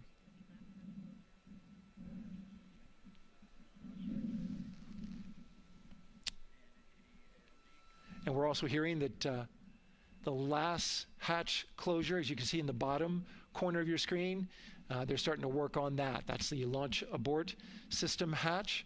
There are two hatches, the crew hatch and the launch abort system hatch, and the closeout crew that you see right there, right on time with their work as they go to shut. And you can see it in motion right now, that launch abort system hatch. That's the latest from the firing room. We'll send it back to the host desk. Thank you so much, Daryl. Great news all around. And yes, we did just see them close the last hatch. And now we are looking at a live view of Banana Creek. Lots of people there, I'm sure, relieved to hear that that issue with the flight termination system has been resolved. And we are go for launch. Go for launch from the range, go for weather, and go from all of them, I would imagine. Yes, it's got to be exciting. The crowd is building. And as Daryl said, you can start to see the sun poking out here, and we can see all the clouds are moving north and moving away from us. So it's all good news. And so as we know, we have our Leah Martin down there at the Banana Creek viewing location, and she's standing by with some other guests. Hey, Megan, I don't know if you heard that huge cheer just now. If you heard a big rumble, as soon as Daryl said that the range was clear for launch, everybody clapped. It was super excited as we get to do some final countdowns. Standing next to me, I have Hudson and Maddox, the son of brothers here. And I asked you a little bit earlier, how excited are you to be here for launch? What did you say? I'm very excited. It's our mom's birthday, and, you know, not a better way to celebrate right now. I asked you on a scale of 1 to 10, how excited are you? Would you say? 11. Yeah, 11. I'm very excited. Super excited. Yeah. So, Megan, we've been watching the launch broadcast here and hearing some of the questions that you and Nicole have been asking and answering. And I actually wanted to ask these two kids, if you could take a 10-day trip around the moon and take 3 people with you, who'd you take with you? Well, I'd take my dad and my mom. And I mean, I don't know, probably my best friend. I'd just say one of my friends, you know. Oh, one of your friends. So brother got left out. Who would you take? That was just what I was thinking. My dad and my mom and my best friend. That's a pretty good answer. Your brother can get his own trip to space, right? Yeah. So I'm actually joined here also by Dad. Now, you were sharing with me that a lot of the work that you've been doing over the last several months has been prepping the launch teams, our engineering teams, our ground systems teams, to get ready for launch, to be mindful and to be in this moment. How does it feel to be standing here knowing that the people you've worked so closely with are doing what they're passionate about, or doing what they were born to do, moments away from launching this rocket? I mean, this is an exceptionally happy moment for us and all of us and the people that are, you know, about to take off on this historic trip here. And I'm grateful to know that we've helped in some way, shape, or form to help them stay steady and calm, you know, in such an exciting time within the agency. And so to just be here and witness it and know that, you know, they've got some tools to help them stay calm and steady is everything to us. So fantastic. Well, Megan, we are standing by ready to go, and we're ready to cheer this team on. Thanks so much, guys. And yes, Leo, we did hear that cheer. That was very exciting. I think the vibe over there is they're celebrating, they're having fun. And here, once they heard that we're go for launch, everybody had to run back to the camera and work. It's a little bit of a different vibe, but I definitely think that people are excited, especially as we see now live inside of the White Room at the launch pad. The closeout crew has closed the launch abort system hatch. You saw there, we took it live. Took a lot of them, I think all of them, except for one. I think it took all 3 or 4 of them to push that hatch door close, and then they felt around the perimeter of the door to make sure that everything was sitting just right. Right, yeah, we talked about how heavy the crew module hatch is. This hatch is just as heavy probably, and so, you know, they're working the closure here. And working those connections, and you can see, yeah, there's still 3, 4, 5 people that we can see in the White Room. It takes a lot of people to get this these hatches closed and this rocket ready to launch. Mm-hmm. And so the next step in the countdown is that this team will start closing out the White Room. So basically disconnecting things, stowing things, making sure that when they leave, there is nothing that isn't supposed to be there. And really, then at that point, it's just all 4 of the crew member, Victor, Reed, Christina, and Jeremy by themselves at the top of the launch pad. Yeah, and then eventually that crew access arm will move away, and then it'll really just be them up on top of that rocket. Mm-hmm. Yeah, your eyes lit up when I said that. That's exciting. It is. It is. Yeah, we had a moment, we talked a little bit about my fear of heights, but most of our crew is afraid of heights. And so there was a moment where I realized that it was just us, you know, 100 and some odd feet up and no crew access arm, and may or may not have said something that made everybody go, huh. Were you wondering to yourself, how did I get here? We're pretty far up. That crew again bringing that drag-on camera. That camera is a handheld camera that is a live look for teams who are remotely watching these operations closely. Again, verifying that things are as they should be before the crew starts, the closeout crew starts leaving the White Room. You see them checking their procedures. You can see they're covering the ends of those hoses. That's to protect those hoses from FOD, so we don't want any dirt or anything to get into those while we transport them and stow them. So you can see Andre there working to close out the hoses as well while they're cleaning up the White Room. And so they'll tape that close. You just saw number 5. Number 5 holding some tools. Again, we'll stow those away. You have to account for everything. Obviously, you know, they did have tools out. They did have procedures, paper, notes out. Like, all of that has to go. Yes, and you can even see on number 3's hat, he's got a string that's connected to his suit there. Mm-hmm. That's, again, just to make sure that we don't lose anything. If, you know, gust of wind or you get knocked or something, you don't want to lose a single thing in the White Room. So everything is tethered, everything is accounted for, and everything is protected. The crew now, another live view of them inside Orion. Jeremy, Christina, and Reed and Victor on the right side of your screen. What do you think they're thinking right now, Nicole? Oh man, just over an hour to launch.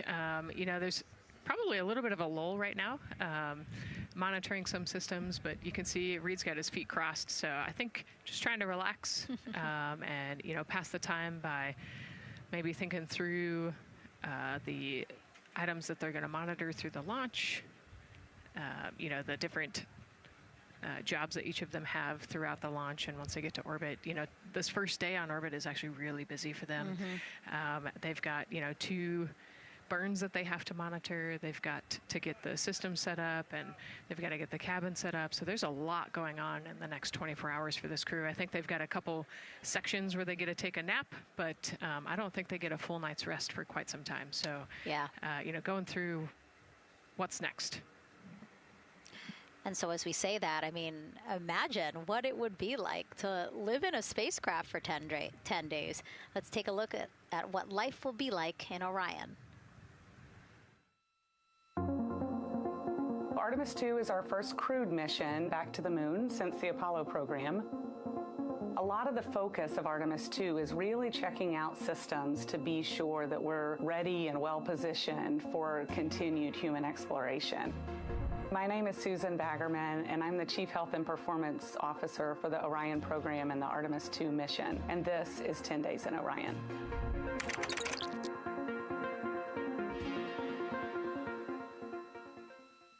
For this mission, the crew will launch in the Orion spacecraft on top of the Space Launch System rocket, or the SLS rocket. Once they've launched and achieved orbit, they'll continue on checking out many of the different critical Orion systems, check out some of the critical medical systems, and be sure that we understand how the crew would do that successfully within the volume of Orion. We also have, of course, systems to feed the crew. They have a potable water dispenser that they'll check out. And then we also have a food warmer, kind of looks like a suitcase that the crew can use to heat their food. They're also going to check out the flywheel system. We'll have the crew perform some initial exercises. Part of that is to ensure that the flywheel is actually working, but part of it is actually to be sure that our environmental control systems are actually working. For sleeping, the crew will sleep in sleeping bags. Some crew members like to be very tightly bound up, and some like to float very free. They'll use the toilet for the first time and be sure that it's able to flush. While they're on their journey, they'll do some testing that they quickly don their suit just to be sure that we would be ready in the future for an emergency. They'll also check out our radiation shelter. If we were to have a solar particle event, we would be asking them to take stowage out of the stowage bay and put it in some specific locations on the vehicle, basically for it to serve as shielding.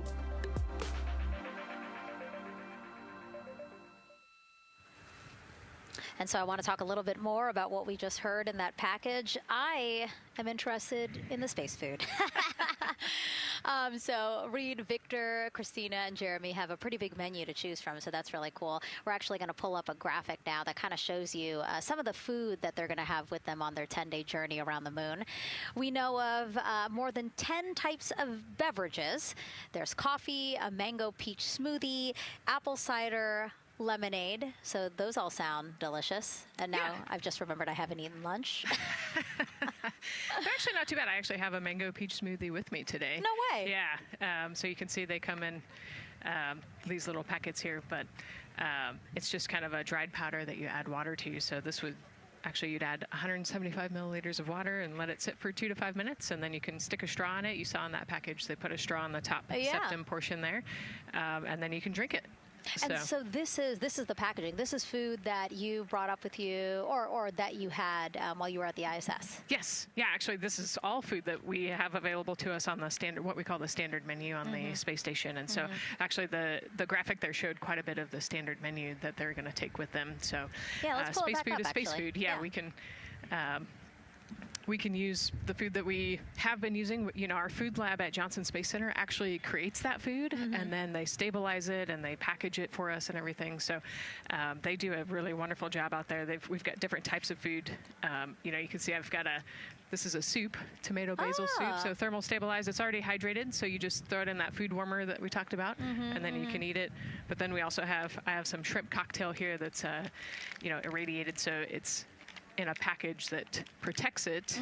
I'll show you. I've got a brownie too. That's probably my favorite one. But are we eating it? We might, if you're.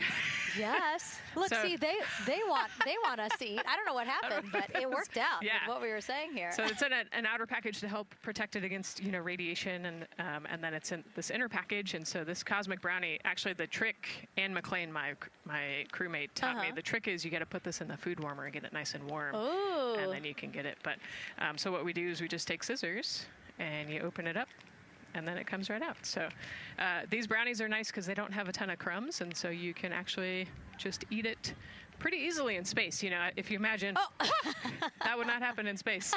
It would not fall. But yeah, so we've got all sorts of things that you can actually eat. The menu's pretty good and pretty diverse on the space station, and then as you saw, pretty diverse for Orion. Nice. Yeah, that's amazing. And again, here's a look at the crowd that's starting to continue to grow here as we get closer and closer to launch. We are now under an hour from the opening of our 2-hour launch window at 6:24 p.m. Eastern Time. And so let's take some questions from social media. We haven't taken some of those for a while. You put that brownie away, Nicole, or I'm going to steal it. Nicole, we have another celebrity who submitted a question. Let's take a look. Okay. A quick question for the Artemis crew. What food from Earth would you bring with you into space? And why would it be lasagna? Because that's the greatest food. Again, not really a question. Yeah. Because he was like, it's lasagna. It's got to be lasagna. You know, there is lasagna on Space Station, and it wasn't too bad. Probably not my favorite food of all, but yeah, lasagna's not a bad option. It's a high-calorie meal. If you're trying to, carb load for a spacewalk or something, it's a great option. Yeah, I remember Christina saying that her favorite food on the menu, and actually, she was saying that she was getting in trouble because people kept on saying, you can't eat mac and cheese every day, Christina. We mentioned the mac and cheese and brisket earlier. Man, I would put those two on a tortilla. That would be great. That sounds delicious, delicious. Well, thank you so much, everyone, for sending in those questions. For everyone from a 5-year-old that we got a question from to all the way to Roy Woods Jr. there, a comedian. So thank you so much. And if you're just joining us, welcome to the Space Coast of Florida, where we are counting down to liftoff of Artemis II. You see a beautiful aerial shot there of our rocket on the pad. For the first time in more than 50 years, we are sending humans to fly around the moon and back, and we're taking you all of you with us on this next chapter of human spaceflight. I'm NASA's Megan Cruz, and this is NASA astronaut Nicole Ayers. Great to have you here, Nicole. Yes, this has been a beautiful day. Excited. We're continuing to march towards this launch. Yeah, and if all goes as planned, this crew could travel farther from Earth than any other humans before them and see parts of the moon no one has ever laid eyes on. How exciting. Yes.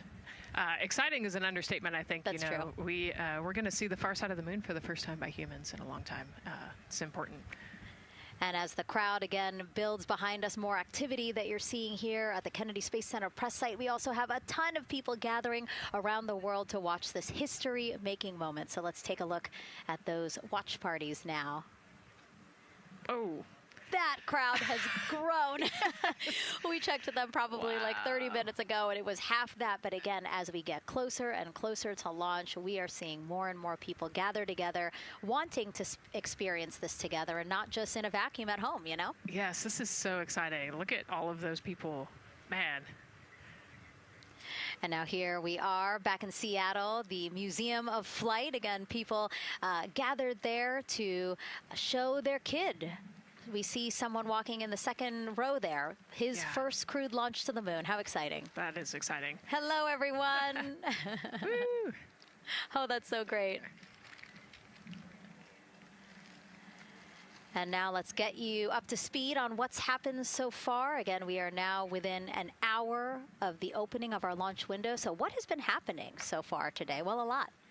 After waking up and grabbing a bite to eat, our Artemis II crew suited up inside the historic crew quarters, a tradition that dates back decades. Teams helped them into their custom Orion crew survival suits, and just like other crews before them, they gathered around a table for a card game to pass the time, but to also burn off any lingering bad luck before they walked in the footsteps of every NASA astronaut launching from Kennedy Space Center since Apollo 7 in 1968. They walked outside the Neil Armstrong Operations and Checkout Building to greet a crowd of family, friends, supporters before getting into their Astrovan for their security-escorted ride out to historic Launch Complex 39B. They got a close-up look at the SLS rocket, then walked across the crew access arm and climbed one by one inside their Orion spacecraft. After that, teams conducted final checks with the crew before closing both hatches, the crew module hatch, as well as what you're seeing there, the launch abort system hatch. And now we are back live at the pad where the closeout crew is getting ready to leave the White Room. They are now tethered, Nicole, because they are about to move some pieces that connect the Orion spacecraft to the White Room, correct? Yes, there's kind of what I would call a shroud. You can see them working that there. So it is actually connected, so that way the gap between the crew access arm and the crew module, and well, I guess that's the LAS there, is covered. but they're about to remove that so that the crew access arm is not connected to the rocket in any way, so that it can retract here in the next few minutes. And for how we're looking with the launch countdown milestones, let's go to Daryl Nail in the Launch Control Center. All right, thank you very much, Megan. And as you can see there, the finishing touches, as you've been talking about, to the LAS, which brings me to that subject, because we currently are hearing the launch team is working an issue that was reported out with the LAS. At least there's an issue apparently with a battery on the LAS. The engineer who is in charge of the launch abort system sits on console here, reported that a temperature for one of the two LAS batteries is out of range, and although it's not a constraint for launch right now, it would be when that temperature is checked inside of T-minus 6 minutes, which is inside of terminal count. So right now the team is working some troubleshooting on this issue.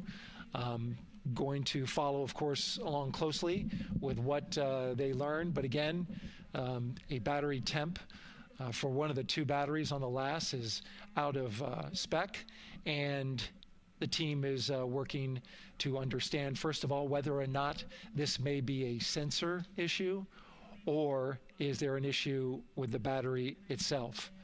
So again, looking into it, troubleshooting and researching as we speak. With regards to the weather, we did get some good news there. Launch Weather Officer Mark Berger reporting to the launch director that the weather chances have now improved for the window. We are up to 90% go, which is great news. Again, 90% go. That is up from the 80% that we started when we had the first weather forecast come out officially 3 days ago. And so that is great. And for anybody who's here in the launch area knows that is certainly viewable. They can see that by just looking up. So we're getting some good clearing as forecast. And then just a reminder for those people who are watching the launch from the nearby area that if you're watching on an internet-enabled device, just remember that there may be a little bit of a delay. Can't tell you how much of a delay, but since it's on an internet device, sometimes this broadcast might be a little behind what you're actually seeing. So just keep that in mind as you are watching. Don't wait till the last second to run outside if you're inside your RV or your camper or your house. That's the latest here from the firing room. Of course, we'll keep track of that last battery issue. We'll send it back now to Megan and Nicole at the host desk. Two of them there had to be tethered to the inside of the white room, because obviously now we have detached the white room from the Orion spacecraft. Yes, that view is quite something. Yeah, spectacular. Yep. Oh, no, I'm sorry. I forgot. Nicole's scared of heights. An astronaut afraid of heights is actually not uncommon, as we've learned today. But yes, so obviously, again, things proceeding as we march closer to the opening of our 2-hour launch window at 6:24 p.m. Eastern Time. Again, the closeout crew just finishing up those last couple of things they have to do before leaving the white room and then leaving the pad, leaving only the 4 Artemis II crew members inside the spacecraft by themselves at the pad. Yeah, and then we'll be curious to follow the battery issue on the LAS as well. I think sometimes it's just a sensor issue, sometimes it's a battery issue. So hopefully they figure that out quickly. Mm-hmm.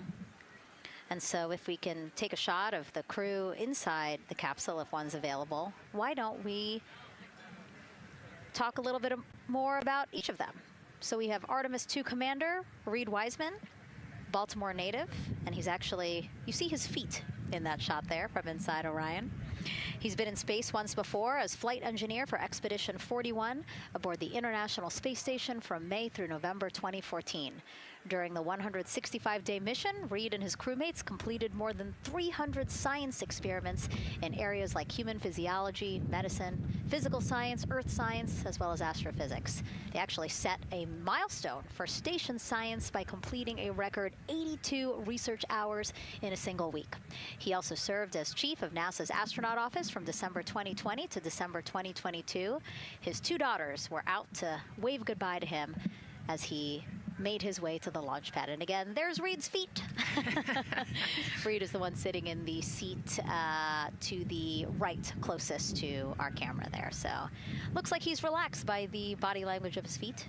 Yeah, you know, I think they're kind of in a holding pattern, if you will, or a waiting period. So it makes sense that he's a little bit relaxed. He's also kind of just a relaxed person in general. He's wicked smart, but has a demeanor that keeps everybody calm. And so I think we're seeing that here today.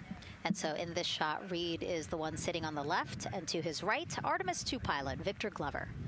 NASA selected the California native as an astronaut in 2013, and at the time he was actually serving as a legislative fellow in the United States Senate.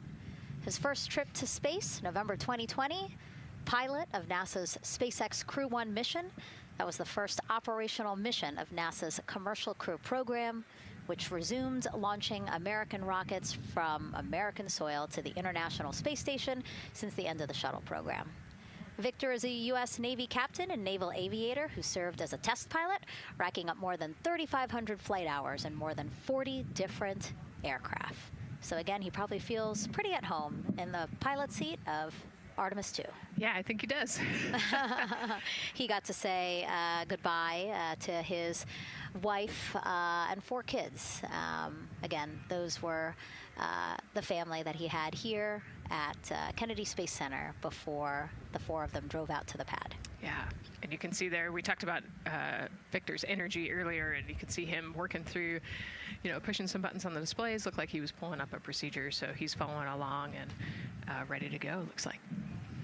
And then mission specialist Christina Cook, sitting on the upper left-hand corner of the screen there, native of Grand Rapids, Michigan, was selected to the Astronaut Corps in 2013, same class as Victor, served as flight engineer on the International Space Station from March 2019 to February 2020. During that time, she set a record for the longest single spaceflight by a woman with a total of 328 consecutive days in space. How cool. She also participated in the first ever all-female spacewalk. And before becoming an astronaut, Christina helped build space science instruments and led scientific fieldwork in some of the most remote environments on the planet. Her hobbies include surfing, rock climbing, and community CDR, service, yoga, and photography. Go ahead, NTD. There's a couple of suppressed overvolt messages. We're going to go ahead and clear those off your screen. We see them and we copy. All right. NASA test director. We're still working here, trying to get through everything. So we're getting close, and then trying to talk that other issue that we just picked up a little bit ago. But I think work-wise, we're doing really well. Sounds good, NTD. We're doing great on board. Glad to hear it. NASA test director giving an update to the crew. Some messages flashed on their displays. Just wanted to say that they didn't have to worry about that. We're going to clear that. And that also just reassuring the crew, again, that they are tracking and working the issue with the launch abort system battery. Yeah. All right. And then first-time flyer, Canadian Space Agency astronaut Jeremy Hansen will fly to the moon as mission specialist on the Artemis II mission. The London, Ontario native selected as an astronaut in 2009. After that, he worked as Capcom at NASA's Mission Control Center in Houston. Capcom stands for Capsule Communicator and is the sole direct voice communicating with astronauts while in space. Jeremy also participated in training exercises, really cool ones like living on the ocean floor off the coast of Florida to simulate deep space exploration for a week. In 2017, he became the first Canadian to lead a NASA astronaut class. He also enjoys getting out on a sailboat, rock climbing, and mountain biking. He has a wife and 3 children. And he's the one that you see bottom left-hand corner of your screen. I know, I'm trying to see what he's doing there. Christina's looking too. And so there is your Artemis II crew inside the Orion spacecraft. And this is actually the 7th time NASA astronauts will launch on a new NASA spacecraft designed for crew. And if you're wondering about the first 6 crewed test flights, here they are.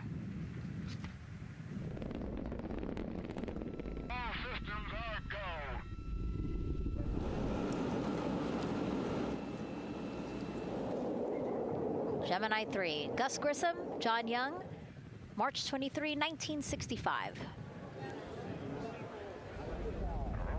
Apollo 7, Wally Schirra, Don Isley, Walt Cunningham, October 11, 1968. Space Transportation System, or STS-1, John Young, Robert Crippen, April 12, 1981. Then NASA's SpaceX Demo 2, Doug Hurley, Bob Behnken, May 30th, 2020, followed by NASA's Boeing crew flight tests. Butch Wilmore, Sonny Williams, June 5th, 2024. And now, Artemis II with Reed, Victor, Christina, and Jeremy. It is really surprising, honestly, to hear that through all these decades, through all these launches we've had, this is only our 7th new vehicle that we're testing for crew. Yeah, you know, we have so many different missions that we think about and we talk about, but really 7 vehicles that we've tested and that we're flying. You know, I like to think of spaceflight really as a permanent test, right? We have, you know, hundreds of missions or so. You know, an airplane that gets tested and then flown has thousands of data points. And so really spaceflight is always going to be in the test field. And I think it's important to remember that, especially as we put humans on rockets that we never have before, or for the 7th time we start a new vehicle and a new mission. Just getting word now that White Room closeouts are complete. And so the closeout crew is preparing to leave the pad. It's exciting stuff. We are making good time, and the closeout crew is doing really well. 41 minutes, 43 seconds and counting until the opening of our window. And Artemis II is a 10-day mission that will send the 4-person crew on a journey around the moon and back to Earth. It will be a critical step towards future lunar and Mars missions.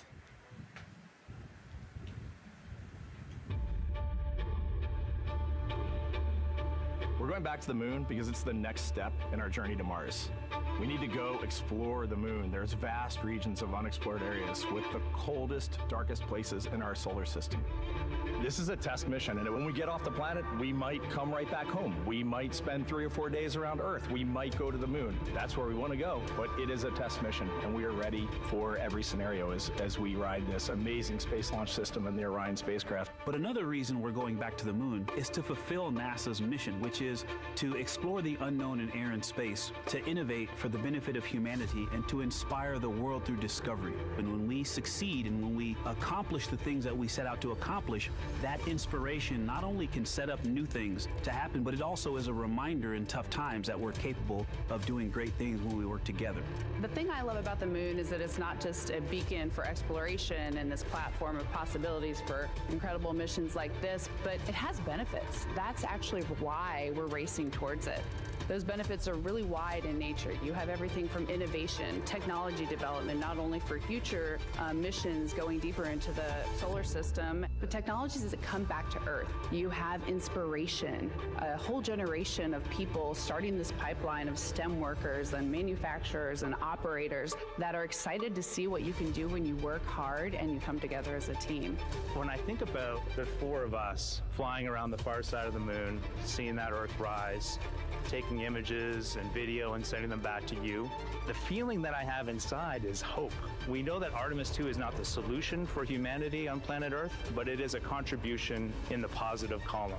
We hope that just for a moment that people will pause and say, wow, it's extraordinary when you look back upon the Earth with over 8 billion people, and you see this concrete example of what humanity can do, this extraordinary thing when we set big goals and CDR NTD to achieve them.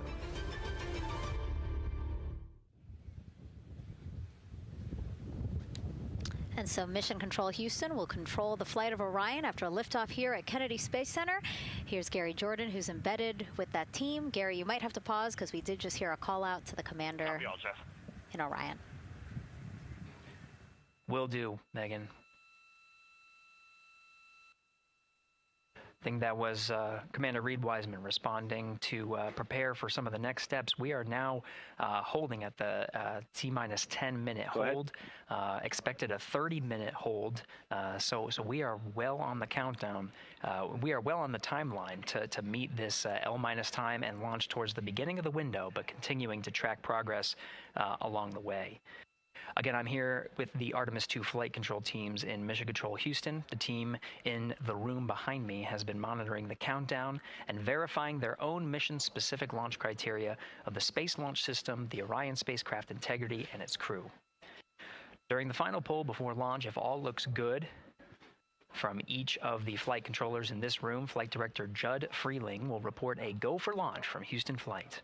Upon liftoff, teams here take control of the mission and communicate with the crew while they fly on the Space Launch System.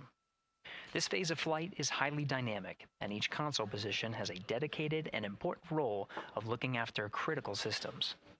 You'll hear calls from Capcom and NASA astronaut Stan Love in this room to the Artemis II crew as milestones are reached during the more than 8 minutes of powered flight on the core stage. Liftoff and Ascent are just the beginning. This room will be staffed around the clock over the next 10 days to oversee every moment of the mission through splashdown. Here from the Johnson Space Center, we'll be streaming the mission live 24/7 so anyone can follow the crew's journey, take peeks inside the spacecraft, and share the experience of a lunar flyby with astronauts looking down at the moon's surface. Teams here have been rehearsing tirelessly in simulations to throw every conceivable and inconceivable scenario their way. We are ready and eager to begin the Artemis II mission. Still milestones to come as we continue the countdown, but we'll be right back with you during the Ascent phase of today's flight. With that, Megan, I will send it back over to you at the Space Coast. Thanks so much, Gary. Under 37 minutes until the opening of our 2-hour launch window, 6:24 p.m. Eastern. I've never been more excited for a time. But why don't we send it back over to Megan Carter with the Moon Board to learn more about what happens after Ascent. Absolutely. I am definitely also getting excited. Things feel like they're starting to pick up a little pace here. A lot is about to happen within the first 10 minutes of launch, but what happens after those first 10 minutes? Let me take you over here to my mission map so we can kind of jump ahead and let me explain a few things. So, our main engine cutoff is going to stand for MECO, and that is essentially where the rocket's job is done, and it is then going to turn the propulsion duties over to our ICPS. That stands for Interim Cryogenic Propulsion Stage. Don't try and say that too many times fast, but the ICPS is going to be right here, and that's our in-space propulsion. About 50 minutes into, after about 50 minutes into launch, it is going to conduct that first burn, and that's going to be the Perigee raise maneuver. Essentially what that is going to do is going to raise the spacecraft from a lowest point of Earth just a little bit higher into space, and then they are going to conduct that nice path. It's going to set them on that nice circular path around the Earth. That's when they're going to start to be able to really check out the spacecraft. The Orion spacecraft is going to be able to, like we've talked about, be maneuvered by the crew. They're going to check out those life support systems, and communication checkout's going to be vital at that point as well, obviously. Then they will be conducting that another burn, and that's going to raise them just a little bit higher again. And then they will, it'll be about time for the ICPS to separate, and they will will start another lap around the Earth as well. Now, the ICPS, but even after it separates, its job will not be done because they will have the opportunity to conduct something called the Proximity Operations Demonstration. And this is going to be really important for our future lunar missions because the ICPS actually has a target on it, and the crew is going to have the opportunity to manually maneuver these spacecraft like we've mentioned and practice those docking maneuvers. Now, obviously, they will not be docking for this mission, but that is, again, going to be critical for those lunar missions in the future. Now, all right, after that ICPS has separated and they've done that second lap, they're going to conduct 2 more burns. And what these burns are going to do is set them up to the high enough orbit and a fast enough speed in order to conduct the translunar injection. This is going to be that critical moment and that critical milestone where they are going to produce about 6,000 pounds of thrust. And this is that point that is going to take them out of low Earth orbit into deep space, and it's going to set them on that nice path towards that lunar flyby. And I know we have talked a little bit about why this could be a record-breaking flyby and journey to the moon. And with that, I'm going to turn it back over to Megan so she can tell us just why.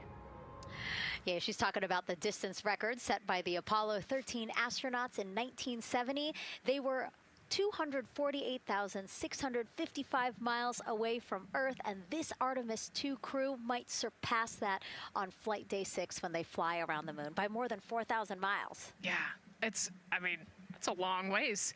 It's tough to fathom 250,000 miles from Earth, right? I mean, space, the space station is only 250 miles, and so we're going, I don't want to do the public math, but we're going much further than that.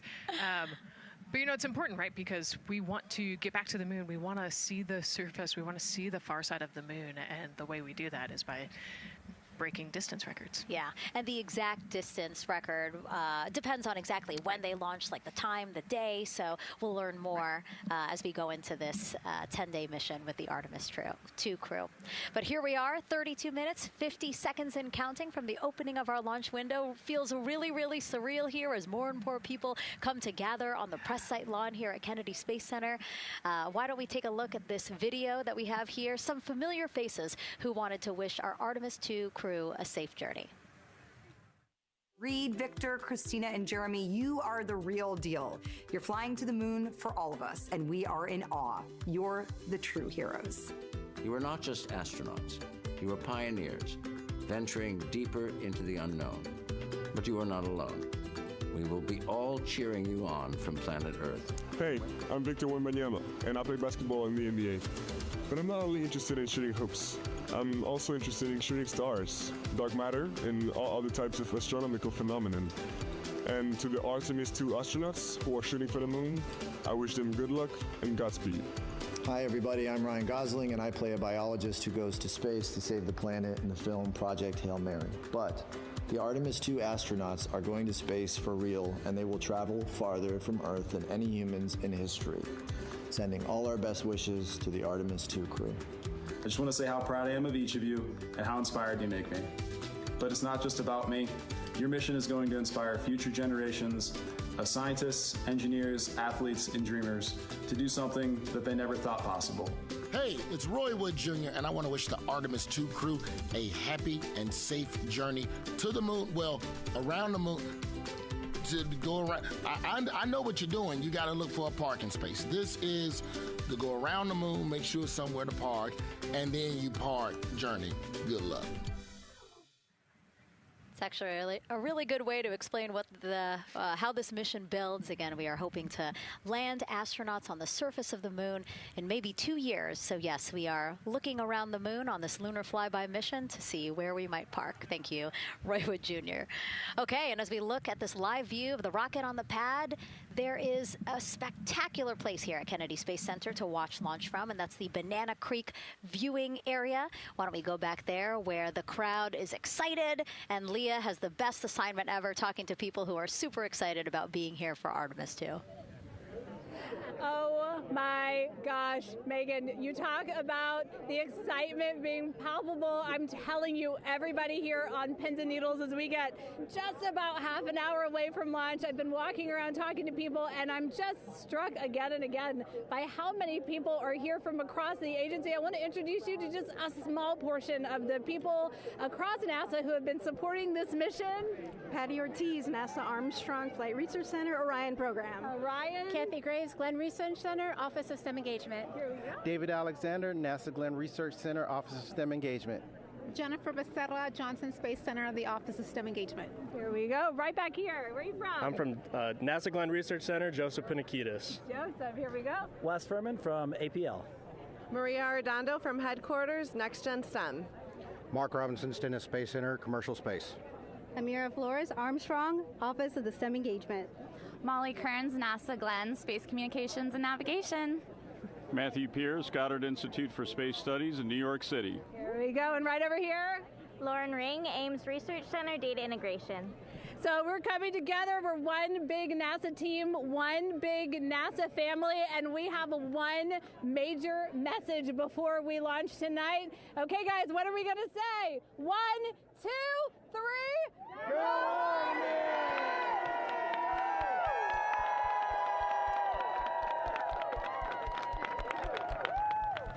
Oh my gosh, that made me so emotional. That was so inspiring to see. I mean, wow, yeah, that was great.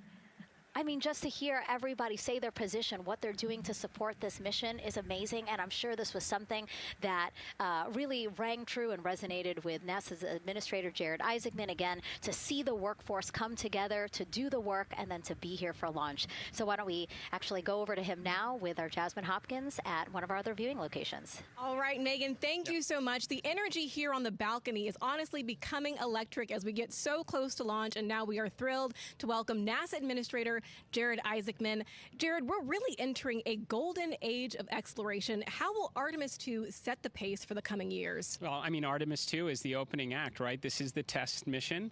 This is getting very comfortable with the SLS rocket, the Orion spacecraft. No humans have ever flown on this before, right? And we're going to put it through its paces. We'll go into Earth orbit for a little bit, make sure Orion's doing okay, and then we are sending them, right? We're going to send them farther into space than any humans might have gone before, 250,000 miles away, and it's going to set up for the subsequent missions. That's why we're going into the golden age of science and discovery right now, because you're going to see moon rocket launch in 2027 when we do our testing with the lander. We're going to go for the landing on Artemis IV in 2028, and in parallel, we're going to build the moon base, right? And that is going to be filled with science discovery and tech demonstrations that's going to support the enduring presence we're trying to create on the surface. Absolutely. So honestly, history-making years ahead of us, you know, with Artemis 3 and 4. But first is Artemis 2. What will be our single greatest takeaway from this mission? Well, I'll tell you, I mean, after ignition, to me, the moment that I'm going to be most excited for is splashdown. There's no question about that. Good shoots coming down off the West Coast. But look, I think the takeaway from this is gaining extreme comfort in the Orion spacecraft, right? I mean, this is very different than what we've done for more than a half century, right? I mean, the velocities that spacecraft is going to re-enter at, it's going to be new territory for us. We want to get our arms around that completely. So I would say the performance of SLS plus Orion is everything on this one. We want to make sure we do it in as a safe way as we possibly can, understanding what we are undertaking right here, bring our crew back, learn as much we can from the vehicle, set up for Artemis 3 in 2027. Right, and Administrator, we've actually had a pretty young audience today here, some kids running around the balcony. How do you hope Artemis 2 inspires that next generation? You know, I talk about this all the time. Like, you know, one of our overarching KPIs that we should always be tracking is the number of people living and working in space. Well, you know what's another strong number 2 on that one? It's the number of kids that are dressing up as astronauts for Halloween, so that they grow up, that they're inspired to want to join in this grand endeavor, whether they come work with us here at NASA or they join in industry, but they're helping humankind venture out farther, pursue all the secrets of the universe. Yeah, I think we'll see a lot of kids dressed as astronauts this year. And finally, Jared, you've really made it a personal mission to get to know the people behind the work at NASA. Do you have any final thoughts, any final words before today's history-making launch. Yeah, well, one, I want to express a lot of appreciation. I'll tell you what, the 4 astronauts on top of Artemis II know this. It takes an army to pull a mission together like this, right? Across all 10 of our centers, all of our commercial partners, the international partners that come together to make this possible. My sincere appreciation for everyone who is currently working the mission right now, so getting them ready for launch, that will be watching over them in mission control, recovering this crew when they splash down off the West Coast. I have complete trust and confidence in your abilities. And everybody else who's not directly working on Artemis II, Artemis III is coming up next year. When this mobile launcher gets back in the VAB, we're going to start stacking. Wow, plenty of excitement ahead of us. Jared Isaacman, thank you so much for being here. Thank you. Thanks for being here. Of course. All right. And with that, let's get back to the countdown with NASA's Megan Cruz. Under 25 minutes and counting from the opening of our 2-hour launch window. And take a look at all these people behind us. I literally, every moment I turn around and I see the clock, I am like, oh, wow. Oh, wow. There are more people and less time. Yes, exactly, which is a great problem to have. Yes. Now, this first crewed test flight of NASA's Artemis program coincides with the 250th anniversary of our country's founders signing the Declaration of Independence. Exploration is a part of America's DNA, and it continues now with our return to the moon. 250 years ago, 13 colonies laid the foundation for the greatest and most enduring democracy in the history of the world. One driven by courage, faith, and freedom. From that moment, we became a nation defined not by where we stood, but by how far we were willing to go. We conquered vast frontiers, invented tools that shaped a modern world. We found light in the dark, and we rose from the earth. Faster, higher, farther. We pushed beyond the sky and into the unknown. We carried our courage into the cosmos, and we planted the American flag on the moon, the defining achievement of American superiority in space. Today, our curiosity stretches farther than ever. American robots search ancient rivers on Mars. New telescopes unfold to glimpse the first stars. And a new generation prepares to return to the moon, this time to stay. For 250 years, America has carried the light of humanity forward. But American exceptionalism isn't inherited, it's earned. Our greatness comes not only from what we've done, but what we're still determined to discover. Because in every era, across every horizon, America is at its best when it's reaching for something greater. America celebrates 250 years, and we are leading the world into the future.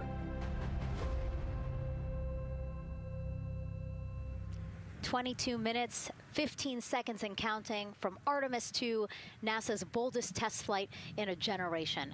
The crew has said this often, that they hope it inspires children around the world. And recently, a group of kids here at Kennedy Space Center got a surprise of a lifetime while watching that rocket roll to the launch pad. So tell me what color it is.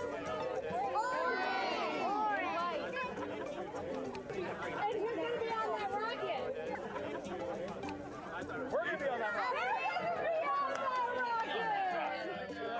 I could make it a little bit longer. Did you see it? Okay, so everybody's looking at the rocket because it is kind of cool and impressive. One of the coolest things happening over there right now, though, is it's on top of a giant tractor. Doesn't all food come in like tubes? It's in these like little plastic bags. You have to like rehydrate it. Sushi. There's not. I haven't seen sushi in space. It's probably hard to keep that back. Sushi mashed together. My favorite part was this one little girl. She had a question. She had patiently held her hand for a long time, and Christina turns to her and says, "Okay, what's your question?" She just goes, "I forgot." It was like, that's a perfect little kid moment. I just love. Wait, are you my mother's cartoon astronauts? What? Say that again? Never mind. It's a little hard to say. Go Artemis! These two? Yeah. Yeah. There you go. I like your dabbing astronaut back there. It's just so fun to see the enthusiasm, the energy, and a little bit of chaos. 3, 2, 1. Wasn't that so cute? I love kids and their excitement and, even just being real. Like, I don't remember what I was I know, gonna he ask. goes, but I'm glad you're here.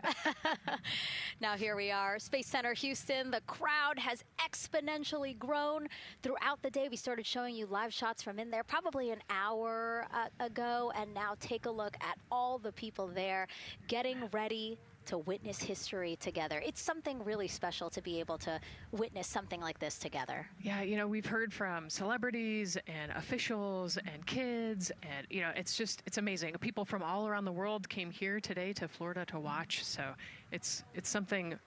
It's hard to put into words just how much support for this mission we're seeing today. And great news too. Remember, the team was tracking an issue with the launch abort system battery. They appear to have cleared that issue, so we are go for launch. Yes, it's exciting.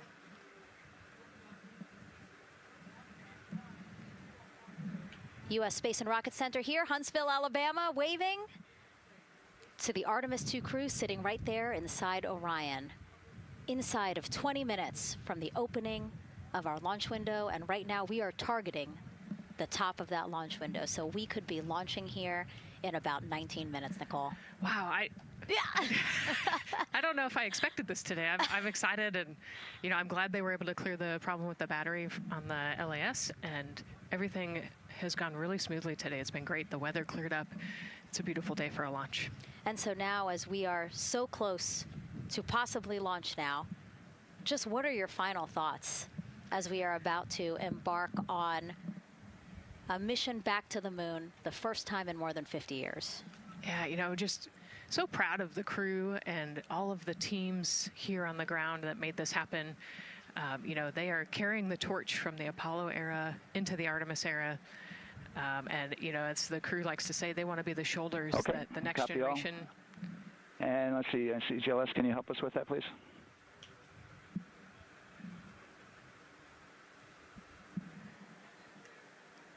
They want to be the crew wants to be the shoulders that the next generation can climb on. 0018. I think it's in their patch. We're going for all. It's in the name of their capsule, integrity, representing humility and the professionalism of everyone that got them there today. So proud of them. We love them. We're excited for them, and we cannot wait to see what they see. Just leveraging everything we've learned so far as an agency, taking us from Apollo now to the launch pad here, 39B, with Orion and SLS poised to again fly us into the history books. And before we leave you now here at the host desk to get back into operations, we just wanted to answer one question for you guys. We asked you earlier on today, what are you most excited for? And we asked you to go vote on Instagram and Twitch. Instagram, you guys said launch. Twitch, you guys said lunar flyby. So I think you guys will all be very excited since we are now about 17 minutes from the opening of our launch window today. And so with that, as we approach terminal count, let's send it back to Daryl Nail in firing room 1. Daryl. All right, thank you, Megan and Nicole, and just want to give you an update on the launch abort system that you just reported that they cleared. They believe, they're convinced, this is an instrumentation failure. So there are 2 batteries on the LAS. The LAS, of course, and with the help of my 2-year-old son's model rocket, Daniel said I could use this, so it's okay. The LAS is right here. It's the tower above Orion. Orion capsule is inside of here. It's used to pull Orion off the rocket in case the rocket is something's going on with the rocket, either on the pad or in flight. 2 batteries are bad. Well, I'm sorry, one of the 2 batteries reported an out-of-family temperature, and it was very much out of family. And so they checked their data going back into the vehicle assembly building where they recharged the batteries and worked on them. And they have good, solid data, they reported, that tells them that this is an instrumentation failure, that there's something wrong with the sensor. And so they took it before the mission management team, which has to accept the risk, any changes to launch commit criteria, which this would be one, and they all fully accepted it. So now we are clear as far as that constraint is concerned. And one quick thing as we count down now, we are getting into the final minutes before liftoff. There's a 2-hour window. We haven't quite set the T0 yet, but this is a list of the cutouts. There are 150 cutouts that are included for this 2-hour launch window. And that's important. They're in very small print. That's important because there's basically 16 minutes inside this window that they cannot launch. And these are because of small things flying in orbit. There's a lot more things in orbit than there were back in Artemis I when we had 35 to 40 cutouts. For that reason, because of these 156 cutouts, they're going to be managing the launch window as we go forward. So they may have to wait out one of these cutouts. They range in time between 2 seconds to 23 seconds, but you'll hear the NASA test director talk through that. We're getting ready to merge that loop from NASA test director Jeff Spaulding.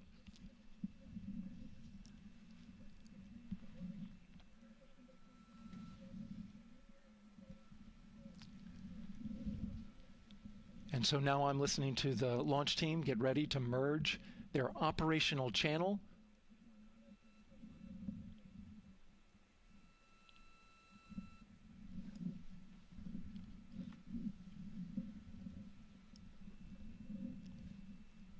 We're now entering one of the most consequential phases of launch day, and that's terminal count, the final 10 minutes. And OTC, NTD on 212 for comm check.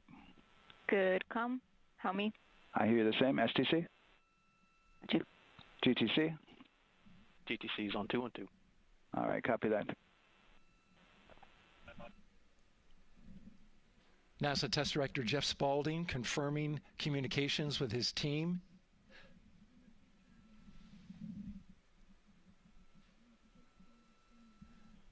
There will be 2 polls that we'll hear. One from Spaulding, the NASA Test Director, confirming the ground systems and the launch team are ready to proceed. At this point, we have a clear board, no constraints, but we need confirmation from each individual on the NASA Test Director team. So we'll hear him poll his team. The other poll that we're waiting for is the poll from Launch Director Charlie Blackwell Thompson, who will take that final status from NASA management before giving the go to come out of a hold. And you're seeing the clock count down at L-12 minutes. CCL, OTC, Orion, RS1. CCL. Yes, sir. Reconfigure ARS primary loop ISO valves. Copy, that's in work. And CDR, OTC, Orion, RS1. Go. ARS loop ISO valves are being closed at this time. Integrity copies. NGDLP. Go. Yes, I had a discussion with sea ice and with MER manager regarding the observation the sea ice had a few minutes ago. They were able to confirm with BCI photos that the condition that they observed has been there since 2025. MER manager has had a chance to review the findings, and they do not have any constraints from either a sea ice or MER manager perspective. Okay. Copy all. And Launch Director NTD, you copy?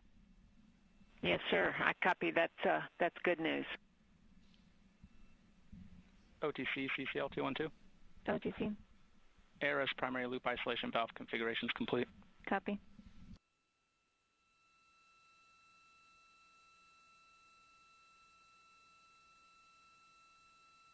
And CGLS NTD, cancel pending, please. GLS copies, and that's complete. All right, and for all personnel, we got a little bit more work to do before we pick up the clock, and we're about a little over a minute from getting to T-minus 10 minutes, but we've canceled the resume time there, and then we'll pick it up after we get through all of our work and anything else that we need to do to get through the remainder of counts. So we'll continue working that to get to our T0 today. So when we get to about 50 seconds from now, we'll extend that hold. CVSE, OTC. CVSE. 400, 290, looking to verify that we are configured for Ascent. Yep, give me about 2 more minutes. I'm going to start CMA2 streaming. Copy. NTD COSE hold requested. Copy that. I have an LCC violation of O-CT-004, S-band transponder anomaly. This was a transient LCC violation, so transponder 1 had a demodulated SNR estimate that went down to 2 dBm when it should have been between 10 and 13. It is now back up to 12, but we did lose that for just a moment. It does not appear that we lost our bit sync or carrier lock, which would be indicative that we lost our lock with the vehicle. So at this point, recommendation would still be go. However, we do have a pre-planned contingency procedure if we want to look at that. But again, this was transient, so we're back in a nominal range. All right, let's see, LPE NTD. Yeah, we're not seeing that hit. So I guess the question for COSE, was that less than 3 samples? Is that below our persistence? Stand by, let me look. It did look like it did persist for several seconds on mine, but let me take a look at the number of samples. Could I get a repeat on the affected LCC, please? Yes, ma'am. That's going to be O-CT-004. Thank you.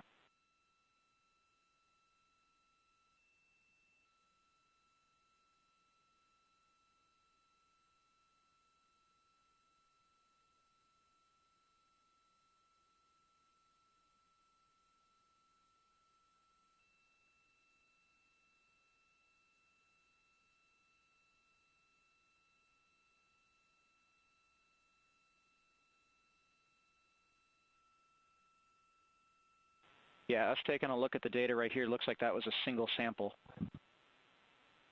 Yeah, copy that. RFTS does report that they also lost lock for about 5 seconds. So I would love to ask KUS and see if they also lost lock with the vehicle for any extended amount of period.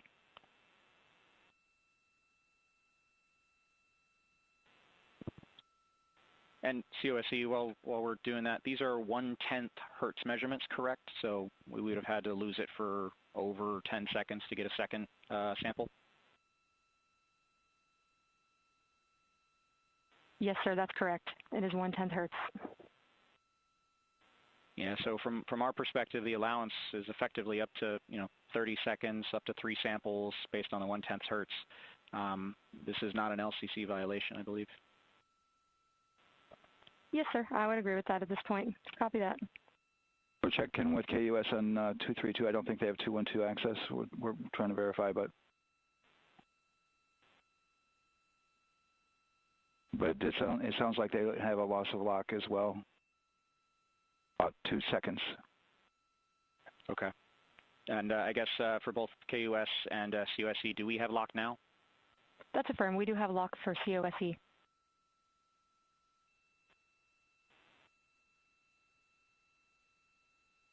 Yeah, so from the integration console perspective, we did have a temporary loss there within the allowable, and per the requirement, let's go.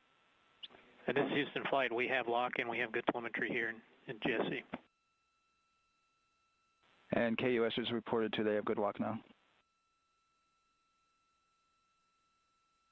So with all of that, OSC, then are we in a go configuration per your LCC?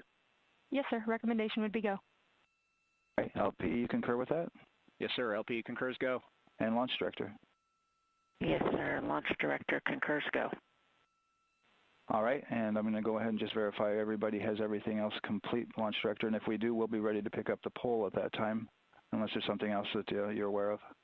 No, sir. Let's verify all our work is complete, and I would like one last check of our constraints list. All right, let's see. OTC, are you still waiting for ComConfig, or are you complete? That is affirmed, sir. Okay, yeah, is that your only open item? Yeah, OTC, this is CVSC. That 400 step 290 is complete. Copy. Okay, so OTC, you're complete with all of your work? That's affirmed. All right, copy that. STC? STC is complete. And GTC? GTC is complete. Okay, excellent. All right, and LPE, just want to verify we have no open constraints at this time. No open constraints. We have a clear board, sir. Okay, tracking the same here.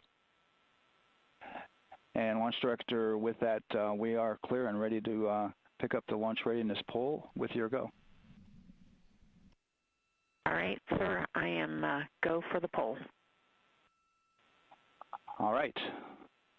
And for all personnel, this is the NTD conducting the Artemis II launch readiness check.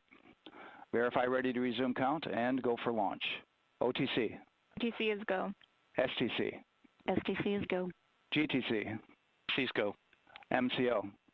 CO is go. Safety console. The safety console is go. LPE. LPE's go. RTD. RTD's go. Houston flight. Houston flight is go. ROC. ROC is go. And CDR. Crew is go. Copy that. Thank you, Reed. And Launch Director NTD, our launch team is ready to proceed at this time. All right, NTD, I copy all. At this time, I'll perform my poll.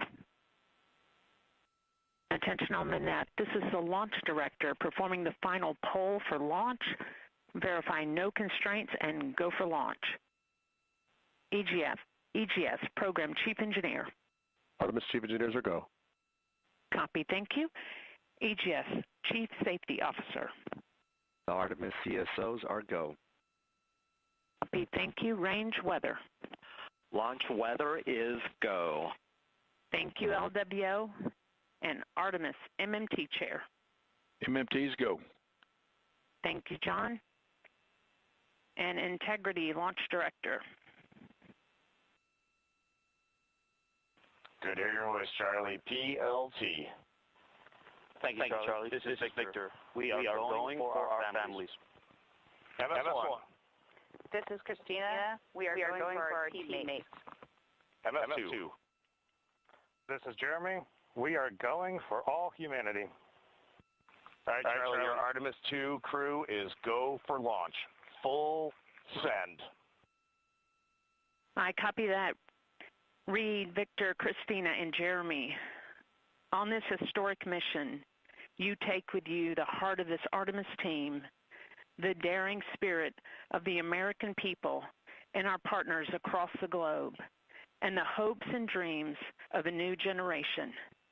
Good luck. Godspeed, Artemis II. Let's go.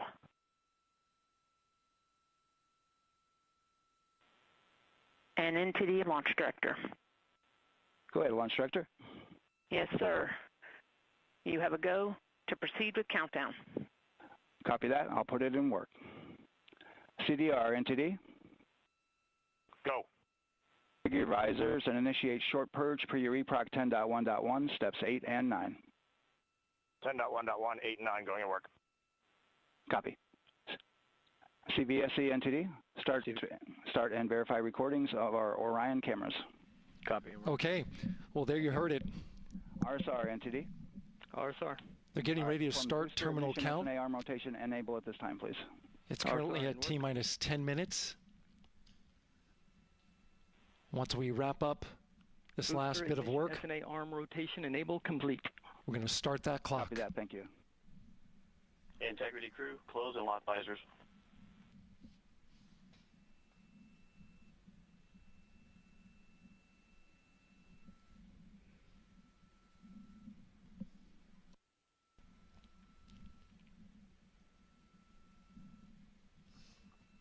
You heard an issue, worked in real time with telemetry lock on the Orion. It was transitory. It was very short. They checked the data, confirmed that they had a good lock.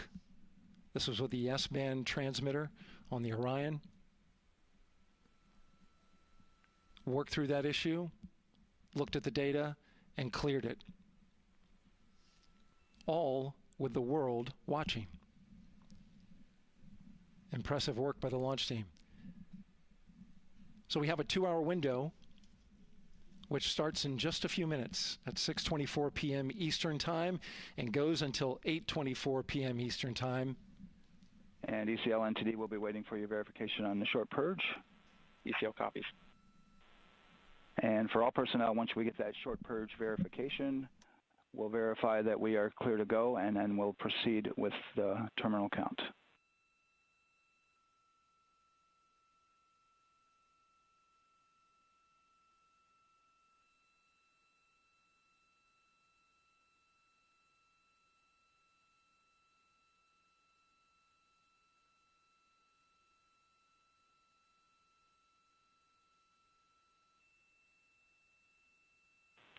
ECL time estimate? About a minute. Copy.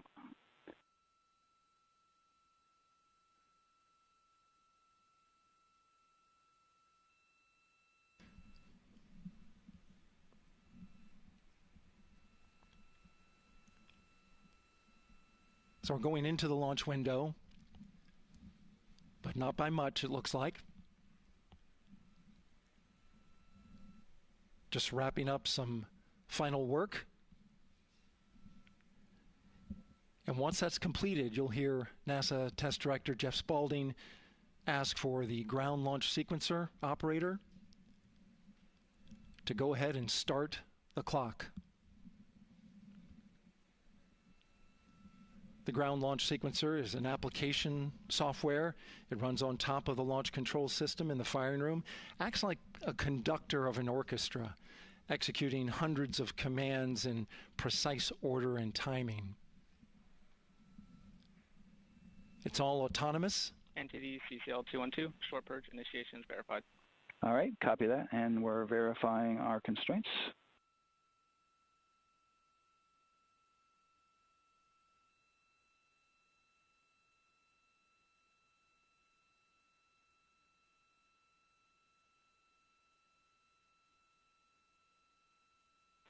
All right, and we're clear from cutouts. And with that, we're going to resume the clock momentarily. And CGLS, you can resume the clock on your mark. GLS copies. 3, 2, 1, mark. GLS mainline has been initiated. T-minus 10 minutes and counting.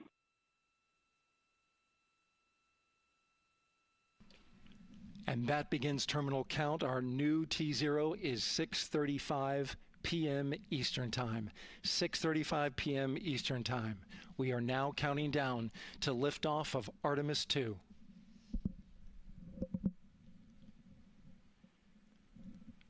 From now on, you're going to hear two voices on the loops. If everything goes nominally, NASA Test Director Jeff Spaulding, who's directly managing the launch team, and Alex Bendelos, the GLS operator who closely monitors the software. He has the ability to stop and restart the countdown.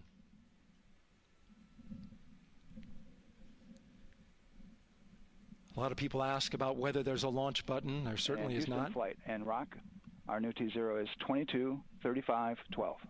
Houston flight copies. Rock copies. 22:35:12. Affirm. There you heard confirmation of the exact T0, 6:35 and 12 seconds p.m. Eastern Time. Again, our T0 is 6:35 and 12 seconds p.m. Eastern Time. But as I was saying, there's no launch button. This is autonomous. But there is a button that keeps you from launching, and that button allows the GLS operator to pause the countdown outside of terminal count and during terminal count and submit a hold to the next holding point. So the clock won't stop right away. If there's an issue, we'll go to the next stable holding point. This is how GLS configures the rocket and ground systems to a stable point where they can stop the countdown if that's needed. But right now, we are counting down. Our next big milestone, looking to retract the crew access arm. GLS is go for crew access arm retract. And there you see the crew access arm moving away.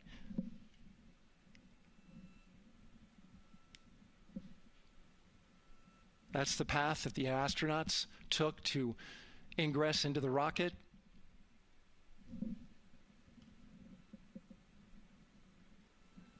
Until this point, that was their way off the pad if they needed to evacuate. But now with that arm retracting, the backup transitions to a launch abort system, and they'll begin arming that shortly.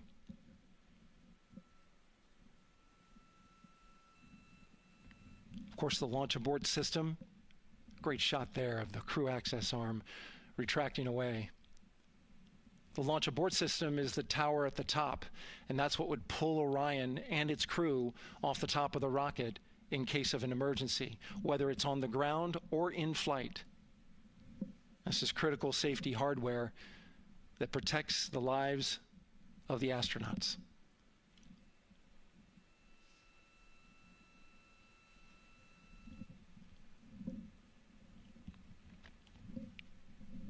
Starting at T-minus 6 minutes, the GLS will start bringing that and other high-energy systems online, starting with core stage pressurization.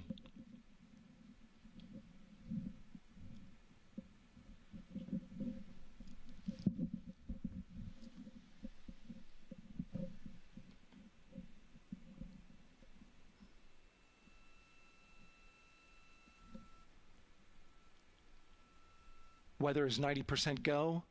The range is go. All systems are go.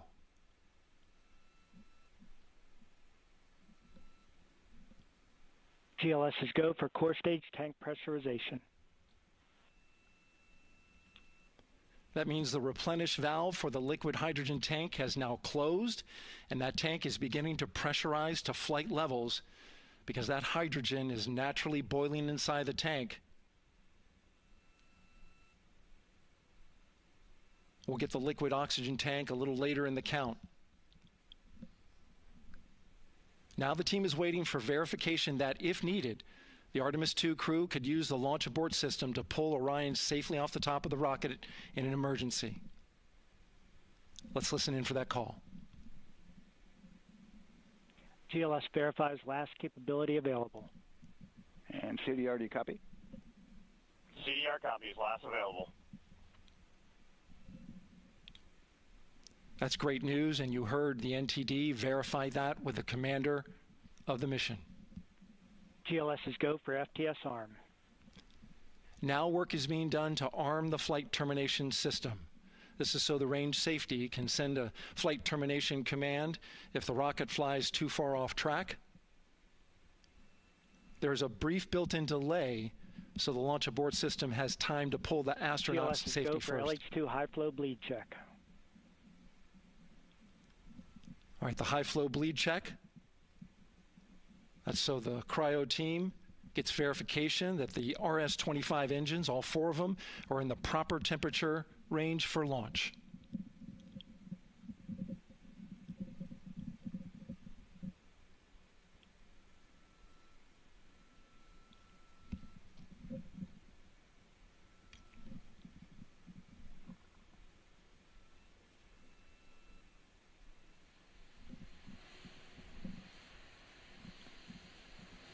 GLS is go for core stage APU start.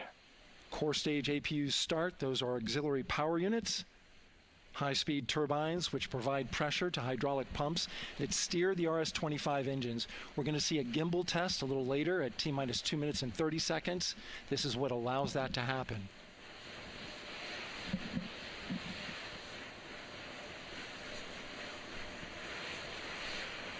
Coming up in about 20 seconds, we're listening for go for purge sequence 4. That's a helium purge of the 4 core stage engines downstream of the propellant valve. This gets all the air and moisture out of there.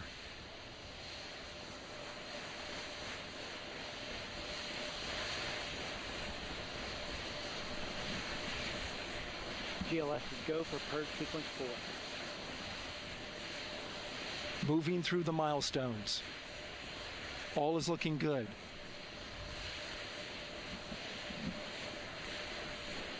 Coming up in just a few seconds, we're going to get that thrust vector control actuator test. This is a gimbaling of the engines.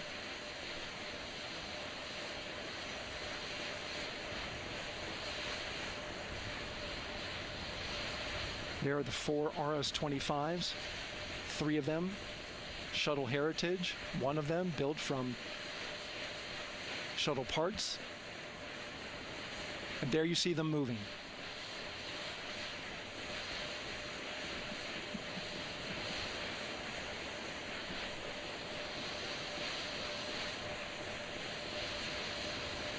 Now we're going to start moving the power from both the upper stage and the lower stage of the rocket to internal, taking ground power away and now going to battery power. GLS is go for upper stage to internal power. All right, power is removed from the rocket's upper stage, the ICPS, and it's been switched to battery. Same milestone for the lower core stage coming up at T-minus 1 minute and 30 seconds. Right now, the 4-person Artemis II crew is 248,000 miles away from the moon. And if all goes well, they will fly by it in 6 days. GLS is go for core stage to internal power. All right, there's the rocket's core stage, which houses 3 flight computers, is now on its own power. There's no more hold time because there's no more margin on these batteries. So we would have to recycle back to T-minus 10 to recharge if we had a hold.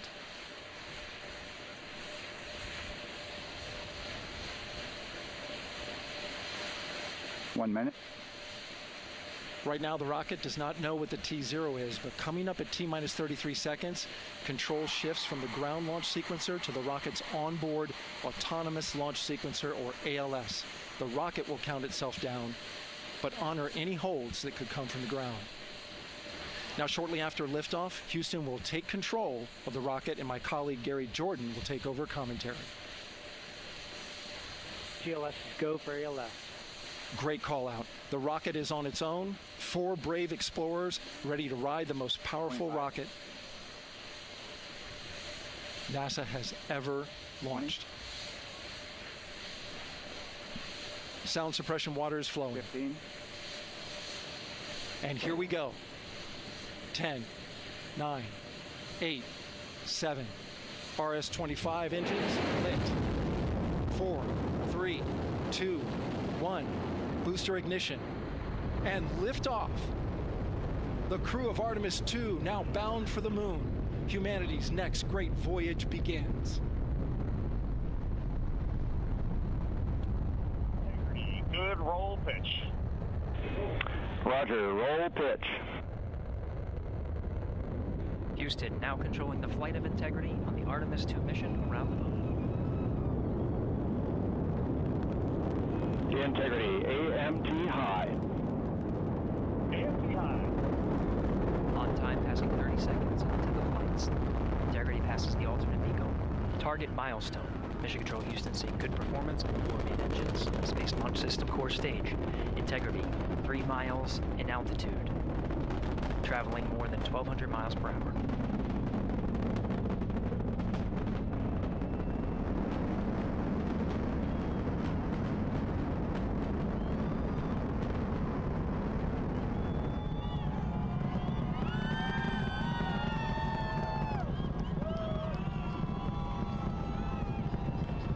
Mission elapsed time, passing 1 minute, approaching max Q. On, Ponce de Leon. Stan, we have you loud and clear on Ponce de Leon. Have you the same?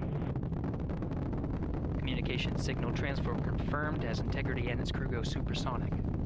Approaching 90 seconds into the Artemis II mission. Integrity is 14 miles in altitude, 8 miles downrange, traveling more than 2,600 miles per hour.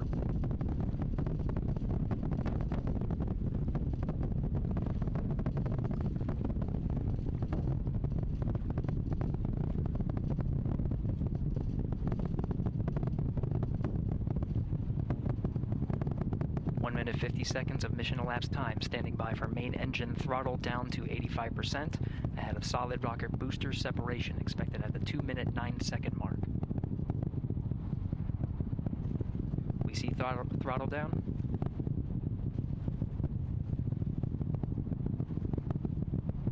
Confirmed separation. Main engine's throttling up, guidance converged.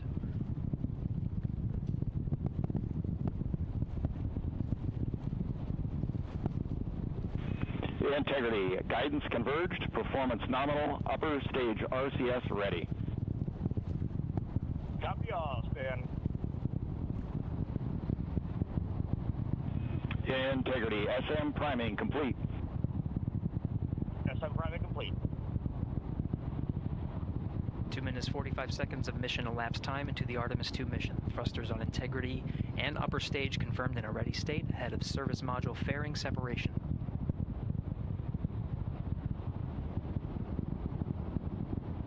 3 minutes into the flight. Integrity, 49 miles in altitude, 78 miles downrange, now passing 5,000 miles per hour.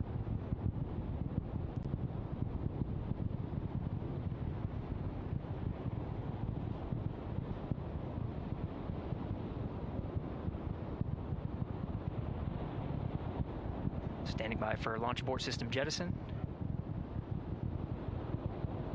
Houston integrity, good last jettison, great view. Copy jettison, Team Eco 8+02. We see the same on board, Stan. And Houston has you loud and clear on Tidris at the Carmen line. Outstanding, Stan, we have you the same. 3 minutes 50 seconds into the flight of Artemis II, Wiseman, Glover, Cook, and Hansen cross the boundary to space with good comm checks. GPS signals acquired after last jettison now working on internal checks to verify accuracy.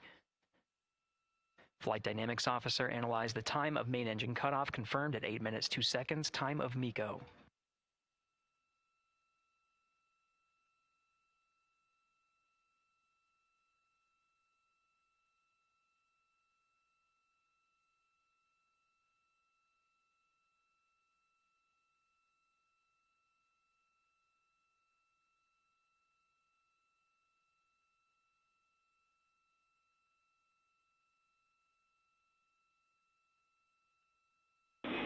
Integrity, GPS processing.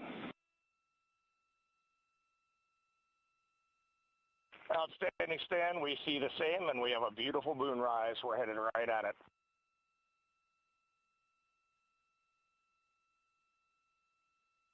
Approaching 5 minutes into the flight, Commander Reed Wiseman confirms he has visuals of his destination. GPS guidance, navigation, and control software finishes internal checks and sends to navigation channels. Integrity, 3 engine press. 3 engine press. On time, now passing 5 minutes 20 seconds of mission elapsed time into the Artemis II mission. At this point, 3 good main engines are all that's needed to carry Integrity to a nominal main engine cutoff target. Though at this time, we're seeing 4 good engines here in Mission Control Houston. Integrity, 75 miles in altitude, 330 miles downrange, approaching 10,000 miles per hour.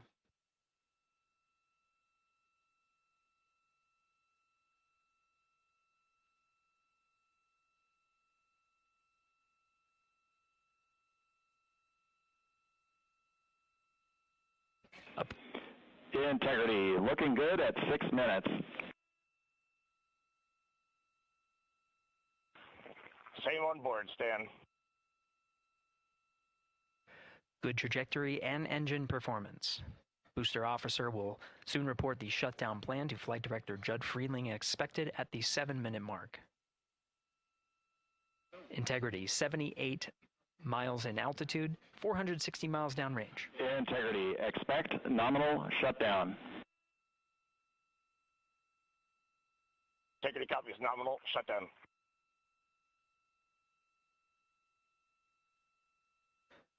Six minutes 40 seconds of mission elapsed time. Shutdown plan is as expected. Again, the time of MECO was confirmed at 8 minutes 2 seconds into the flight.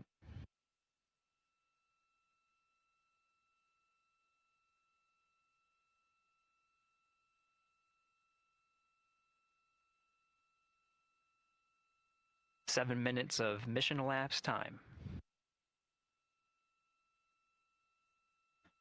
Throttling down as we approach the abort once around option.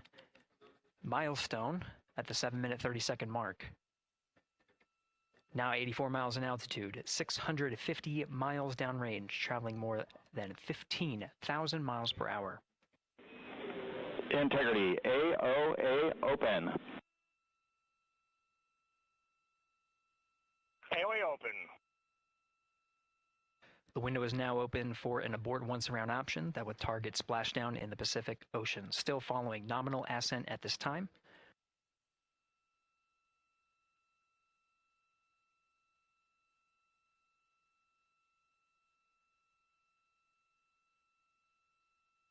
About 10 seconds remaining until the main engine cutoff of the Space Launch System core stage.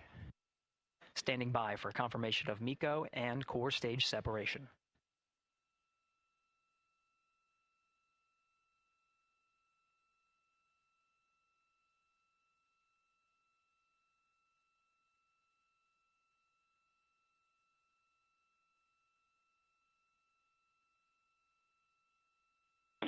Integrity and nominal MECO, core stage separated.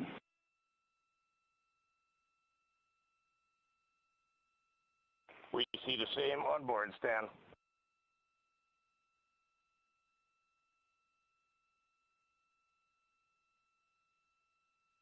Eight minutes, 40 seconds into the flight, we have a nominal main engine cutoff heading in the right trajectory on the way to swing around the moon. Core stage has separated, done its job. The Space Launch System upper stage, the Inner Rim Cryogenic Propulsion Stage, or ICPS, still attached to the Orion spacecraft.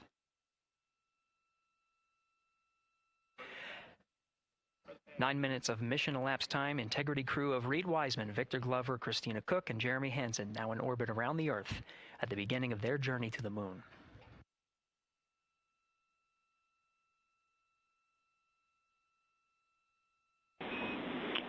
Integrity Houston, looking ahead to PRM numbers so far per the pad.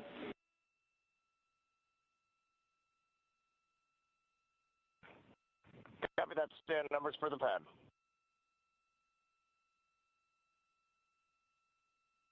Capcom Stan Loves now reminding the crew that the Perigee raise maneuver time of ignition is as expected prior to booster ignition. That time being 49 minutes, 50 seconds of mission elapsed time.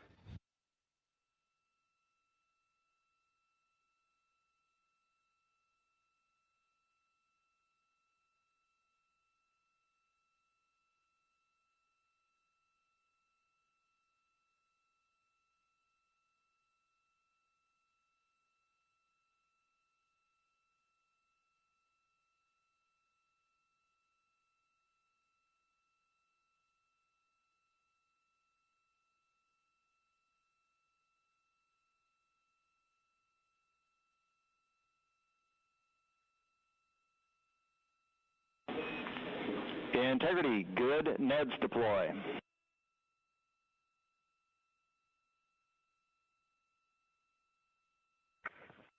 Copy that, Stan. Good, Neds.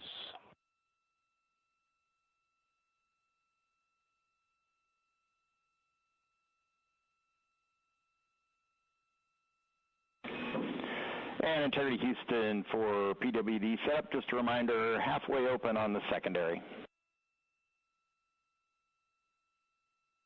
We copy that, Stan. Halfway open.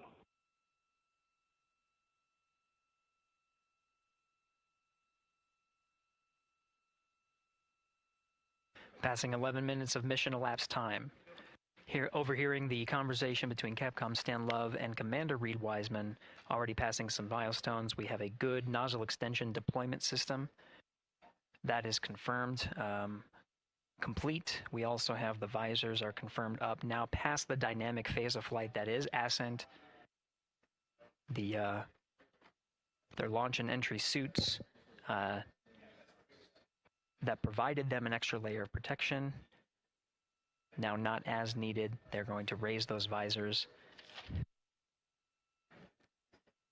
And later in today's mission, they will begin to egress or get out of the suits to begin some of their initial tasks of activating some of the systems aboard in the Integrity spacecraft. It's passing 12 minutes of mission elapsed time. Again, the Perigee raise maneuver that's targeted near 50 minutes of mission elapsed time, 49 minutes, 50 seconds. That's what the crew is going to be working towards. The Commander Reed Wiseman, pilot Victor Glover will focus on preparing for that milestone. In the meantime, mission specialist Christina Cook and Jeremy Hansen will start some of the activation of environmental control life support systems. You may hear confirmation of their activation over the Orion to Earth communication network.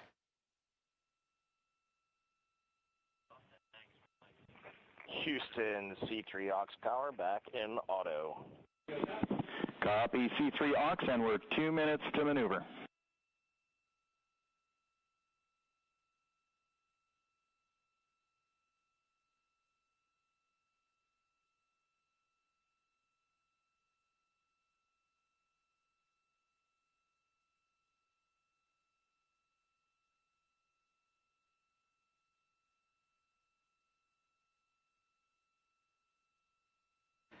13 minutes and 30 seconds of mission elapsed time. We're going to continue to follow the crew of the Artemis II mission. They are beginning their journey around the moon to verify the systems that will take us to its surface. An incredible ascent. Artemis II is underway. Reed Wiseman, Victor Glover, Christina Cook, and Jeremy Hansen begin their journey to the moon. Still milestones to come up as we await solar array deploy and the critical burns that will get Integrity into high Earth orbit around the Earth before engines are fired to get us around the moon. We'll keep tabs on Integrity and its crew from here in Mission Control Houston. But for now, we're going to send it back to you, Megan and Nicole at the Kennedy Space Center. Very jealous to hear how the launch experience was over on the Space Coast. Yeah, Gary, if people are just joining us, welcome back to the Space Coast, where we just saw Artemis II lift off 14 minutes ago. And wow, what an amazing launch, and an emotional one, too. As soon as the rocket lifted off, Nicole, you had tears in your eyes, I had tears in my eyes, and we had all these people around us cheering. It was amazing. Yeah, the energy was wonderful. I mean, it was a beautiful launch. You know, we've got 4 friends and family members headed to the moon. It's pretty amazing. Yeah. How does that make you feel as someone who, you know, is an astronaut as well, but also, as you said, friends? Yeah, so proud of them. You know, man, we don't have the words in the English language to describe this kind of an event, and pride, love, so many emotions. You know, they are truly breaking some barriers, and hopefully, you know, as Gary just said, they've got a long day ahead of them, so wishing them well on everything. But so far, what a beautiful launch to watch. Yeah, to be returning to the lunar orbit in more than 50 years. Maybe they go farther from Earth than any other humans before them. Maybe they see parts of the moon that we've never seen before. I mean, what a great start to what could be all of these milestones that we break in just a 10-day mission. Yes, what a way to welcome in the Artemis generation.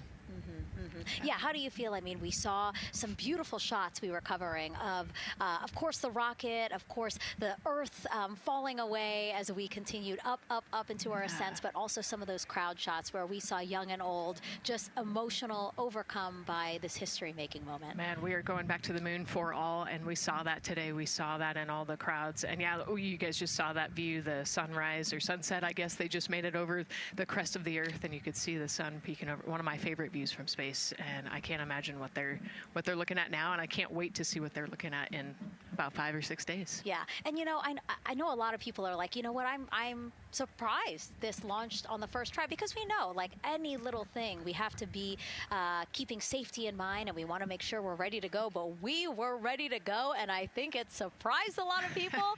What a wonderful surprise on this Wednesday evening. It did, you know, and it kind of surprised me as well. But you know, it's just a testament to the team here that has been working so hard on Artemis. You know, Artemis I, we learned a ton of lessons. We learned a ton from the wet dress for Artemis II.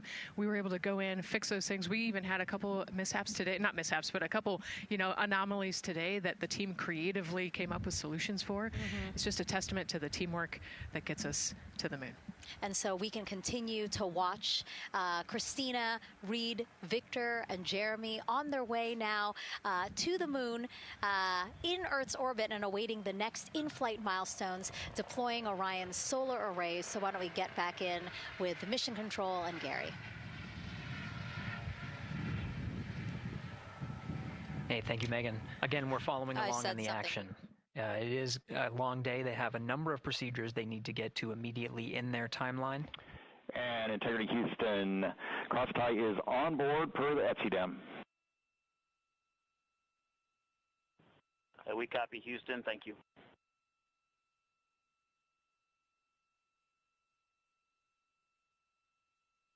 Cross-tie referring to flight controllers here initiating a connection between some of the batteries aboard the Orion spacecraft, allowing for an even distribution of power. This is the flight control teams that took us through Ascent of the Artemis II mission today. Right now we're, as you see, passing 18 minutes of mission elapsed time. The Orion spacecraft Integrity and the interim cryogenic propulsion system are maneuvering tail to sun. It is in this orientation, this attitude. Integrity anywhere until not momentary prop caution.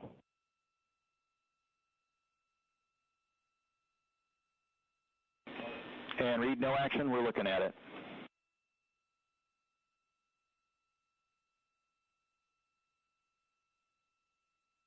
Commander Reed Wiseman verifying what is being routed to his displays aboard Integrity. Propulsion engineer confirming that no action is needed at this time. They're pressing through with their nominal procedures to prepare for the Perigee raise maneuver. And of course, the solar array wing deploy ahead of that. The solar wing deploy is a critical milestone. We'll continue to have our coverage follow the mission until that deployment. A successful launch is just the beginning. The deployment of the solar arrays and successful confirmation that those solar array wings are drawing power is a significant milestone and says to the flight control teams that we will continue on today's mission. Power needs to be drawn to continue through some of the next milestones. Until then, the AOA open option that was called up upon Ascent, the aboard once around, is the current option, and abort to orbit option ATO will be switched to a preferred mode at the time that the solar array wings are deployed and latched. It gives the flight control teams a little bit more flexibility. Yeah, Integrity Houston, update on TDRS handover for your pad.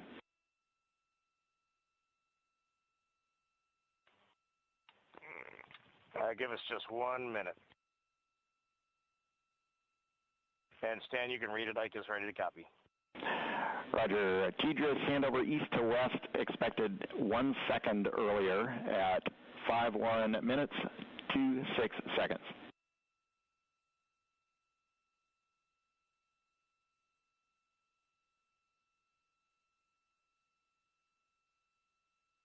All right, Stan, we copy 1 second earlier for 5126 TDRS east to west, and saws are starting to deploy. Thermal knives are firing. We concur. Thanks for the report.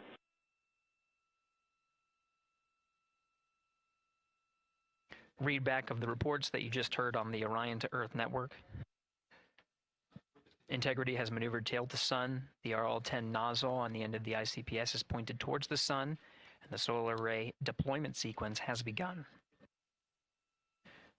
With the deployment confirmed, it'll be several minutes until they are what is called in a latched position. Once they are latched and confirmed to be drawing power, they can switch the mode to ATO and continue along the mission.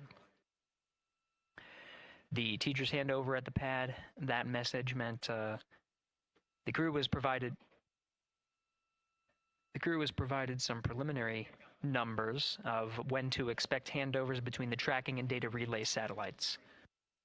Currently orbiting Earth at an altitude of 545 statute miles above the Earth, they are in a near-Earth network communication system. The tracking and data relay satellites, geosynchronous satellites that are stationed about 23,000 miles above the Earth. After the apogee raise burn that occurs later today, the burn itself will put them in an altitude that surpasses the range of the tracking and data relay satellites, and they will transition to the deep space network today. And Integrity, for prop messages, we see 2 temperature measurements right near the line. It's that momentary message you saw earlier. We're going to suppress those. It's CM helium heater 2 T1 and heater 1 T1. They're going suppressed. Integrity, thank you. We see the same.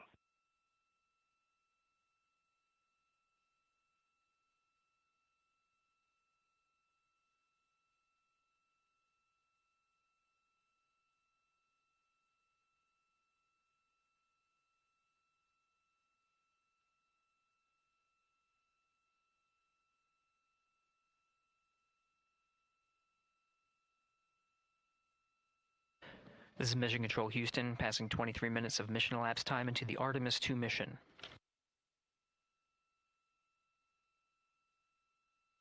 This is after a launch that began at 5:35 and 12 seconds Central Time, 6:35 and 12 seconds p.m.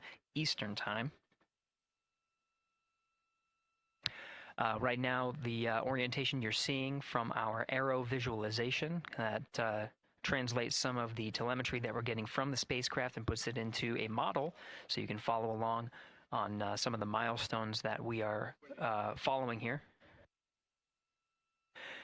The RL-10 nozzle that you see at the left end of your screen, though it is currently not firing, that nozzle is pointed towards the sun, and the solar arrays are currently deploying. From this visualization, they look fully stowed in a position. Integrity, we are happy to report that Jeremy has the O2 sensors on. Copy O2 sensors.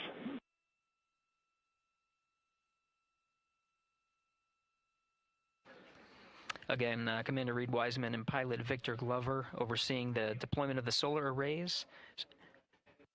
And we'll follow the attitude maneuver changes ahead of the first burn of the ICPS engine, the Perigee raise maneuver. Integrity Houston, we see 4 saws deployed and latched, ready for ATO preferred. Yeah, we're almost there in the procedure stand, and we see the same thing. And Integrity Houston, we are seeing a 7-second miscompare between the MET on Orion and ICPS. We'd like you to read us the MET from your center status bar and for the ICPS on StackSum.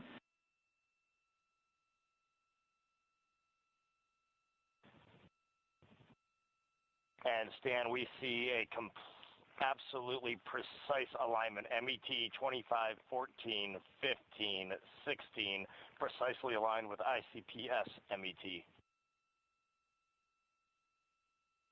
Copy, thank you for that. We'll investigate a ground issue.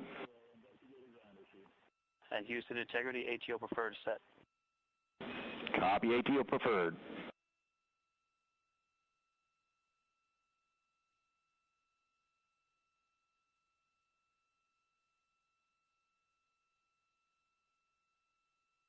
This is Mission Control Houston, 25 minutes, 45 seconds into the flight of Artemis II. We have confirmation that all 4 solar array wings are deployed and latched. This is the configuration needed to switch to ATO preferred, which you did hear confirmed from pilot Victor Glover. That mode has been switched. There was also a discussion with Capcom Stan Love and Commander Reed Wiseman about the alignment of the MET clocks on the Orion spacecraft and the ICPS. Commander Reed Wiseman confirmed the clocks are in sync, no issues, they're going to investigate it on the ground. We're proceeding with today's mission. 26 minutes of mission elapsed time and counting.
This is Mission Control Houston. We're approaching 28 minutes of mission elapsed time into the Artemis II mission. At this point, we've had a successful liftoff from the pad at 5:35 p.m. and 12 seconds p.m. Central Time, 6:35 and 12 seconds p.m. Eastern Time. We've had a good main engine cutoff, core stage separation, and a good trajectory to begin today's mission. Right now, the Spacecraft has maneuvered tail to sun. We're standing by for another maneuver to maneuver into the burn attitude. This is where the RL-10 engine of the ICPS is pointed in the correct orientation for the Perigee raise maneuver. We did hear confirmation that the Perigee raise maneuver time of ignition has been confirmed per the pad, which means it was the predicted time prior to liftoff. Integrity for GNC, we're taking channel 1 to unfiltered and to BFS. Okay, Stan, we're watching. Go ahead.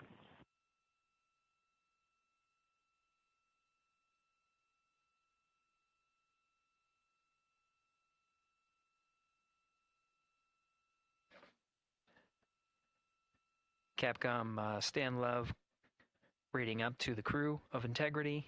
They will switch the navigation source from channel 1, standing by for confirmation that that switch has occurred. Pilot Victor Glover will receive confirmation when, and is at least watching to confirm that that switch has occurred.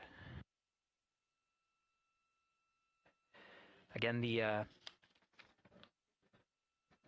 Perigee raise maneuver that we're heading towards, not too long from now, we're actually inside 20 minutes at this time from the time of ignition of the Perigee raise maneuver. We did have a successful deployment and latched of all 4 solar array wings. This is the configuration needed to commit to the Perigee raise maneuver. Of course, flight controllers here in Mission Control Houston will continue to evaluate that everything is good before committing to that burn. The Perigee raise maneuver does raise the Perigee, the lowest point in the orbit, from 15 to 100 nautical miles. The 100 nautical mile mark is needed to continue in low Earth orbit and hit the target for the apogee raise burn. That will put them in a high Earth orbit for the remainder of the day and set them up for the right position to execute the translunar injection and head to the moon tomorrow. The burn duration of the Perigee raise maneuver is 26 seconds. It's a relatively short burn, but it does raise the Perigee and do the job to get into the correct position before firing that main engine on the ICPS. The pad had a TGERS handover. This is the tracking and data relay satellites. East to west, they are geosynchronous satellites that are positioned around the globe.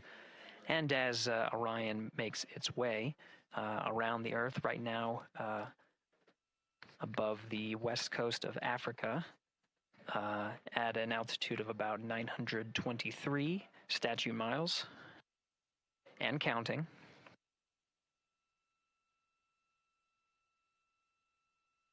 The Perigee raise maneuver is not executed at the Perigee. It is rather executed on the, actually closer to the apogee. But what it does is it raises the Perigee on the other end of the orbit to 100 nautical miles.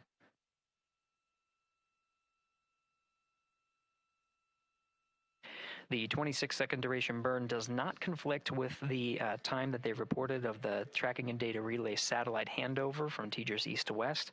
Again, geosynchronous satellites that are used not only by Integrity today, but the International Space Station as well.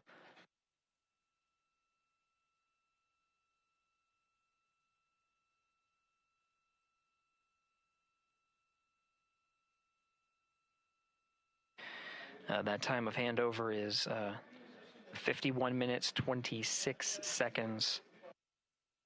Plenty of margin before the Perigee raise maneuver cutoff happens, and the trajectory is analyzed to see whether it was a good burn. A good burn means that the burn was performed as expected and sets the trajectory on course for that 100 nautical mile Perigee target mark.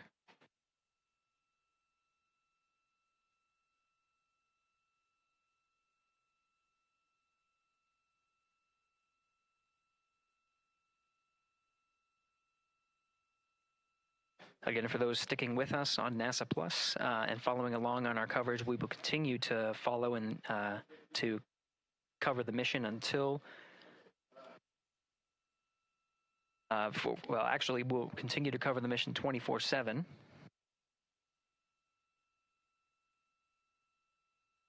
But we'll wrap up our coverage here shortly.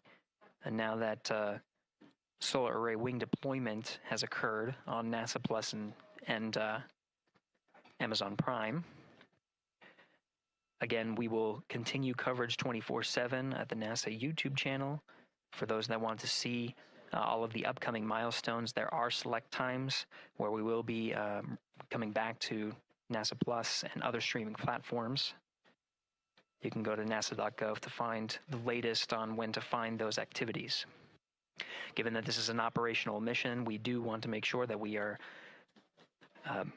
maintaining transparency in the mission and providing you all the information on what's happening in space as Reed Wiseman, Victor Glover, Christina Cook, and Jeremy Hansen head on their mission around the moon.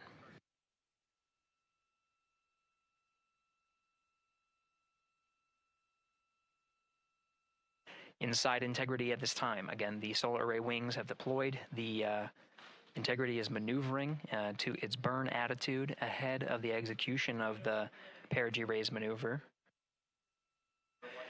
Overseeing these steps is primarily done by Commander Reed Wiseman and pilot Victor Glover.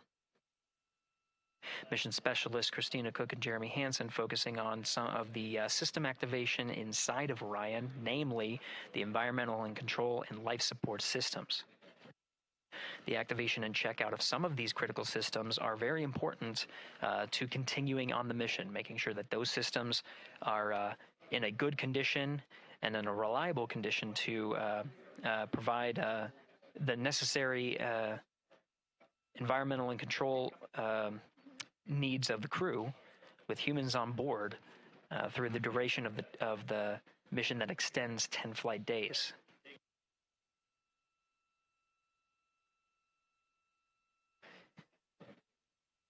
We're standing by for an update to the Perigee raise maneuver time of ignition.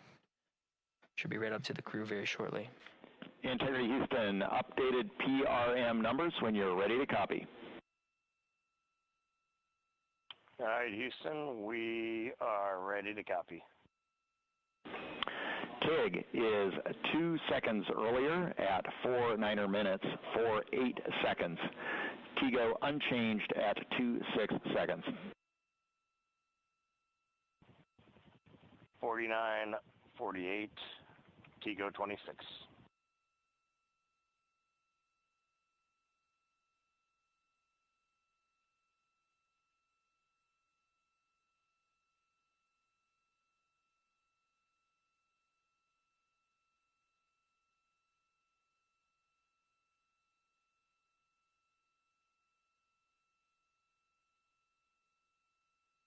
This is Mission Control Houston. With that update, we are approaching a little more than 13 minutes from the time of ignition of the Perigee raise maneuver. That time updated to be 2 seconds earlier was 49 minutes, 50 seconds of mission elapsed time.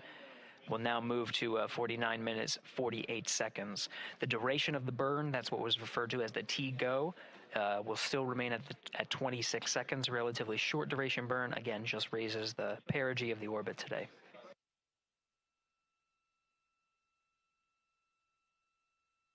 Making sure they hit the mark on that time of ignition is the primary concern of Commander Reed Wiseman and pilot Victor Glover. Mission specialist Christina Cook and Jeremy Hansen inside activating those environmental control and life support systems.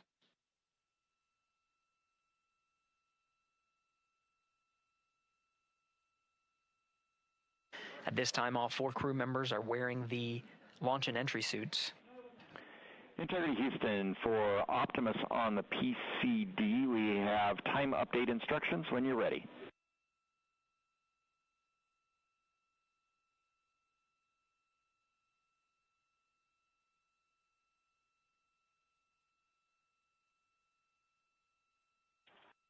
And Houston, Integrity, we copy. Hands are pretty busy at this time. I think we will call you back when we're ready for that. All right, that one is not urgent. 2 minutes to maneuver to PRM attitude. We are watching and concurred. 90 seconds maybe. Pilot Victor Glover confirming that that maneuver less than 2 minutes. Again, that the point of that maneuver is to point the main engine of the ICPS, the RL-10 engine, in the proper orientation to execute that 26-second burn. It needs to point in the correct position to achieve the goal of raising the Perigee to 100 nautical miles.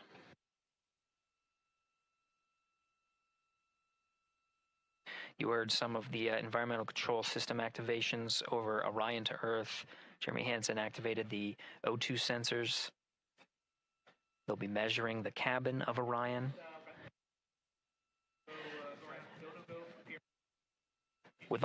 During all of the activations, here on the ground in Mission Control Houston, Flight Director Judd Freeling is doing a poll with all flight controllers in the room to see if we are in a go position to go ahead and execute the Perigee raise maneuver. Once concluded, Stan Love will report it back up to the crew, and we'll stand by for that.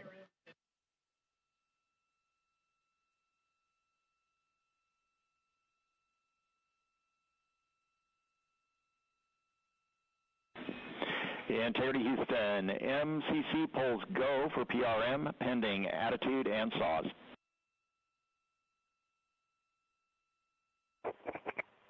Hey, we copy. MCC is go. Maneuver starting.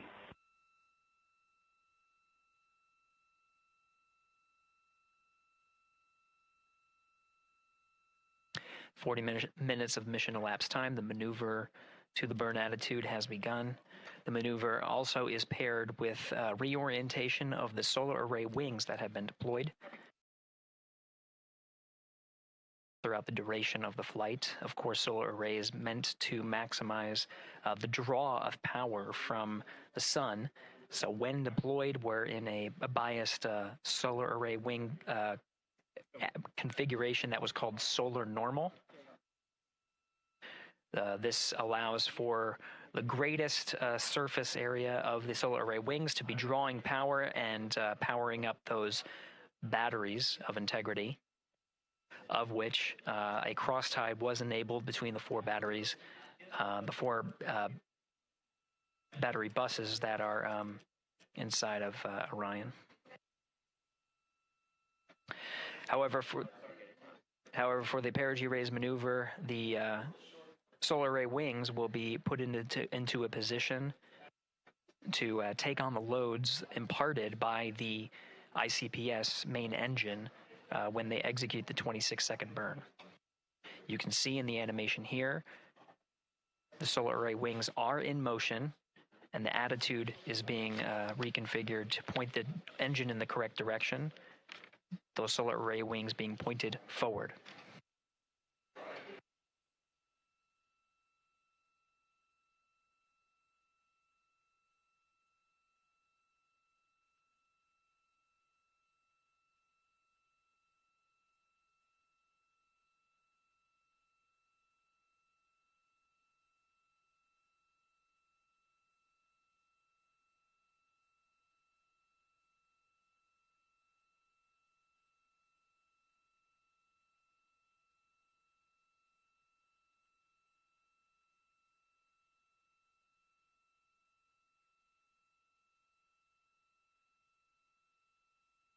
You're getting a live look inside the Artemis II mission flight control room. The team you see here oversaw the ascent of our four astronauts inside Integrity, launching at 6:35 and 12 seconds p.m. Eastern Time.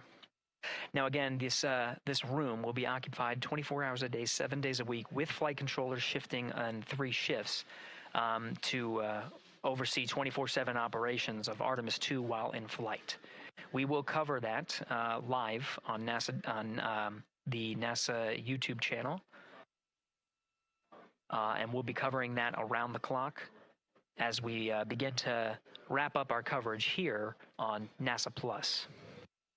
Before I do want to send it over to our colleagues at the Kennedy Space Center. And to my colleagues, it was a pleasure to join the teams at the Kennedy Space Center and be a part of such a historic launch. Here in Houston, again, we're turning our attention to the mission. And for now, we'll say farewell and thank you to our colleagues there for today's launch coverage. We'll see you again soon for Splashdown. This is Mission Control Houston, sending it back over to Megan and Nicole at the host desk. Thank you, Gary. And yes, it was such a pleasure to be a part of this historic mission that started right here at Kennedy Space Center. It was such an amazing sight to be a part of. And now, as Reed Wiseman, Victor Glover, Christina Cook, and Jeremy Hansen begin their journey, we here at the Kennedy Space Center are about to wrap our broadcasts. We'll, of course, though, have 24/7 coverage with our colleagues at Johnson Space Center starting as soon as we sign off, so don't worry. You can follow along our 4 astronauts every minute of their nearly 10-day journey to the moon and back. Nicole, I'll definitely be watching it, and I'm sure you will, too. Yes, of course. You know, they just started, right? The launch was beautiful. This was a historic day. They're on their way back to the moon for the first time in over half a century, but they've got a lot of work ahead of them, and so we're excited to see what they have to do and excited to test out the Orion spacecraft. This is a test flight after all, and we're excited to see what we can learn from this mission. Very humbling, inspiring. It was really amazing to be a part of this, and I'm so glad that so many people joined along by either watching here in person or watching online. And of course, Nicole, thank you so much for sitting through this, answering questions, adding so much context and information that really brought a lot out of what we saw today. Oh man, I had a blast. You're a rock star. You're a professional. This was great. Oh, you're great. So this was a wonderful day. Well, again, thank you so much, and thank you to you for watching at home. You know, tonight we didn't just launch a rocket, we launched the next chapter of human exploration. Our Artemis II crew now on their way back to the moon, and we're taking you with us. So thank you again for watching, and go Artemis II.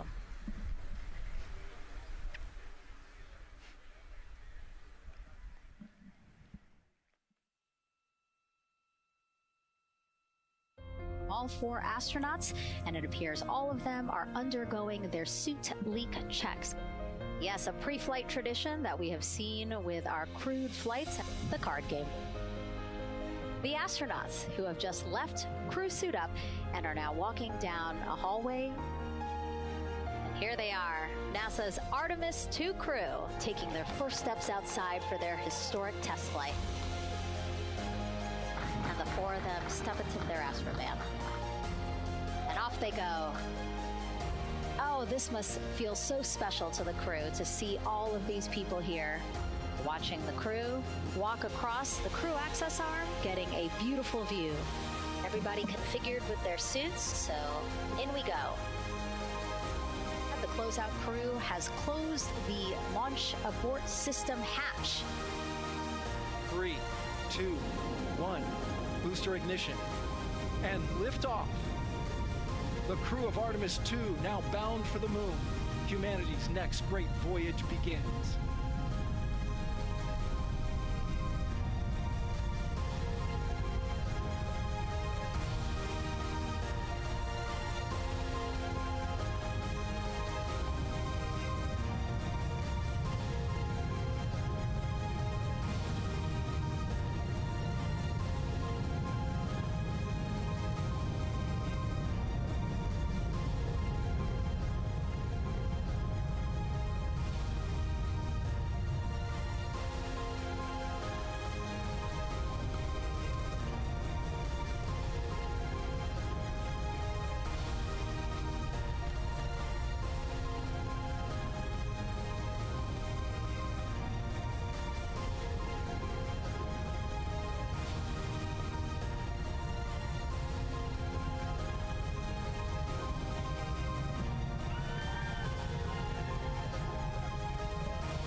Oh.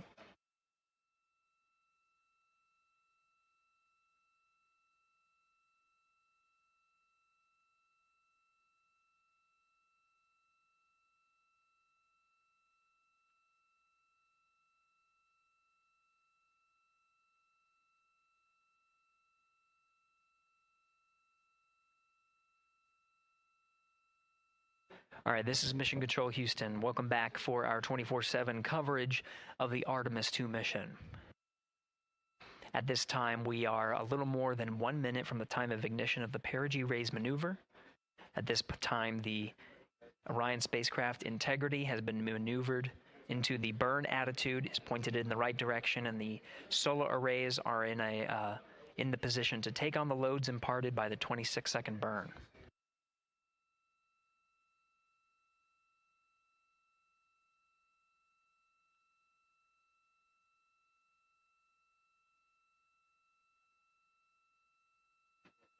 Now at 1 minute to the Perigee raise maneuver. The teams here are part of the Ascent team of the Artemis II mission. Now getting our first views from one of the solar array wing cameras over the tracking and data relay satellites. We are in a night pass as we are about a little more than 1,300 statute miles above the Earth, just east off the coast of Madagascar. So we have, you can see the Terminator line right just west of the Philippines and the west coast of Australia, where we'll start to get some sunlight again. Now we're just seconds away from the time of ignition. We have ignition.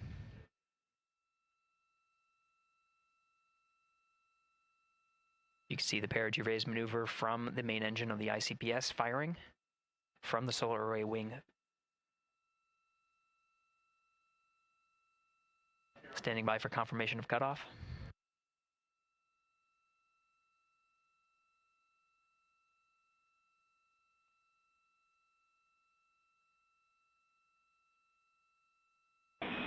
Integrity, good PRM, and 1 minute to Teeter's handover. Copy that. We see the Sable on board, and the sun is rising on Integrity. Outstanding.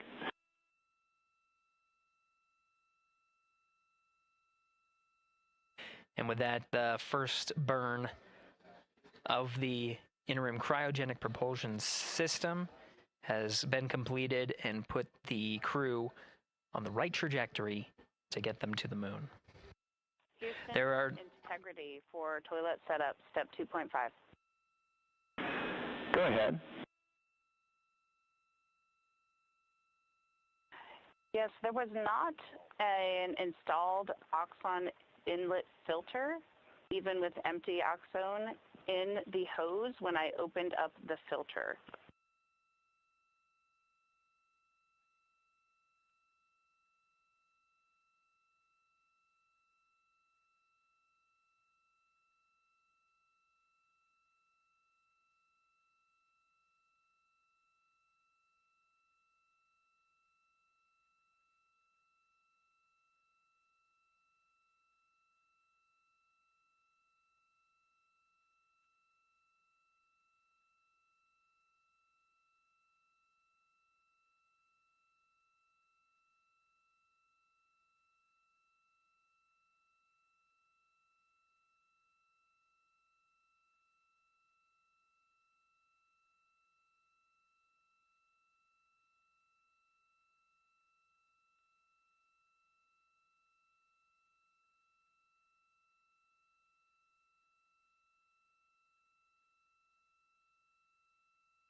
This is Mission Control Houston. Again, we had a good Perigee raise maneuver that sets us on course to execute the next major burn, the apogee raise burn.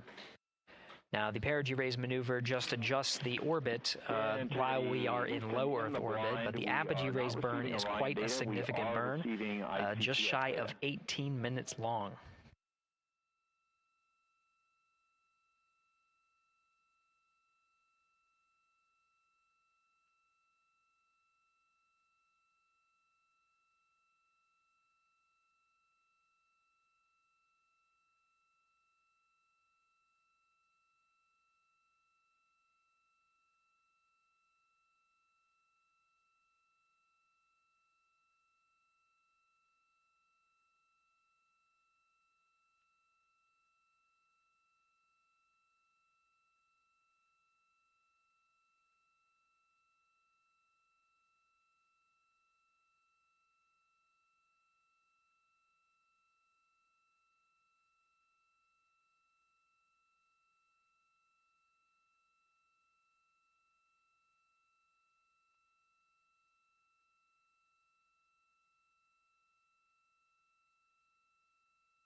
Integrity Houston, on Tidris West, White Sands is receiving data. Houston is not. We're still troubleshooting.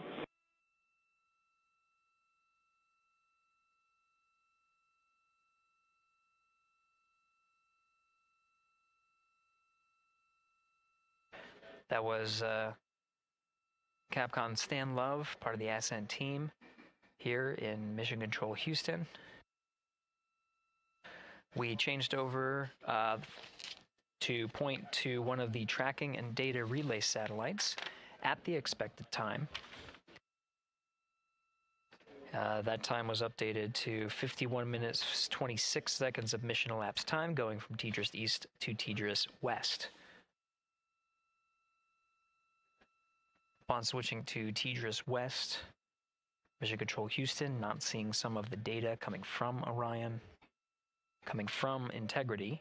So we're standing by to regain the ability and troubleshoot some of the rationale as to why we are having some intermittent gaps in our data and communications with the crew.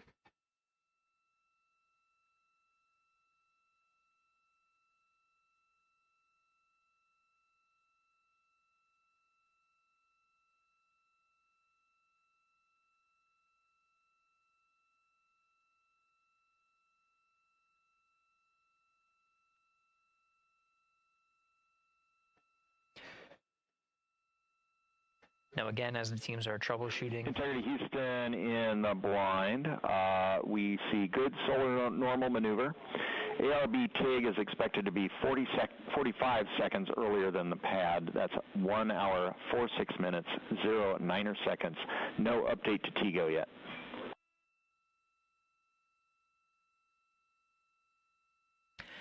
That was Capcom Stan Love here in Mission Control Houston. He used the term "in the blind." That refers to as part of the data that we are not getting from the Tidris West satellite, noting that we understand that we may not be receiving communications from the crew, though they may be able to hear us. So Stan Love reporting what status is known on our end.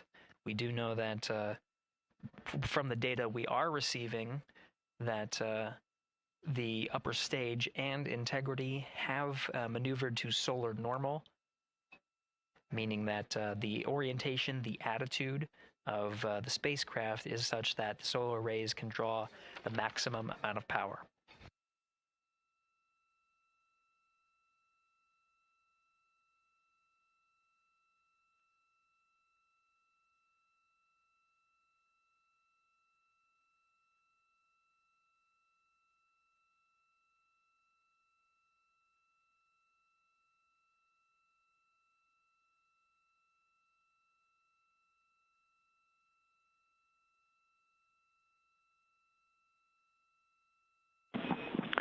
Integrity Houston in the blind for Christina.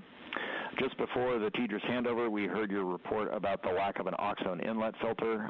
We copy that there is not one installed as expected, but please put in a new one.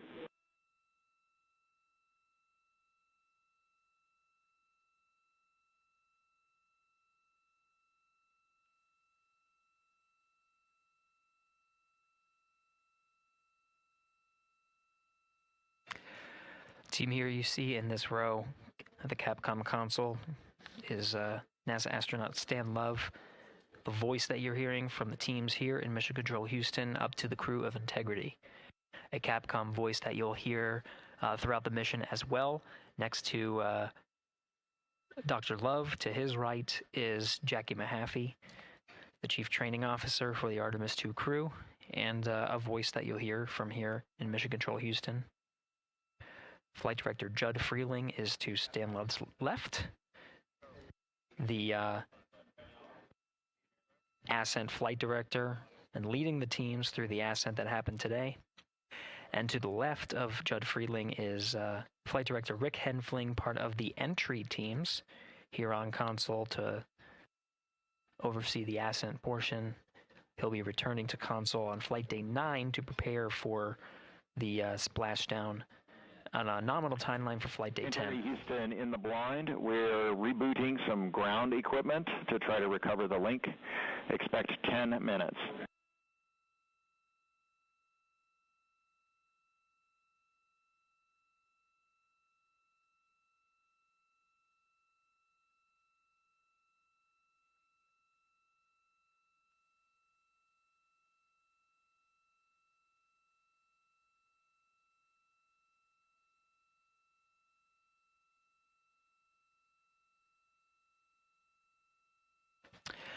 This is Mission Control Houston. Again, the teams here are troubleshooting the lack of a forward link, the ability to communicate with the crew aboard Orion. Teams are troubleshooting and planning to reset some ground equipment as the forward link was dropped at the time that we switched from TDRS East to TDRS West. That happened, that handover period started at mission elapsed time of 51 minutes, 26 seconds. Capcom Stan Love reporting some updates, what is called in the blind, meaning that though we... Integrity Houston in the blind, expecting an imminent automated swap to string 2 on board. Also, reminder, we are still receiving good ICPS data.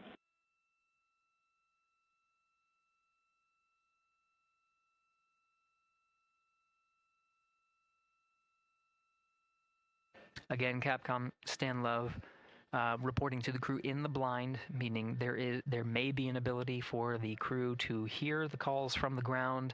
We do know that we are not able to hear any of the crew calls coming from Orion.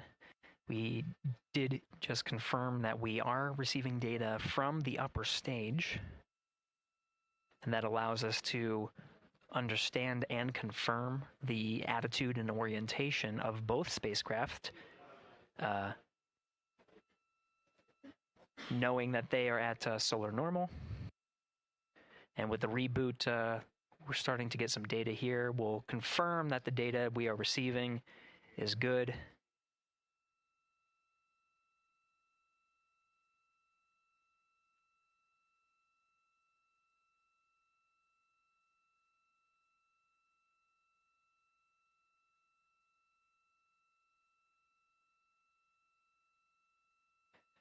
And with the regain of comm, we're starting to get some views aboard the Orion spacecraft. Integrity Houston, voice check on TDRS.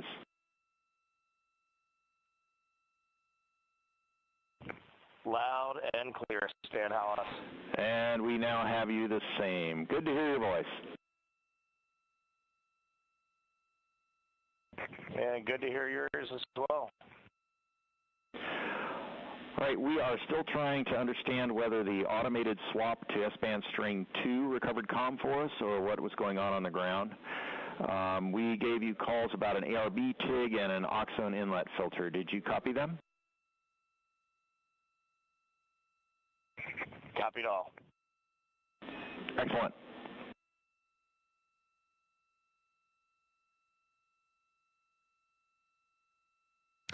This is Mission Control Houston, though the solutions that were applied to regain the communications from Integrity is not known which one worked. We do know that we are receiving data.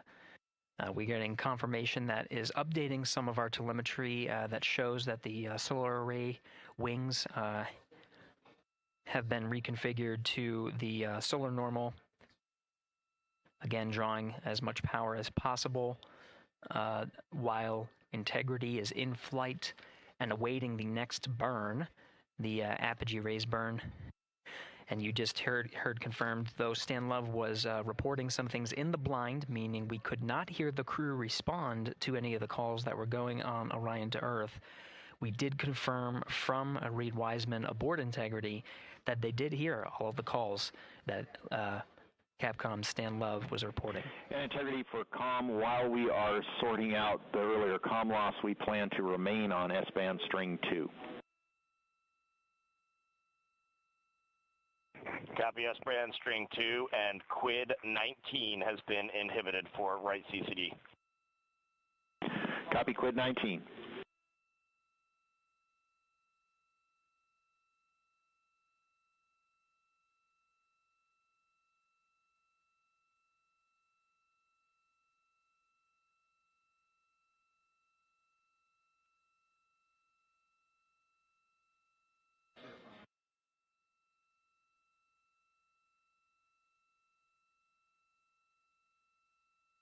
This is Mission Control Houston.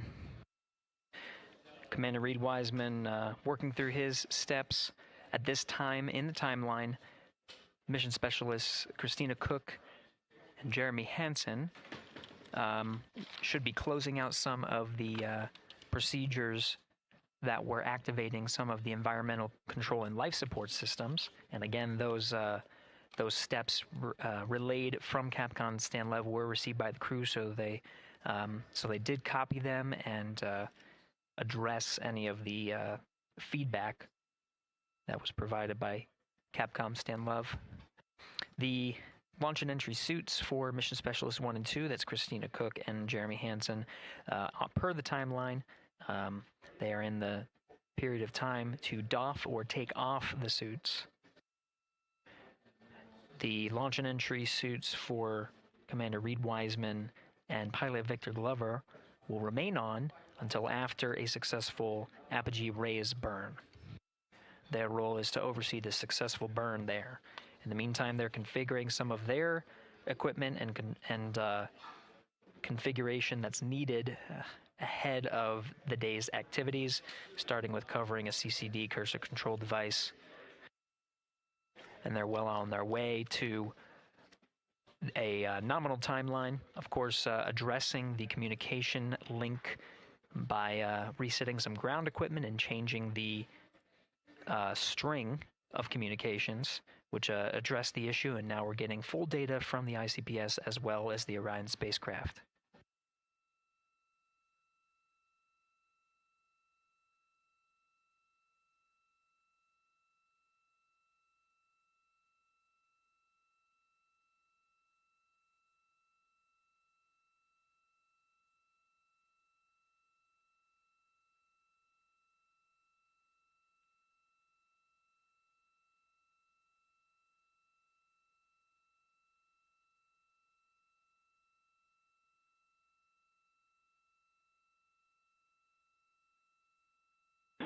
Integrity Houston, questions for Jeremy and for Christina.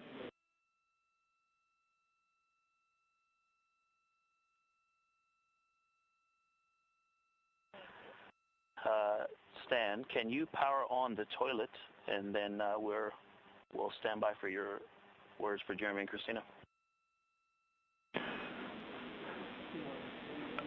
Toilet power up is in work. The questions are, can you confirm the HHP cam has been powered down? And then the question for Christina is whether the urine filter, that's the rubber part, was installed, but just no beads connected.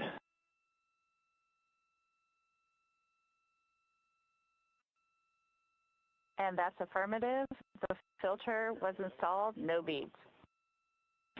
Thank you. And Stan, we are wrapping up PWD right now. Jeremy will get the HHP cameras after that. There was a tremendous amount of back pressure on all those settings, so it's taken a little bit of all the connectors, so it's taken a little bit of time. Copy. Thank you.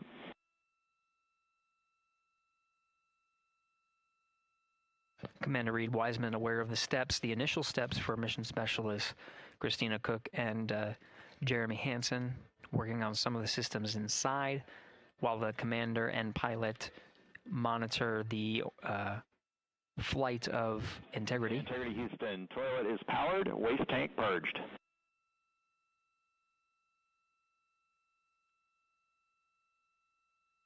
We copy that, Stan. Thank you. Some of the equipment inside needs to be activated by flight controllers here in Mission Control Houston. The activation of some of these necessary for their trip on their first day in orbit as part of the Artemis II mission. while Christina Cook addressed the waste systems that are on board now that they're activated and purged. Jeremy Hansen working on the potable water dispenser, rather. One of his initial steps is to activate the equipment and start filling some bags as a reserve. So he's working through those steps. The HHP camera is one of the internal cameras inside of Integrity. HHP camera was one that was captured through the duration of Ascent and recorded into the flight computers. Go ahead.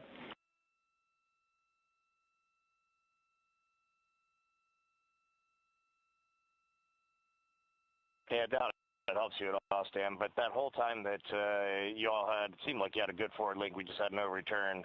We saw a good frame lock, and everything looked good. The only thing we did not have was a good ping. I don't know if that helps you. That helps a lot, Reed. Thank you for that report.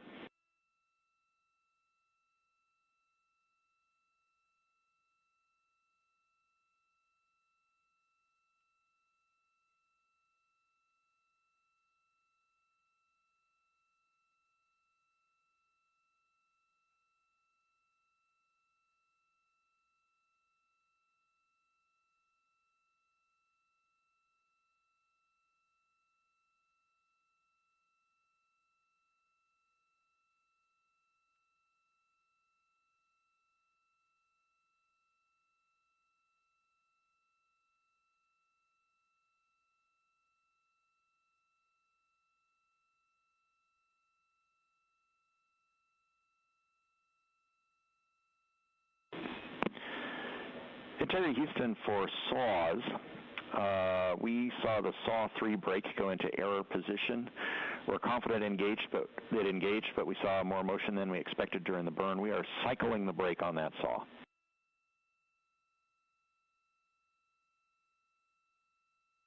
Okay, Stan, we copy that.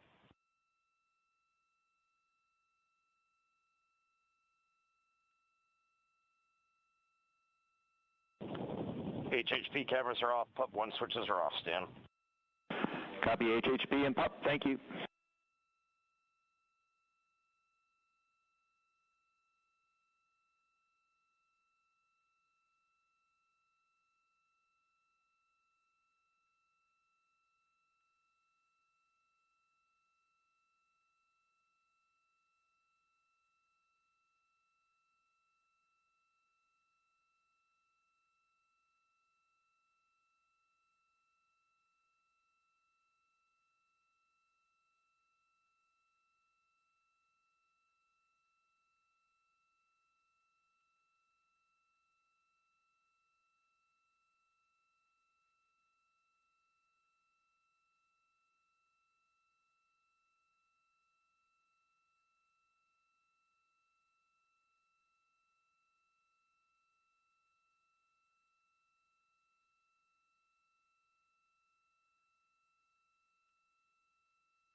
Integrity Houston, starting thermal roll.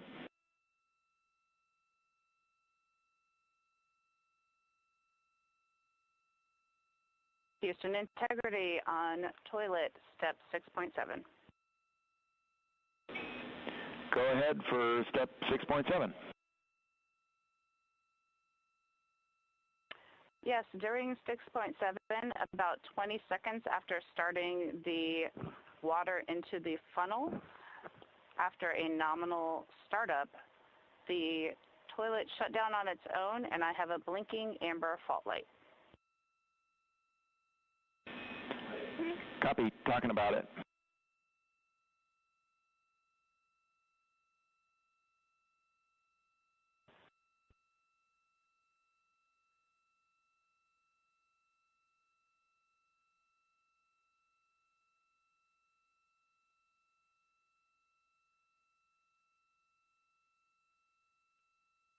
And integrity for toilet, we're going to have to think about that for a while. In the meantime, CCUs are available in Alpha 2.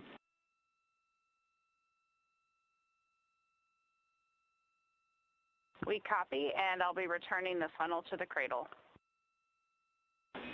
Good config.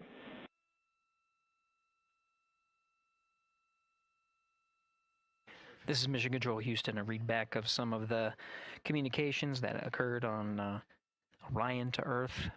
We're now at 1 hour, 17 minutes of mission elapsed time. We got confirmation that the upper stage and Integrity began a thermal roll. They are on the illuminated side of the Earth right now at an altitude of just a little more than 1,000 statute miles.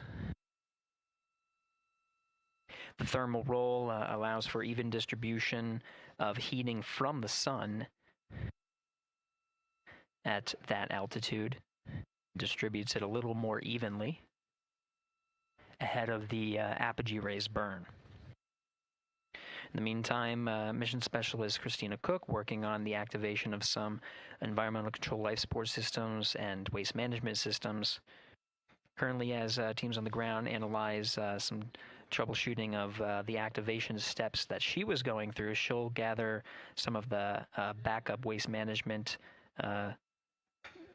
capabilities that they have aboard Integrity, just as a precaution while the teams assess how to address what was reported down from Mission Specialist Christina Cook on the fault light.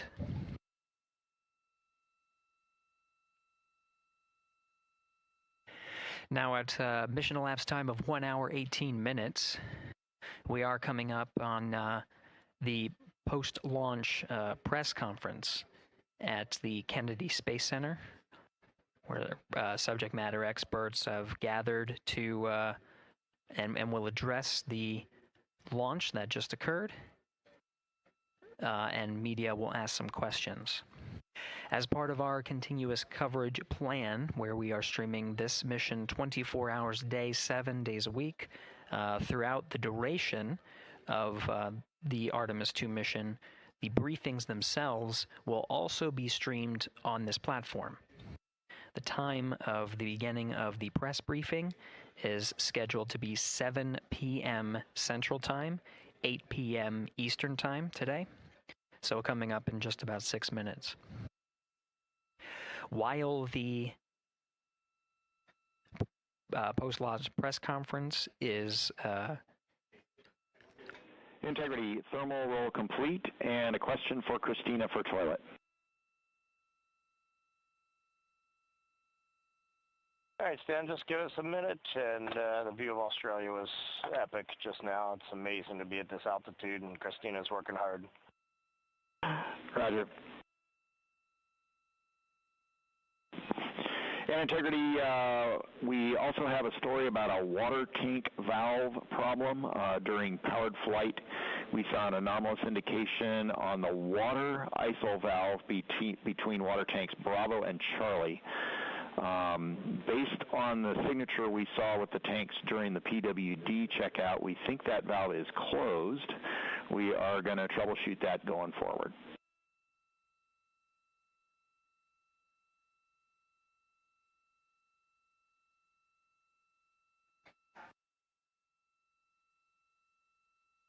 Quick recap, the thermal roll is complete, distributing. Dan, when you got Equus.N2H2O up, give me a call. I'm looking at it. Tab stop 17, we show that valve closed, if that helps you. That is also what we see, and that's exactly the valve we're looking at. Related to that, question for Jeremy. For the PWD checkout, did you check out the primary first or the secondary first?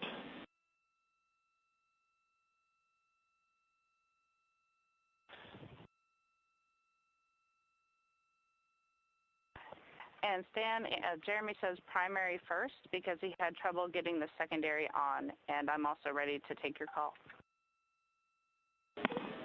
Copy primary first. We appreciate that. Christina, for the toilet, can you please tell us what the status LED is doing? Or was doing when you saw the fault?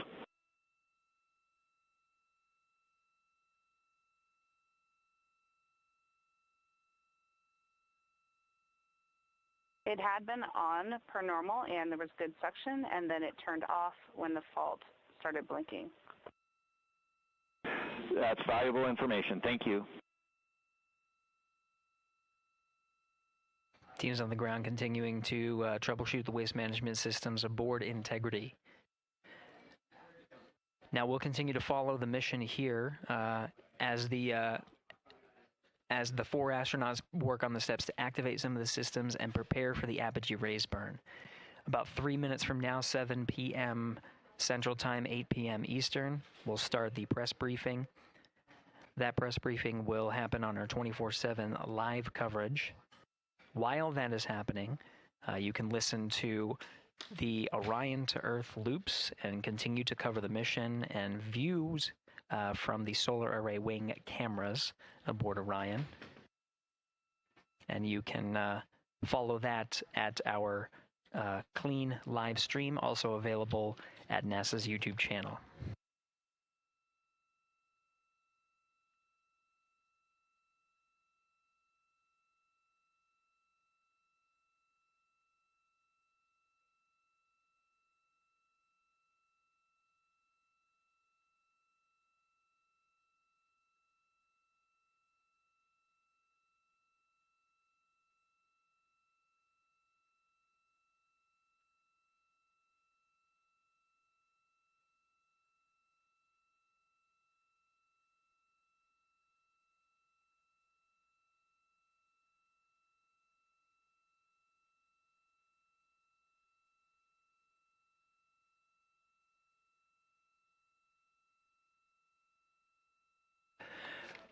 This is Mission Control Houston, passing 1 hour and 23 minutes of mission elapsed time into the Artemis II mission.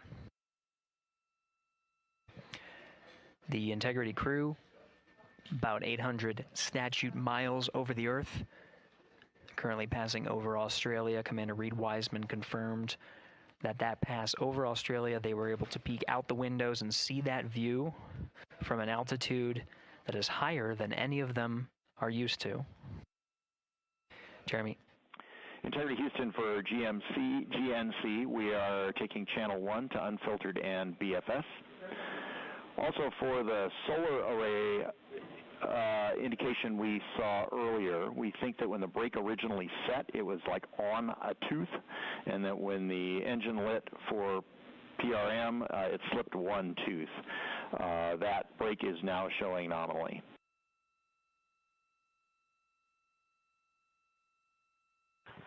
Okay, Stan, we copy that. And I'm just curious, I feel like about a half an hour ago you took 1 to unfiltered in BFS.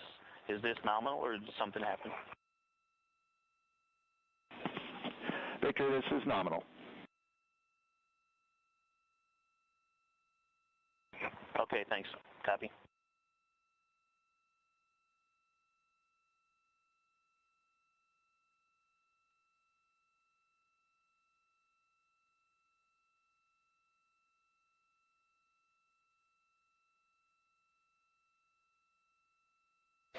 Now 7 p.m. Central Time at a mission elapsed time of 1 hour 25 minutes. An update for viewers. We are continuing to cover the Artemis II mission and see live views from the solar array wings. The press conference scheduled for 7 p.m.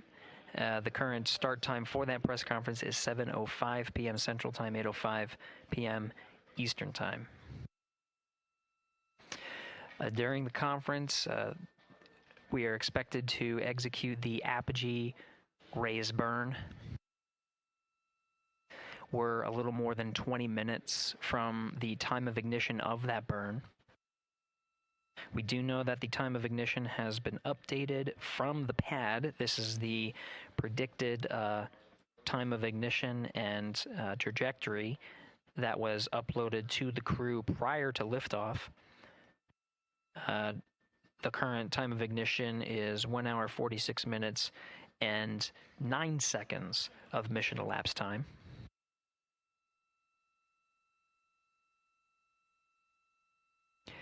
The duration of the burn at the pad was 17 minutes 52 seconds.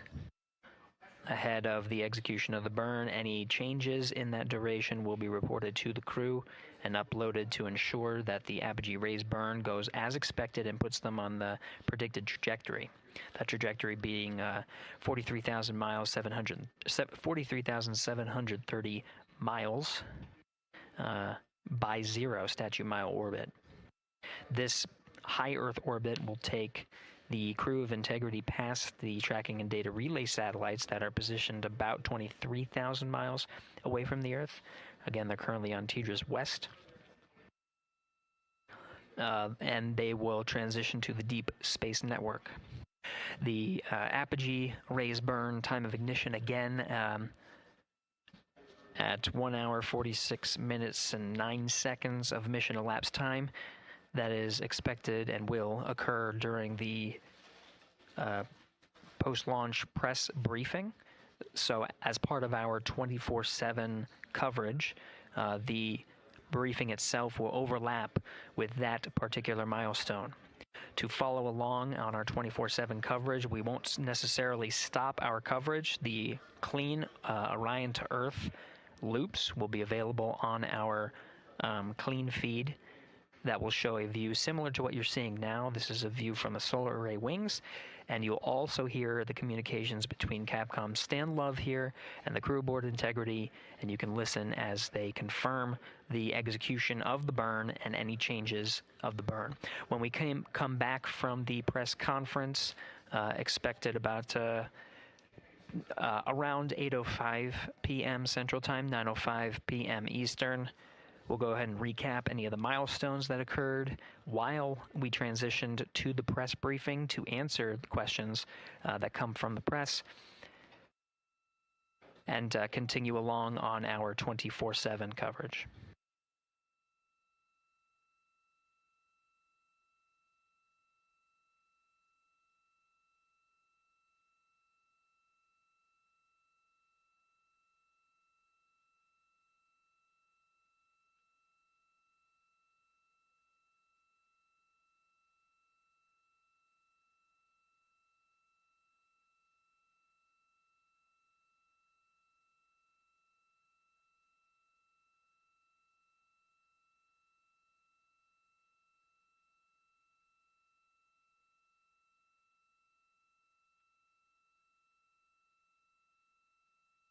Houston Integrity for CFC install. That is complete. Copy CFC, thank you.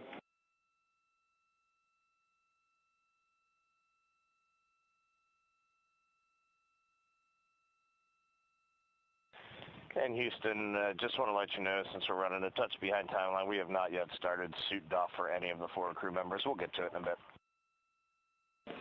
Copy, thank you.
Integrity Houston, updated ARB numbers when you're ready.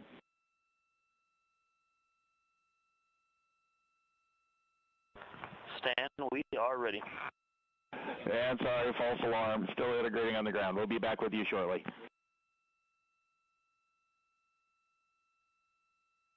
Good practice call. Talk to you in a second. Roger.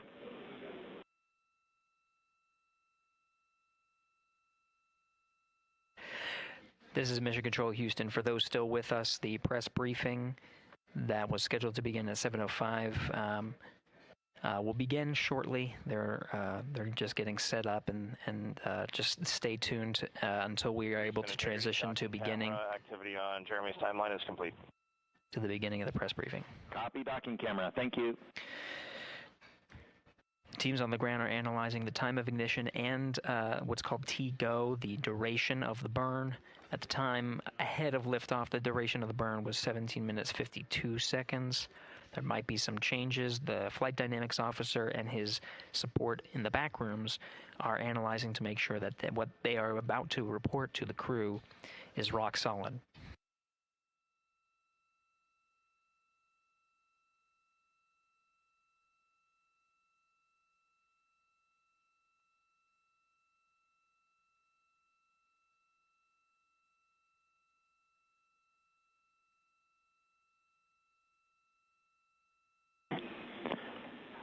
Integrity Houston with new ARB numbers for real this time.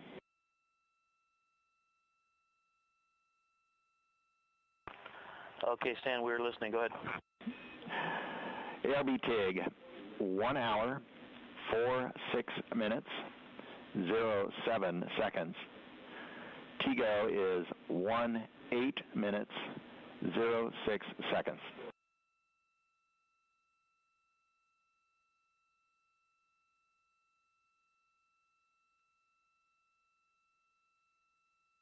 Okay, Stan, we copy and have entered 1 hour, 46 minutes, 7 seconds for TIG, and TGO, 18 minutes, 6 seconds. Thank you for that. With that, we also have an updated time for the handover from TDRS west to east.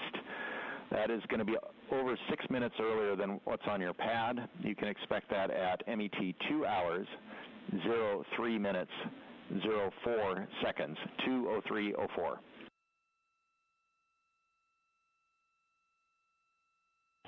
2, 3, 4. For handover west to east. Thanks, Dan. You're welcome.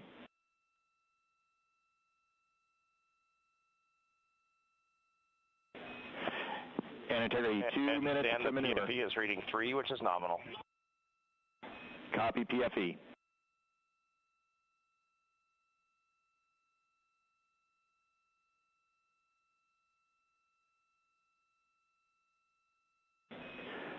And Integrity, we are ready for the Eclipse power down per your execute note.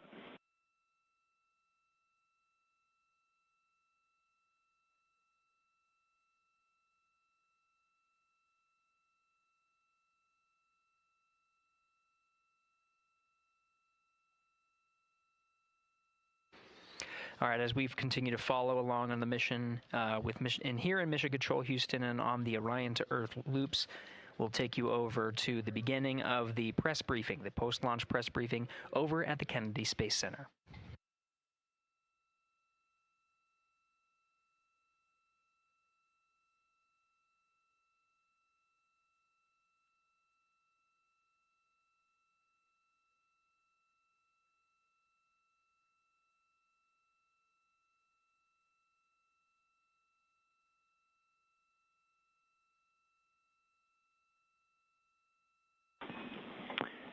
Integrity, MCC pulls go for ARB pending attitude and saws. Integrity.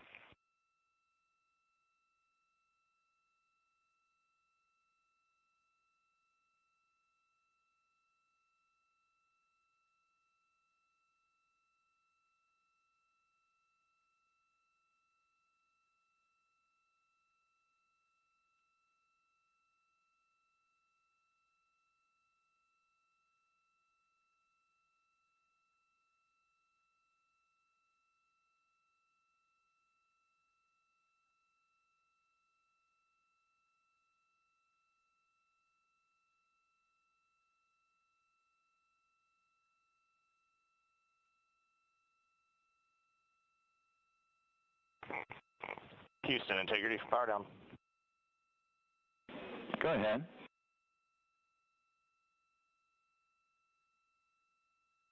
All right, we see the roll, Stan. And for power down, we believe our steps are complete. If we could get just some situational awareness on the DU brightness, we feel like we have them 50% down, but let us know. Checking.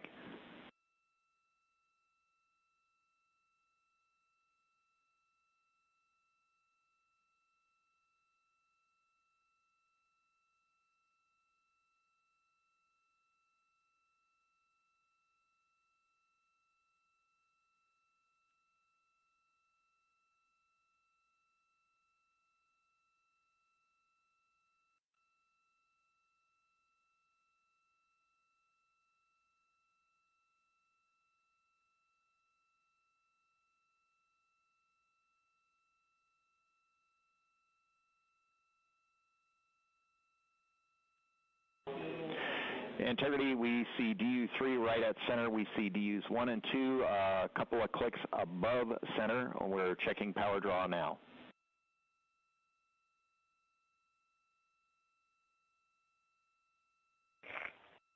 Copy that, Stan. And obviously, when we go into eclipse, we can bring them down a bit further. Roger.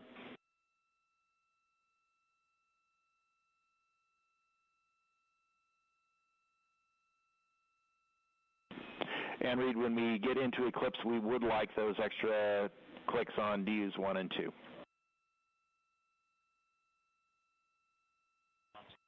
Yeah, you got it. We did bring 1 and 2 down a touch, but we'll bring them down as far as we can when we get into eclipse.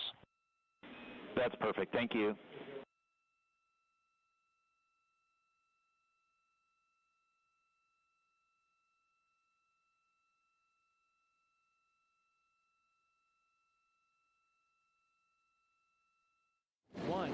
Booster ignition, and liftoff. The crew of Artemis II now bound for the moon. Humanity's next great voyage begins. Integrity, good roll pitch. Roger, roll pitch. Houston now controlling the flight of Integrity on the Artemis II mission around the moon. Integrity, AMT high. AMT high. On time, passing 30 seconds into the flights. Integrity passes the alternate beacon. Target Milestone. Mission Control Houston seeing good performance on the 4 main engines. Space Launch System core stage. Integrity, 3 miles in altitude. Traveling more than 1,200 miles per hour. Good evening and welcome to NASA's Artemis II post-launch news conference. I'm Bethany Stevens, Senior Advisor and Press Secretary, and I will be your moderator today. I am joined by Administrator Jared Isaacman, Associate Administrator Amit Kshatriya, Acting Associate Administrator for the Exploration System Development Mission Directorate, Dr. Lori Glaze, and Director of Flight Operations, Norm Knight. Administrator Isaacman will give opening remarks, and then we will open the floor to questions. If you are dialing in to be with us here today, please press *1 to get in the queue. And with that, Administrator. Thanks, Bethany. Good evening, everyone. So today, April 1st, 2026, 6:35 p.m., NASA's Space Launch System rocket lifted off the pad with 8.8 million pounds of thrust, carrying the Orion spacecraft and the Artemis II crew out to Earth orbit and beginning America's grand return to the moon. Now, about 51 minutes into the flight, during a planned handover between satellites, the Orion spacecraft underwent a communications issue, leading to a temporary partial loss of comms. The uplink from Capcom to the crew was being heard by the crew, but we cannot hear their responses for a brief period of time.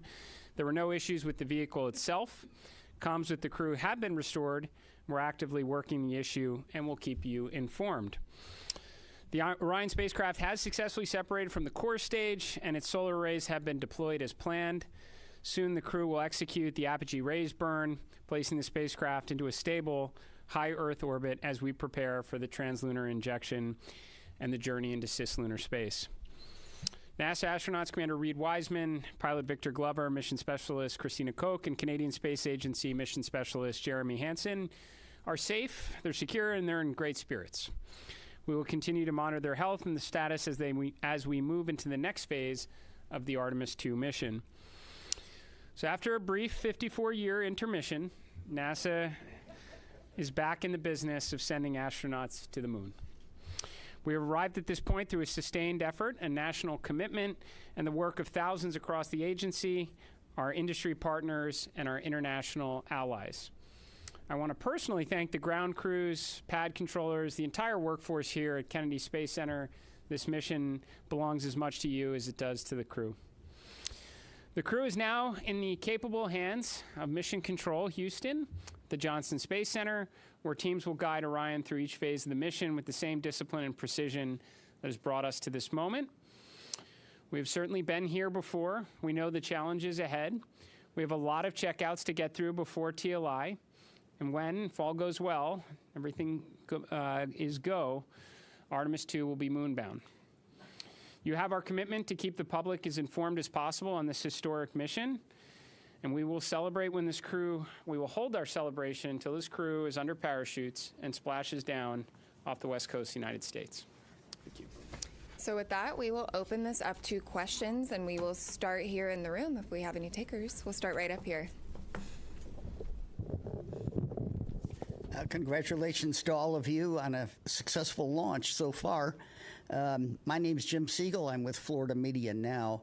And I'm curious about when the astronauts will have their first meal on this mission. And secondly, is somebody on the Earth here, back in Houston or somewhere, keeping track of what they eat during this entire mission? And how do they go about doing that? Do they tell them what to eat, or do they kind of select what they want? What do you think? Well, let's see. I'll jump in on this one. Well, what I'll tell you is they do have planned meals, okay? So they have a planned meal today. I will tell you they're very busy. So Ascent Day is very tough. It's tough physiologically, and it's tough from a workload issue as well. And so this timeline between now when the crew goes to sleep, so MET of about 8:30 is pretty packed. They're going to snack. They probably have some pre-positioned meals. I know they did in their flight suit. Some of the snacks that they can use if they need. But I will also tell you that Flight Day 1 and Flight Day 2, you might not feel like eating a lot, and that's just part of it. Your body is acclimating to 0G. Your physiology is transitioning from a 1G environment to 0G, and it takes a little bit of adapting. So right now they're working hard. They are doing what they need to do. They sound great on the loops. That was really a good signal to us that they're feeling well. But just know that that's part of the equation, when they get on orbit. As far as the food being tracked, yes, we have a food lab, and we have folks at the Johnson Space Center tracking what they eat, the nutrition, the calories. It makes a difference. They do this on Artemis. They do it on Space Station as well. So we're well versed in that. We want to make sure that they're healthy, and we also want to make sure we know what they're doing, what they're eating, so we can also track that and make sure that they don't need any supplements or anything additional. Thank you. We'll head over to Joey.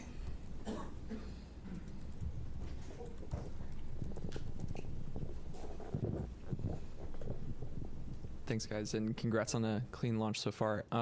Jared, or whoever wants to answer, how were you able to resolve the communications issue, and do you have any guesses as to what might have caused that? And was there any part of the mission so far that appeared off nominal, or is everything looking good? Just curious to hear how things are going on that. Thanks.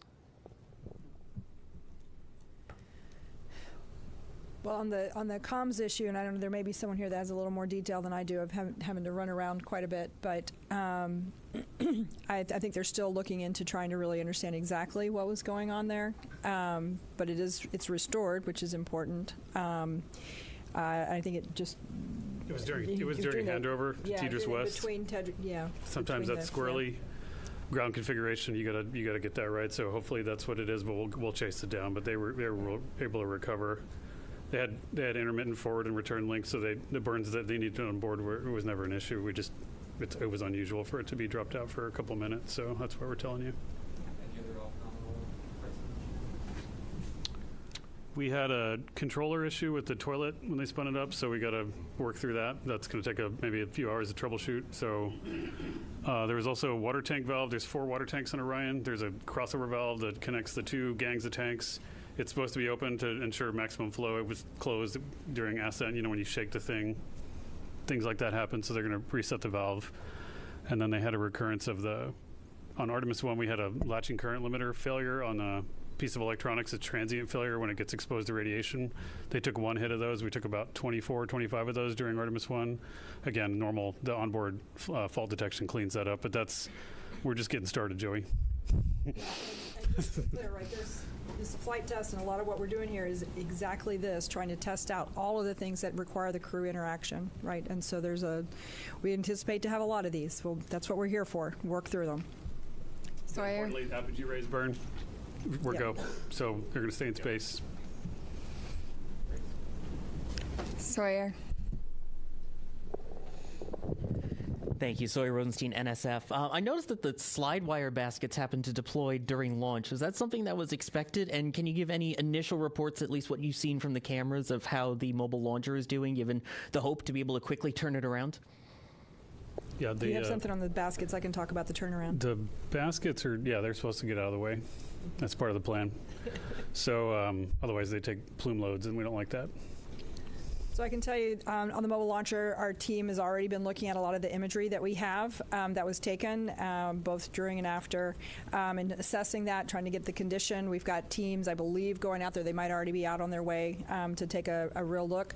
Some of the good things that we've seen relative to Artemis I, one of the issues we had was that the water that was supposed to be spraying down the launch pad, so that there were some issues there that didn't happen. We saw a lot of corrosion.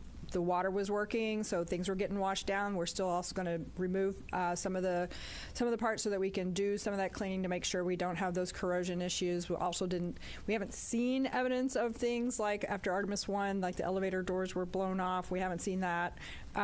So we're optimistic, but we got to get out to the pad. We got to look. We did a lot of changes after Artemis I, trying to harden the systems so that we can turn it around faster. We do anticipate there will be some items that'll need to be replaced. It's a pretty violent environment. But we're hopeful that that's minimized, and as soon as we have more information on that, we'll definitely let you guys know where we stand and how quickly we think we can get it turned around. Thanks. Lauren?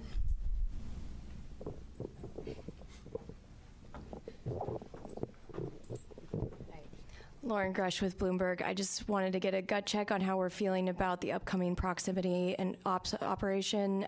Do we have any concerns with that TDRS delay, or is that not an issue for that? I would say right now we're on for the proximity operations demo. Haven't heard anything that's keeping us from that, Norm? No. On track, ready to go. Victor Glover's going to be flying it. Reed's going to be working the procedure with him. And cross-checking, and Jeremy and Christina are going to be looking out the windows, also spotting, cross-checking, using cameras and imagery, and it should be beautiful, so we can't wait. We'll go right over here. Yes, Bert Dicht from Ad Astra Magazine, National Space Society. Just wondering if the astronauts reported what the ride was like to orbit. I know with the space shuttle, it was a pretty rough ride until there was SRB SEP. Was this similar? Have you heard? I have not heard a report yet. I know we will get a report. Again, yes. When MECO happened, immediately they were getting prepped to do their Perigee raise maneuver. That's critical. Otherwise, they come back to Earth, which we don't want them to. So they got that. They are working to get their spacesuits off. They just got the ARB burn, which was very important. So now they're working to get their suits off. So they are very busy. Now, later today, I anticipate they will call down and give us a full brief as to, how the Proxox demo went, how the ride uphill went, and I personally can't wait to hear the comparison between this massive rocket and the shuttle. Sounds great. Thank you. Micah.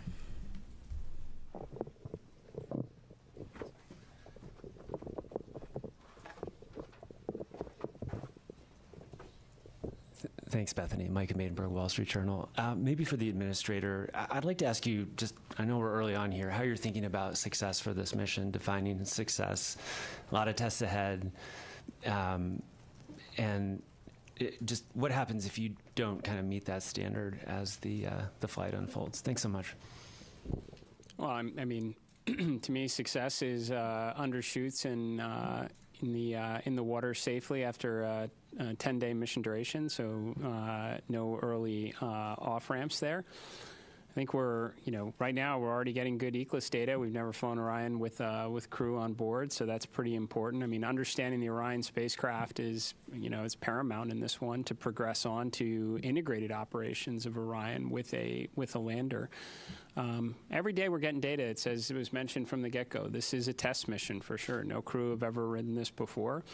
We'll keep gathering data over the next 10 days. We'll share updates, but we'll call success when they're in the water safely, and we'll start working on the next mission. Jackie. Hi, right here. Sorry if I missed it. I just wanted to check in on the status of the Perigee and Apogee burns. Are those both finished at this point? And then I also wanted to check how the best way to explain to the audience why we're doing that Apogee raise maneuver and why we go into that high Earth orbit. Thanks so much. Do you want to take it?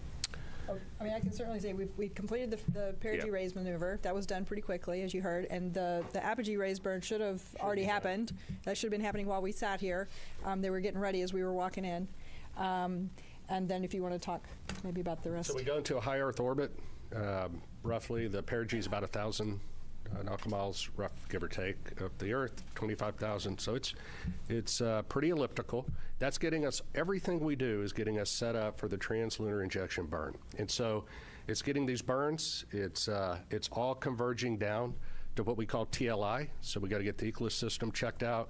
We got to make sure we have our redundancy. We got to make sure these burns go off where they should go off and get Orion and the SM configured exactly where it needs to be. So when it comes around and it's time for the translunar injection burn, off we go.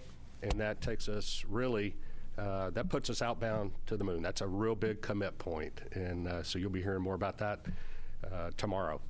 You might mention it not only sends us outbound to the moon, but it also sets us up for the gravity assist that brings us back. So we are set all the way. Yes. Once we make that burn. Go right back here. Hi, TJ Musco with the Epoch Times. Thank you all so much. Something that hasn't been really talked about is that the Space Launch System predates the Artemis program. We got going all the way back to 2011, so 15 years really invested in this. And just how does it feel to finally see it, launch with the human crew on board? Yeah, I mean, right now, like I said, we're focused on the next 10 days. But I mean, I'll tell you, I'm incredibly proud of the folks that worked on this machine for as long as they did.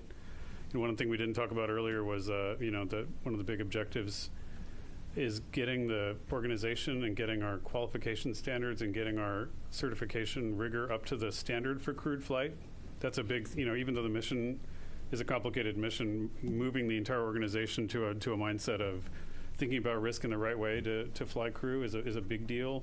And making sure that the way we've gotten the machine configured to fly crew with the resilience and the reliability we care about is also a big deal. So it takes time. I mean, we got a lot in front of us, but I mean, it's for the guys that were out there, there's a big celebration in launch control for the rocket guys. The rocket guys can go out and play now, but the spacecraft guys got a lot of homework. So they're going to go work on that. But yeah, for them, I could see it on their faces.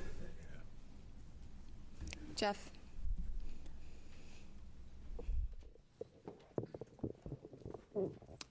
Jeff Faust of Space News. During the countdown, we heard controllers working through a few issues, one with the flight termination system, one with the launch abort system battery, and it sounded like there was a brief telemetry dropout. Wonder if you could provide a little bit more details about those issues and how you resolved them relatively quickly. Yeah, so Jeff, the FTS issue was we were doing an end-to-end test. We typically have to confirm that we can get a signal from the range to the machine and then back. We weren't able to close that entire end-to-end loop.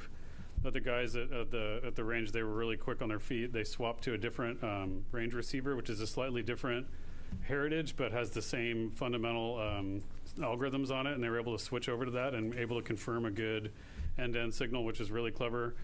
We had thought about getting a receive-only box that we had in the VAB and shipping that over to to Patrick quickly so they could do it, but they were able to fix it on the fly over there, so that was good. And once we knew we could confirm the end-to-end loop of that command, then we didn't need that receive. We don't need to do that test more than once. We just need to verify the commands get on board.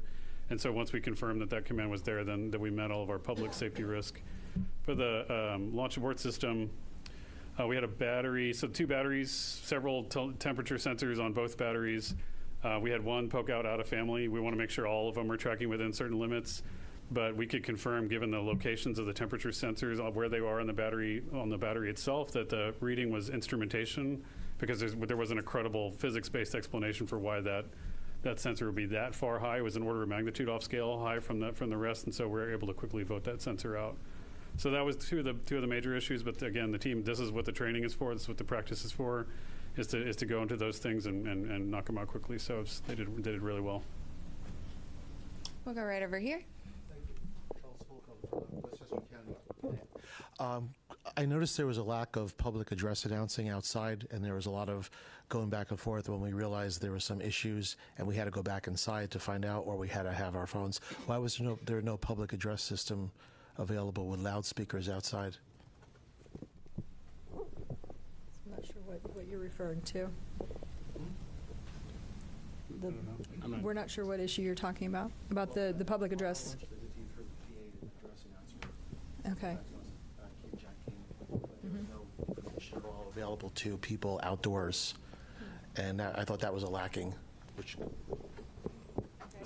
We'll take a look into that. We'll definitely look into that. I wasn't aware that happened. So thank you for that information. That's new, and we'll definitely look into it.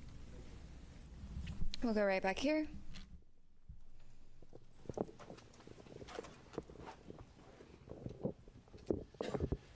Thomas Moore, Sky News. Administrator Isaacman, as a fellow astronaut, what were your feelings watching your crew rising above Pad 39B? And do you feel that extra sense of responsibility for the crew as they head further into space? I certainly felt that it would be, just from, I guess, my perspective in it, that, I don't know, it is far less stressful to be strapped into the rocket than to be responsible for it here on Earth. So I definitely had those feelings quite a bit. But, you derive a lot of confidence from the process that leads up to this moment. I mean, literally the army of people that came together across NASA, all our contractors, all our partners to prepare for this, every step that leads up to it. This is what I, was really honestly going through my mind through it, is all the testing that goes into it, the integrated testing, the flight readiness review, everything that goes into a flight readiness review. Not to mention you have a truly exceptional crew up there that have been training for years on this. That gives you the confidence to undertake this mission, especially knowing the implications that it is part of a much bigger program. This is America and our partners' return to the moon, and we're trying to do it this time to stay. So, incredibly important mission. Certainly felt the pressure of it, but it was relieved, based on the confidence we have in the team here at NASA and everyone who contributes to it. Thank you for the question. We'll come right up here.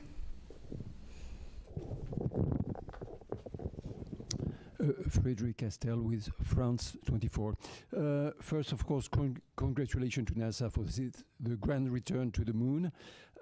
Mr. Administrator, I have this question that they ask me constantly in Europe and in the States. In the 60s, NASA was using just the slide rule to go to the moon, and they could launch almost every 3 months. Of course, they had more money probably, but what happened in 50 years? Why is it so difficult to make it again? What has changed? Thank you. Well, for sure, we knew. Look, it's a very fair question. I know a lot of people ask it, not just in your country, but here in the United States. Certainly, financial resources are part of the equation. NASA's budget, if I recall, was somewhere between 4 and 4.5% of the discretionary budget during the space race. About a quarter percentage of that today. And I mean, to be very honest with you, I think competition is a factor in this as well. it's a great way to mobilize the resources of a nation and concentrate on something extremely challenging, and that's what we did in the 1960s. And I think with absent some competition, we focused a lot on partnerships and all that we could do collectively with respect to science and discovery. But competition can be a good thing, and we certainly have competition now. I think that's why you're seeing us start to concentrate our resources back to the objective, and do it with a great coalition across the NASA workforce, our contractors, all our partners that have come together, our stakeholders in Congress and the administration who came here to witness this launch, is because they know we have competition, and this one's going to be close. And I think as a result, you're going to see a lot more progress, more so than you have in the, since when this was originally conceived under Constellation. We're going to get back into the business of launching rockets on a regular cadence, and we're going to bring the world along with us. So. We're going to take a couple of phone bridge questions for just a moment. Reminder that you can join by pressing *1 to get into the queue. We're going to start with Will Robinson-Smith from Spaceflight Now. Hi, thank you, Bethany, and congratulations, everyone, on a good mission so far. Question about the upcoming TLI burn tomorrow. At what point during the day will the team conduct a poll on readiness to proceed into the TLI, and what are the main criteria that you'll be assessing to make that final determination? Thank you. Okay, well, the TLI burn actually happens about the time that launch happens, so it's 1 day into the mission. So tomorrow, Eastern time, would be about 6:35-ish. Obviously, those burn times can change, so check that before tomorrow. But what are the teams looking for before TLI? We're looking to make sure that the life support systems work, that the vehicle's healthy, the life support systems have been checked out, they're ready to go. We assure that those are functional, because once we commit to TLI, they have to function. And so we want to make sure. So that's why we spend a day checking out the systems. Ascent is, you shake, rattle, and roll a little bit, the vehicle. You saw that today. And you can imagine what that does to the systems. The systems, though, are performing very well. We anticipate that they continue to, but we want to get some track record on them before we do that. We also want to make sure we have redundancy in the system for comm, for environmental life support, propulsion, those type things before we embark on that TLI mission. So that's what the mission control team in Houston will be doing tomorrow. Jeff Radigan and his team, as the lead flight director, will be well into that. The teams are well versed on it. They have trained for it. They work very closely in conjunction with the engineering team, the mission evaluation room in Houston, where the engineers that have the intricate knowledge of Orion come together with the operations team, and together they work with the crew to make sure that the vehicle, is doing what we want to and accomplishing the mission objectives that we need to. But it always comes down to crew safety, vehicle safety, and mission objectives in that order. I might also mention, as those teams are checking out all of those systems, there will also be a meeting of the mission management team that's led by John Honeycutt, whom I think many of you have seen before, and they'll be meeting tomorrow afternoon to hear all of the results from what's happened over the last day, in preparation to make the decision on whether or not we proceed with the TLI burn. We will next go right back here to Manuel. Thank you so much. Manuel Masanti with Exploración Espacial. I understand that the CubeSats are going to be deployed like 5 hours into the flight. Is there any chance we're going to see live images of the deployment? And then when is the crew, I know they're super busy right now, but when are they going to start using the flywheel machine on its way to the moon, when everything is more like... The second question was to do when they start doing the manual as far as... Flywheel machine. Oh, the flywheel machine. Sorry, thank you. The exercise machine. I guess after the TLI. I'll do this exercise. Yeah, I'll hand that to you. But I can answer the CubeSats. So the CubeSats are installed in the Orion stage adapter, which is actually a part of the upper stage piece, right? So once Orion separates from the upper stage, we'll do the proxops demonstration, right? And then once Orion has cleared and we're away, then they will be deployed. So Orion won't be there to take images of them. And once they are deployed, they each of them have their own plans for being able to communicate back down to Earth to various ground stations. They have their own communication plans. So we'll start to get information back from those individual CubeSats. So that's kind of the plan and the path forward on the CubeSat deployment and what you can expect. We're going to take one more question from the phone bridge from Christopher Mick of the Hudson Star Observer. Thank you very much. Congratulations to all the teams thus far. I had a question from an earlier media availability with Jeremy Hansen. He made mention of if the mission launched on April 1st, they would be experiencing a lunar eclipse. And I just want to follow up on that, if that's where that would be happening in the mission timeline, and if there would be any video perchance of that happening, or is that just going to be on the astronauts' photography at the time? So you may have to answer the question on whether or not there'll be the availability of the what kind of real time. I'm not sure what we'll have there, but the crew will get to observe the eclipse. This is pretty unique. It's kind of interesting. It actually doesn't happen when they're out of comm, so they will be having communication during that eclipse time. But during the eclipse, the moon will be blocking the sun. They will be able to see the sun's corona, which is kind of cool. So they've been having a lot of science lessons over the last couple of days to learn about that and the eventuality that we actually launched today. So they're prepared to make those solar observations. It'll be a pretty cool and unique opportunity. I'm sure we'll get some images down at some point. I just don't know if they'll be live. Tarek. Thank you very much. Tarek Malik with Space.com for the administrator. There have been a lot of comparisons of Artemis II to Apollo 8, a pioneering mission, daring, that sent astronauts on an untested crewed vehicle around the moon. And I'm very curious, given last week's ignition event and how that really laid out an audacious and ambitious plan to really explore the moon in a stepping stone approach way, where you see Artemis II in that plan, and basically the importance of riding on this mission before you can make that next step for next year. So, I mean, no matter, I guess, how you slice it, it's the opening act for sure. I think there are areas where we're clearly combining, Apollo 7, Apollo 8 into a single mission. Which we should be able to do. There has been, to your question earlier, there's been substantial progress, over the last half century. We have tools. We've certainly been there before, so I would expect us to be able to get some, mission efficiencies through. But I would say that what we learn from this, for sure, will inform how we think about Artemis III. Now, there's certainly big picture objectives in that. We'd like to get the lander together. We'd like to test that out in Earth orbit before we go to the moon with it. But if there are things that we don't see, maybe it is comm-related issues, then we're going to try and fix those. And then we're going to want to validate that on the next mission as well. So, and that should be the idea, right, as we progress forward.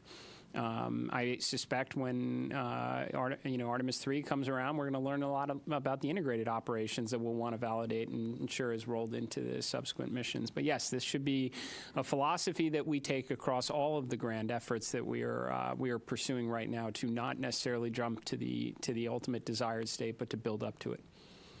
I'm going to jump right up here.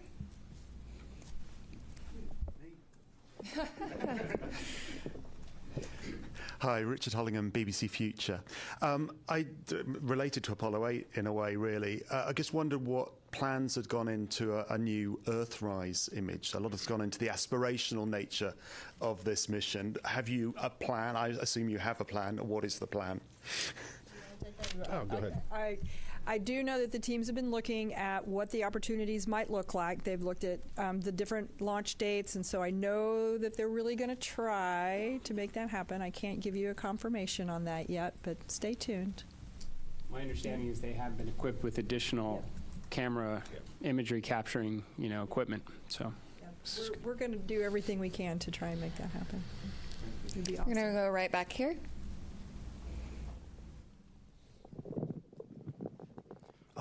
Thank you. I'm from a Japanese news agency, Kyodo News. My question is to the administrator. The United States and China are competing over moon development. What significance does today's launch have for the U.S. and NASA? Thank you. Well, it's certainly an incredibly important step. I mean, this is the first crewed mission into this environment in more than a half century on a rocket that has never flown human beings before, along with a spacecraft. So it's incredibly important because we're going to learn an awful lot from this to inform subsequent missions. So, yes, this is the beginning. I can tell you, having had an opportunity to speak with the Artemis II crew after the State of the Union address, we talked a lot about what we wound up sharing with the world at the Ignition event about adding additional missions, accelerating production, building out a moon base. I think it was very energizing for the crew because they knew that they were, this is a risky mission for sure. Any type of new test flight mission going in this environment is going to be challenging, and they knew it was building up to something bigger. And I think that it was very helpful for them in that regard. So, and certainly it was very helpful for me to hear their feedback as well. I would suspect a point or two wound up in the Ignition event from them. So. We're going to go back here to the white shirt. Thanks, Denise Chow with NBC News. I think for Lori or Norm, I'm curious what you anticipate could be some of the biggest challenges over the next few days, whether that's from a spacecraft or system standpoint or crew workload. I'll jump in. Flight day 1 from a crew workload is pretty tough. Between now and TLI, we're working the crew really hard. In fact, when they go to sleep tonight, they're woken up in the middle of their sleep to do the Perigee raise burn, and so their sleep's disrupted. They're hitting on all cylinders. They may not be feeling well. On top of that, so we know that flight day 1 and flight day 2 up to TLI is really good. We know it drops off then, and so going into this, we trained for that. We did simulations for this. We put the crew in exactly that state. Now, they weren't on orbit. They probably were feeling great. But we got a good gauge, hey, are we working them too hard? And the mission control team is great because they're watching the crew constantly. They're watching their performance. And we also have a crew that's very good at saying, hey, enough's enough. And so together, we will make certain that we're doing everything in the best interest of meeting the mission objectives, making sure that we're not working the crew so hard that they make mistakes or something of that nature.